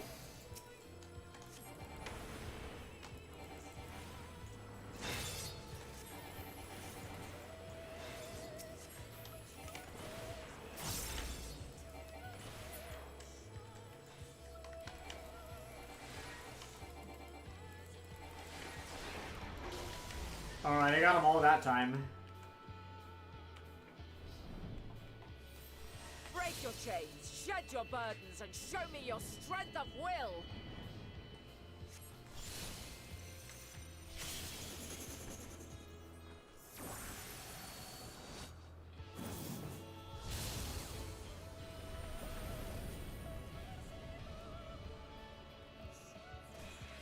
Oh my...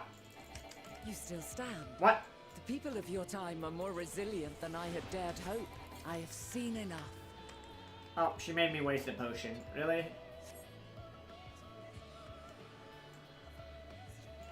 Alright, GG, easy.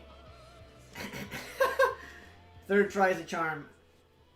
Jeez. I honestly wouldn't have died the first time if I had remembered you can't cast Flare unless you have Stacks of Fire. But clearly I underestimated you.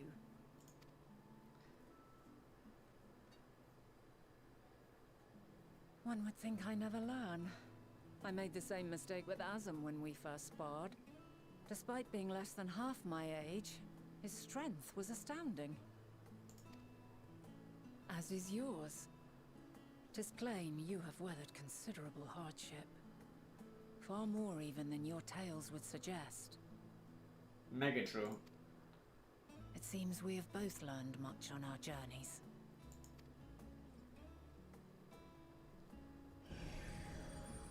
That's pretty OP, being able to change jobs in battle.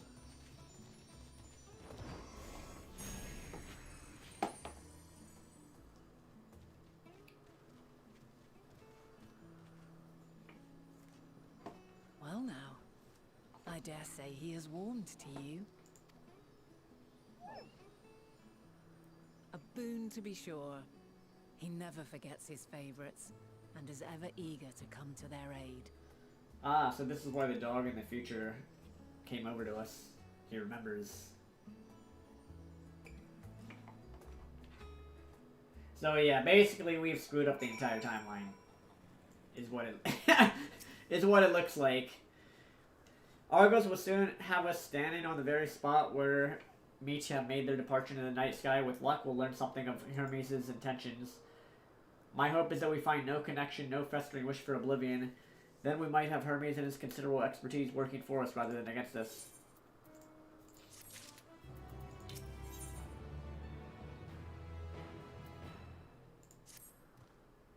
Let us move over to the edge before mounting, shall we? That'll allow Argos to catch the currents rising up from below and give us a smooth ride over to the isle.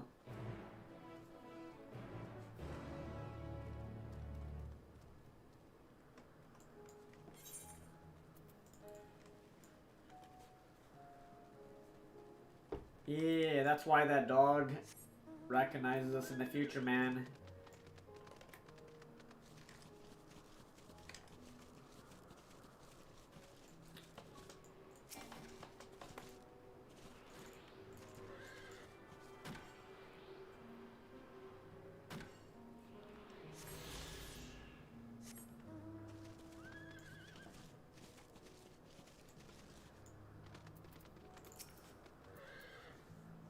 Argos motions to his back with his muzzle. You've been given the go-ahead to hop on.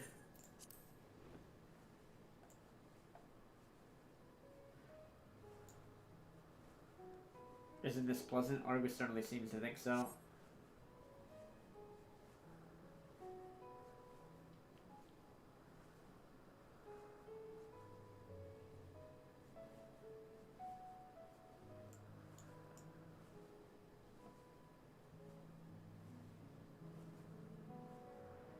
Now, what was the name of that tree?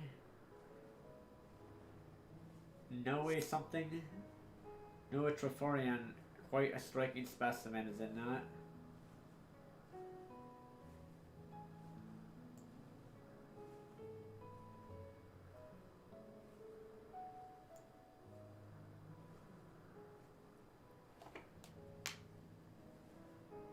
Brace yourself for the landing. I wouldn't want you tumbling off the last moment.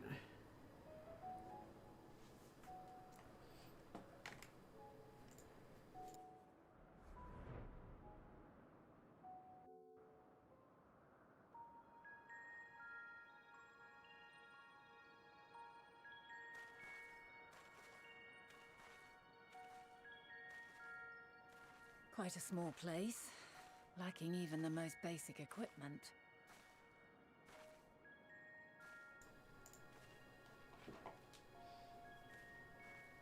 The present may yield no clues, but we may yet try perusing the past. Have you done this before?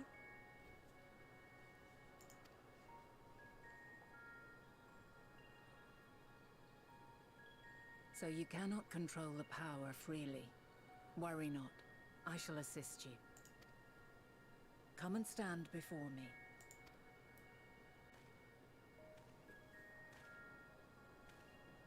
There are two ways to see the past.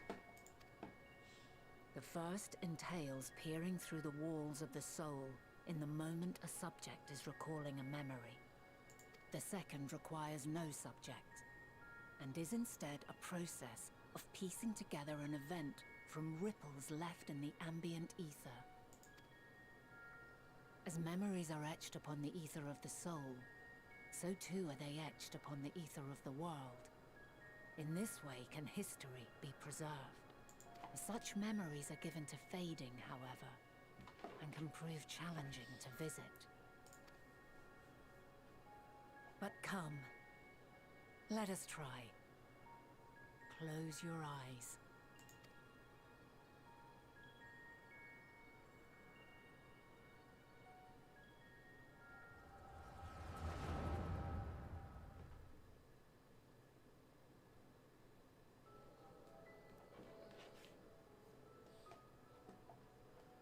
All units fully functional and proceeding on course towards their respective stars.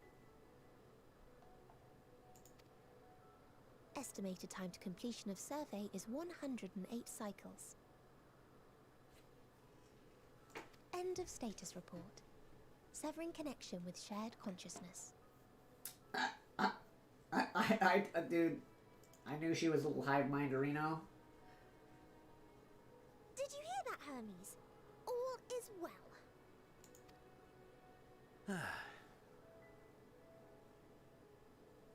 Yes. Good tidings at long last. I knew it, man. I wonder, so when you fight, he says establishing connection, so that's, Every step of the way, I've been reminded how little we understand creation. How the universe defies imagination. But soon we won't need to speculate. We'll know the answers. What others live for. Indeed. And we'll owe it all to you yeah, and your dude. sisters. This is definitely like Foundation Trilogy. When there's like, there's a hive mind in that. Based off like almost like emotion, and they have like telepathy, kinda. Whatever intelligent beings that exist out there are bound to be vastly different from us. Diverse in form and culture. Possessed of unique ways of thinking. Yeah. Establishing connection is pretty ominous at this point in the game. Completely and utterly unlike ours. Utterly unlike? How? I have no idea.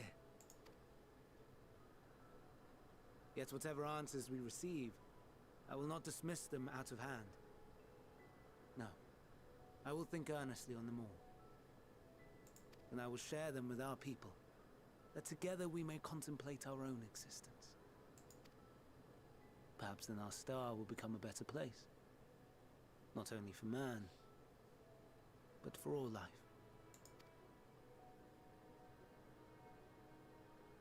Meteon, as though I gave you wings to soar the heavens, I did not teach you how to walk the earth. So loath was I to bind another living being. In the course of your long journey, you will learn from those you meet. Learn to walk and run and so much more. And when you return, older and wiser, we will have a celebration to mark your homecoming and coming of age both. Will there be apples covered in syrup?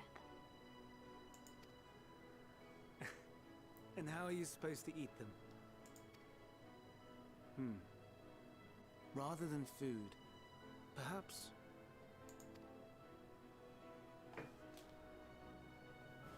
a flower.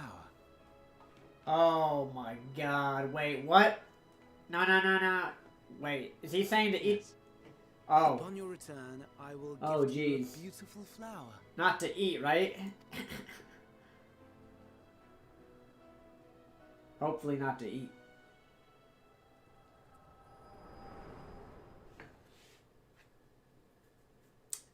Well, something has gone wrong here, sending these things out into space.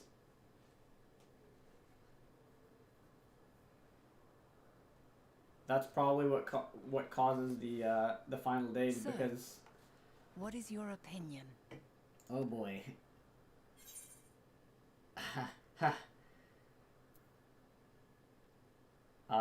Hermes wouldn't wish for the final days. Hermes, yeah.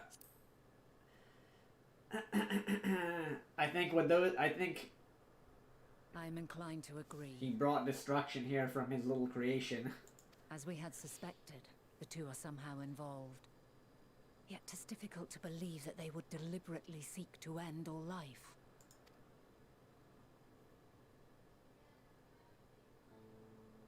In light of this, I propose that we reveal your tale to Hermes himself. If he does not wish for the final days, as we believe, he may well join us in pursuing a solution.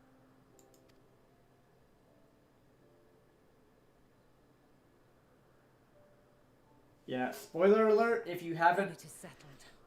Let us seek out our friend with all swiftness. If you haven't read any of like that old school sci-fi, like this is just straight out of that stuff. It's not. It's a very similar story to the Foundation trilogy. And spoiler alert, I'm just gonna spoil. So if you don't want those books spoiled, don't even listen to what I'm saying right now. But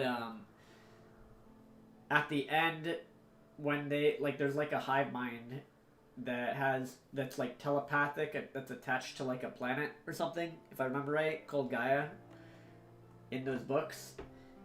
But when at some point in the story near the very end, one of those things like becomes disattached to that, and then they become like the way the entire thing ends is like, oh, you're looking back at this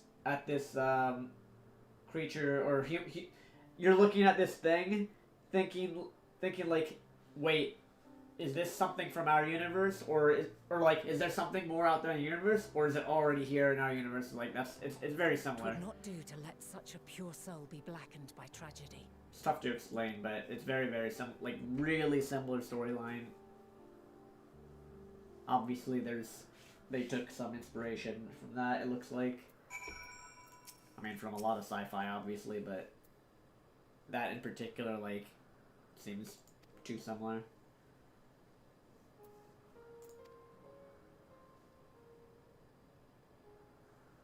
Plus, when Zodiac is connection established, dude.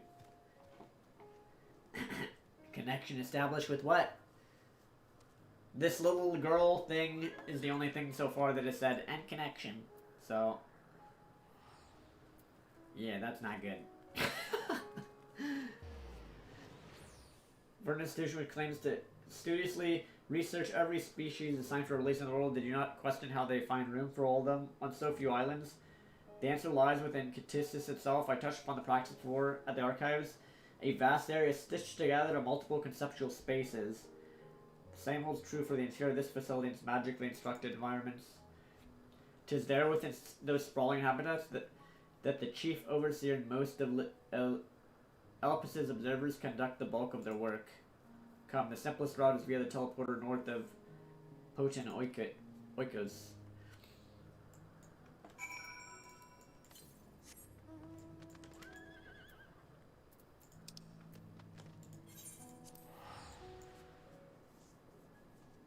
Alright, just gonna TP back.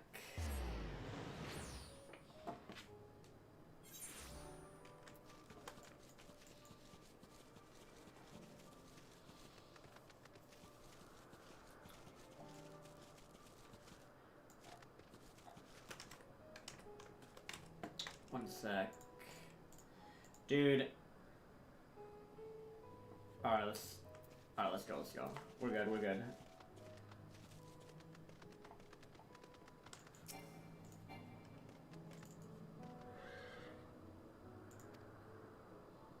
More motes of light yet hang in the air, suggesting the device was but recently activated.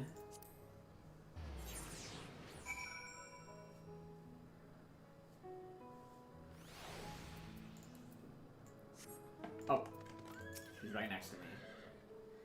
Ah, good. The teleporter acknowledged you as my guest. You should now have the authority to use it as you wish. As for the way to Catisis Hyperborea, we follow this path and then turn left at the crossroads.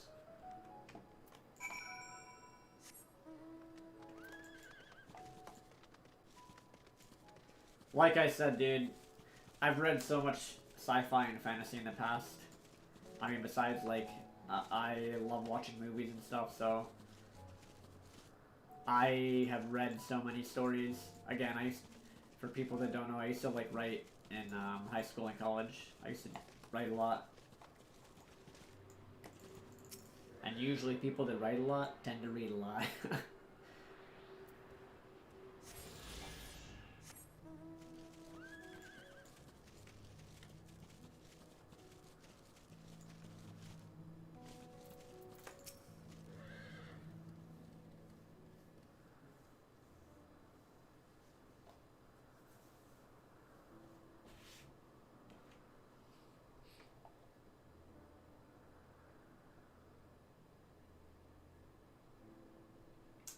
Here we are, the grandest research facility in Opus.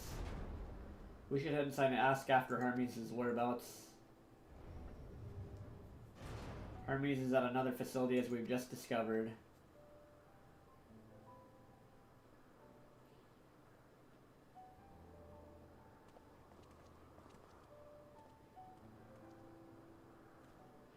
Furthermore, we've confirmed that his studies into Dynamis, as well as his creation of Meteon, were entirely private pursuits. No one else we spoke with appeared to possess the chief's depth and knowledge on the subject, and neither did we hear any tales of stolen research. Which means that if Hermes himself harbors no desire to bring down an apocalypse, then he might be recruited to help prevent one. Or so saith the illustrious MSQ.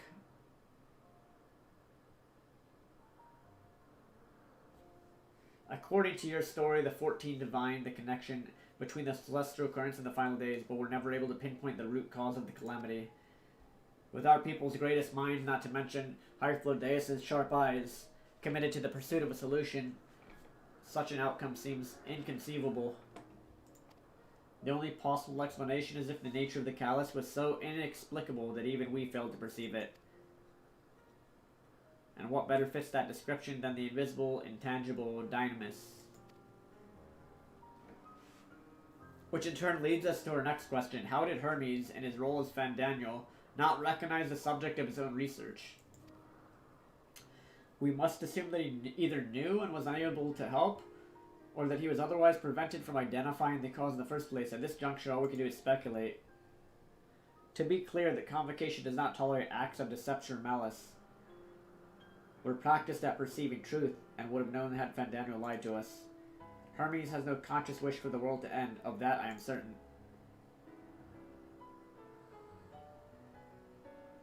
It seems there's more to the tale after all. We conducted an investigation of our own, you see.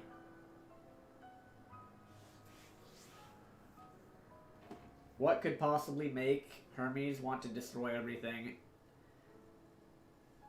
Which is that maybe we end up killing that little Meteon or something. I see no reason to delay further. 'Tis time we brought Hermes into the fold, as it were. What will we say? Thank you for your understanding.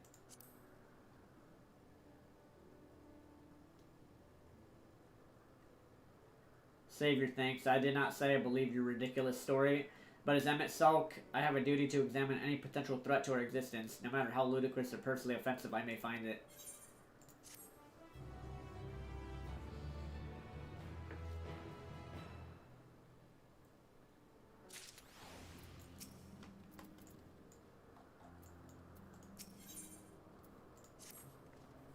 I think that the time for leisurely exploration has passed. If I might have a moment to adjust my vision.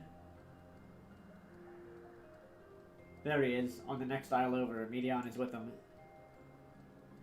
Hermes appears to be in the midst of an observational study, but I suggest we hurry over before they venture elsewhere. Head straight down the path we can teleport from the device's bundle slope. I don't think this Hermes guy realizes the danger that he has brought to this world by sending those empathic, telepathic creations of his out.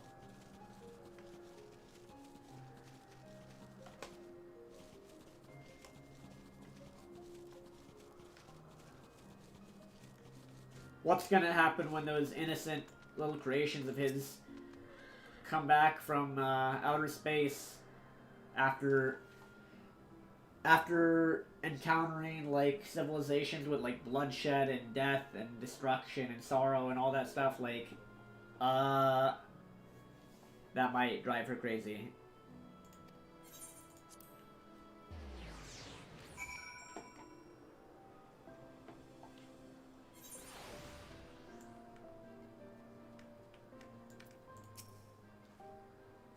They're close by within the Hungering Gardens. That would be the circular enclosure you see just up ahead. Well then, Avalon, make yourself useful and bring Hermes out here to us. If I were to go, he would assume I was only there to press him on the Fandanio matter. Of all of us present, you stand the best chance at convincing him to put aside his work for the moment. But the creations in there are not exactly... Then again, Avalon can handle them. He did survive a bout with Venat after all. Off you go to find Hermes. But do be prepared to come to blows with the garden's denizens. Yeah, like, that's what's gonna happen. Since the little Medion gets, like, feelings and, like, not just telepathically, but, like, empathically, so... Oh, what the...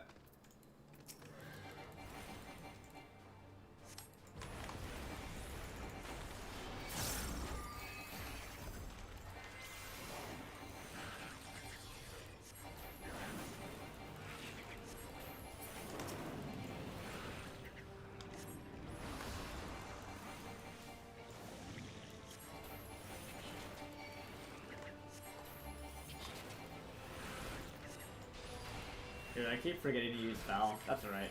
Boom. Down you go, little Medusa.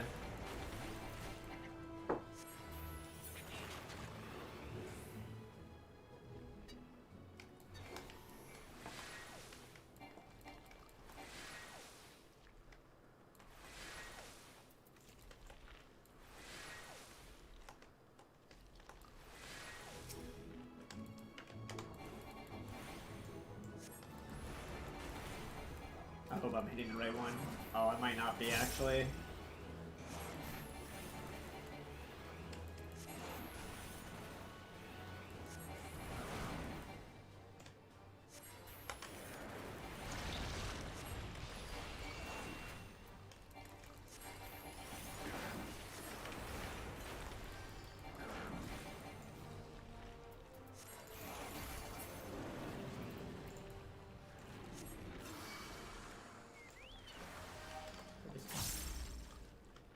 Okay, we're good. What am I supposed to do here? Search for Hermes in the Hungering Gardens.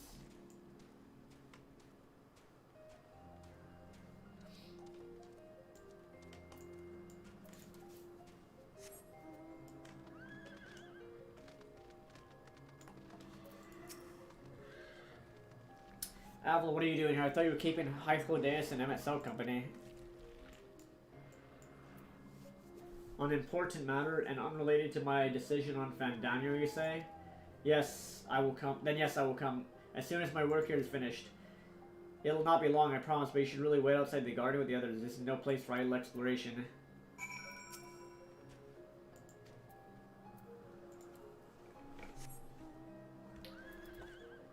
Alright, cool. Well, this little Medion is gonna create the apocalypse. It's just great. They don't realize this innocent little creation of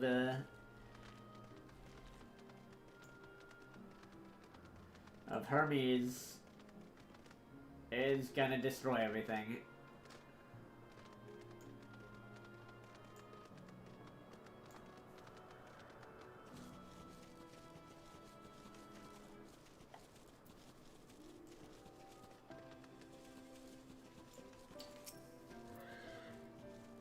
You spoke with Hermes then? And were briefly entangled with the denizens of the Highway Gardens as well? I see, or should I say smell. I cannot speak for certain convocation members, but I, for one, am impressed with your fortitude. Well done indeed. Now that you've convinced Hermes to confer with us, let us pray that things will soon take a turn for the better. For as fascinating as it would be to meet the Mech who would recreate Amarat in the depths of the ocean, I think it best for all concerned if such tragic events never came to pass. Be it in our future or your past. Assuming yours is not truly written in stone, naive hope that that is.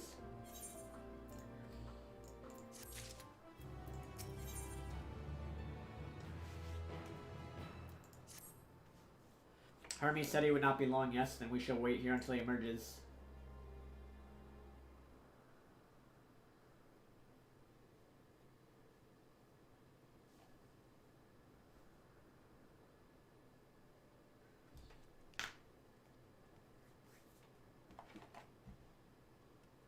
My apologies for keeping you waiting. I understand there is a matter you wish to discuss. Aye. A matter of the utmost gravity, if one can suspend disbelief. Go on then. Tell him what you told us, who you are, and why you came.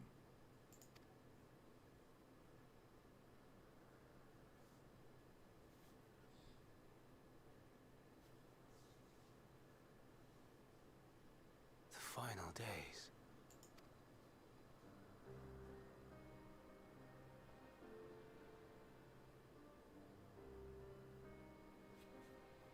The phenomena observed during these star-encompassing calamities is likely the product of a dynamis reaction, and none is more versed in the applications of this energy than you, Hermes. I must stress that we do not believe you would desire such destruction. We come not to lodge accusations, but to beg your wisdom. And so, distressing though the exercise may be, I ask that you share with us your opinion on the matter, on the assumption that our visitor's tale is true. Even you, Vana.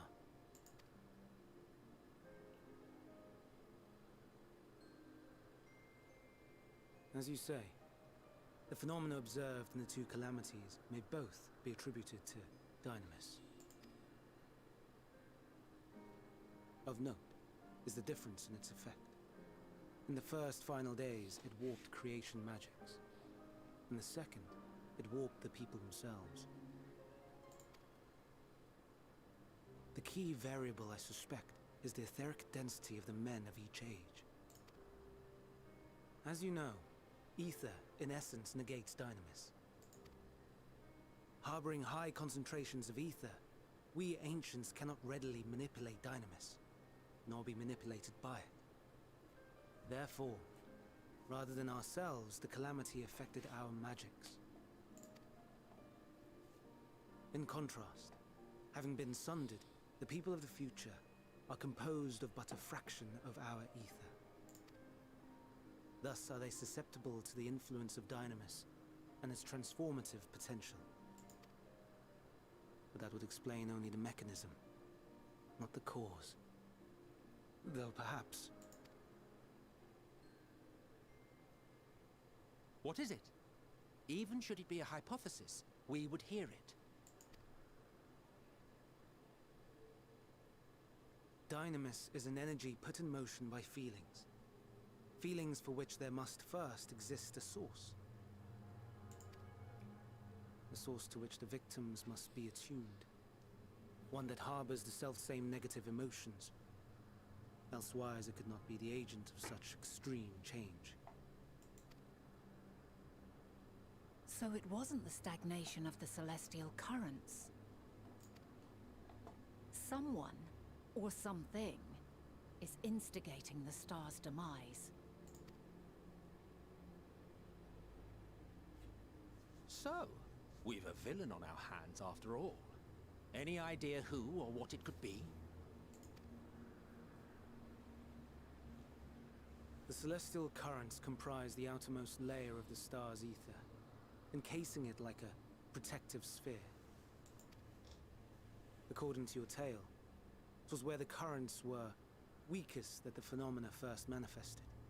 If the inciting factor came from without Aetheris, then its effects would first be seen in those locations.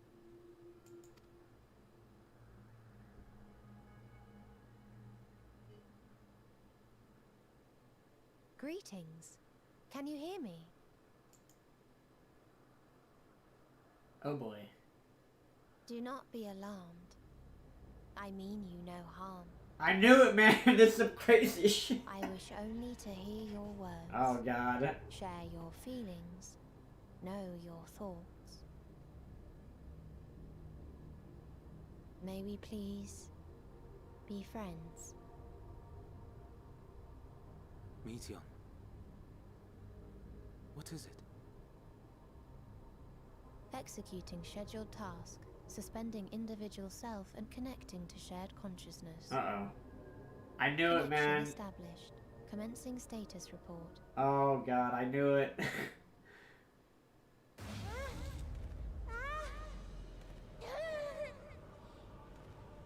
It hurts, it hurts. It hurts. So hot, so cold, so sad. I knew it. What the fuck, dude? I knew it. She's overwhelmed with everything that the other things had experienced. Steady, Meteon. Steady. So scared, so lonely. The pain, it's too much. Why? Why do we? They hurt. Hate. This is wrong. All wrong. She's gone? But how? I knew it, man. She has altered her etheric density in order to blend in with her surroundings, an ability for avoiding confrontation. Well, this guy shouldn't have sent those out into space. Most effective. Frustratingly so. I can't see her either. Not even a trace. Stay away. Please. This is wrong. My mistake. So please.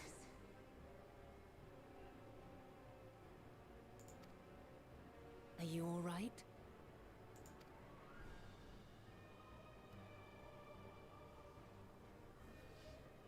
In your mind? No. We only heard her speak the instant before she vanished. Of course. When communicating without words, Meteon also employs dynamis. That will explain why you were able to hear her when we could not. Then you are our best chance of finding her. Follow her voice and try to track her down. Hindered though we may be, let us split up and search as well.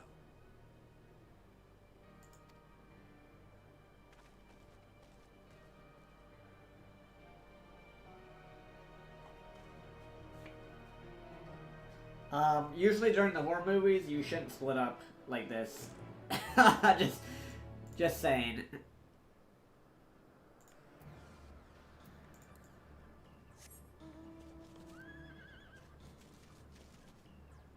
Usually when you don't want to immediately split up like that.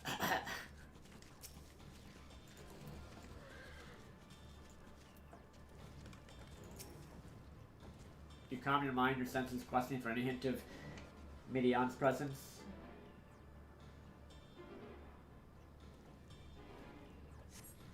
But you fail to hear her voice. She must be elsewhere.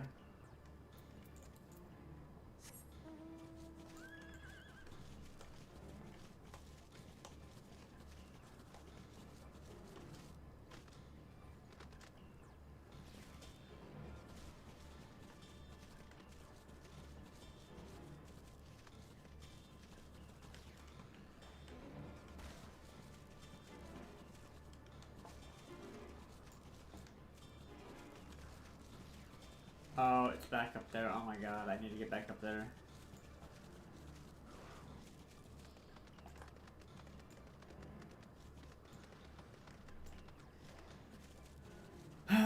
Yeah, everybody split up. Nothing will go wrong if we all split up and get taken out one by one.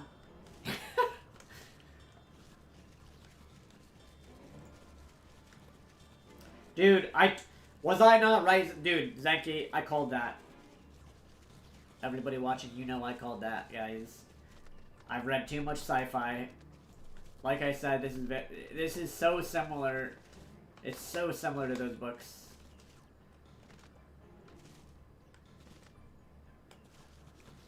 It's extremely similar.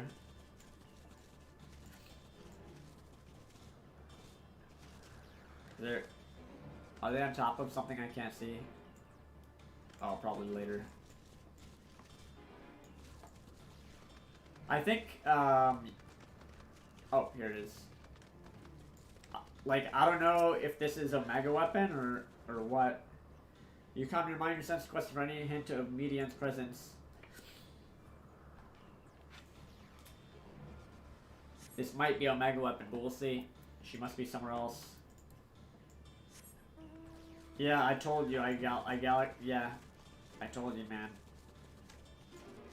My intuition is really good.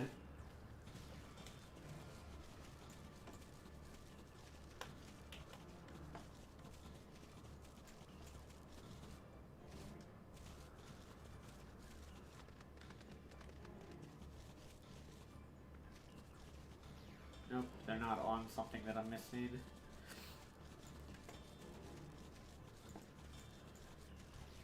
Yeah, if you've never read the Foundation trilogy, definitely read it. Really, really good books. Very old school sci-fi.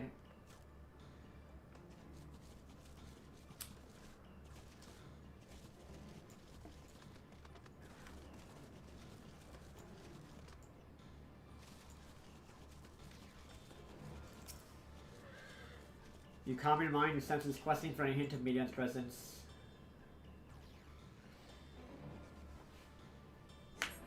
It seeps into my mind, our voices reporting. No, Hermes mustn't hear them. I have to run to hide. Median's anguished voice grows distant as the source seems to flee down the slope.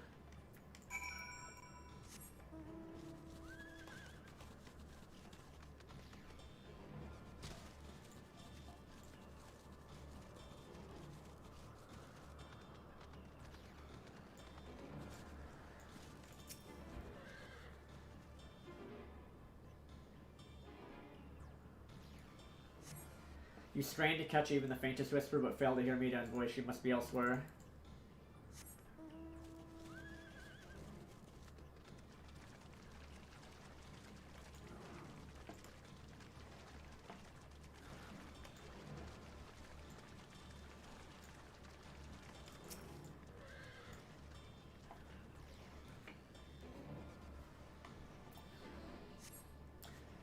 She must be elsewhere.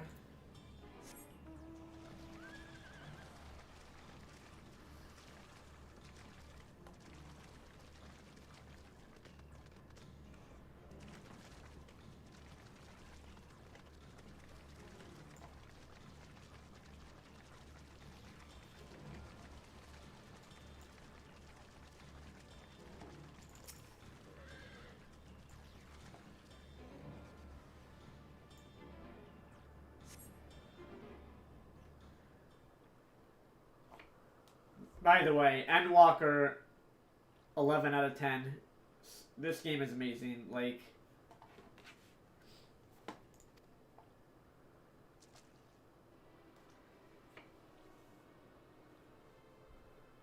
commencing report.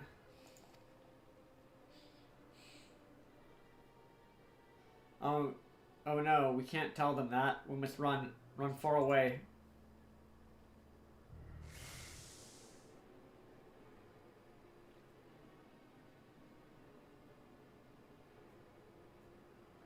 Please don't follow me. Median's anguished voice fades as you sense her climbing to the top of the ridge.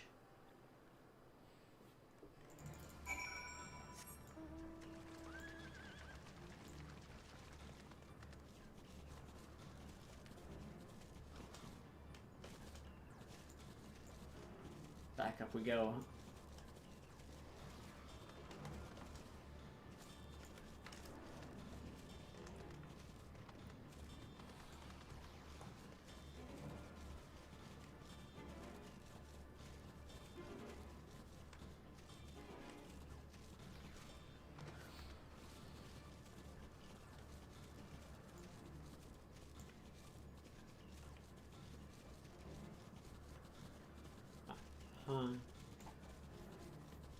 Trying to, dude.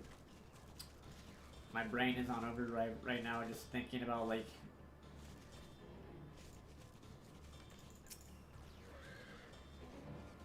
is this her? Does she corrupt Highland? Is she a mega weapon? Like, so many possibilities at the moment. You strain to catch you in the faintest whisper.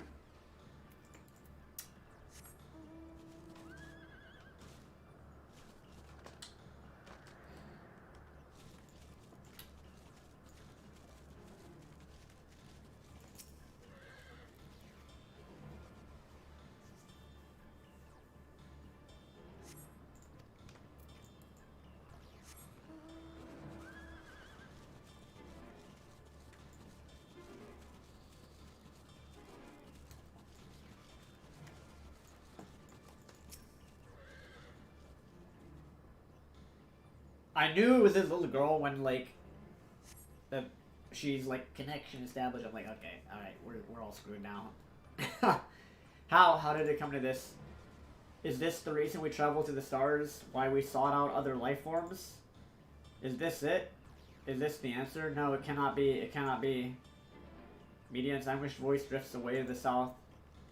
Exactly, it's like I said.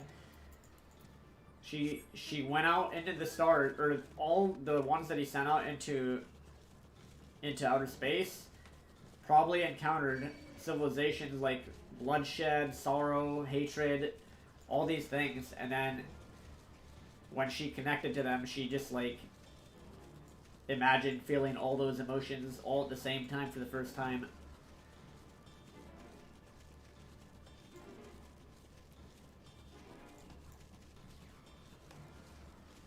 Although, we don't know how we don't know how she cloaked and is doing this.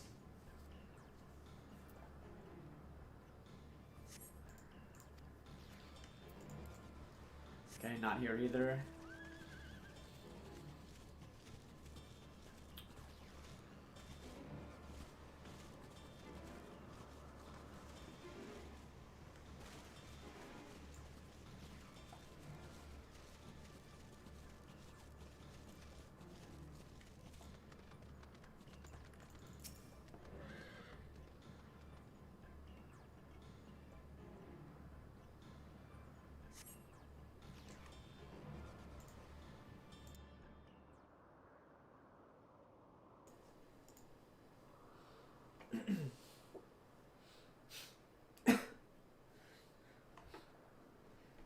Compiling report for dissemination to Hermes and all peoples of Aetheris.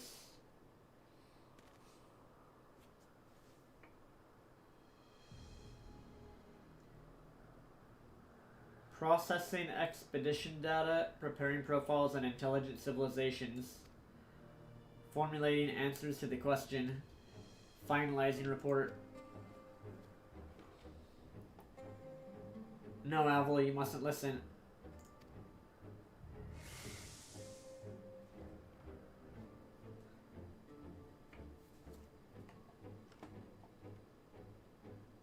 It's wrong. It's all wrong. Flees towards the lake. Any sign of Median? Panicked and confused, which will make it all the more difficult to predict her movements. Hermes, what do you make of this situation? The Metii are linked to a single mind, a shared consciousness which connects them across any distance. I suspect something has happened which disrupted its usual harmony. How might we access this shared consciousness of theirs? Much as you would approach any sentient being directly. In the Media's case, that means speaking to any incarnation within physical reach. So unless we can track down the medium we just lost, we have no means to communicate with them. No way of knowing what befell her sisters, no way to provide directions or guidance. Then we had best set our musings aside and concentrate how we might find her.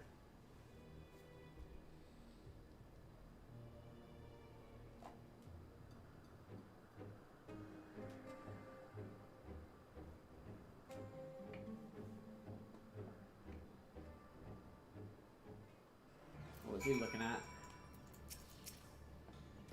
Oh my dear Meteon, what did you witness out there that frightened you so? Why do you seek to keep it from us? How terrible could it possibly be?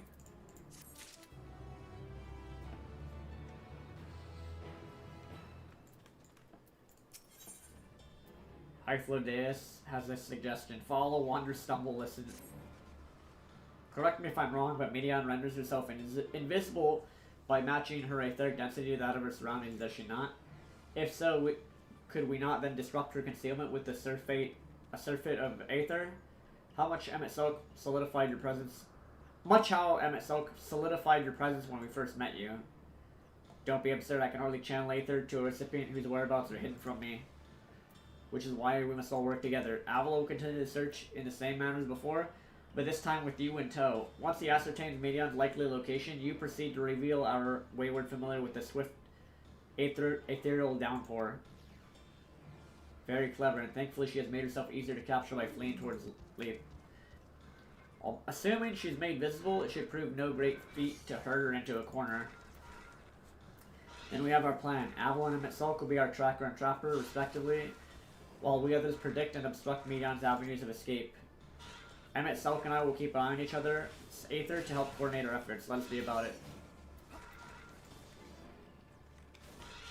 Well, it seems we're partners for the time being. Let us return to where we last saw Meteon and pick up the trail from there. I'll keep myself in a state of preparedness, ready to rain down aether at a moment's notice, meaning it falls to you to keep the way clear.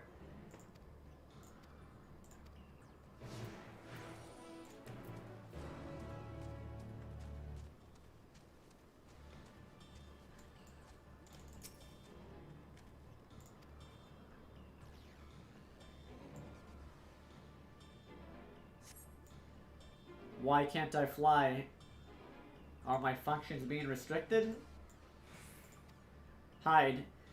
Yes, I'll just have to hide then. Where no one can find me. Meteon's anguished voice heads towards the water's edge. She went into the lake? As if this wasn't tiresome enough, or at least the open expansion make her easier to find. We won't lose her this time. Oh.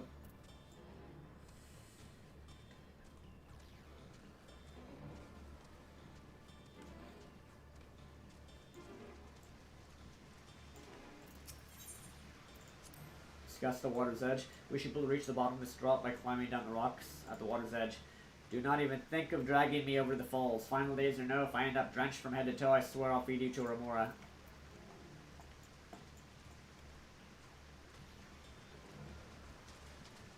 Too late.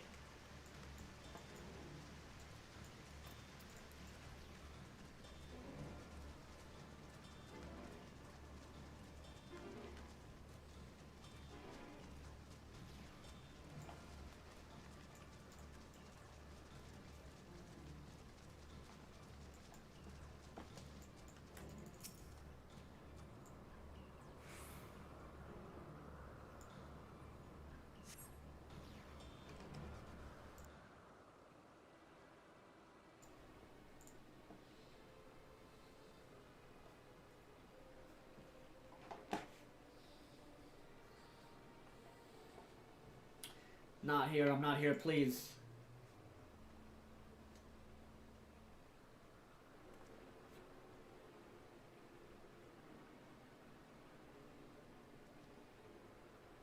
By the rock, is she? Very well.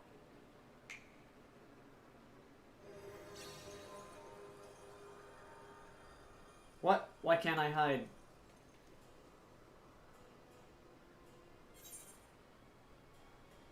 There's no need to run, Meteon. We'll hear your report, good or bad.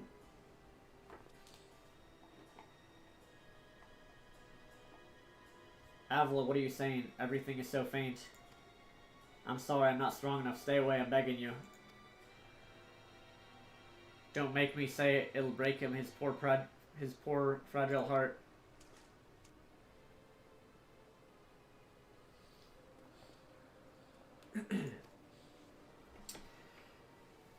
So, once the others are in position, the two of us can herd her into their midst.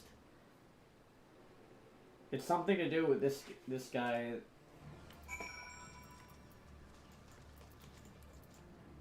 The Hermes guy that makes him want to kill and destroy everything.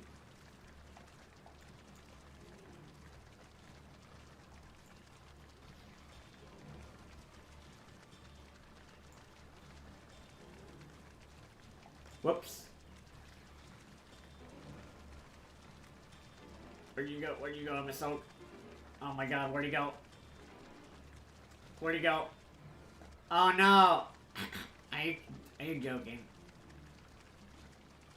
I need to go back.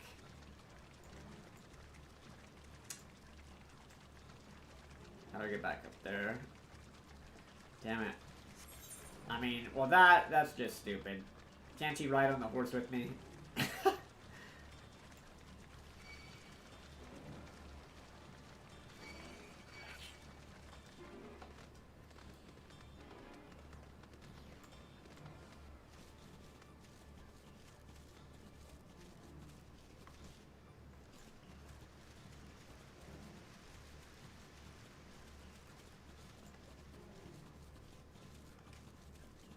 I forgot you can't mount when you have like party members with you like that.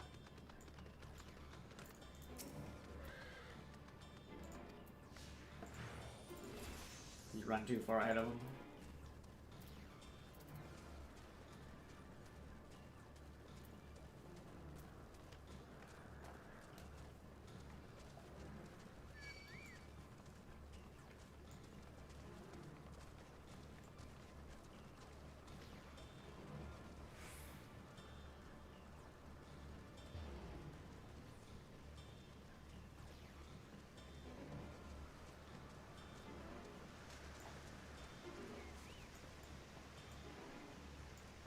What?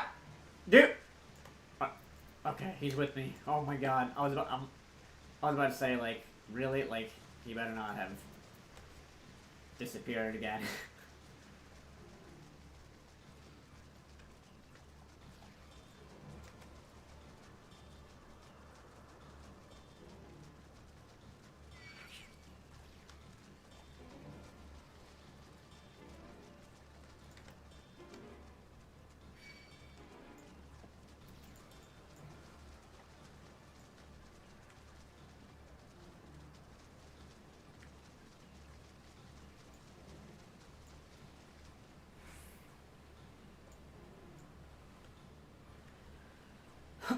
Survey the area while accompanied by MSQ.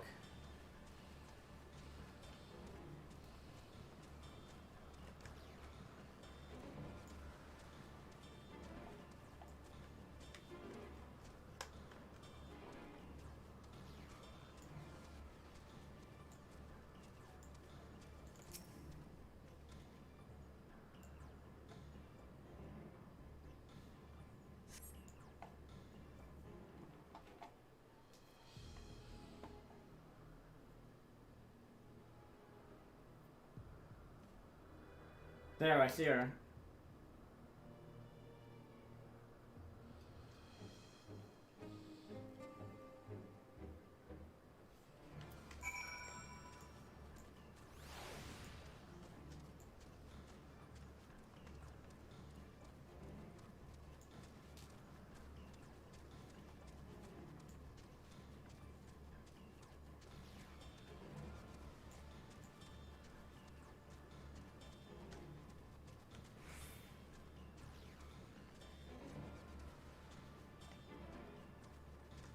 Yeah, I don't know how much I like the, I mean, it's annoying if they, like, get too far behind and then they disappear. You have to go back.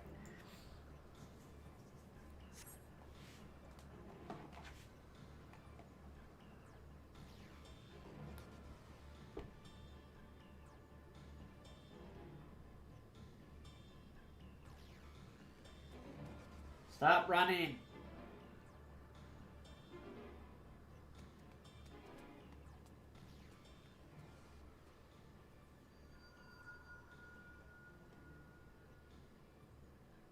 Aha! Give chase. We shall herd her into the shelter.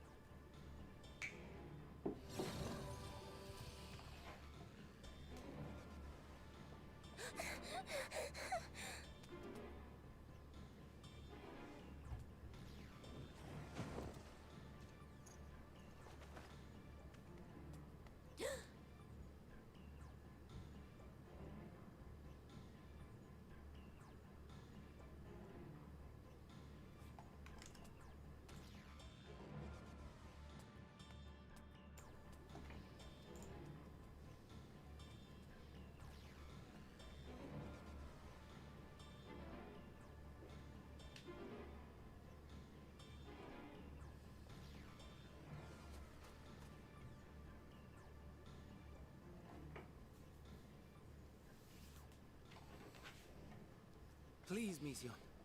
We must speak.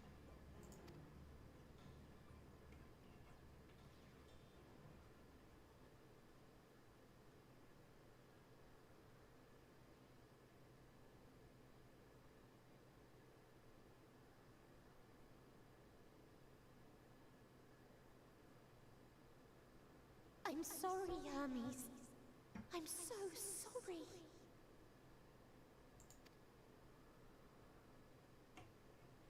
If someone can hear these words, then please.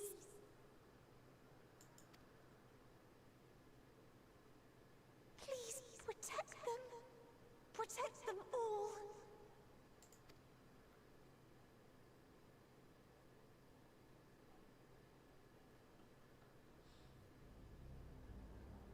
Individual self-suspended.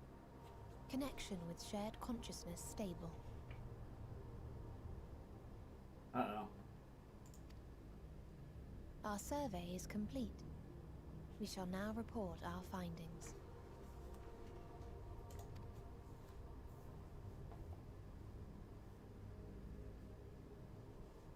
All units safely arrived at their respective destinations. Seeking answers to Hermes' question, we attempted to make contact with the intelligent denizens of each star. Results are as follows, in order of numerical code. Enna. Traces of civilization found. Structures believed to have served as domiciles. No extant life forms detected. Dio. Ruined remnants of buildings scattered across star, surface of which is encased in ice. Presence of life could not be verified. Tria. Evidence of large population centers, akin to cities recovered. No extant life forms found, only their lingering essence. Tessera. Edifices surmised to be abandoned residences found. No extant life forms detected. Deadly plague or extreme environmental degradation likely to have led to mass extinction. They are all dead. Octo. Star found in state of violent conflict. Contact successfully made with inhabitants, but deployment of weapons of mass destruction resulted in total annihilation of local population shortly thereafter. Inea. Star is a barren desert. No identifiable flora found. Bones of living beings resembling men discovered beneath sands, but determination regarding their intelligence inconclusive.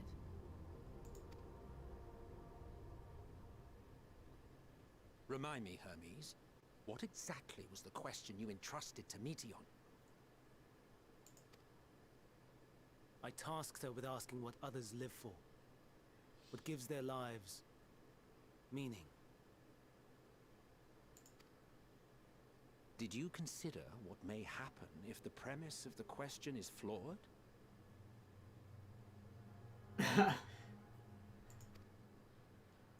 To be able to answer it, one must be living and desire to continue doing so.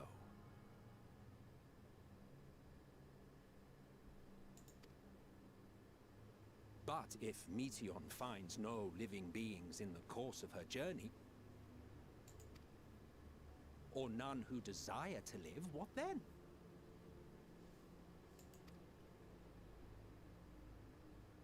What answers would she derive from their silence?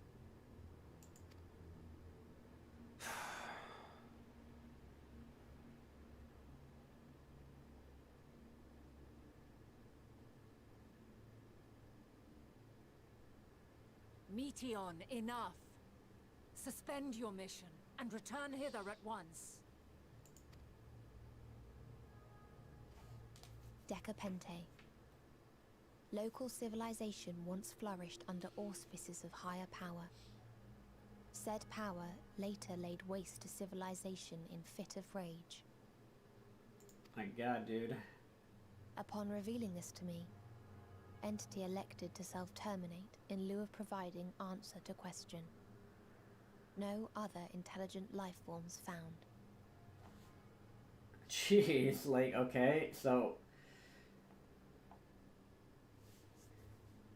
Wait, so some civilizations found, like, some god or something destroyed it all in a fit of anger, and then killed itself.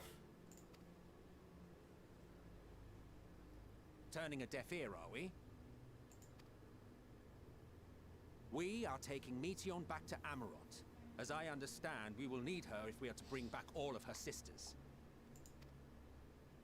Yes.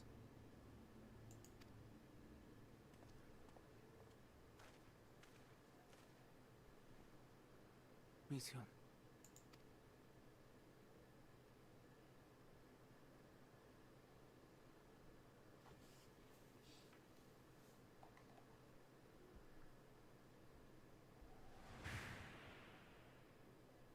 It isn't right, is it?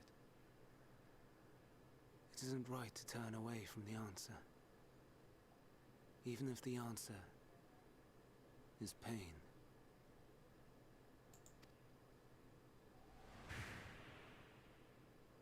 Even if we aberrations must scream ourselves hoarse to be heard.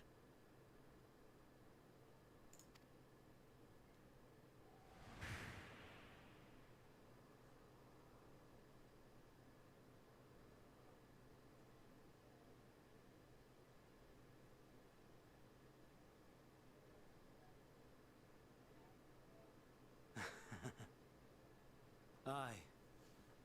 Whatever answers we find, I will not dismiss them out of hand.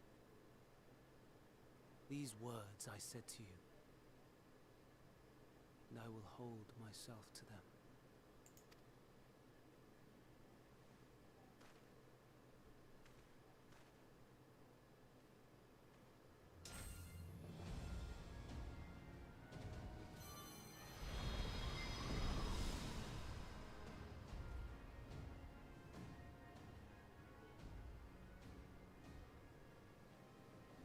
What is the meaning of this?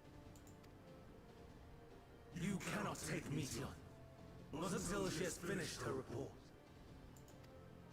All else must wait.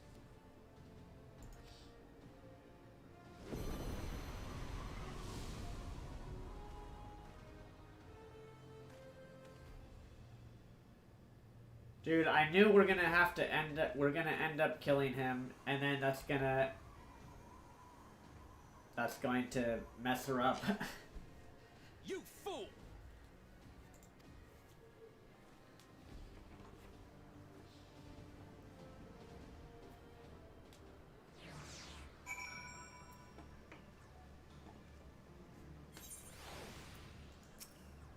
Why, Hermes? Why could you not leave well enough alone?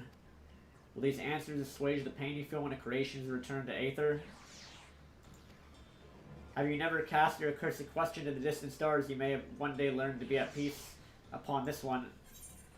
Oh, because they...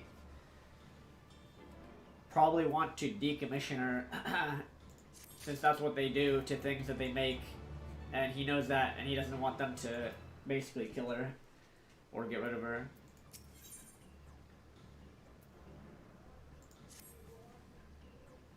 Hermes is headed to Catissus. Considering the expansive dimensions of the place, even we may have a difficult time locating his Aether.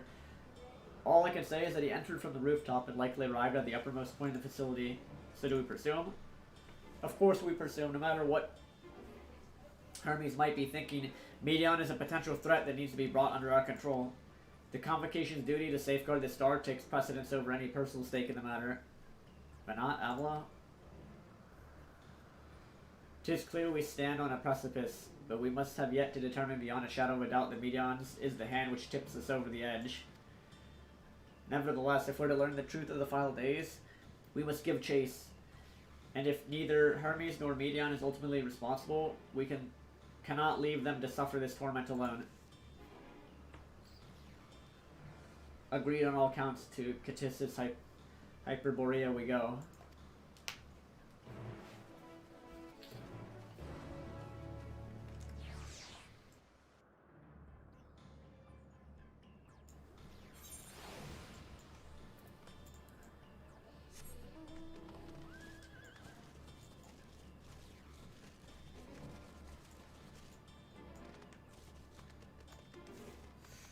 Alright. Crazy stuff happening.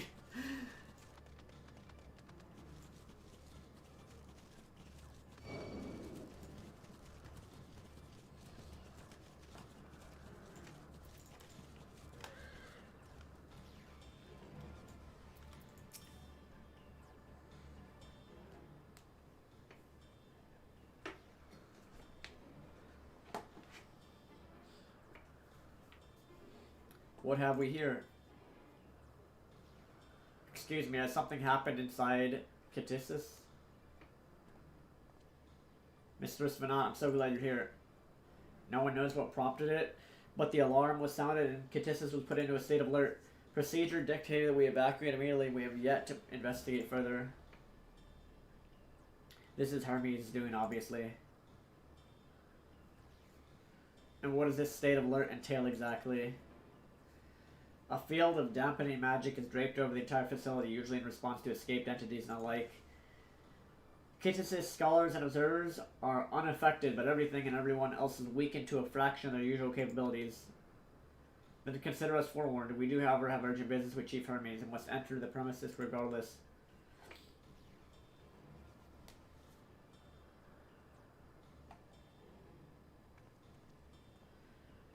That said, if Hermes is willing to enact such measures, I wonder what other obstacles he's seen fit to drop in our path. With that enfeebling spell in place, we're not like to be at our fighting best. And I was hardly an effective combatant to begin with. I have little to offer beyond my ethereal vision. Then you will put that talent of yours to good use. You are fairly skilled at spotting weaknesses, if I recall. Fairly skilled? Now you've gone and raised everyone's expectations. You need only make the most of your strengths. I'll fill in the gaps as required. I was once a Zem, after all. 'Twas my job to rise to the occasion, be that as defender, aggressor, or healer. I feel better about my lack of prowess already. And you, Emmett Silk, can impress us with your arcane majesty. You lob potent spells as easily as breathing, but you can also channel that power in a protective manner if you so choose, yes? Well, yes, should the situation call for it. Excellent, that should cover us on all fronts.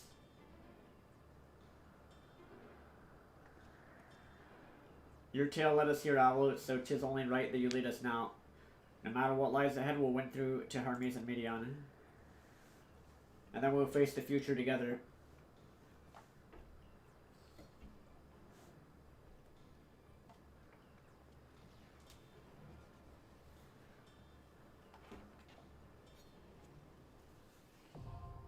Catissus Hyperborea is now accessible.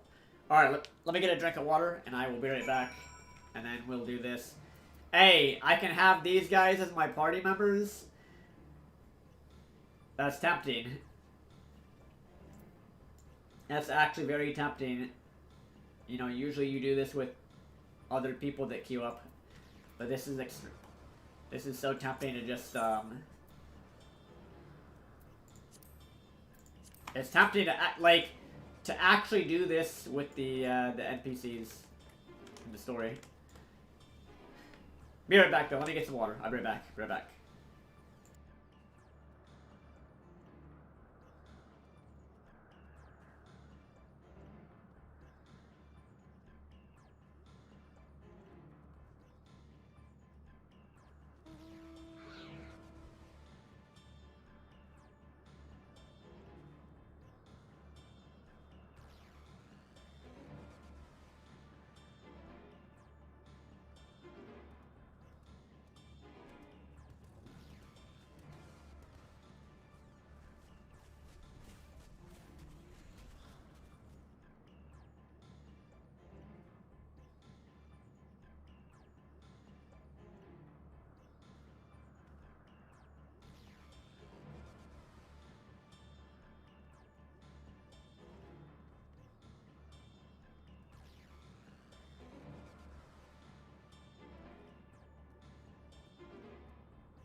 Alright, I'm back. Yeah, that's pretty, that is true. That's... Should I do it? Should I do it with them, or what? Should I do it with the NPCs or get people? I feel like I'll just get people. Maybe another time we'll do it with the NPCs. Well, also, let's see. It depends on the queue time here. It's fun to do with players.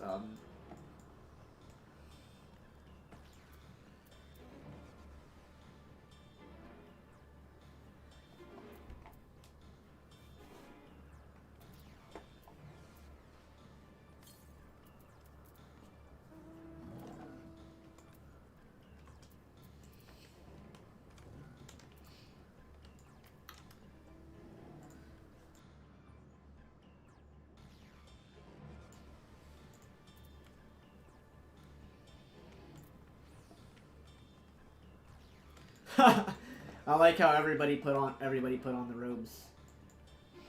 The Ascian robes for this. Well, not everyone. Some people didn't, but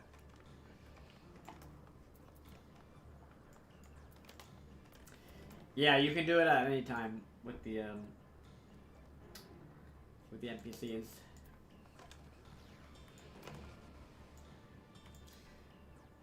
I'm sure a lot of people like doing this one with the NPCs because, like, oh wait, you get to do it with these guys who wouldn't. it's like, oh, that's crazy. These guys in the story.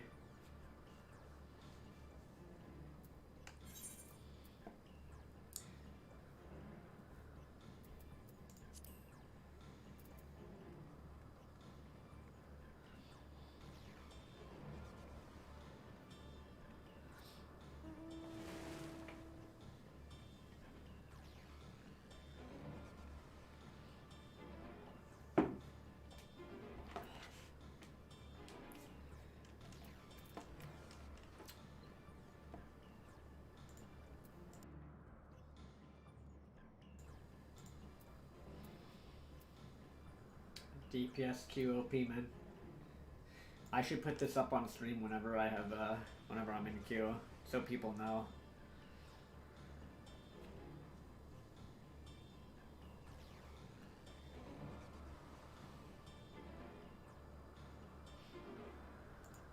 DPSQXD.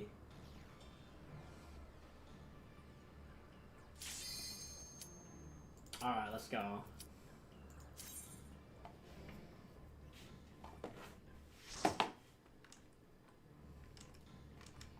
I love how right when I put that up, I get a kill. Perfect. Perfect timing.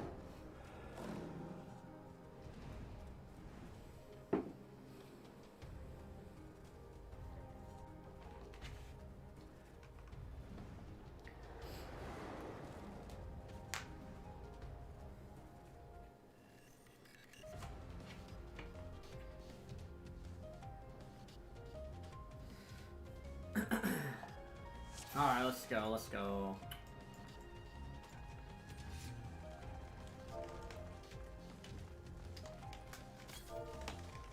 Please, turn back, else I might be forced to.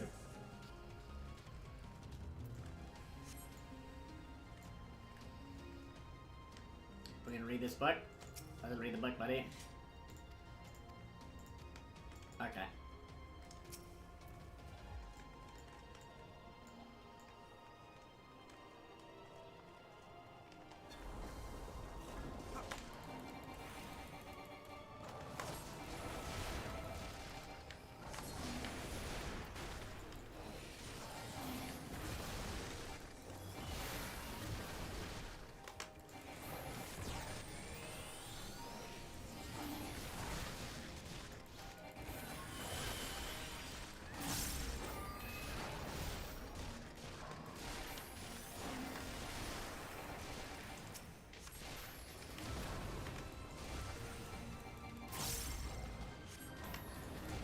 Reading PogChamp.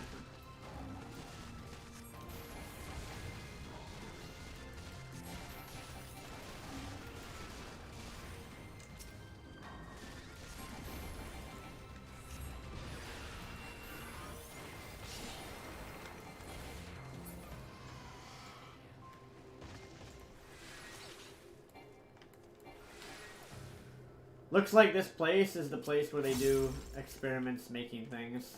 Looks like. From the looks of it.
Just like in the stream title, guys. Those little lightning bolts and flames.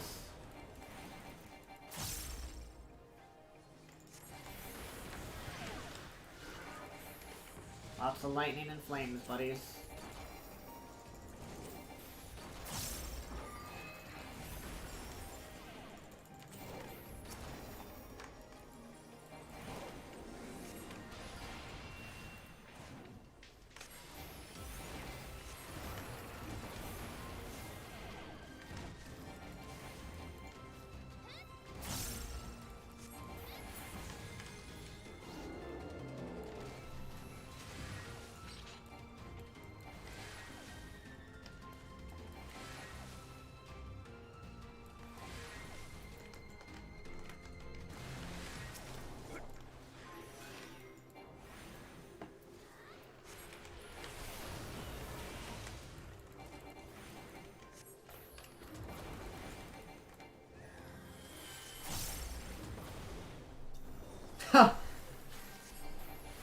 These birds said cute hats. They have little hats on their heads.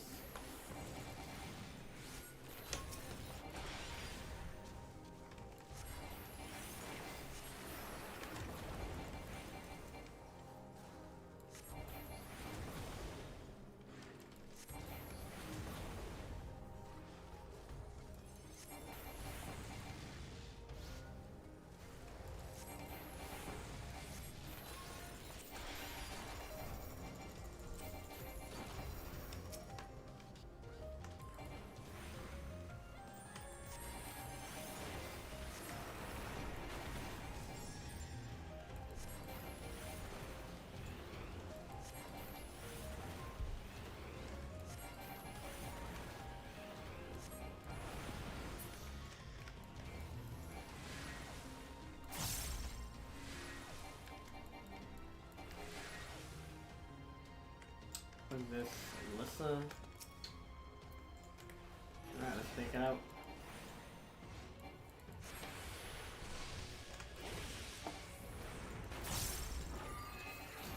Skull Dasher.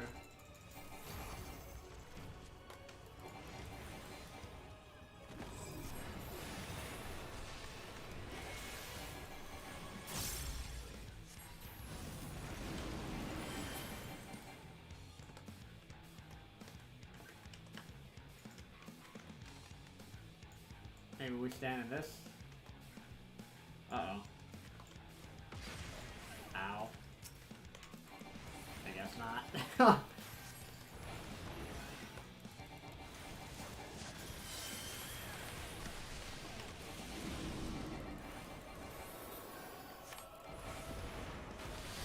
Frigid Stomp.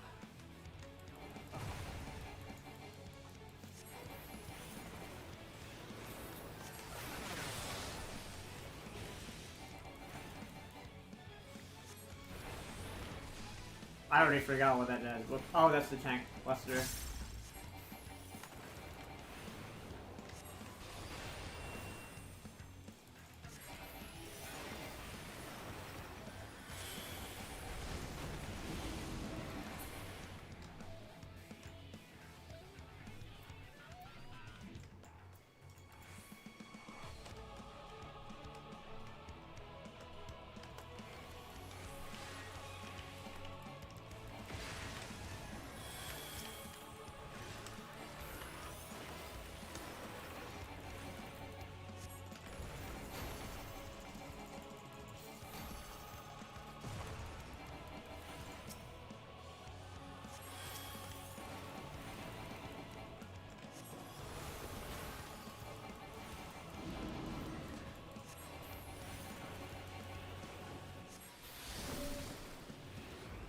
I think we're good over here again. Yeah.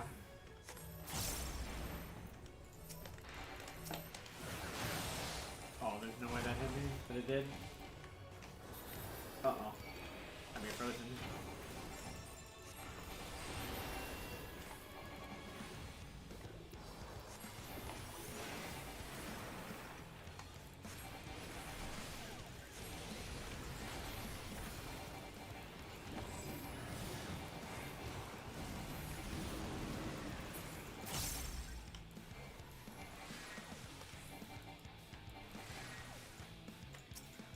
I'm not sure how you can tell where it's gonna pop up.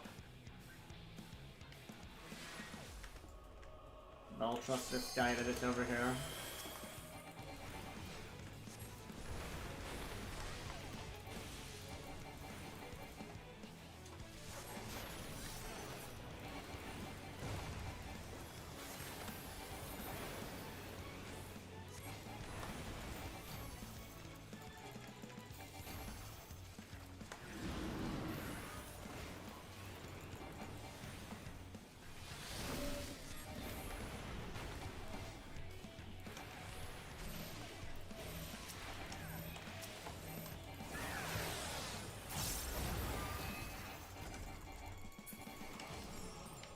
Alright, good stuff, good stuff.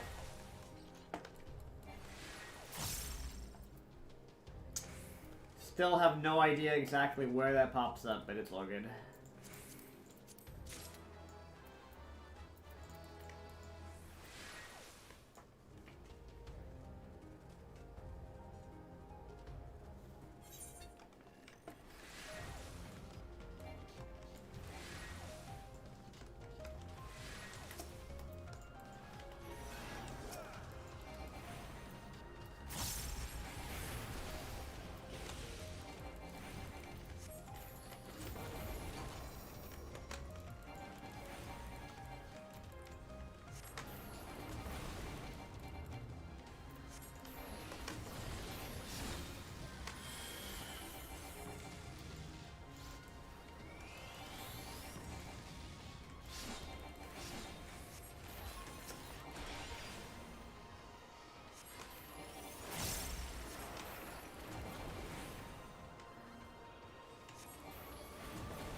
Yes, these are indeed snakes, buddy.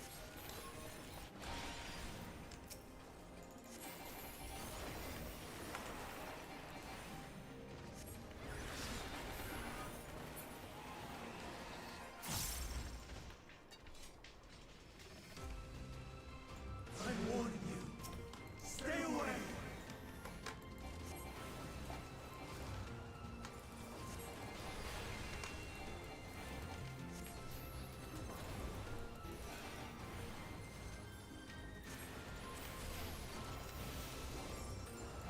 And I like the fire 2 gives you, it gives you 3 stacks. Actually useful now. Actually useful.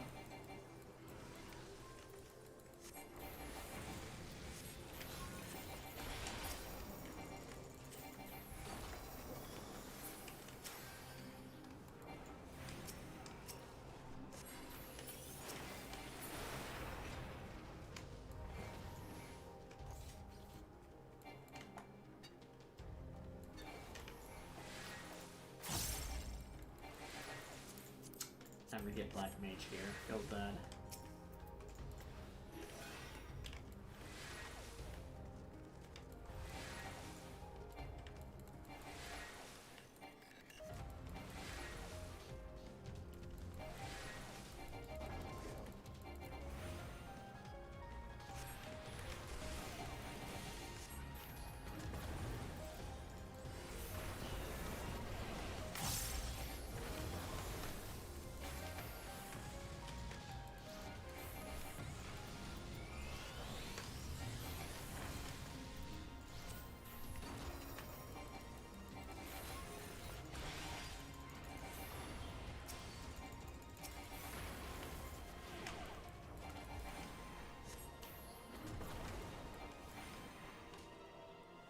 Uh-oh, our tank's getting low.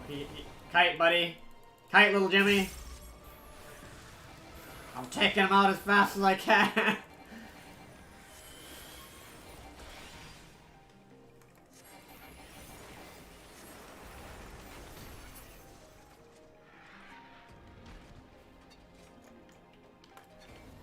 Yeah, let's read the lore. According to Mistress List, their creation is based on a concept of a bipedal and a wolf. Oh, it tells. Yeah, this is where they make. This is where they're making stuff.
Gonna send it off of these. It's still really low.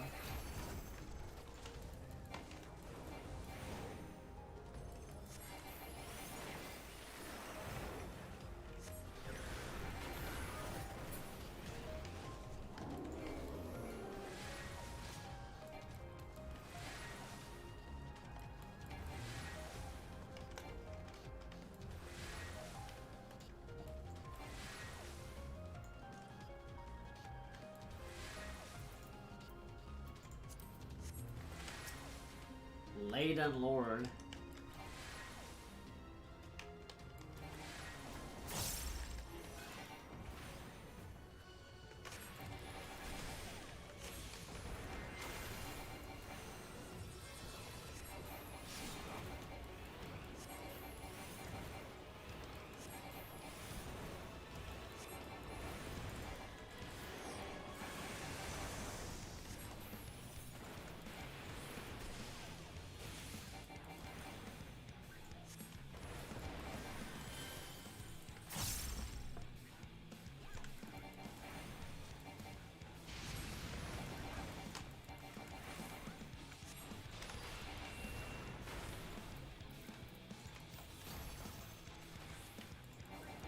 heal again.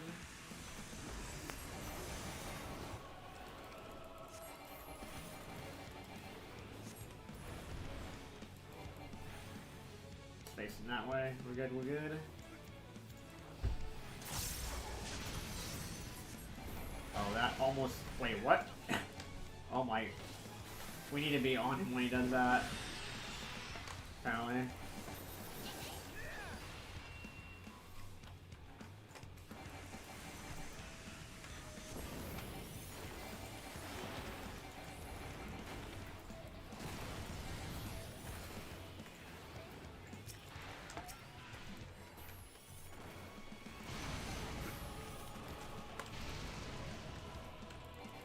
Intimidation.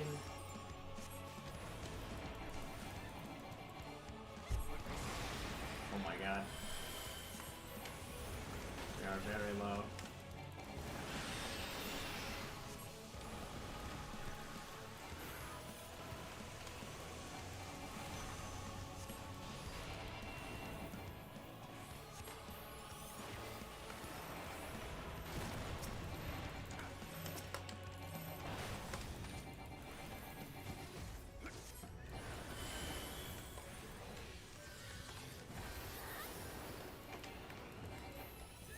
Behind him.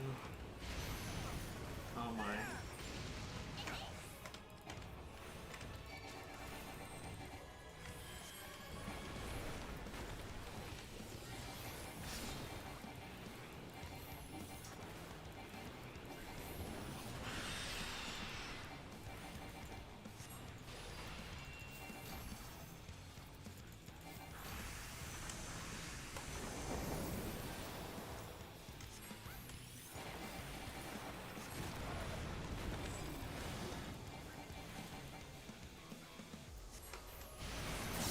What?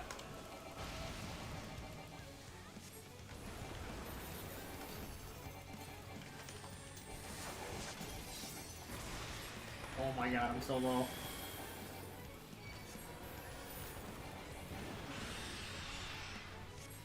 Nice, our healer full healed me.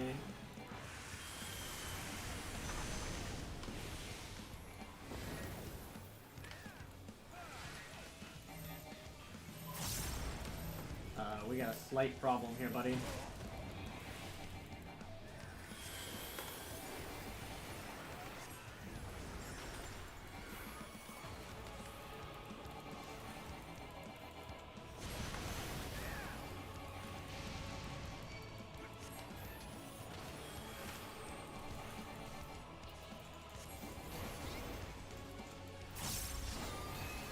Almost dead.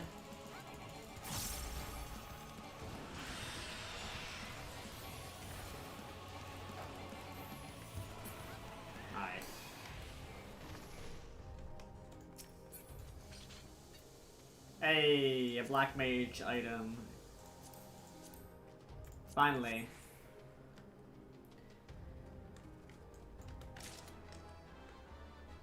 Good stuff, good stuff.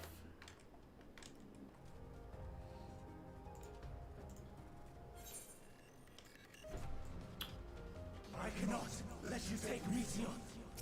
Not yet.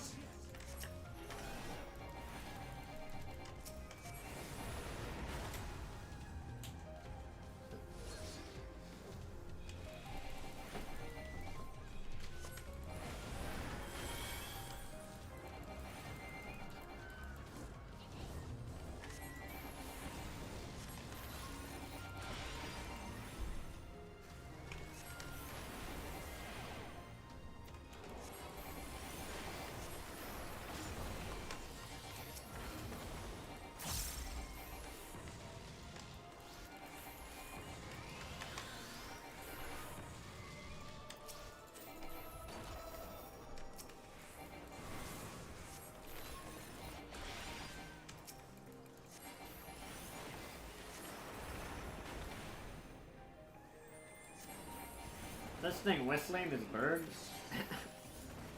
Sounds like it's whistling.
Oh, I need that. Nice. Whew, we're going up. We're going very far up.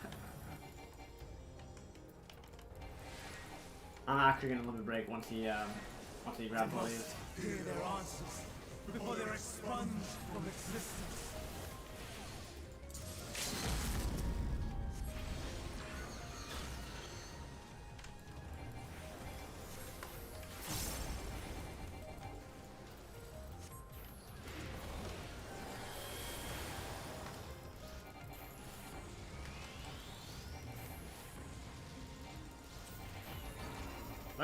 Look at the damages, man. Much damage, much wow.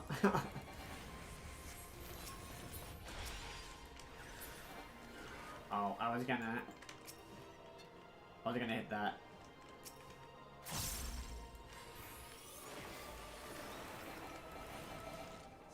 This guy is reading. He's reading while we have these to fight. Fight, buddy.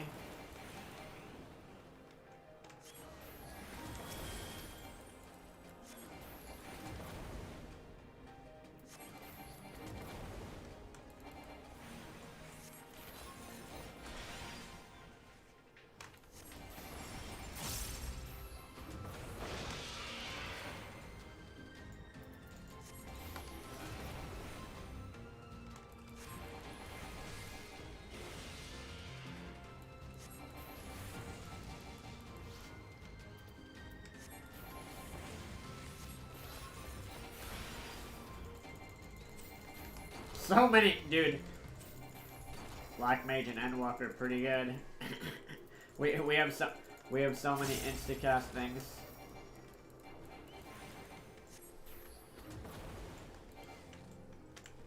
So many instacast things. Oh, there's only one thing left.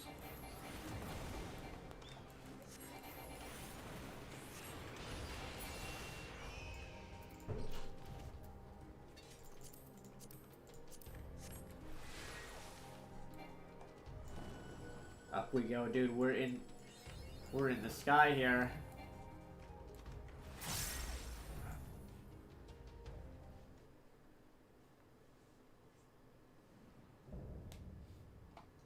Winged Defiance Hermes. You know, we're basically making the future. So it comes to this. By fighting him, it's gonna justify what she saw. To fight, but this time I cannot yield. Though the world may think me a mad, desperate fool, I will hold fast to my conviction. Self-fulfilling prophecy, fellas.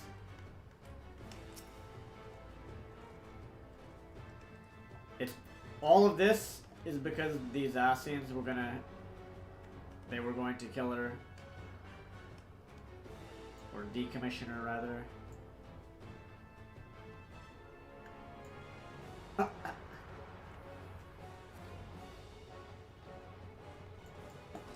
I will have the time and tranquility I require. Gust and gale, gather to me. Dude, I knew this was gonna happen. We were gonna end up having to fight him, and it's gonna make her go mad. That we're gonna. That's what's happening. She's gonna go mad, man. Your power.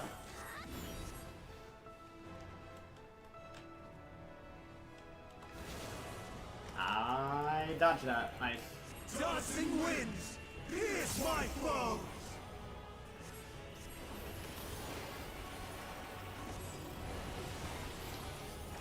Stars on high, war and rain.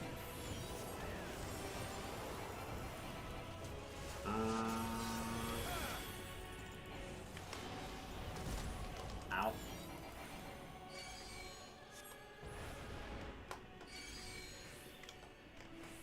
Okay. That's not good.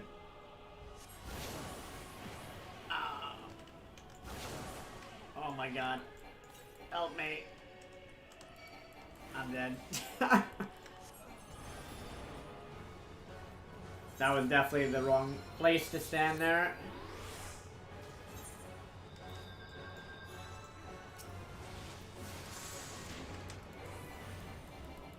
I thought dude. I guess we don't just stand behind the meteors there, Kappa.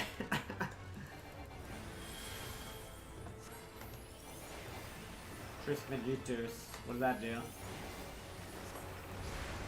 Oh. Let me take my map down here real quick. Streams of ether. Quadruple? Surge is one. Oh god.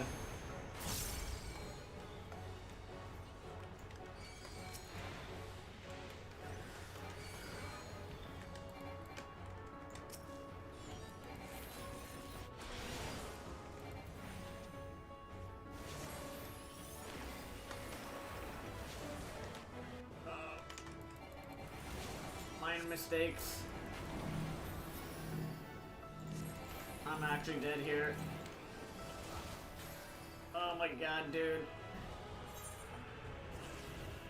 Oh, our healer's dead as well.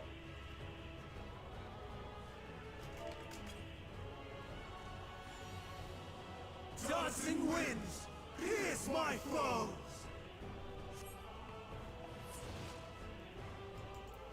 All right, round 2. I think that's we could have dealt with that. Minor mistakes. Minor mistakes happened.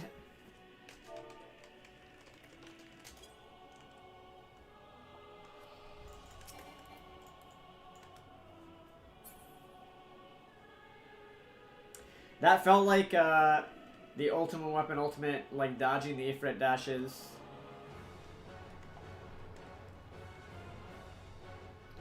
Those green beams. Like you just have to find the safe spot.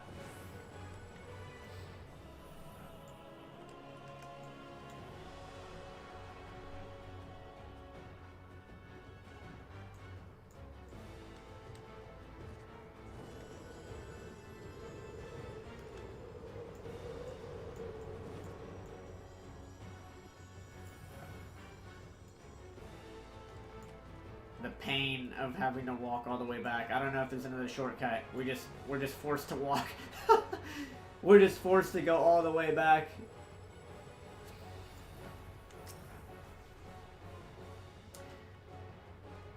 Yeah, sadly, killing this dude is gonna make her go crazy. And then she's gonna be like, wow, well, all those other civilizations did this exact same thing that you're doing now. So, yeah, not good, not good.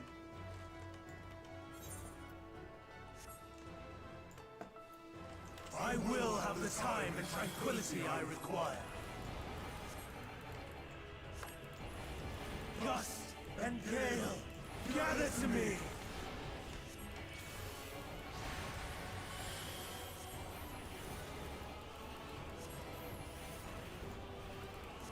Ancient brand, unleash your power!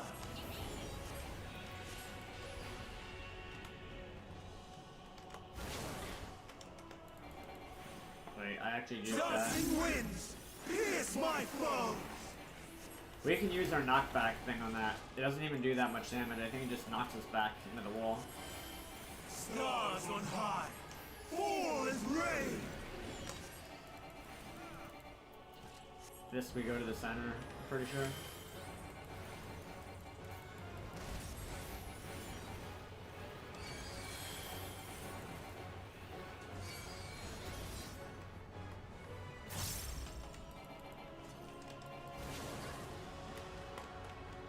We can hide behind this. Nice.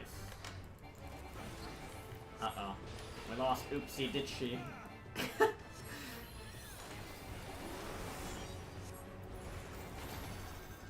Oh, what? Okay, we just...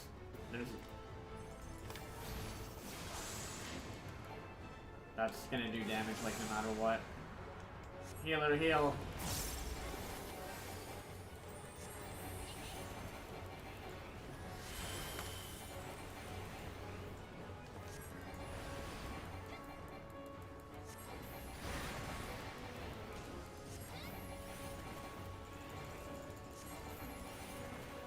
Streams of ether, surge is one! Alright, these two first.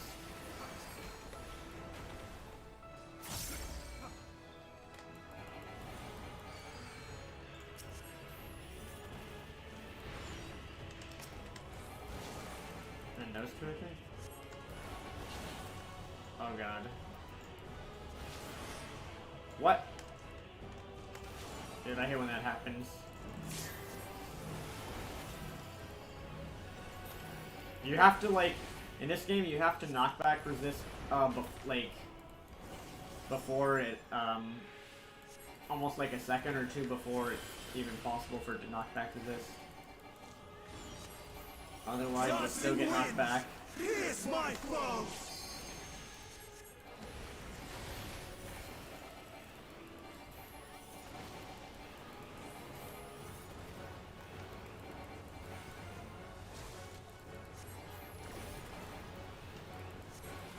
Oh, nice. He interrupted that.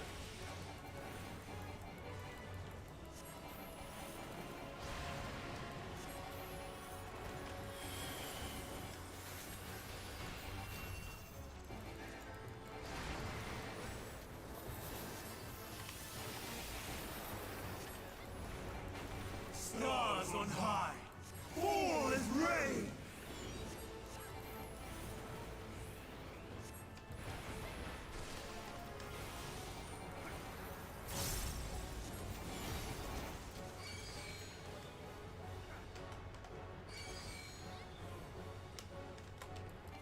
Oh, okay. I get it, I get it. Perfect. That was easier than I thought. I don't know why we didn't just do that the first time.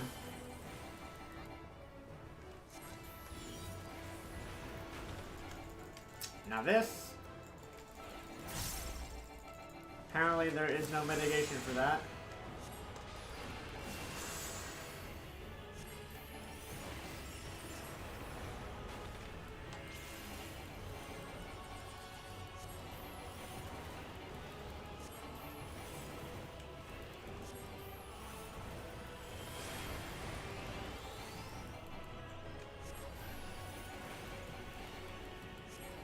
Streams of ether! Surge is one!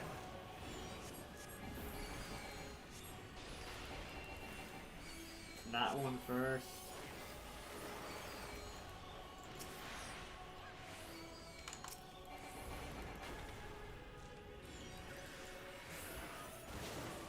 Dude, this is so difficult to see. And on that one. Oh, we got it, we got it, we got it, we got it.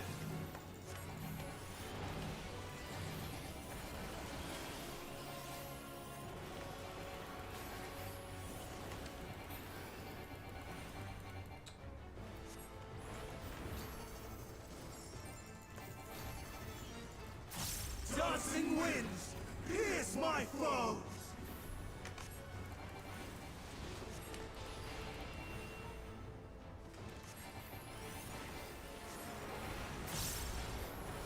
Even when transformed. But I am not finished yet.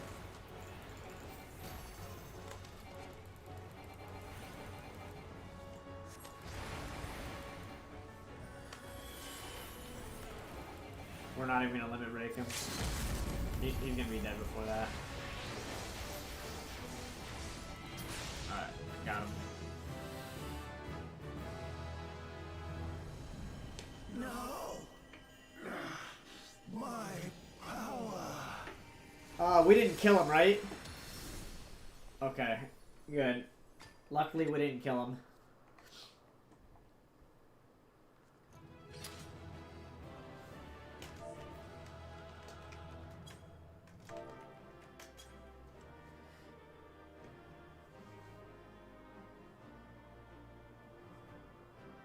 Good stuff, good stuff.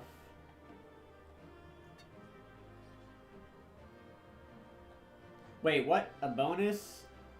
Oops. Oh, that's pretty sick.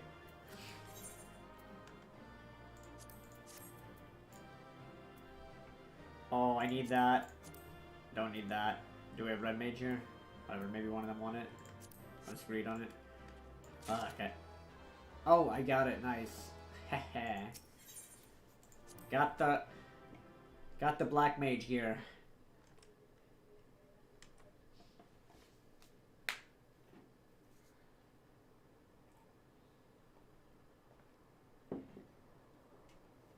I knew this guy wanted to. It's over, Hermes. In the name of the convocation, I hereby take Meteon into custody. He wanted to destroy everybody because they're gonna take her and maybe. And setting aside the matter of your nomination, you will come with us too. We require your knowledge to assess and resolve the situation.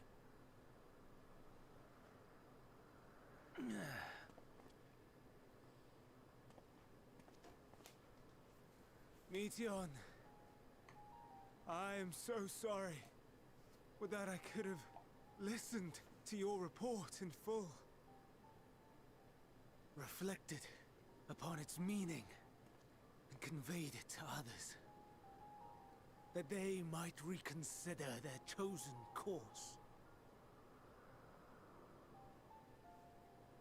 But I have failed.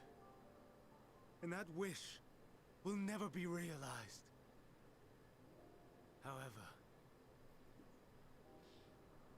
ere our fates become the province of others, I bid you tell me just one thing.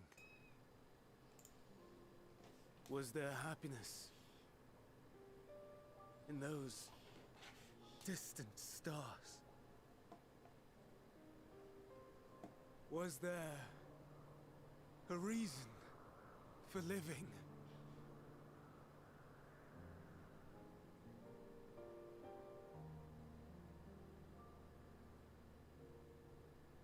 We conducted our search as per your instructions.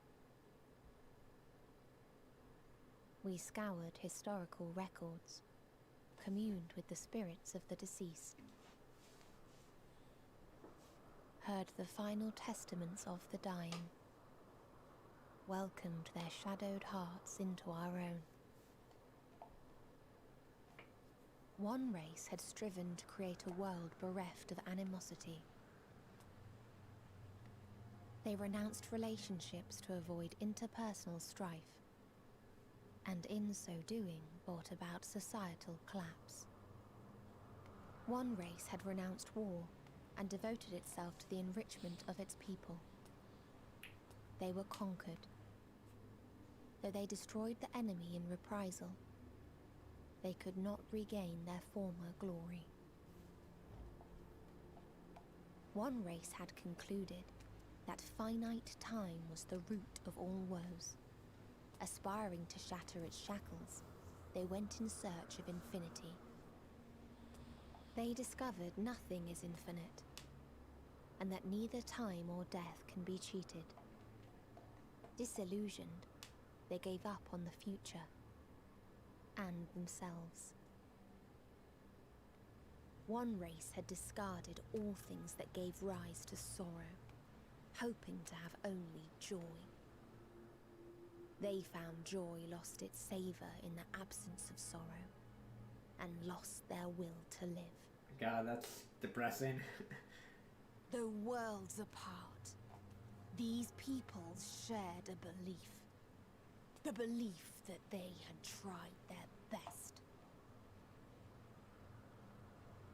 That they had tried to fulfill their potential with every step and success. In the course of which, they learned the truth. That they would never be free of fear and sorrow, anger and despair, of loneliness, so long as they yet lived.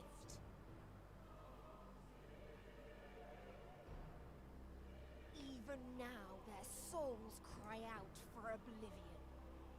And to this song of anguish, I lend my voice. We lend our voice. Oh, beloved mankind, shimmering jewels of beautiful Aetheris, rejoice, for we will free you from the cruel yoke of existence. Well, There is no need to struggle in vain, for in nihility awaits salvation. You will know peace and serenity. And it will be beautiful. I knew it was this damn little girl. We will make our nest at the edge of the universe. And there, in the dark of dead worlds, hoard sorrow and suffering. There we will sing, our chorus ever louder and ever clearer, that our song may reach even this ether-shrouded star. Such is the answer we have found in the stars. Such is the gift we now offer to Aetheris.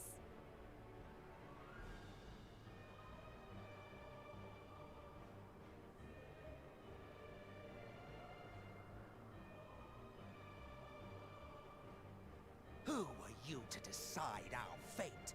To decree we live or die? But isn't that what they did to all those things? Now he understands. Now he gets it.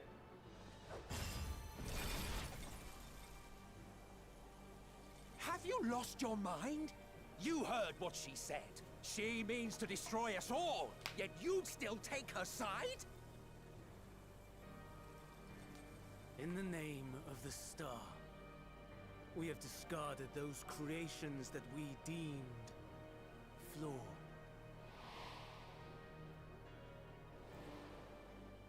If we ourselves are flawed, does it not stand to reason that we too should be discarded?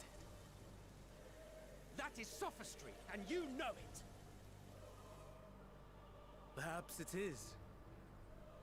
Perhaps I am wrong. But who is to say that you are right?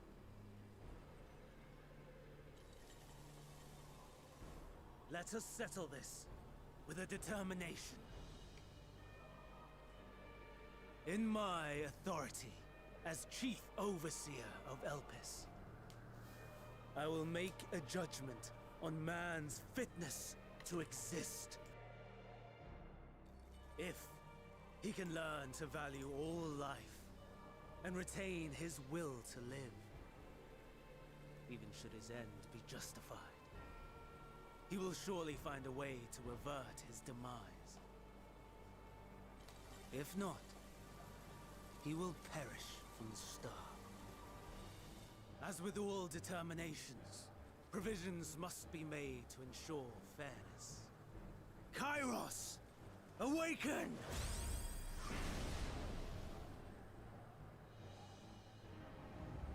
Memory reconfiguration system Kairos activated. Awaiting instruction. Command, universal memory alteration. Target area, Catesis Hyperborea. Starting point. Arrival of MSQ of the convocation at Propylion. Endpoint. The present. Erase the memories of all events, and replace with a vague recollection of the following. I was here, preparing to demonstrate the functionality of Kairos to MSQ and Hythodeus. Meteon's shared consciousness became unstable. She and her sisters could not sustain their existence, and all dissipated with the burst. The resultant shockwave accidentally triggered Kairos, which erased several days of memories from all present. Execute. Holy shit. Command acknowledged. Initializing. 3 processes remaining to execution. Bravo. I dare say one would be hard-pressed to make it fairer. Everything that you told us, everything that has happened, the fact we've even met, it will all be gone.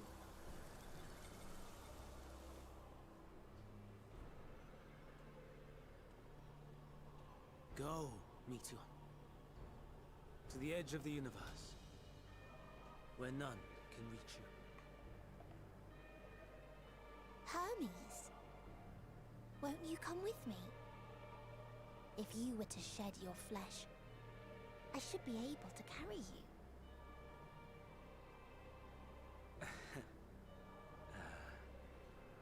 I will remain. As a man, I will oppose the oblivion you bring. Silly fool. Had you said yes, I would have granted you the gentlest end.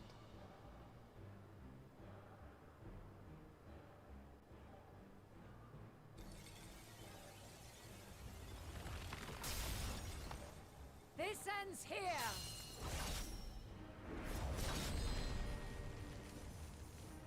Fly, Meteon!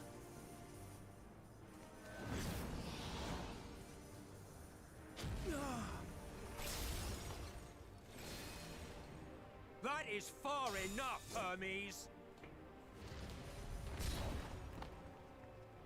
Argos, to me!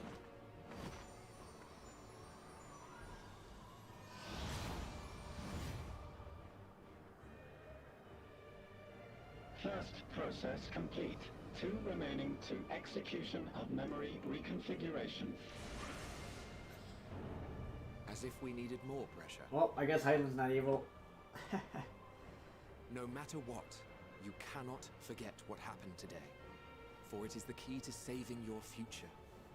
Your world. This fight is our fight. What comes after, our problem to contend with. Not yours. No. Your own struggle awaits.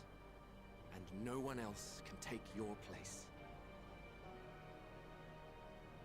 You must flee this place with your memories intact. And I will see that you do. Now then, where is it? There you are, my little confluence.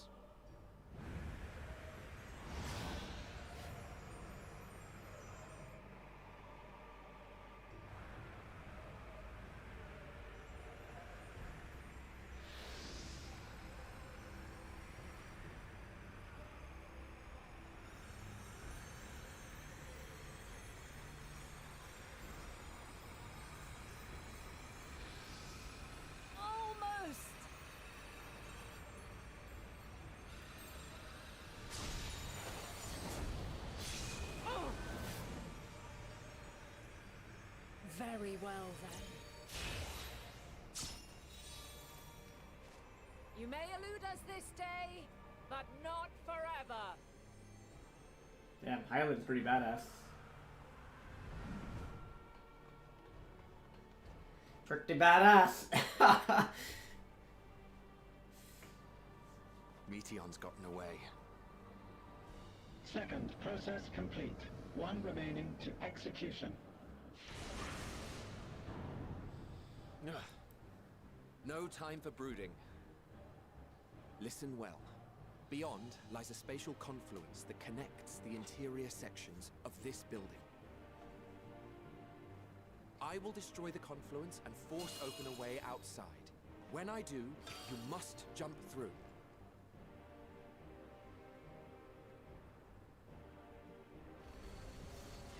I cannot tell you how sorry I am. But neither can I let you escape! Are you kidding me?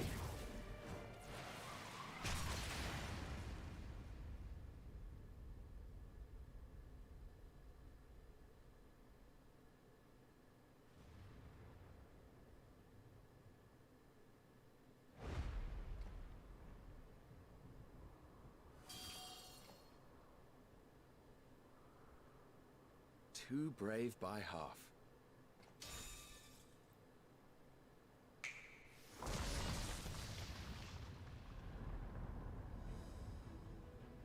Exemplary work, as always, Selk.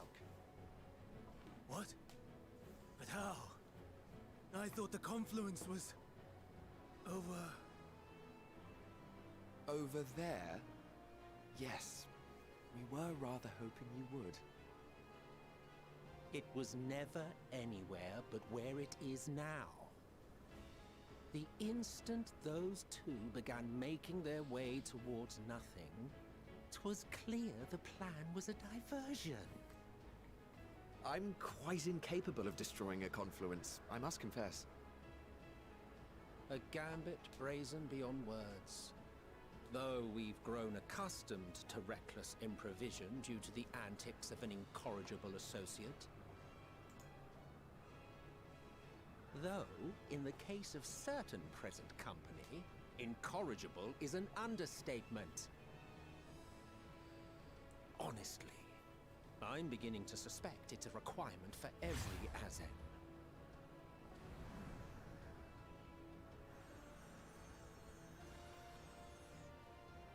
There's no time!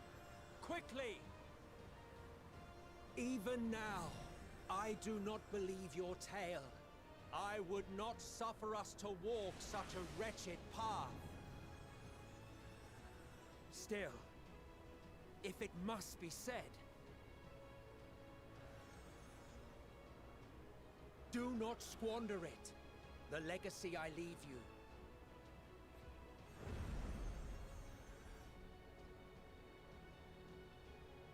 Final process complete. Executing universal memory alteration.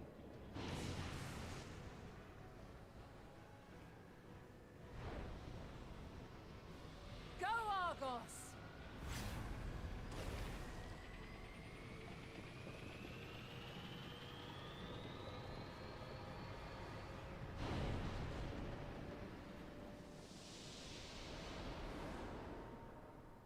Ah, man.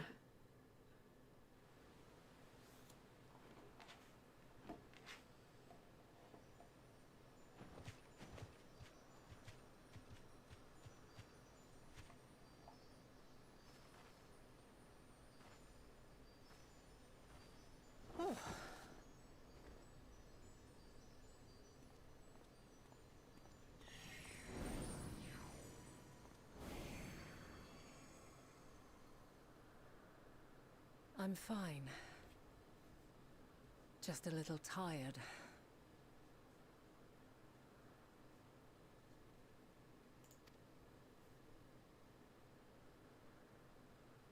Can it be true? Are we the only ones left who see beauty in the world? In life? Are the stars above no more than husks of fallen civilizations?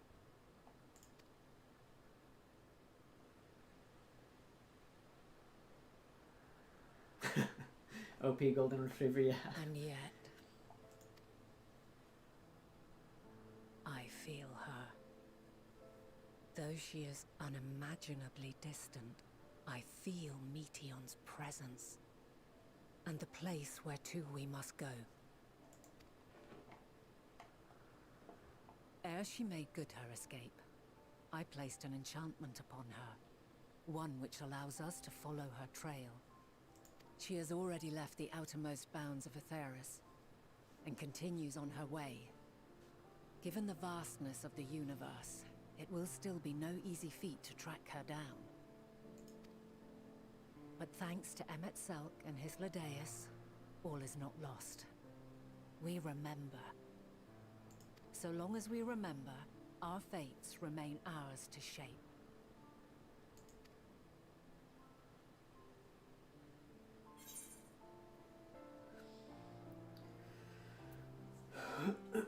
What became of the others, I wonder?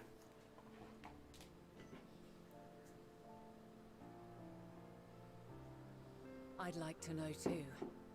Let us ascertain the situation at Kutisis Hyperborea, where they should still be.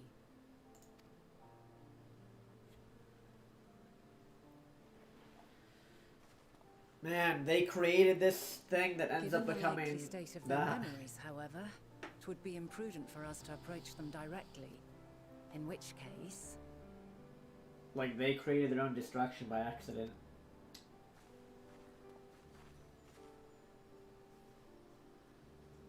I am sorry, my friend. I've asked much of you this day. But may I trouble you one last time?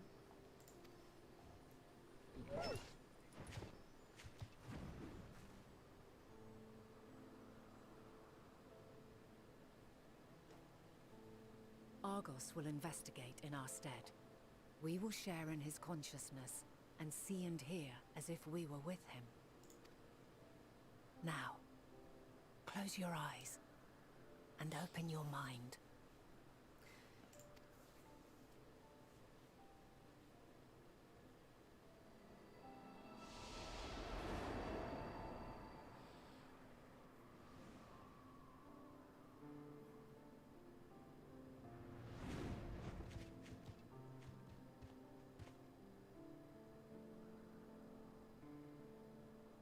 Thank goodness you are unharmed.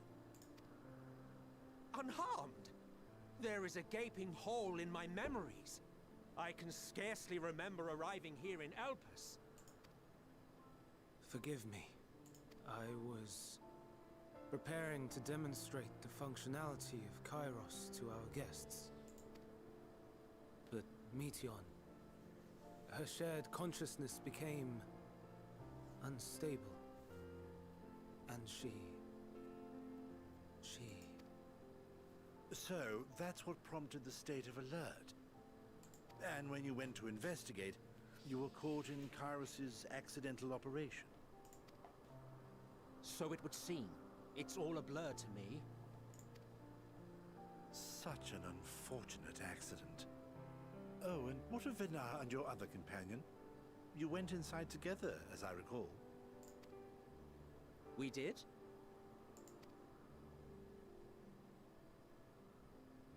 If Vinar was with us, I have no recollection of it. But that there is her familiar, is it not? The fellow seems happy enough, so I think it's safe to assume his mistress is well.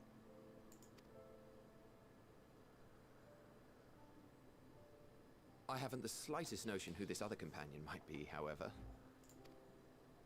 Ah, well, that individual struck me as a bit different, for want of a better word. Perhaps it wasn't actually a person, but some manner of creation. Curious. I must ask Vinar about it when next we meet. Yes, you do that. Now, if we may tend to Hermes, whatever this Meteon did, it seems he bore the brunt of it. Once you are fit to travel, you will return with us to Amarot. We need to make certain there are no other ill effects. Also, I am here on business of the 14. We've already had the conversation, like as not, but since your toy wiped my memory, we'll have to have it again. Yes, of course. As you see fit. This Kairos, it manipulates memories through the emission of etheric waves, correct? There is a theory which holds that memories scoured by blasts of ether are restored when the soul is cleansed in the underworld. If true, then perhaps when our time comes to return to the star, we shall remember these few days we have lost. I doubt aught of interest occurred. Look forward to the revelation if you like, but I should prefer to reminisce on more meaningful moments.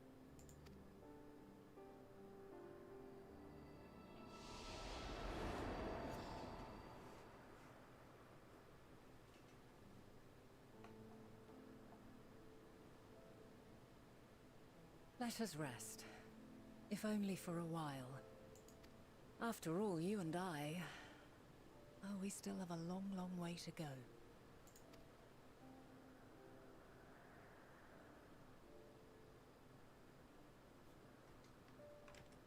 Well, that is... Dude.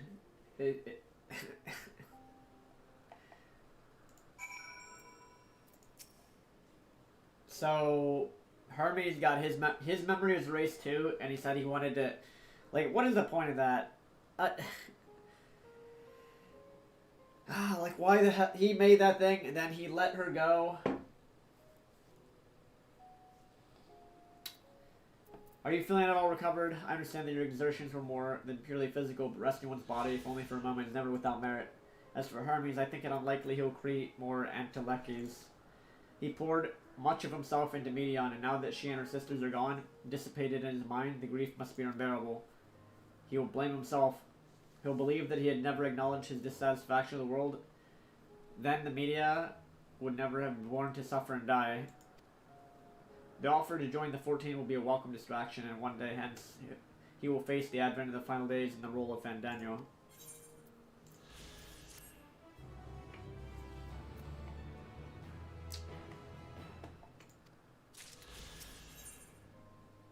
Thou must live, die, and know. When I was watching your quiet contemplation, Avila, listen to me. Our duty now is to denounce Hermes for his misguided determination, or to convince MSQ and Hyphlodeus that they have been deceived. No, instead, ensure the experiences Hermes sought to expunge are preserved. What remains in our memories alone will be our weapon against the final days. You must fight this battle in your age, and I in mine. Come, let us walk together once more. I will see you to the doors of Propylion.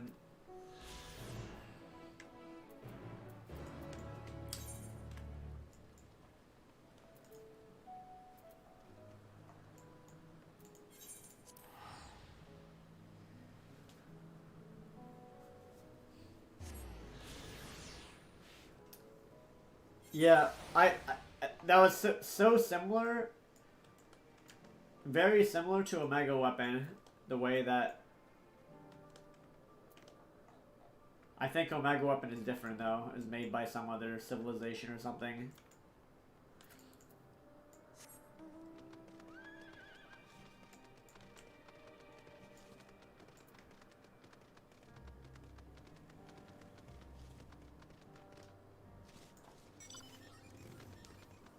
Dude, what time is... Wow, I've been streaming almost 10 hours, I think?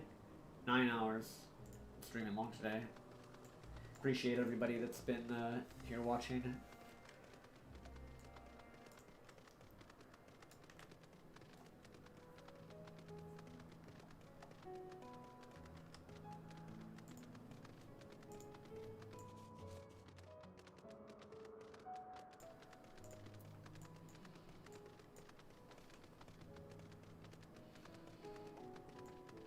And yeah, this game, it really is... That was a really good analogy. It's like a Netflix series, man. Truly is.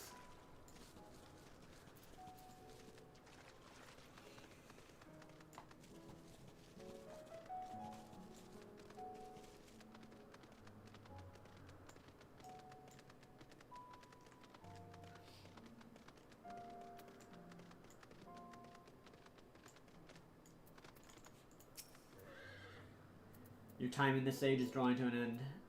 Upon speaking to Vana, several cutscenes will play in sequence. It's recommended you set aside sufficient time. Alright, we got some cutscene arenas here.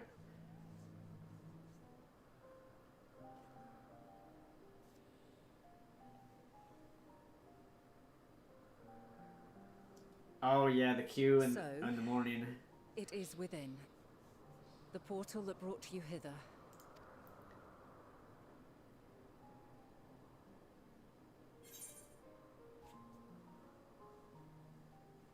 Perhaps I should stay and help. Yeah, that's not gonna... This is where we part ways. There's no helping past this. May you and yours emerge triumphant. Make use of the knowledge you have gained, that your days in Elpis and our friend's sacrifice be not in vain. With Meteion free to pursue her designs, 'tis only a matter of time until the final days are upon us. Doesn't explain how how Hydaelyn goes into the future. We must be ready. From fortifying our defenses to securing our escape, there is much to be done.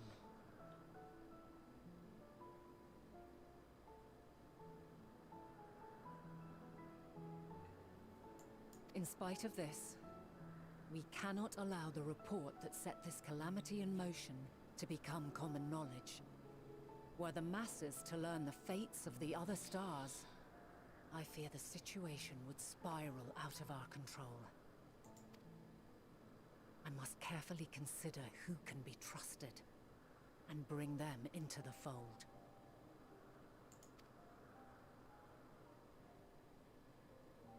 Ordinarily, I wouldn't hesitate to call upon the 14. However, it was the desire for a fair determination that drove Hermes to attempt to erase our memories. And were he made aware of his actions, there is no telling whether he would remain a friend or become a foe. Alternately, we might try to alienate him from the convocation. Yet in doing so, we would deprive ourselves of a brilliant mind who would be invaluable in the crises to come. Quite the dilemma. Which is why I must work independently of the convocation. Regardless of how we proceed, if we are to permanently avert the final days, we must be equal to Hermes' challenge. We must prove that mankind is worthy to exist. And this hinges, I think, on how we confront the all-consuming despair that accompanies a senseless and seemingly inevitable end. Bewildered and divided, we would perish like the peoples of those celestial ruins. We could not hope to survive the final days, much less take the battle to Meteon at her nest. We must find a way to defeat despair, to unite and prepare as many as possible for the struggle ahead.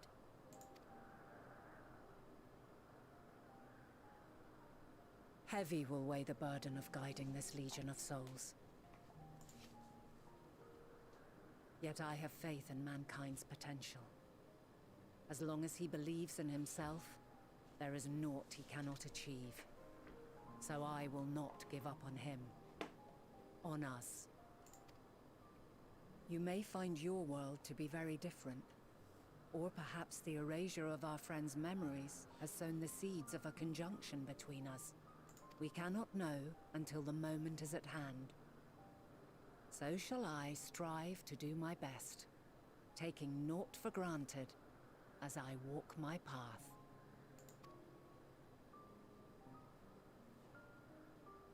And I pray you walk with me to the end. As you move forward, so too will I, as will all, resolved to fight for the morrow. And when mankind has found the strength to stand against despair, we shall silence the song of oblivion. She who sings it will learn our journey is far from over. This I promise.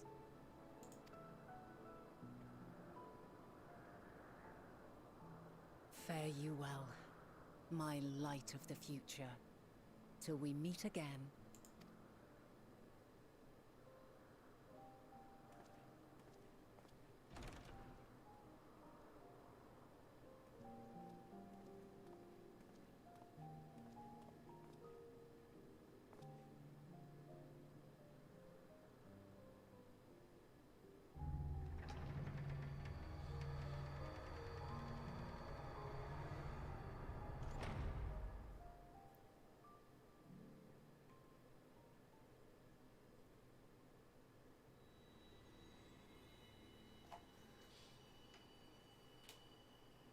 How is escaping to the moon gonna do anything?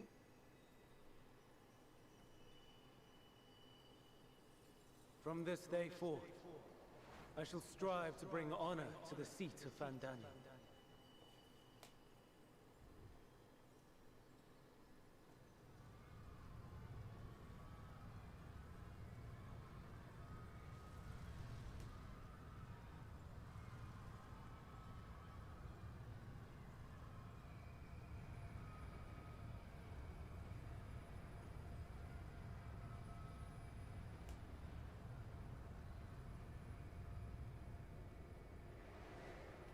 So the apocalypse literally happens right as we leave. Because we just saw... We just saw that at Highland's back.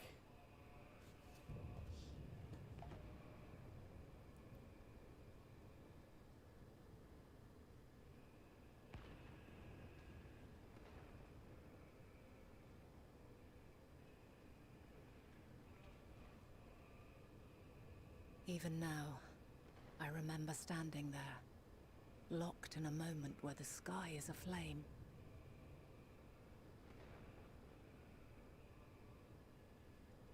Where stars fall as tears, and screams darken the seas. Where resignation rots the trees.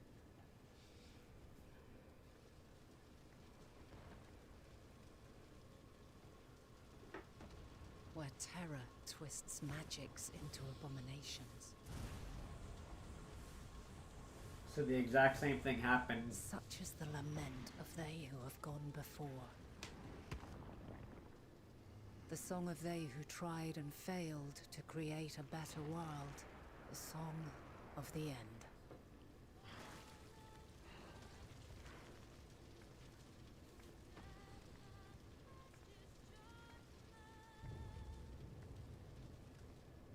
That which hides at the edge of the universe is no longer hope's creation.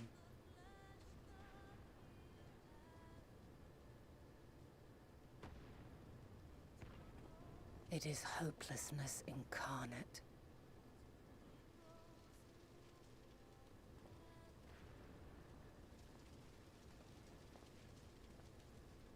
That day, mankind saw half of its number sacrificed to bring forth Zodiark.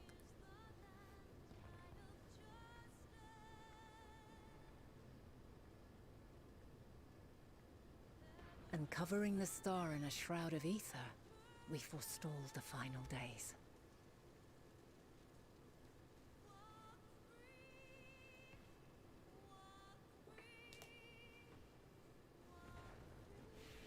See, Zodiark, not necessarily bad. Kinda. Well, really, yeah, I guess Zodiark wasn't bad, per se. They summoned him to stop this from happening. Yet the cries echoed still. We wept for innocence lost, wailed for death inevitable.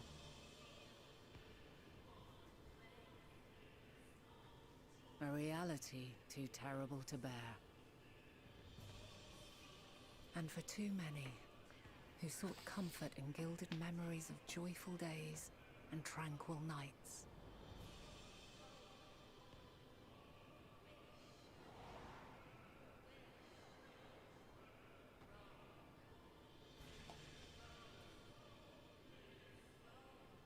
This is all wrong. Why must we suffer so? It needn't be like this. No. There must be a way to restore things to the way they were. To reclaim the perfect paradise we once had.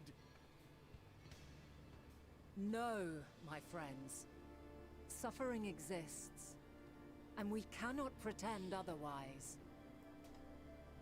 No civilization, however great, could eliminate it. If we would live, we must accept it as our constant companion. Let us not seek to forget this tragedy. Let us carry it in our hearts, that we may grow stronger and know true happiness. We can't accept it. We won't accept it. It will be ours again. A world free of sorrow. No, it will not. For there has ever been sorrow. Mankind was but spared its biting sting for a time.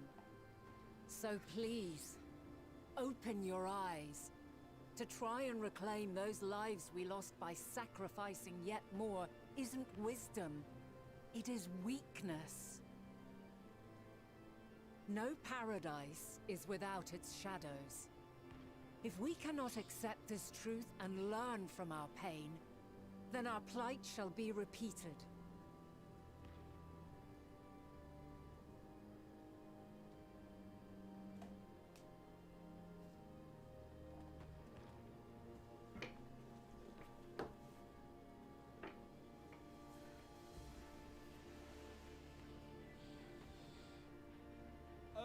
mighty Zodiac!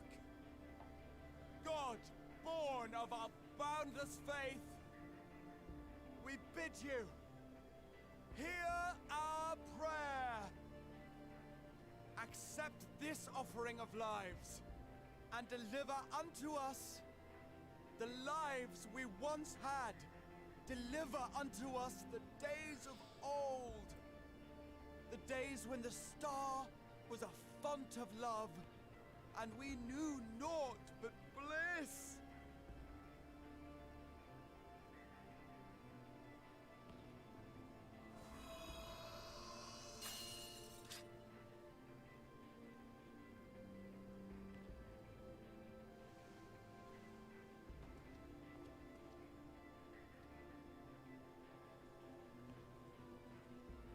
You would destroy it? Our beautiful world? She's about to beat them all up.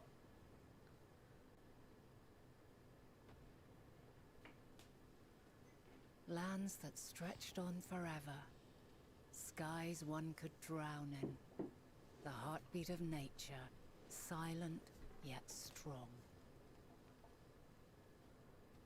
And amidst it all, a people. Beacons of light and life. Laughter that warmed my heart like naught else before. They are my meaning and my purpose. My love. In spite of, or perhaps because of this, I choose to believe in mankind's potential, in his ability to find a way forward. So let there be no way back. From that temptation, I sunder us. No more shall man have wings to bear him to paradise. Henceforth, he shall walk.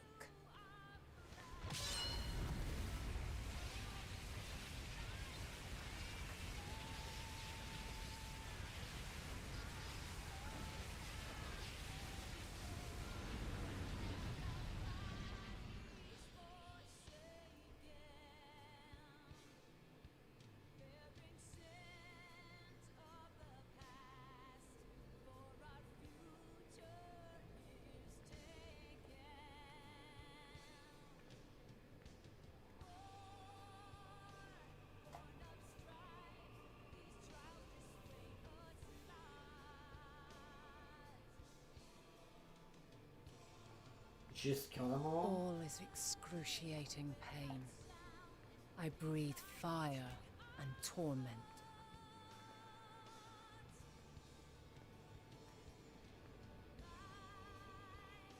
I birth a world of suffering to mire and plague.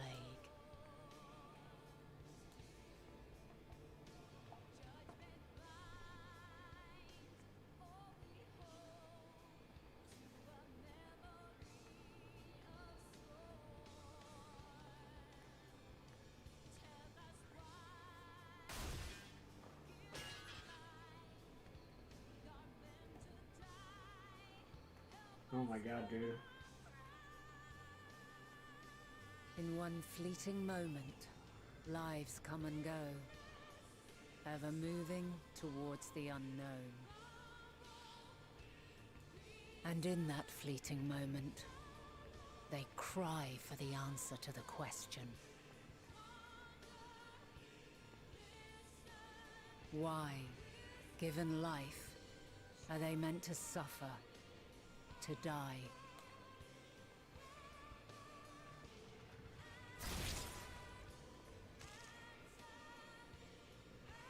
As fragmented, imperfect beings, yours is a never-ending quest.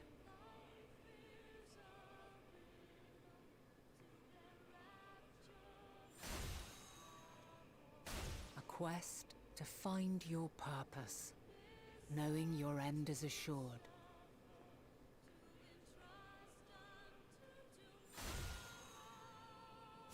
To find the strength to continue when all strength has left you. To find joy, even as darkness descends. And amidst deepest despair, light everlasting.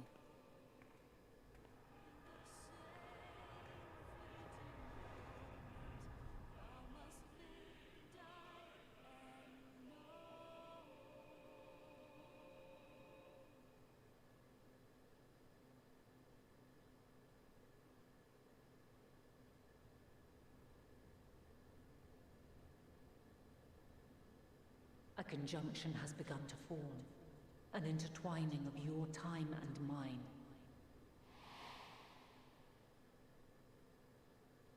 When you truly understand what is at stake, and your journey has prepared you to surmount the insurmountable, then shall I honor the promise made in another time, another age.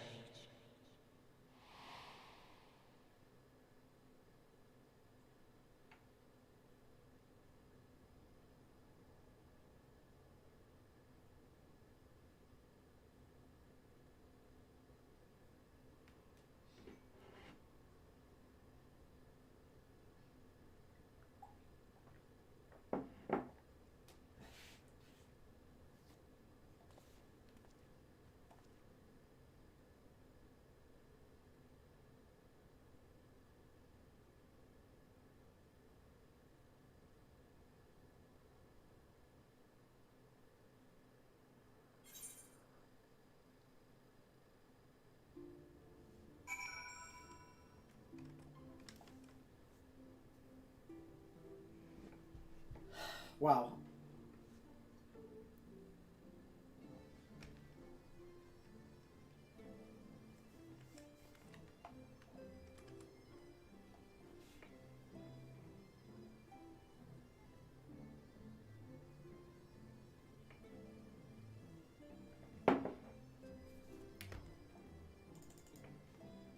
Just wow.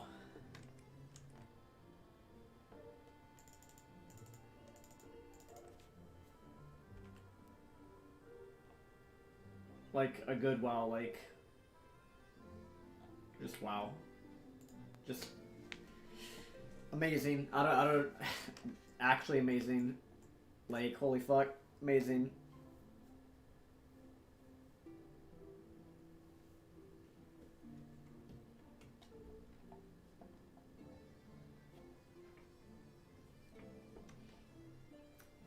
Yeah, man, like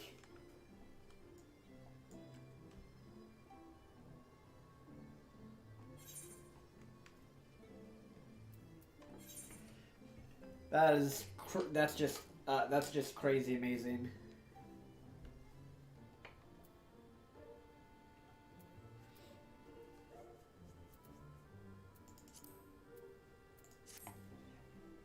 Well, that's, yeah, I don't even know what that was at the end there, where she's walking, she's just like, is that the void, or is that just her perception of what was happening? Just crazy amazing.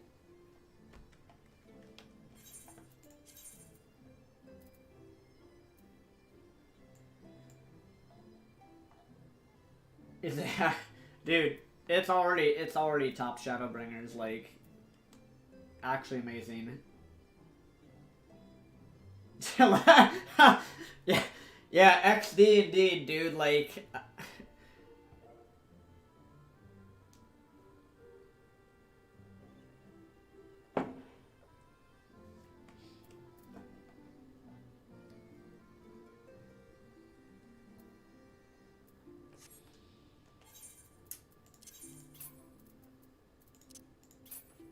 and I have also been, dude, should I just keep streaming at this point? I mean,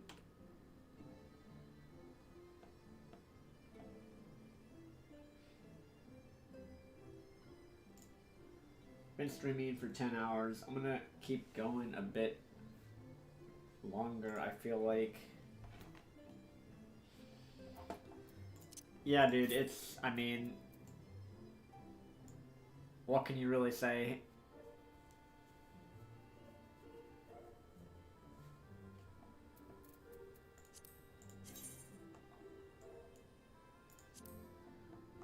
Oh, this is like an ASEAN hat. What's this called?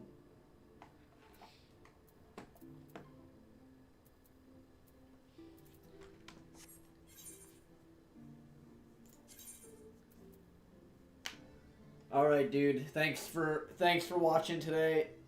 I know there's other people here. They probably already fell asleep as well. What time? Oh, it's midnight. I didn't even realize it's midnight already. Time flying by. Literally flying through time here. It's like, dude, alright, dude, we just go one more quest, alright? Just one more. We're going one more, guys, okay? Just one more. If you dude, I'll wake up early. I'll probably be up at, like, it's midnight now. GP was up, dude. I don't know how much of this you saw, but, amazing. Just absolutely amazing. I don't know how much you saw if you were lurking or not. But, yeah, absolutely amazing.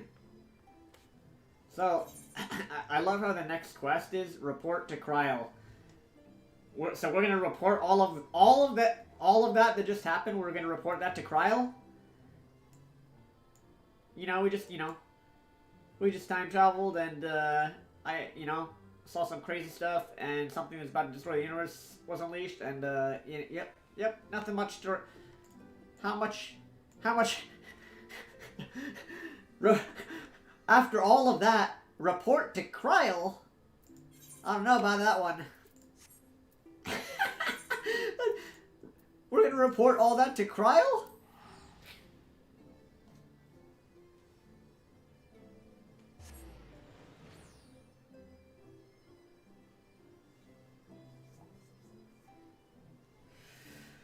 Whew, that is quite a bit to report, fellas. Alright, oh wait, you know what? I'm gonna make a glamour this real quick before I accept the next quest. Just one more, quotation marks. Just one more.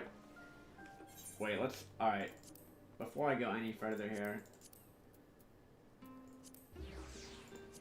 Just one more, guys. Luckily I'm stacked on Immortal Flames Aetherite tickets. 200 IQ thinking ahead. Luckily I'm stacked on those.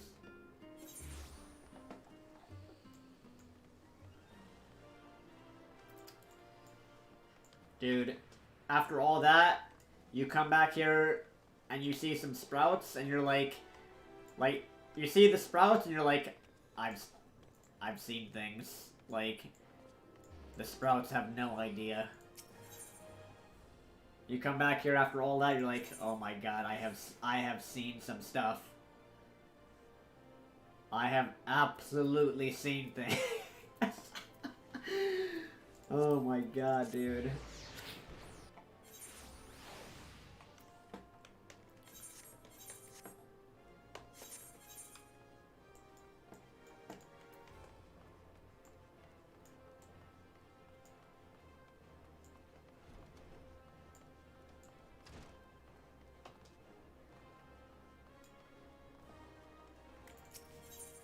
Alright, I'm gonna make this a glamour real quick.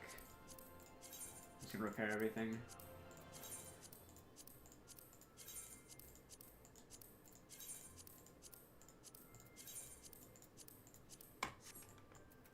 Oh, we're good to go.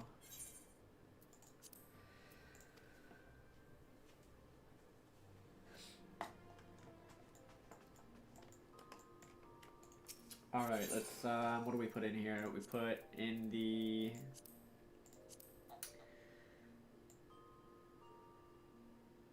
Where are you? It's the, sophistry robe.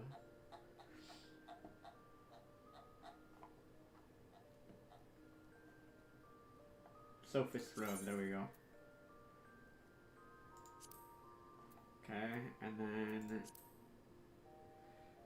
legs and feet. I think it's also Sophist Podia. Put that in there, and then what was the last one? Body, feet. Oh, and then this. Legs and feet. There's another.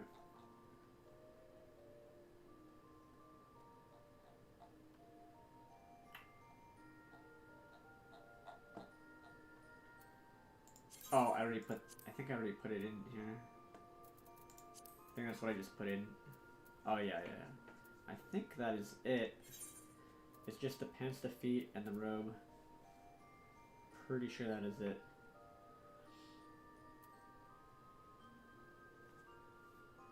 Yeah, that's actually it. Alright, let's edit glamour plates here. I got a bunch of these. That's my old one. What is the difference here? What? Oh, just the color of the pants. Okay. Great.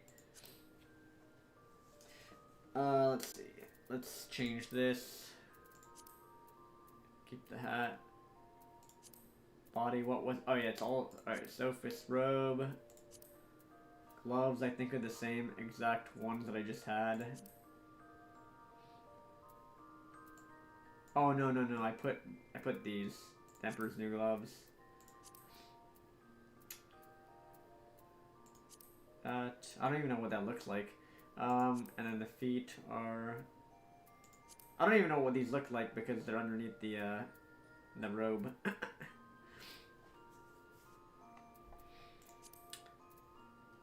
Alright, let's save that. Save plate in its current state. We're good to go. I just wanted to do that so that I can keep upgrading my gear here. Level 88, fellas.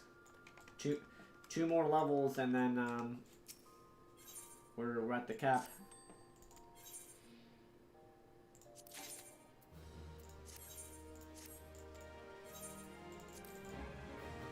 Two more levels here.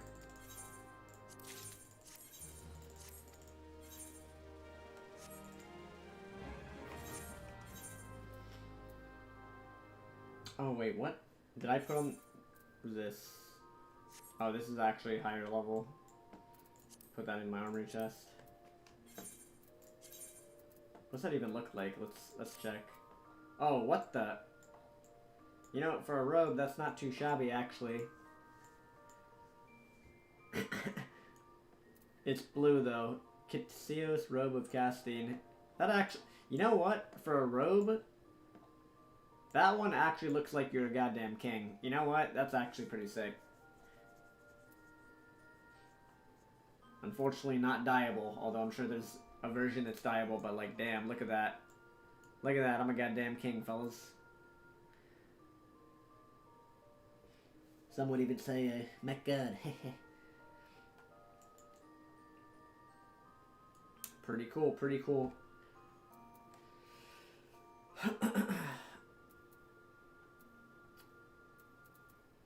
Alright, I think that is good. Oh, I need to change all my recommended gear too. Where's my... I'm just trying to get the highest level gear that I can so I don't have to worry about it later. Do not have to worry about any of it.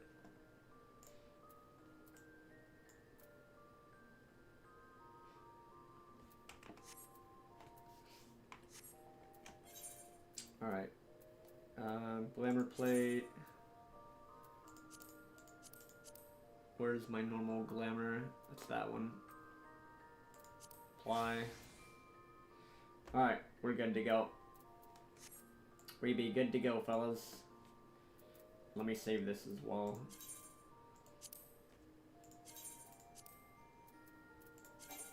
Alright, seems good. We be good to go. We are good to go. What is this? Just, oh, there's no visor in that. Doesn't matter. Yeah, just one more. You know, let's go. At least, you know, at least just one more.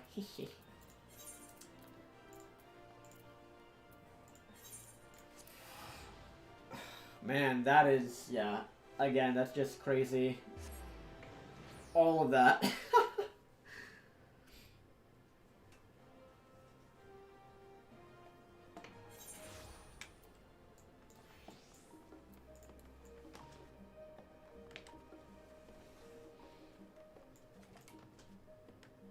Oh, you know what? That end where we see Highland walking, dude.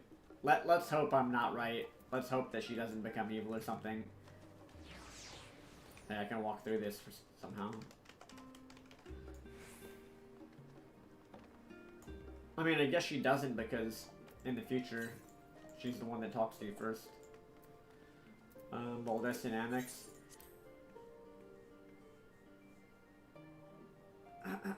Dude, how long have we even been gone? That trip to the past, I wonder how long that was. Avil, impeccable timing as always. I heard you were off in the first. Oh, yeah, I guess because I was in the first. Might not have been the one. While you were away, we've had some few developments while we can discuss in just a moment. For now, however, I cannot tell you how wonderful it is to have you back.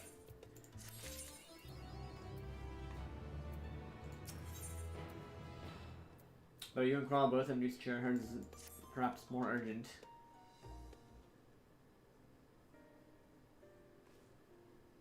So, have you learned aught more of the final days? Yeah. Then the journey was well worth the risk. No doubt your newfound knowledge will be a great boon to us all. Unfortunately, during your time in the first, events here have taken a turn for the worse. The Scions are running themselves ragged trying to contain the spread of blasphemies, but it's a losing battle. To try and ascertain the where and why of it, Alze and Offno have been traveling all over. Of all the regions they visited, Locus Amonis is one of the worst affected. Thancred, Estinian, and Gra took a detachment of allied soldiers there to offer aid and succor to those in need. But the province is vast. They only managed to visit a handful of coastal villages. It was an accomplishment worth celebrating. Still, but a drop in the bucket at best. In the meantime, Ishol and Masamatoya have been making a concerted effort to establish contact with Heidelin in the Ethereal Sea, but to no avail. As for Tatru and I, we've been keeping a close eye on the Forum. From what we gather, they've been constructing a vessel to ferry people to the moon, an ambitious project that has likely been years, if not decades, in the making. However, since we've seen no sign of it thus far, I suspect it's still incomplete. You'll also recall the proposal issued by Master Fortunault to the people of Radatan. Following their discussion, Vitra declared his support for the plan and urged those who wish to evacuate to accept the Forum's invitation. So far, so good, but that's where things get a little strange. Apparently, the Forum caught wind of the lunar teleporter in the Tower of Babel and decided to use it to deliver people to the moon instead of their mysterious ship. Therefore, to secure safe passage for the Hanish refugees to the tower, Alphino, Alze, Stini, and Gra traveled to Garlemald not long ago. Trouble is, the capital is hardly the safest place to begin with, and now the final days have come to Garlemald. Shortly after our friends arrived, they were sent to rendezvous with Master Fortunault. Then panic broke out and our communications were severed. From what fragments we were able to make out before the link shell went completely silent, we can only assume the phenomenon has spread to the capital.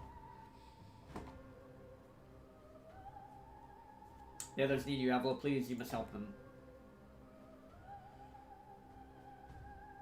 I just came back from an apocalypse. Let's go into another one, fellas. Having you there will make all the difference, I'm sure of it. Camp Broken Glass was their first port of call, so you'd best start there. Hopefully Lucia will know where they are. There's no telling what you'll be walking into, so you'd best take every possible precaution.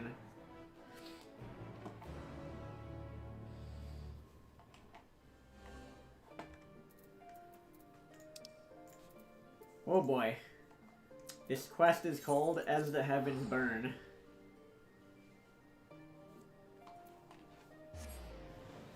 I think here's what I'm gonna do, guys. Since I've been streaming for 10 hours,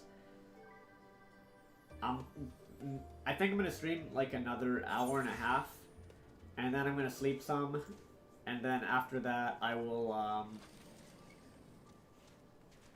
I'll probably wake up insanely early, is the idea, so that I can avoid the Endwalker release queue.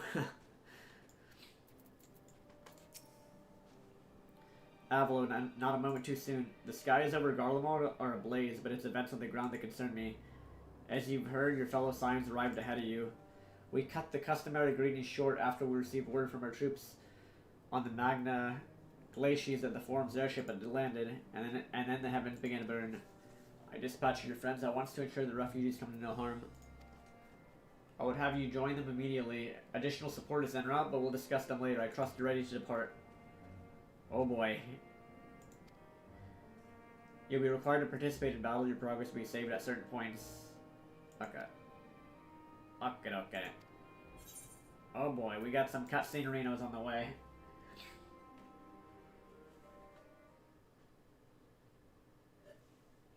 Earlier on the Magna Glacies.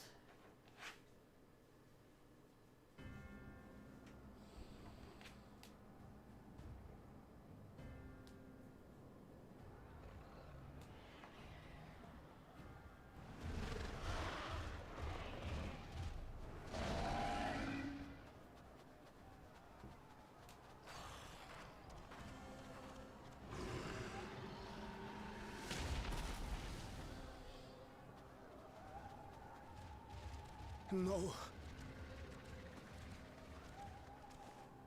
No. We were promised an escape. Not the same doom we fled.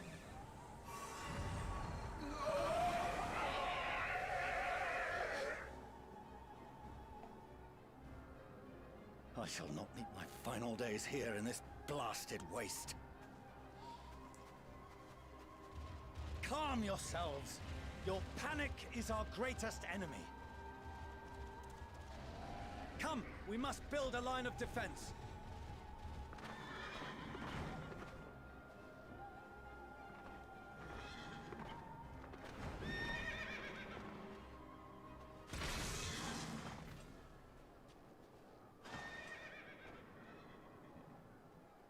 How? Leave the fighting to us, Father. You must lead the people to safety.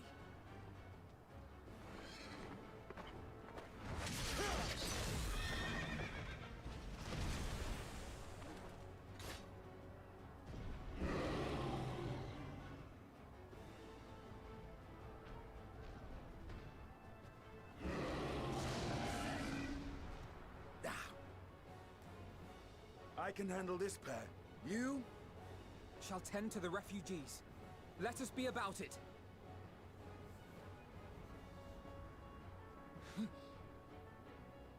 As you wish, my little lord.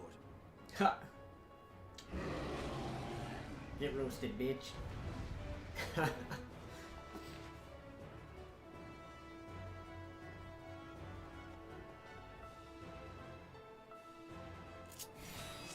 Oh, really?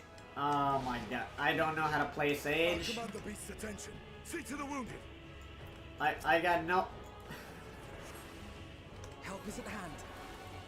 Really? What am I supposed to be? Dude. I'm just gonna press 1 over and over again. That seems good.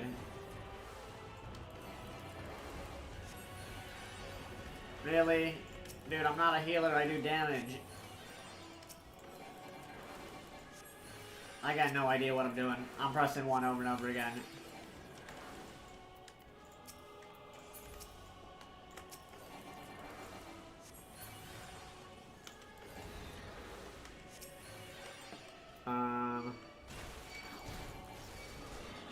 Oh god, I better learn how to fight pretty fast.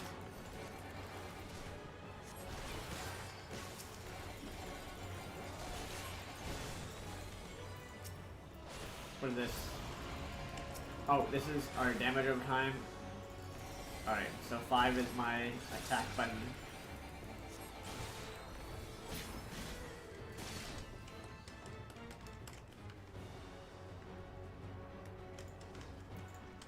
Oh my god, don't run. Oh my, they turned into those. Levior, Toxicant. Do what you can. Those who can stand, come with me. I don't know what I'm doing, guys. I'm shooting lasers though.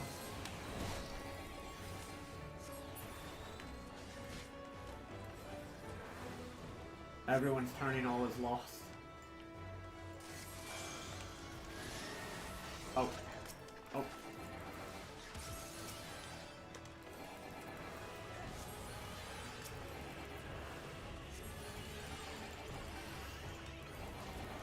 Heal him. Heal him. Is this working? Oh, I'm supposed to talk to him. Easy now. Whoops. Deep breaths.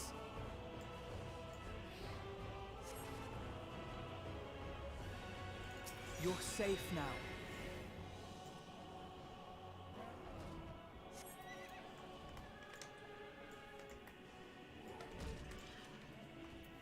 No time to read these. Worry not for the refugees, but for yourself, boy.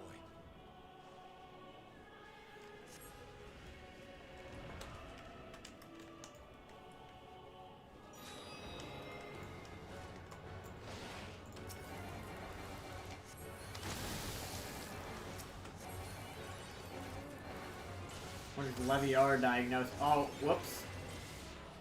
I hope you can't heal the enemy. If so, just heal them.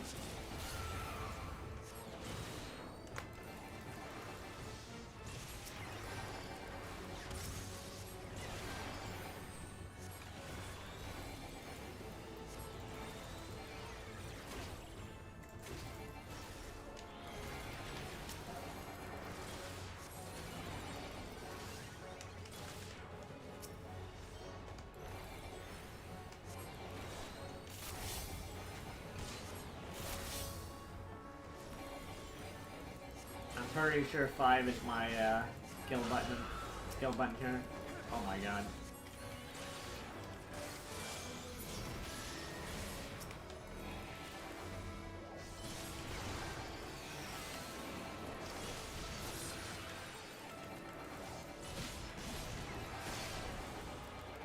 So this is what it's like to be a healer.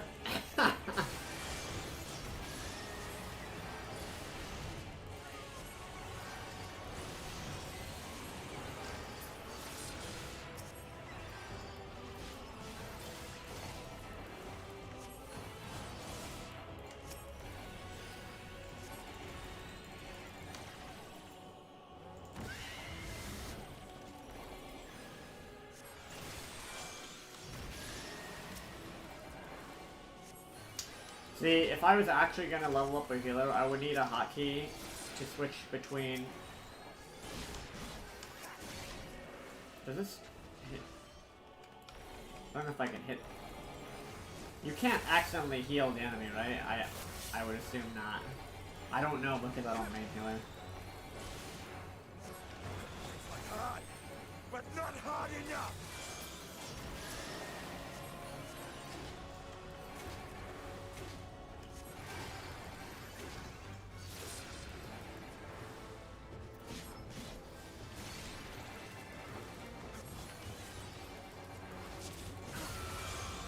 Keep Justinian alive.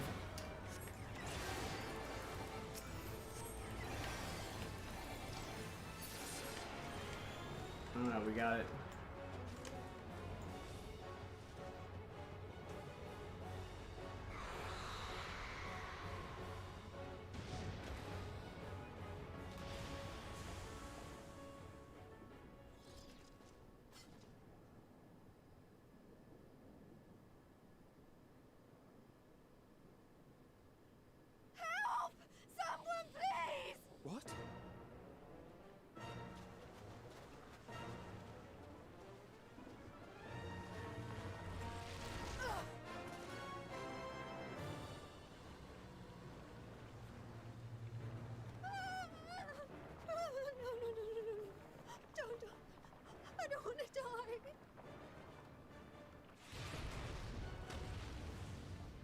Forward! Let not a single fiend escape!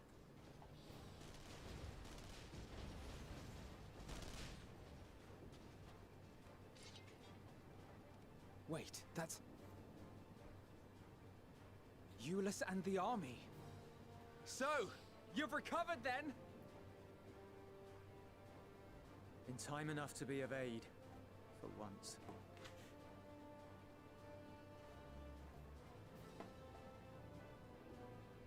We can speak of it more later. For now, we must fight! To repay your salvation in kind, or with better!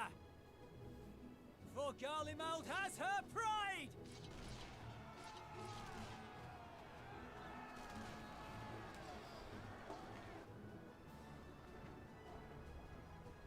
Of that I've no doubt.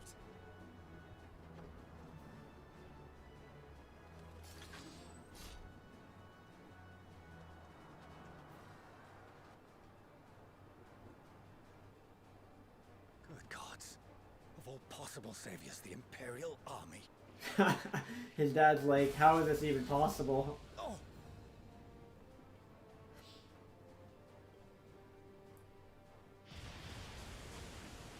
While he's trying to escape to the moon, man. To take all of them down at once. Think a withdrawal might be in order? Oh, sod that. You know who would never abandon these people to their fate. To be devoured by their former friends. That'd be beyond cruel. These beasts must fall here and now. Well then, I'd say it's high time we threw caution to the winds. So long as you spare me the heroic sacrifices. Now, let's go! Oh great, dude, I don't know how to play these classes, man. Alright, let's learn in 30 seconds. We got this. Verflare, Scorch. Unexpected. Okay, AoE. 5 is Cure. Alrighty, well, we're gonna hit 1 and 2 a lot. AoE, single target. Oh, we're good to go. I love how these monsters just conveniently waited.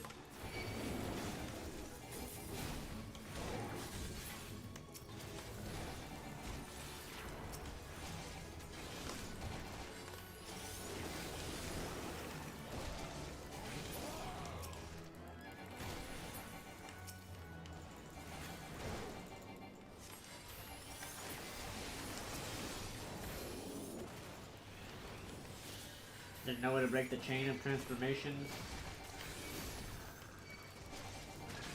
Dude, what? Wait, what? LVL is actually OP. I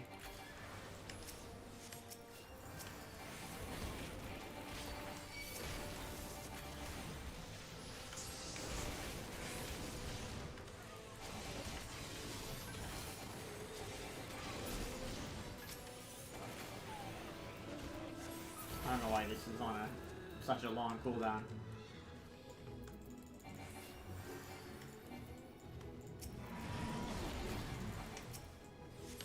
Petrified it.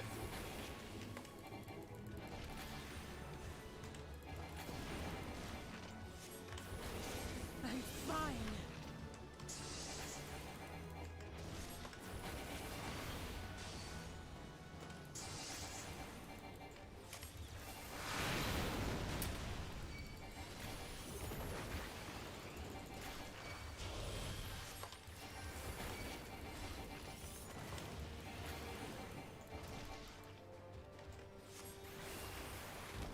Deadly impact does not sound good.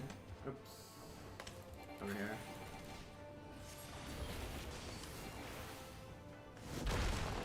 Not today.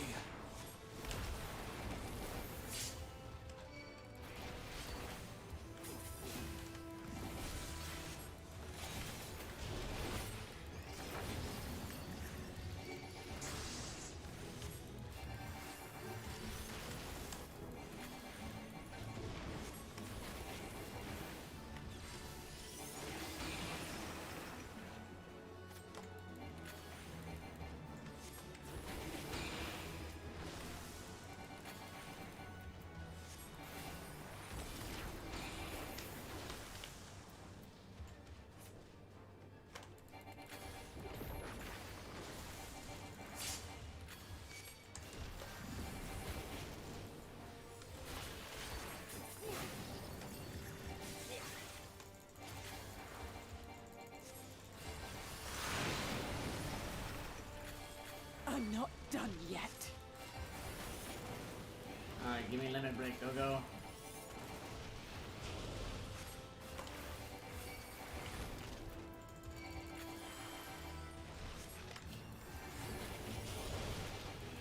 So this is what it's like to not have to dodge anything.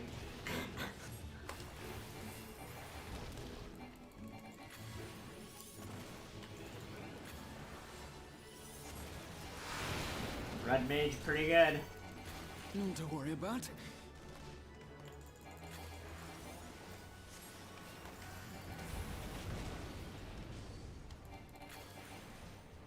The air crackles with energy. Find cover!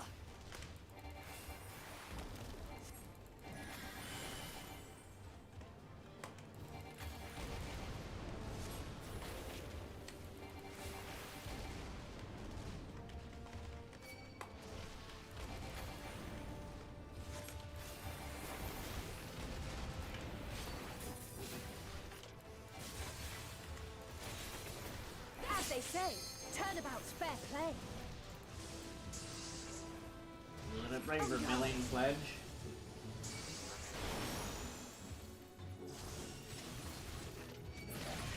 Nice. Good stuff, good stuff.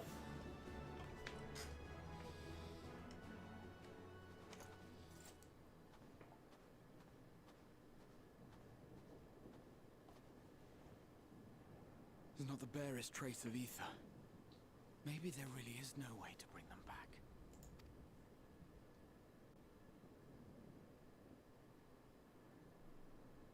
Thank you for saving our lives once again. I remember you, from Purusha. You helped us there too, didn't you? Ah, you're from Palaka's stand. I'm glad you're still in one piece.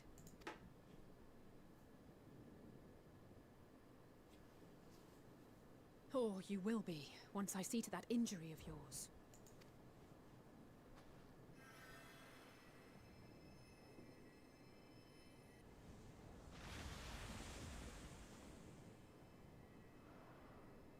Look out!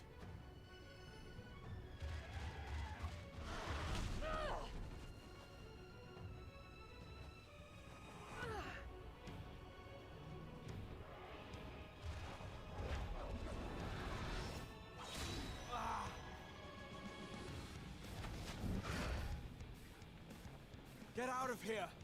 Quickly!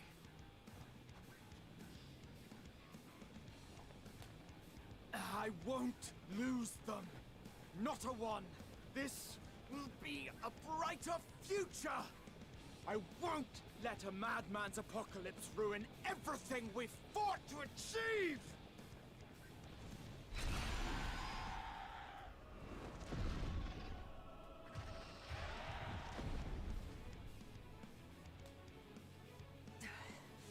Get it together, Alize. You're embarrassing yourself. And in front of father, no less. You might never measure up to our champion.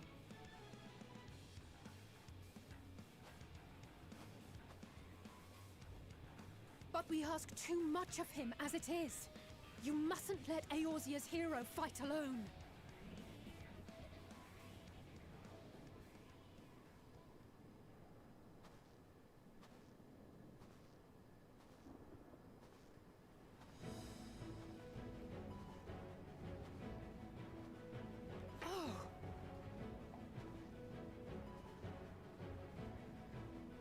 Time to take out all the monsters.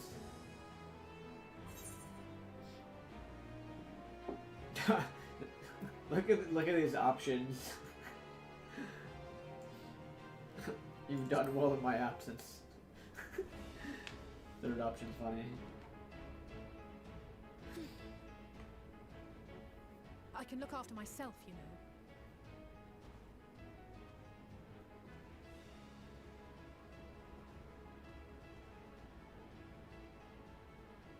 Everything's in order, I trust?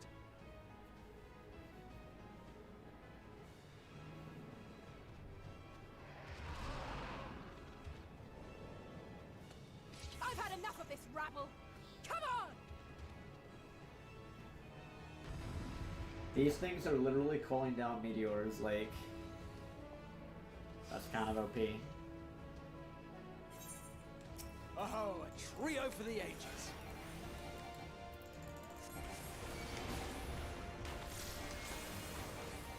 A little bit OP.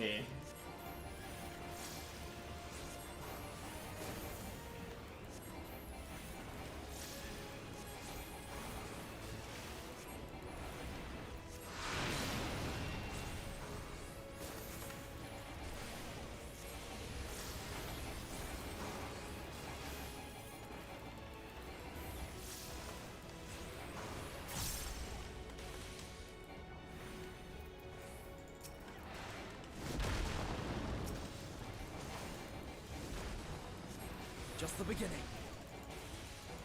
You're gonna die so fast.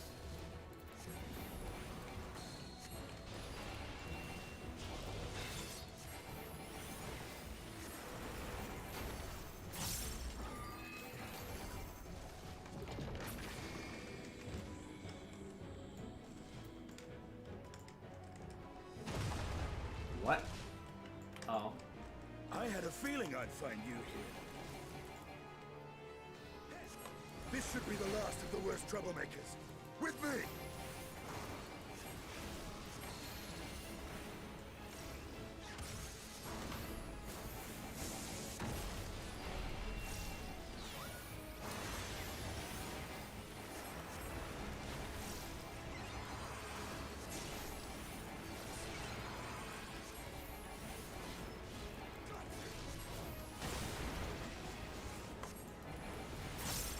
Mutable log.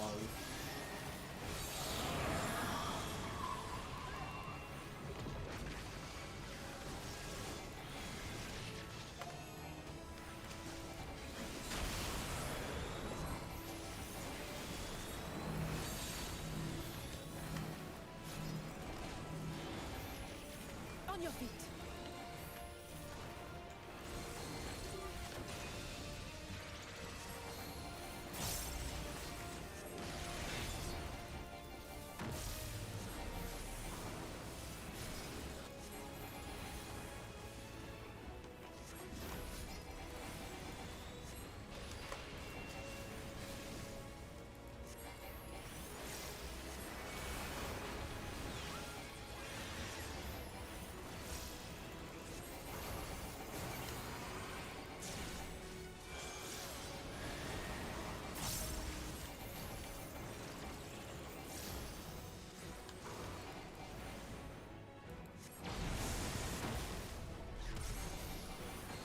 Leave the healing to me.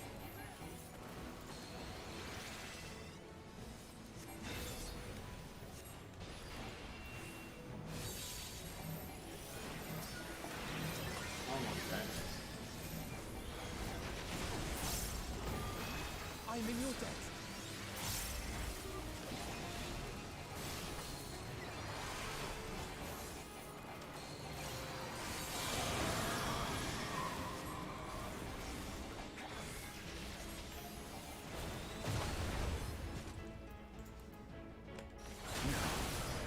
Where were we?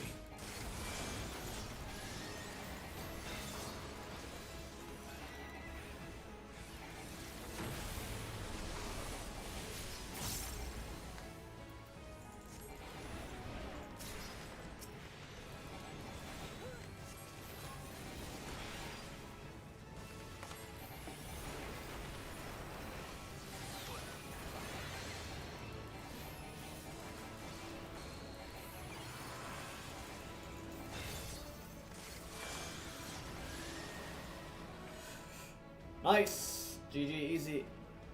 No MSQ fail there.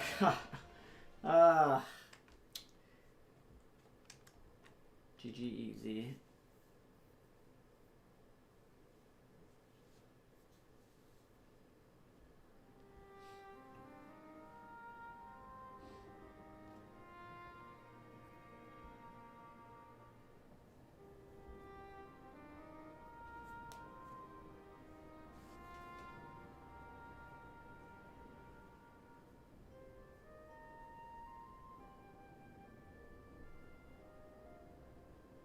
You must board without delay. The ship will depart ere long.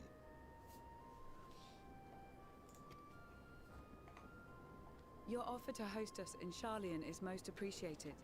But will the final days not soon fall upon it as well? Your hesitation is not unwarranted. The satrap entrusted me with your lives, yet I have failed your comrades. Nor are you wrong to fear that this corruption will continue to spread. I cannot promise you complete safety, even in my homeland.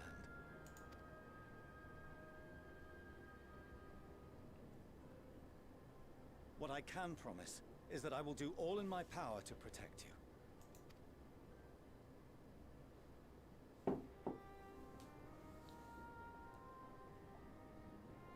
That power is not inconsiderable. Even now, my countrymen are preparing the vessel that will deliver us to a sanctuary on the moon. Join us on our journey there, and beyond, to new horizons. Come to old Sharlayan. Please.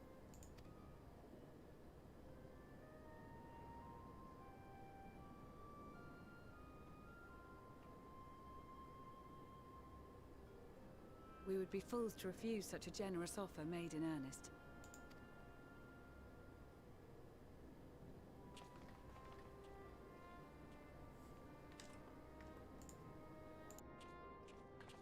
It seems they've a new destination.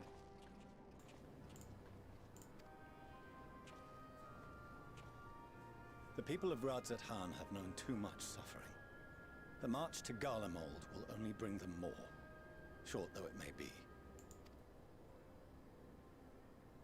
I quite agree. Fortunately, they have you to look after them. Yes. Well.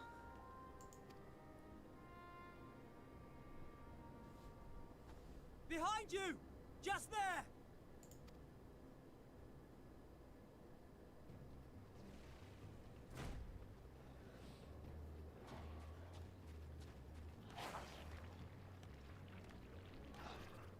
More of them.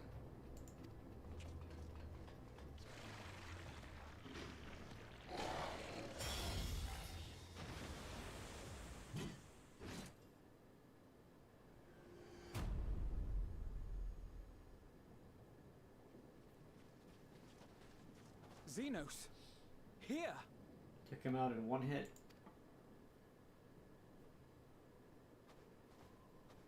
You'll be all right. Hurry to the airship.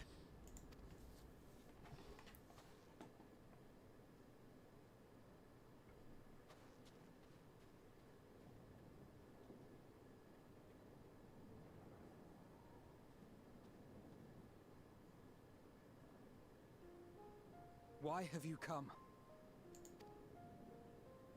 A heretofore unseen beast. 'Twas ripe for the slaying.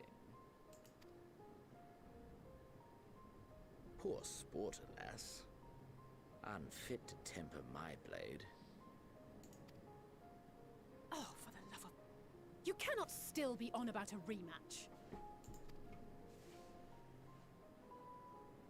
That is, and has ever been, my sole concern.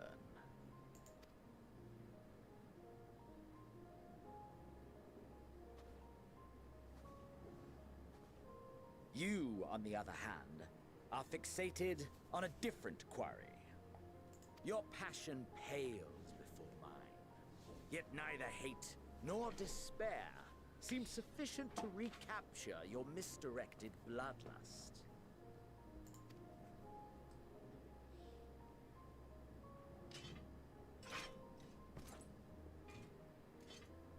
So, I hone my blade, and I wait.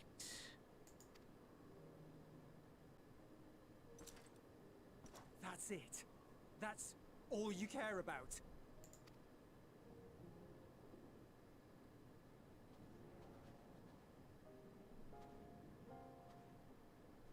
Garlemald is in ruins. Our homeland, the nation you rule, is as good as gone.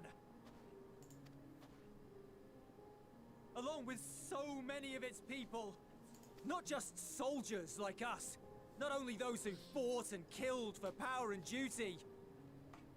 Innocent civilians. Murdered by their own flesh and blood. Lost and confused as they breathed their last. While we who survived with our lives and minds intact were left to freeze to death. The Eorzeans tell me all this was your doing! You slaughtered your countrymen! You did! For what? For nothing, in the end. So much wasted effort. You bastard! For your own sake, Eulus, you must control your anger. It will serve no one should it consume you and see you transformed.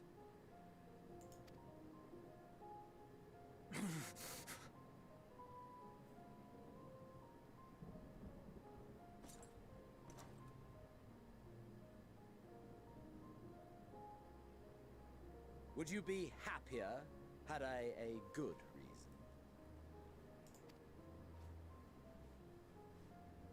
What? If my motives met with your approval, would you no longer resent the outcome? If so, then perhaps a beast's skin would suit you better. Duty, honor, morality. All constructs of convenience when put to proof. Surely the war taught you how easily power becomes the tool of the self-righteous. How the people's justice was merely a means to their ends? He better not turn into a monster man.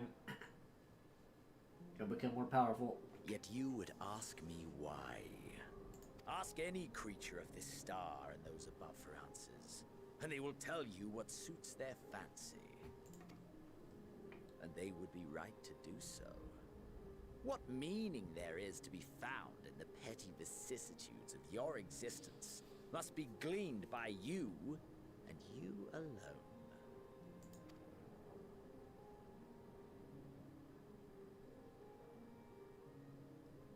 Should you seek it in battle in the fruitless pursuit of my demise, then come. Assume your rightful place as a notch on my blade.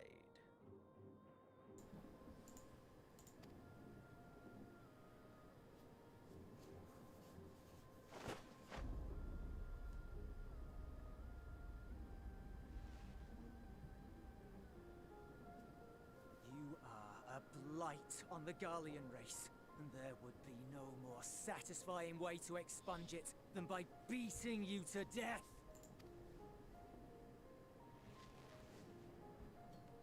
But I will not be party to another tragedy. I refuse to lose anyone else because of you. So go. Go! And may we never suffer your madness again!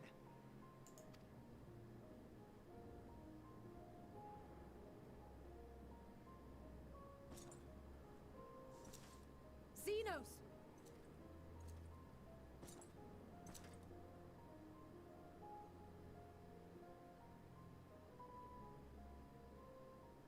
Perhaps you found meaning in living this way. I cannot deny you found strength. Yet if you only pursue your hedonistic pleasures and pay no heed to the plight of others, then no one will give you the time of day. You will never get what you want, not even the battle you pine for so dearly. You'll be alone for an eternity, and you'll deserve every agonizing second of it.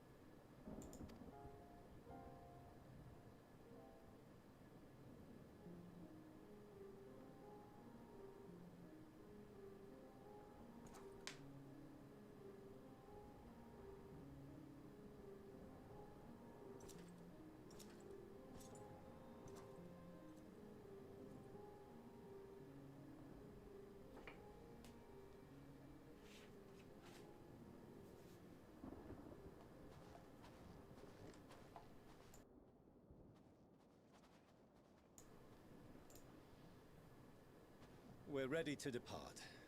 The refugee ships will be leaving shortly, but I've asked mine to remain for the time being. There's room enough for you to join me on it, if you wish.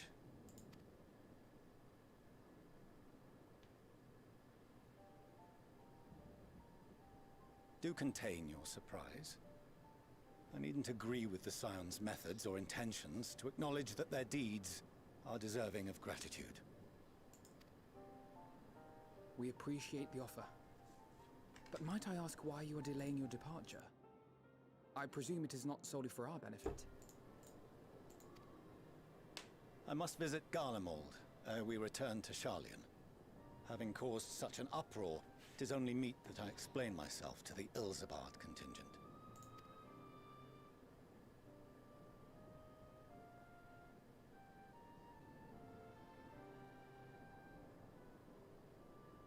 Allow us to accompany you then. We should be glad to facilitate, given our familiarity with all concerned.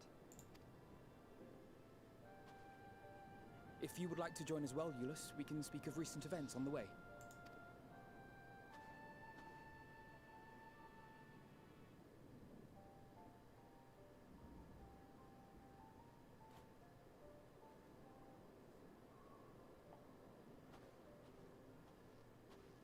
He'll be after your seat on the forum next.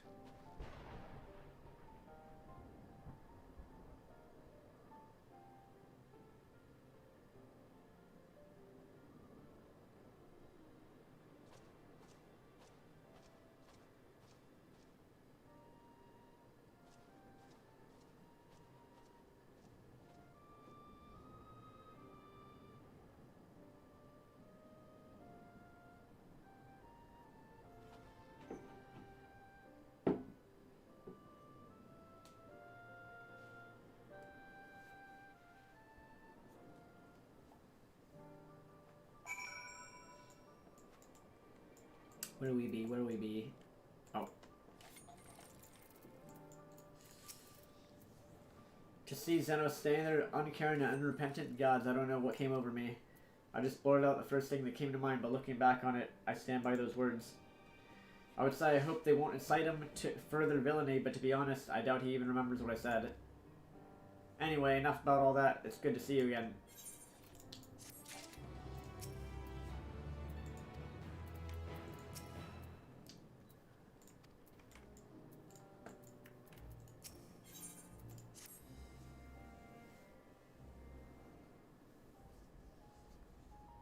No major injuries then. Good. I briefed the recovered soldiers and sent them on their way as quickly as I could, but nevertheless feared they would not make it in time.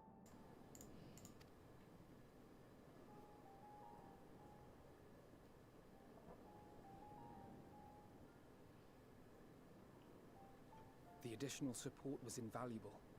Your men saved more than a few lives.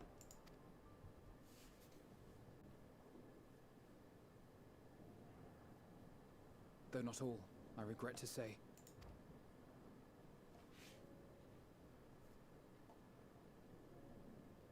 I take it that I'm addressing Lucia Junius. I'm the forum's envoy, Fortuno LVL. And you are owed an explanation for these most dire developments.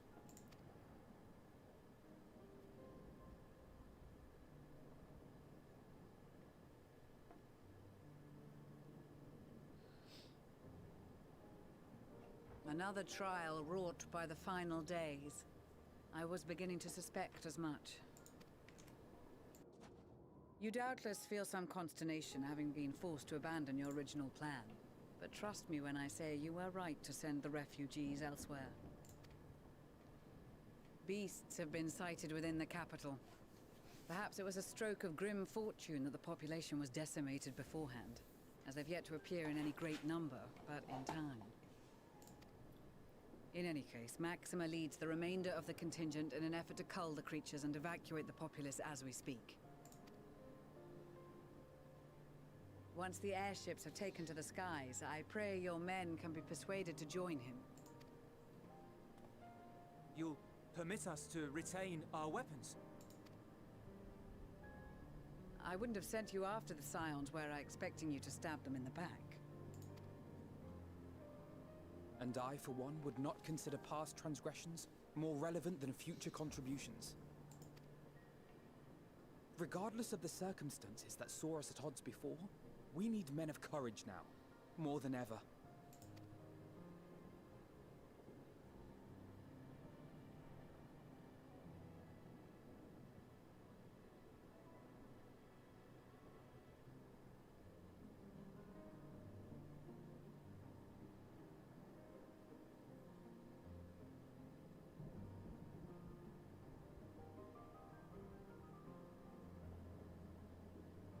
We swore to defend Garlemald, and so we shall.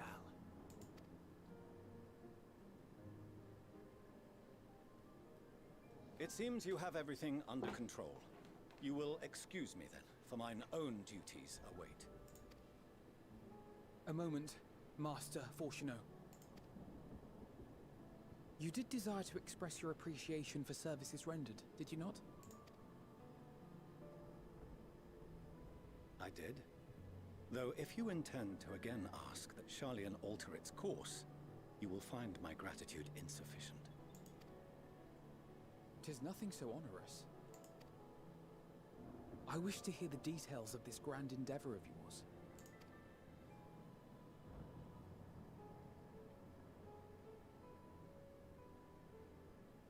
Do you swear to listen and to learn, and not to embark upon some scheme to impede us? I swear.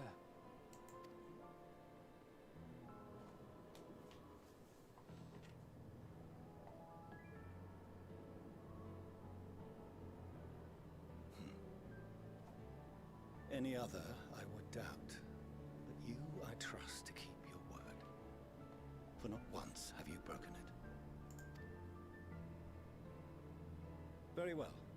I will request that the Forum make you privy to our plans. You may await our summons at the Baldessian Annex, assuming the decision is in your favor. Does that suffice? It does. You have my thanks. Excellent.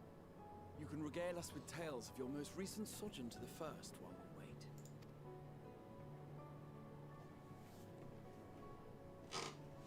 wait.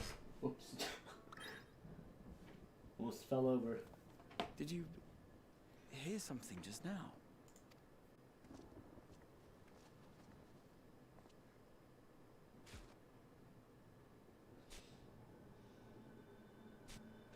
Uh-oh.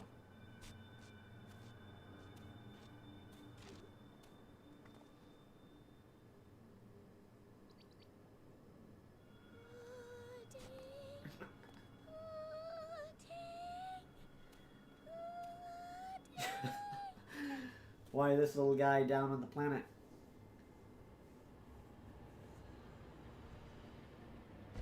Where is this star's blasted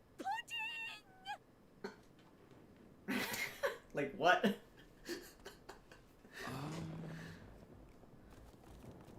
Oh no. They're all here, aren't they?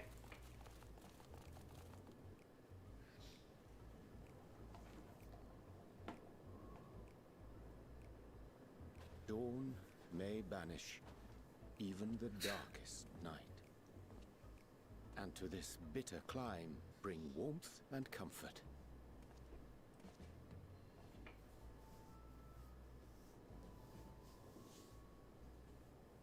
'Tis heartening to see such an assembly upon my return. I thought often of you whilst I looked down upon our star's brilliance from the moon above. Yes, but what are you doing here? And dressed like that? Aren't you cold? Verily, I fear for my health should I proceed to expound upon our purpose ere I procure more suitable garments.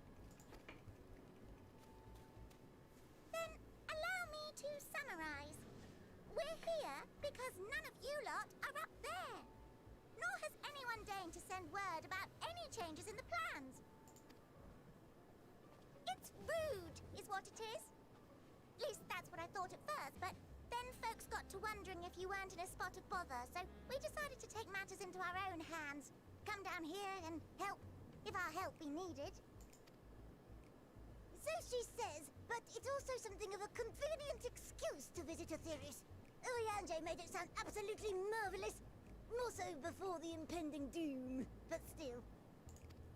And it's not like there will ever be a better time. What with the aforementioned doom? Jeez. Marvelous, they say, yet not an ounce of pudding to be found. I must suffer Urianger's inferior works no more. Hey! Maybe consider the plight of present company before you go blathering on about pudding and doom? Ahem. As I was saying, should you require any assistance with whatever, we are at your disposal. We were born from Heidelin's love for the lives of this star, so naturally we would much prefer to see them continue. Twiddling our thumbs up on the moon is hardly conducive to that, though, is it? Aye, not when you've all got such precious thoughts and feelings and hopes for the future deserving of more active preservation. Speaking to Urianger made us realize that while we've carried out our duties to the letter, we've failed to fulfill them in spirit. From there, it was just a hop, skip, and a jump towards resolving to do better. So please, show us how. Help us help you.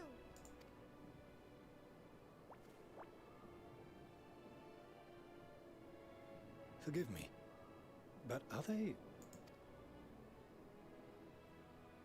Thy distant collaborators, indeed. He's like, wait, these are the people we've been sending stuff to? Hail, fellow, well met.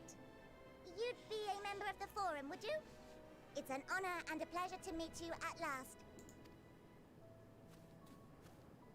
I'm Livingway, Heidelin's right paw.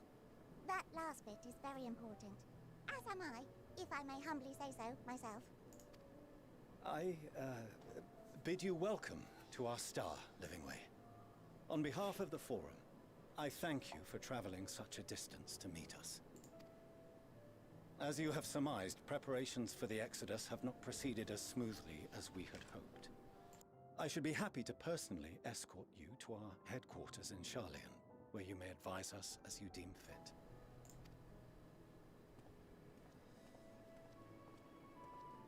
'Twas with reluctance that I set aside the great work of readying the moon for habitation. Be assured that I did so only after the Loperites made plain their earnest desire to come hither, and I myself felt a growing certainty that their contributions here would prove invaluable. 'Tis trite, perhaps, but I followed my heart.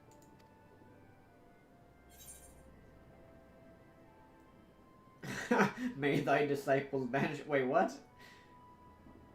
Sure. As it makes sense.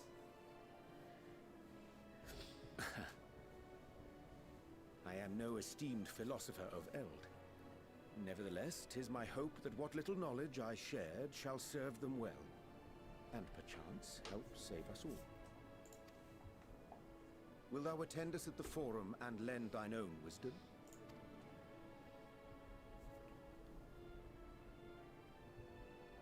If that's all quite settled, can we start moving before Urianger catches his death?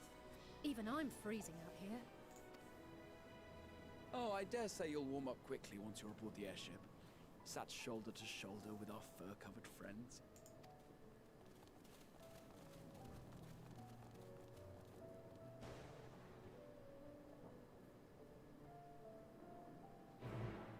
It's funny, these guys had no idea the entire time that those were the people they were collaborating with.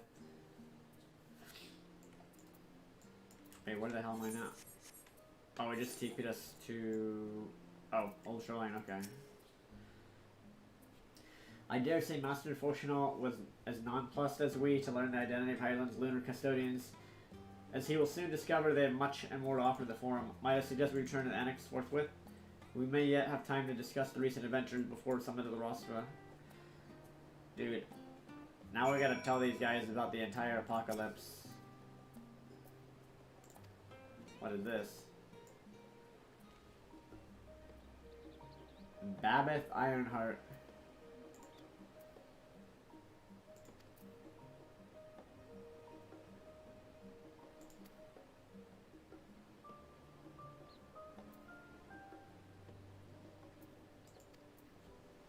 Oh, it's a Vista sightseeing log for ENDWALKER. I see. Well, I've done none of that, so that's irrelevant.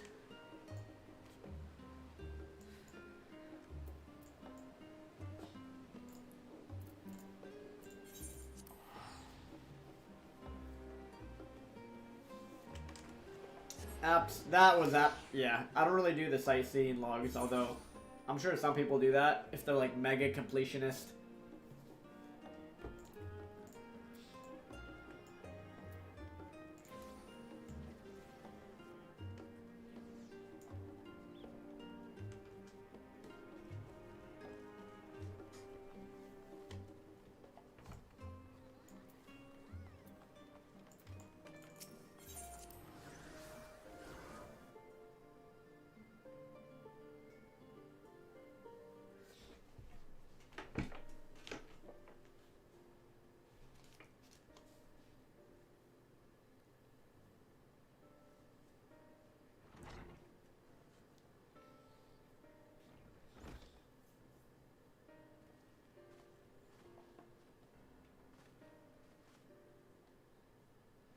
Not that I'm complaining, Ranger. I wasn't expecting to see you quite so soon. Nor I thee. In extolling the virtues of Aetherius, I did unmerely awaken the Loporith's desire to avert our beloved star's demise. Quile tells us you have obtained new knowledge that may aid us in our ongoing efforts. I have news to share regarding our study of the Ethereal Sea, but your findings are certain to be of greater interest, so I'd like to hear them first. To what revelation did Heidelin's Elpis flower lead? Oh boy.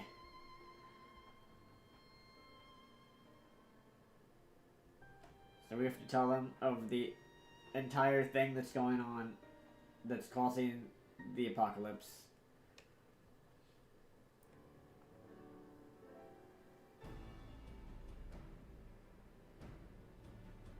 Then this dynamis is what drives the final days. If it and Akasa are one and the same, this all but proves Nidhana's theory. We're an entity through sheer force of emotion.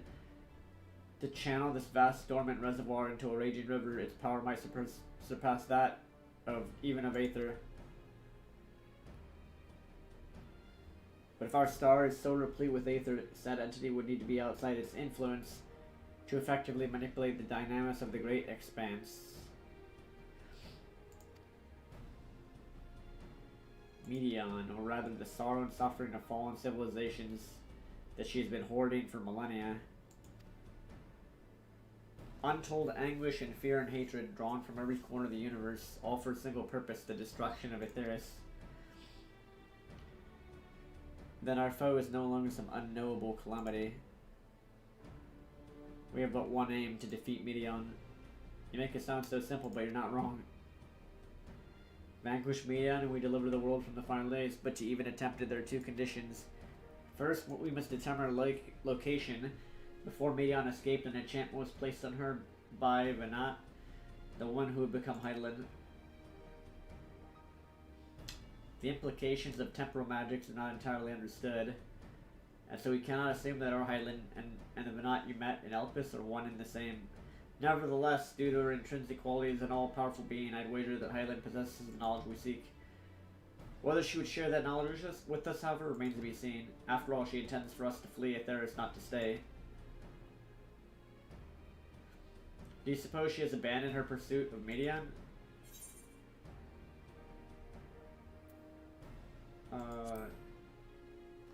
Say she would never give up.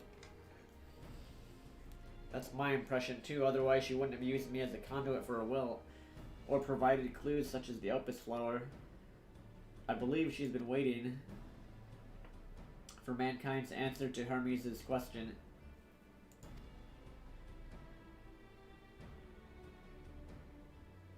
So what's the second condition? We must find a means to reach Medion. Naturally, our chosen method will depend entirely upon wheresoever she has made her nest.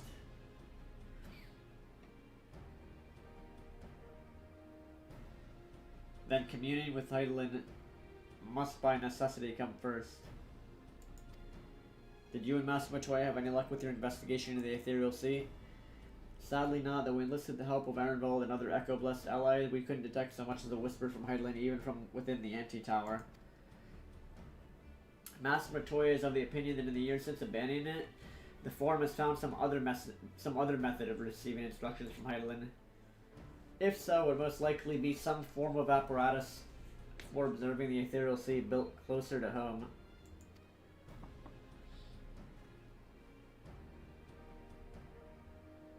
Sorry to interrupt, but we just received word from the Forum. Your presence is required in the Rostra, where they intend to discuss the Great Exodus.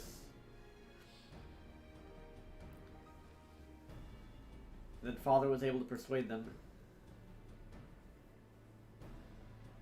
They're finally taking it seriously. Let's hear what they have to say.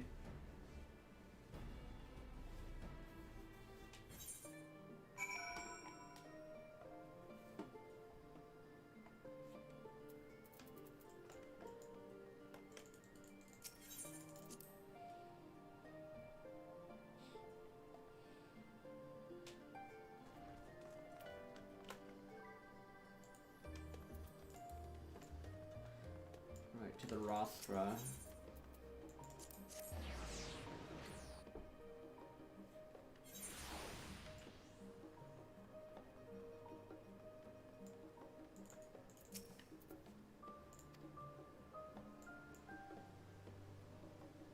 Sign of the 7th Dawn. Very well, you may enter the quarter. Of course, entry will only be permitted on the condition you leave your armaments at the door. Lest you forget, the sacred institution holds rational discourse in the highest. The implements of war are expressly forbidden.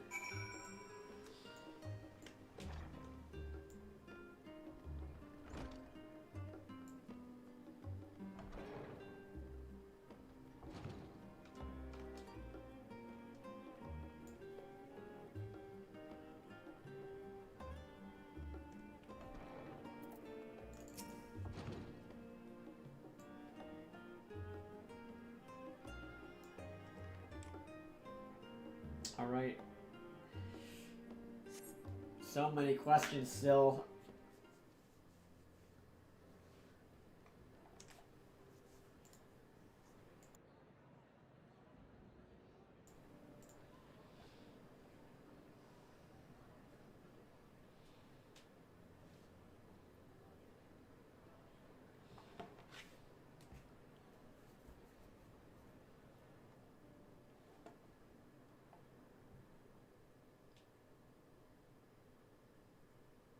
There is a matter I wish to raise with you before we enter. We are here to listen and to learn. But if the Forum's plans are more or less what I expect, then I should like to make a proposal that will serve our ends. By your leave, of course.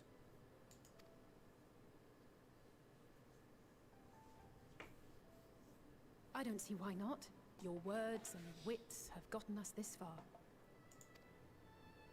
Agreed. I will present our queries so that you may consider the most advantageous way to advance your proposal without distraction. Thank you, everyone. If I may have your attention, the ad hoc session will now commence.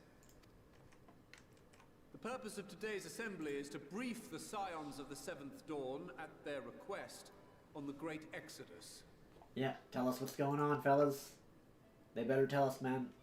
You may enter. And they... Oh, wait. They took my hat again. Oh, my... Why do these guys always take my hat?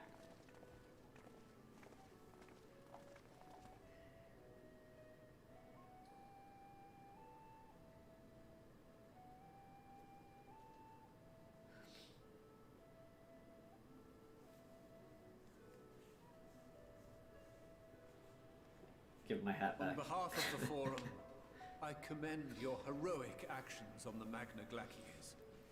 We shall not soon forget your service to us and the people of Radzat-Han. The Satrap, whom we have informed of the refugees' new arrangements, sings your praises as well. As an expression of our gratitude, we will endeavor to answer your questions as fully and openly as we are able. Then let us begin. First, it is the Forum's objective to ferry the life and knowledge of this star to the moon. Am I correct? You are. It is for this purpose that Charlian has labored these many long years. We have collected biological samples and scientific records from across the star. When the time comes, they will be moved from their places in Labyrinthos and Numenor and conveyed to safety. Once that critical task has been accomplished, we will begin transporting the Charlian citizenry, which has been categorized into groups. The earliest arrivals are to ensure hospitable environs for those who come after. Following our people, we will send those of other nations in turn, beginning with our allies.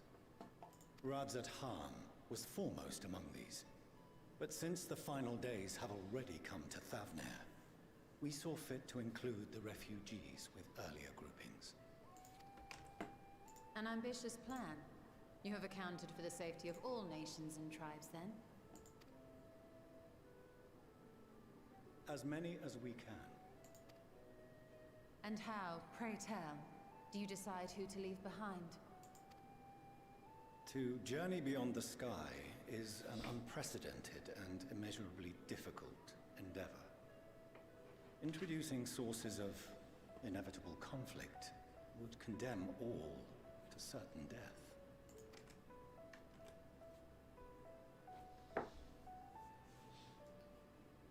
Questions as to the validity of that approach aside, are your plans proceeding apace?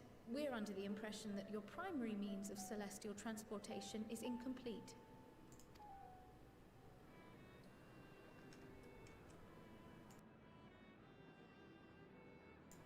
Yeah, man, they were making teleporters at the very beginning. If only in that it does not meet our optimal parameters, that is correct. This arc, as some have taken to calling it, is fully operational and could be launched even today. However, the final days have progressed more quickly than we anticipated. At present, the ship is incapable of attaining speeds sufficient to meet our evacuation targets. Should we put the vessel into service, as it is now, we will be unable to travel to the moon and back quickly enough to complete the necessary number of trips. Precious lives and knowledge will be lost. Seven hells. Is there anything to be done? The ether burner, the primary means of propulsion once the craft is in the space between stars, is undergoing testing to determine whether it can be made more efficient. Though cargo is being loaded for the initial phase of the Exodus, we are prepared to continue our experimentation up to the day before launch, should it prove necessary.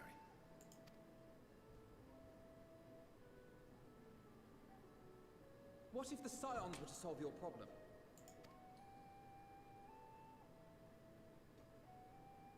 We shall help devise a means to improve the ether burner's efficiency, on 2 conditions. If we succeed, you must allow us to meet with Hydaelyn.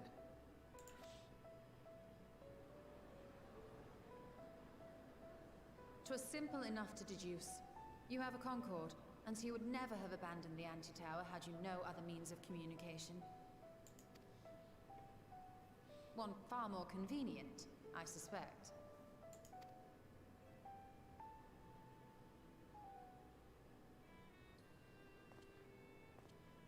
The second condition, also to be met upon our success, is that we be permitted to propose another use for your Ark.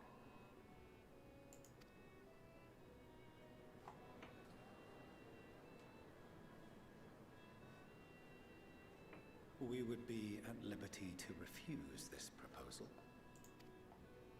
Of course. If we cannot prove its merit to the 99 here, who are we to stake on it the lives of all peoples of this star?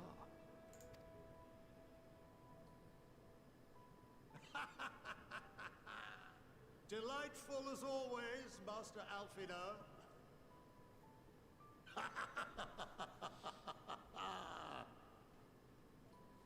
Oh, we couldn't have asked for a finer plan. Allow us to solve this complex engineering problem of which we were entirely unaware until moments ago. What could possibly go wrong? The satire writes itself. Yo, what's up, chicken? How's it going, man? Yeah, you're up early, I'm up late.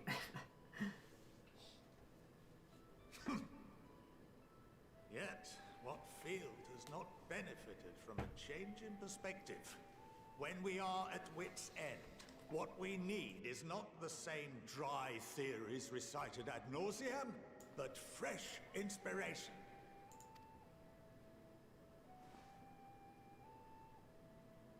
I, for one, have faith in my erstwhile students to provide it, and I find their terms to be perfectly acceptable.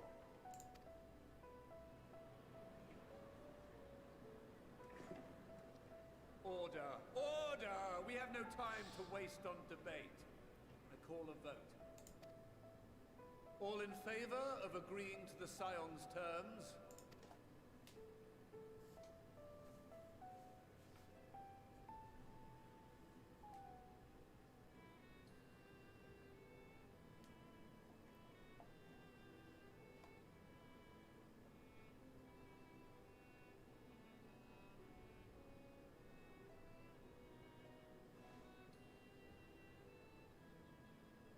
"71 in favor, 28 against.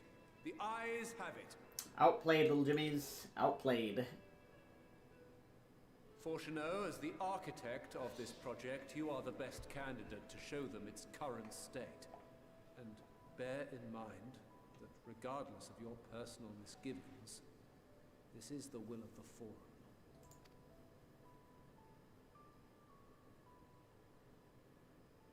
Very well. I call this session to a close. Return to your tasks with urgency. The final days wait for none. Dude, even this guy put his hand up at this point. He's like... He's basically saying to everybody, drop your egos. The apocalypse is happening. This is no time for egos.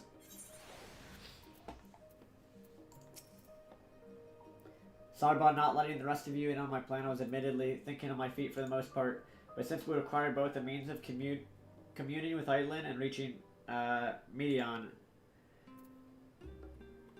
in the spur of the moment, I saw involving ourselves with the completion of the Ark as a way to work towards both objectives simultaneously. However, we must first keep her under the bargain by solving the problem of the Aetherburner. I'd like to think it's not a challenge beyond our combined expertise, or at least the expertise of our extended circle of associates. It might behoove us to learn how an Aetherburner actually works before we attempt to improve it, though. Yeah, we're gonna go to Sid for this one. They'll figure it out. Fortunately, its ability to maintain a stiff upper lip is being sorely tested. As instructed, I shall take you to see the Aetherburner. Meet me outside the Archeon. I trust you can make your own way there. He is mad. So the Ark is being built in Labyrinthos. Hardly surprising. Where else could they conceal such a massive undertaking? So that's what they got going on down there.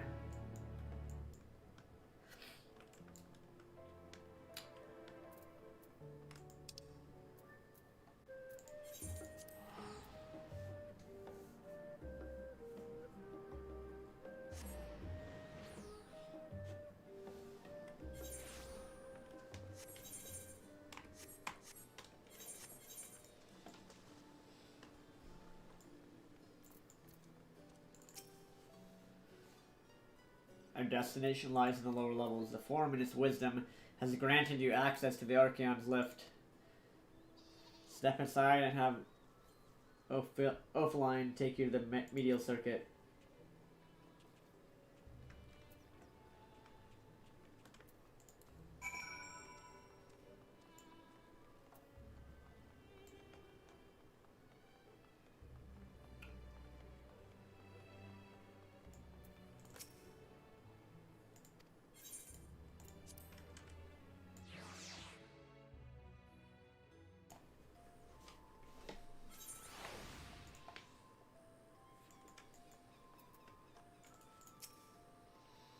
I've sent your associates ahead to Logisticon Alpha on the other side of agronomics. However you say that. Actually, there's something I've been meaning to. No, never mind. It can wait. Let's attend to the Mad Rat Hand.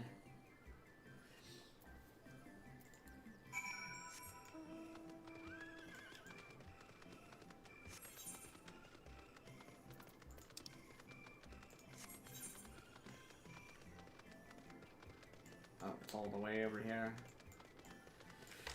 Alright guys, actually I think this is a good place to end the stream. Even though it's 1:38 a.m. here where I am. I'm gonna end the stream. I will be back on, I think, in a couple hours. The plant dude, there's 4 of you here, man. I don't know who's in chat, but I appreciate you guys tuning in. It's tempting to keep going. It's really, really tempting because yeah, it just is. But I think it'll be better if I get on in a couple hours. I'm sure you guys, if you're here, you might be back or you're falling asleep to me going through the game and whatnot. But yeah, I'll be back. I would say maybe like 7 or 8-ish a.m. Maybe sooner than that. We'll see. I need to get on early so that I can actually log on and stream this. So yeah, I appreciate you guys tuning in. Thank you very much. If you missed the stream, the VOD should be up after I'm done streaming. Although since it is an 11 to 12 hour VOD, it may not be. If the VOD isn't up after I end the stream in a moment, it's because it's a long, you know, it's an 11 to 12 hour VOD, so it might take a while to show up. Or maybe it'll show up right away. I'm not sure. But thank you guys for tuning in. I'll continue playing. I'll continue going through the Endwalker MSQ tomorrow. This game is absolutely amazing. Absolutely amazing. Yeah, I'll be back on stream tomorrow. So thank you guys for tuning in. And I will see you later. Peace out, peoples. Good night, everybody.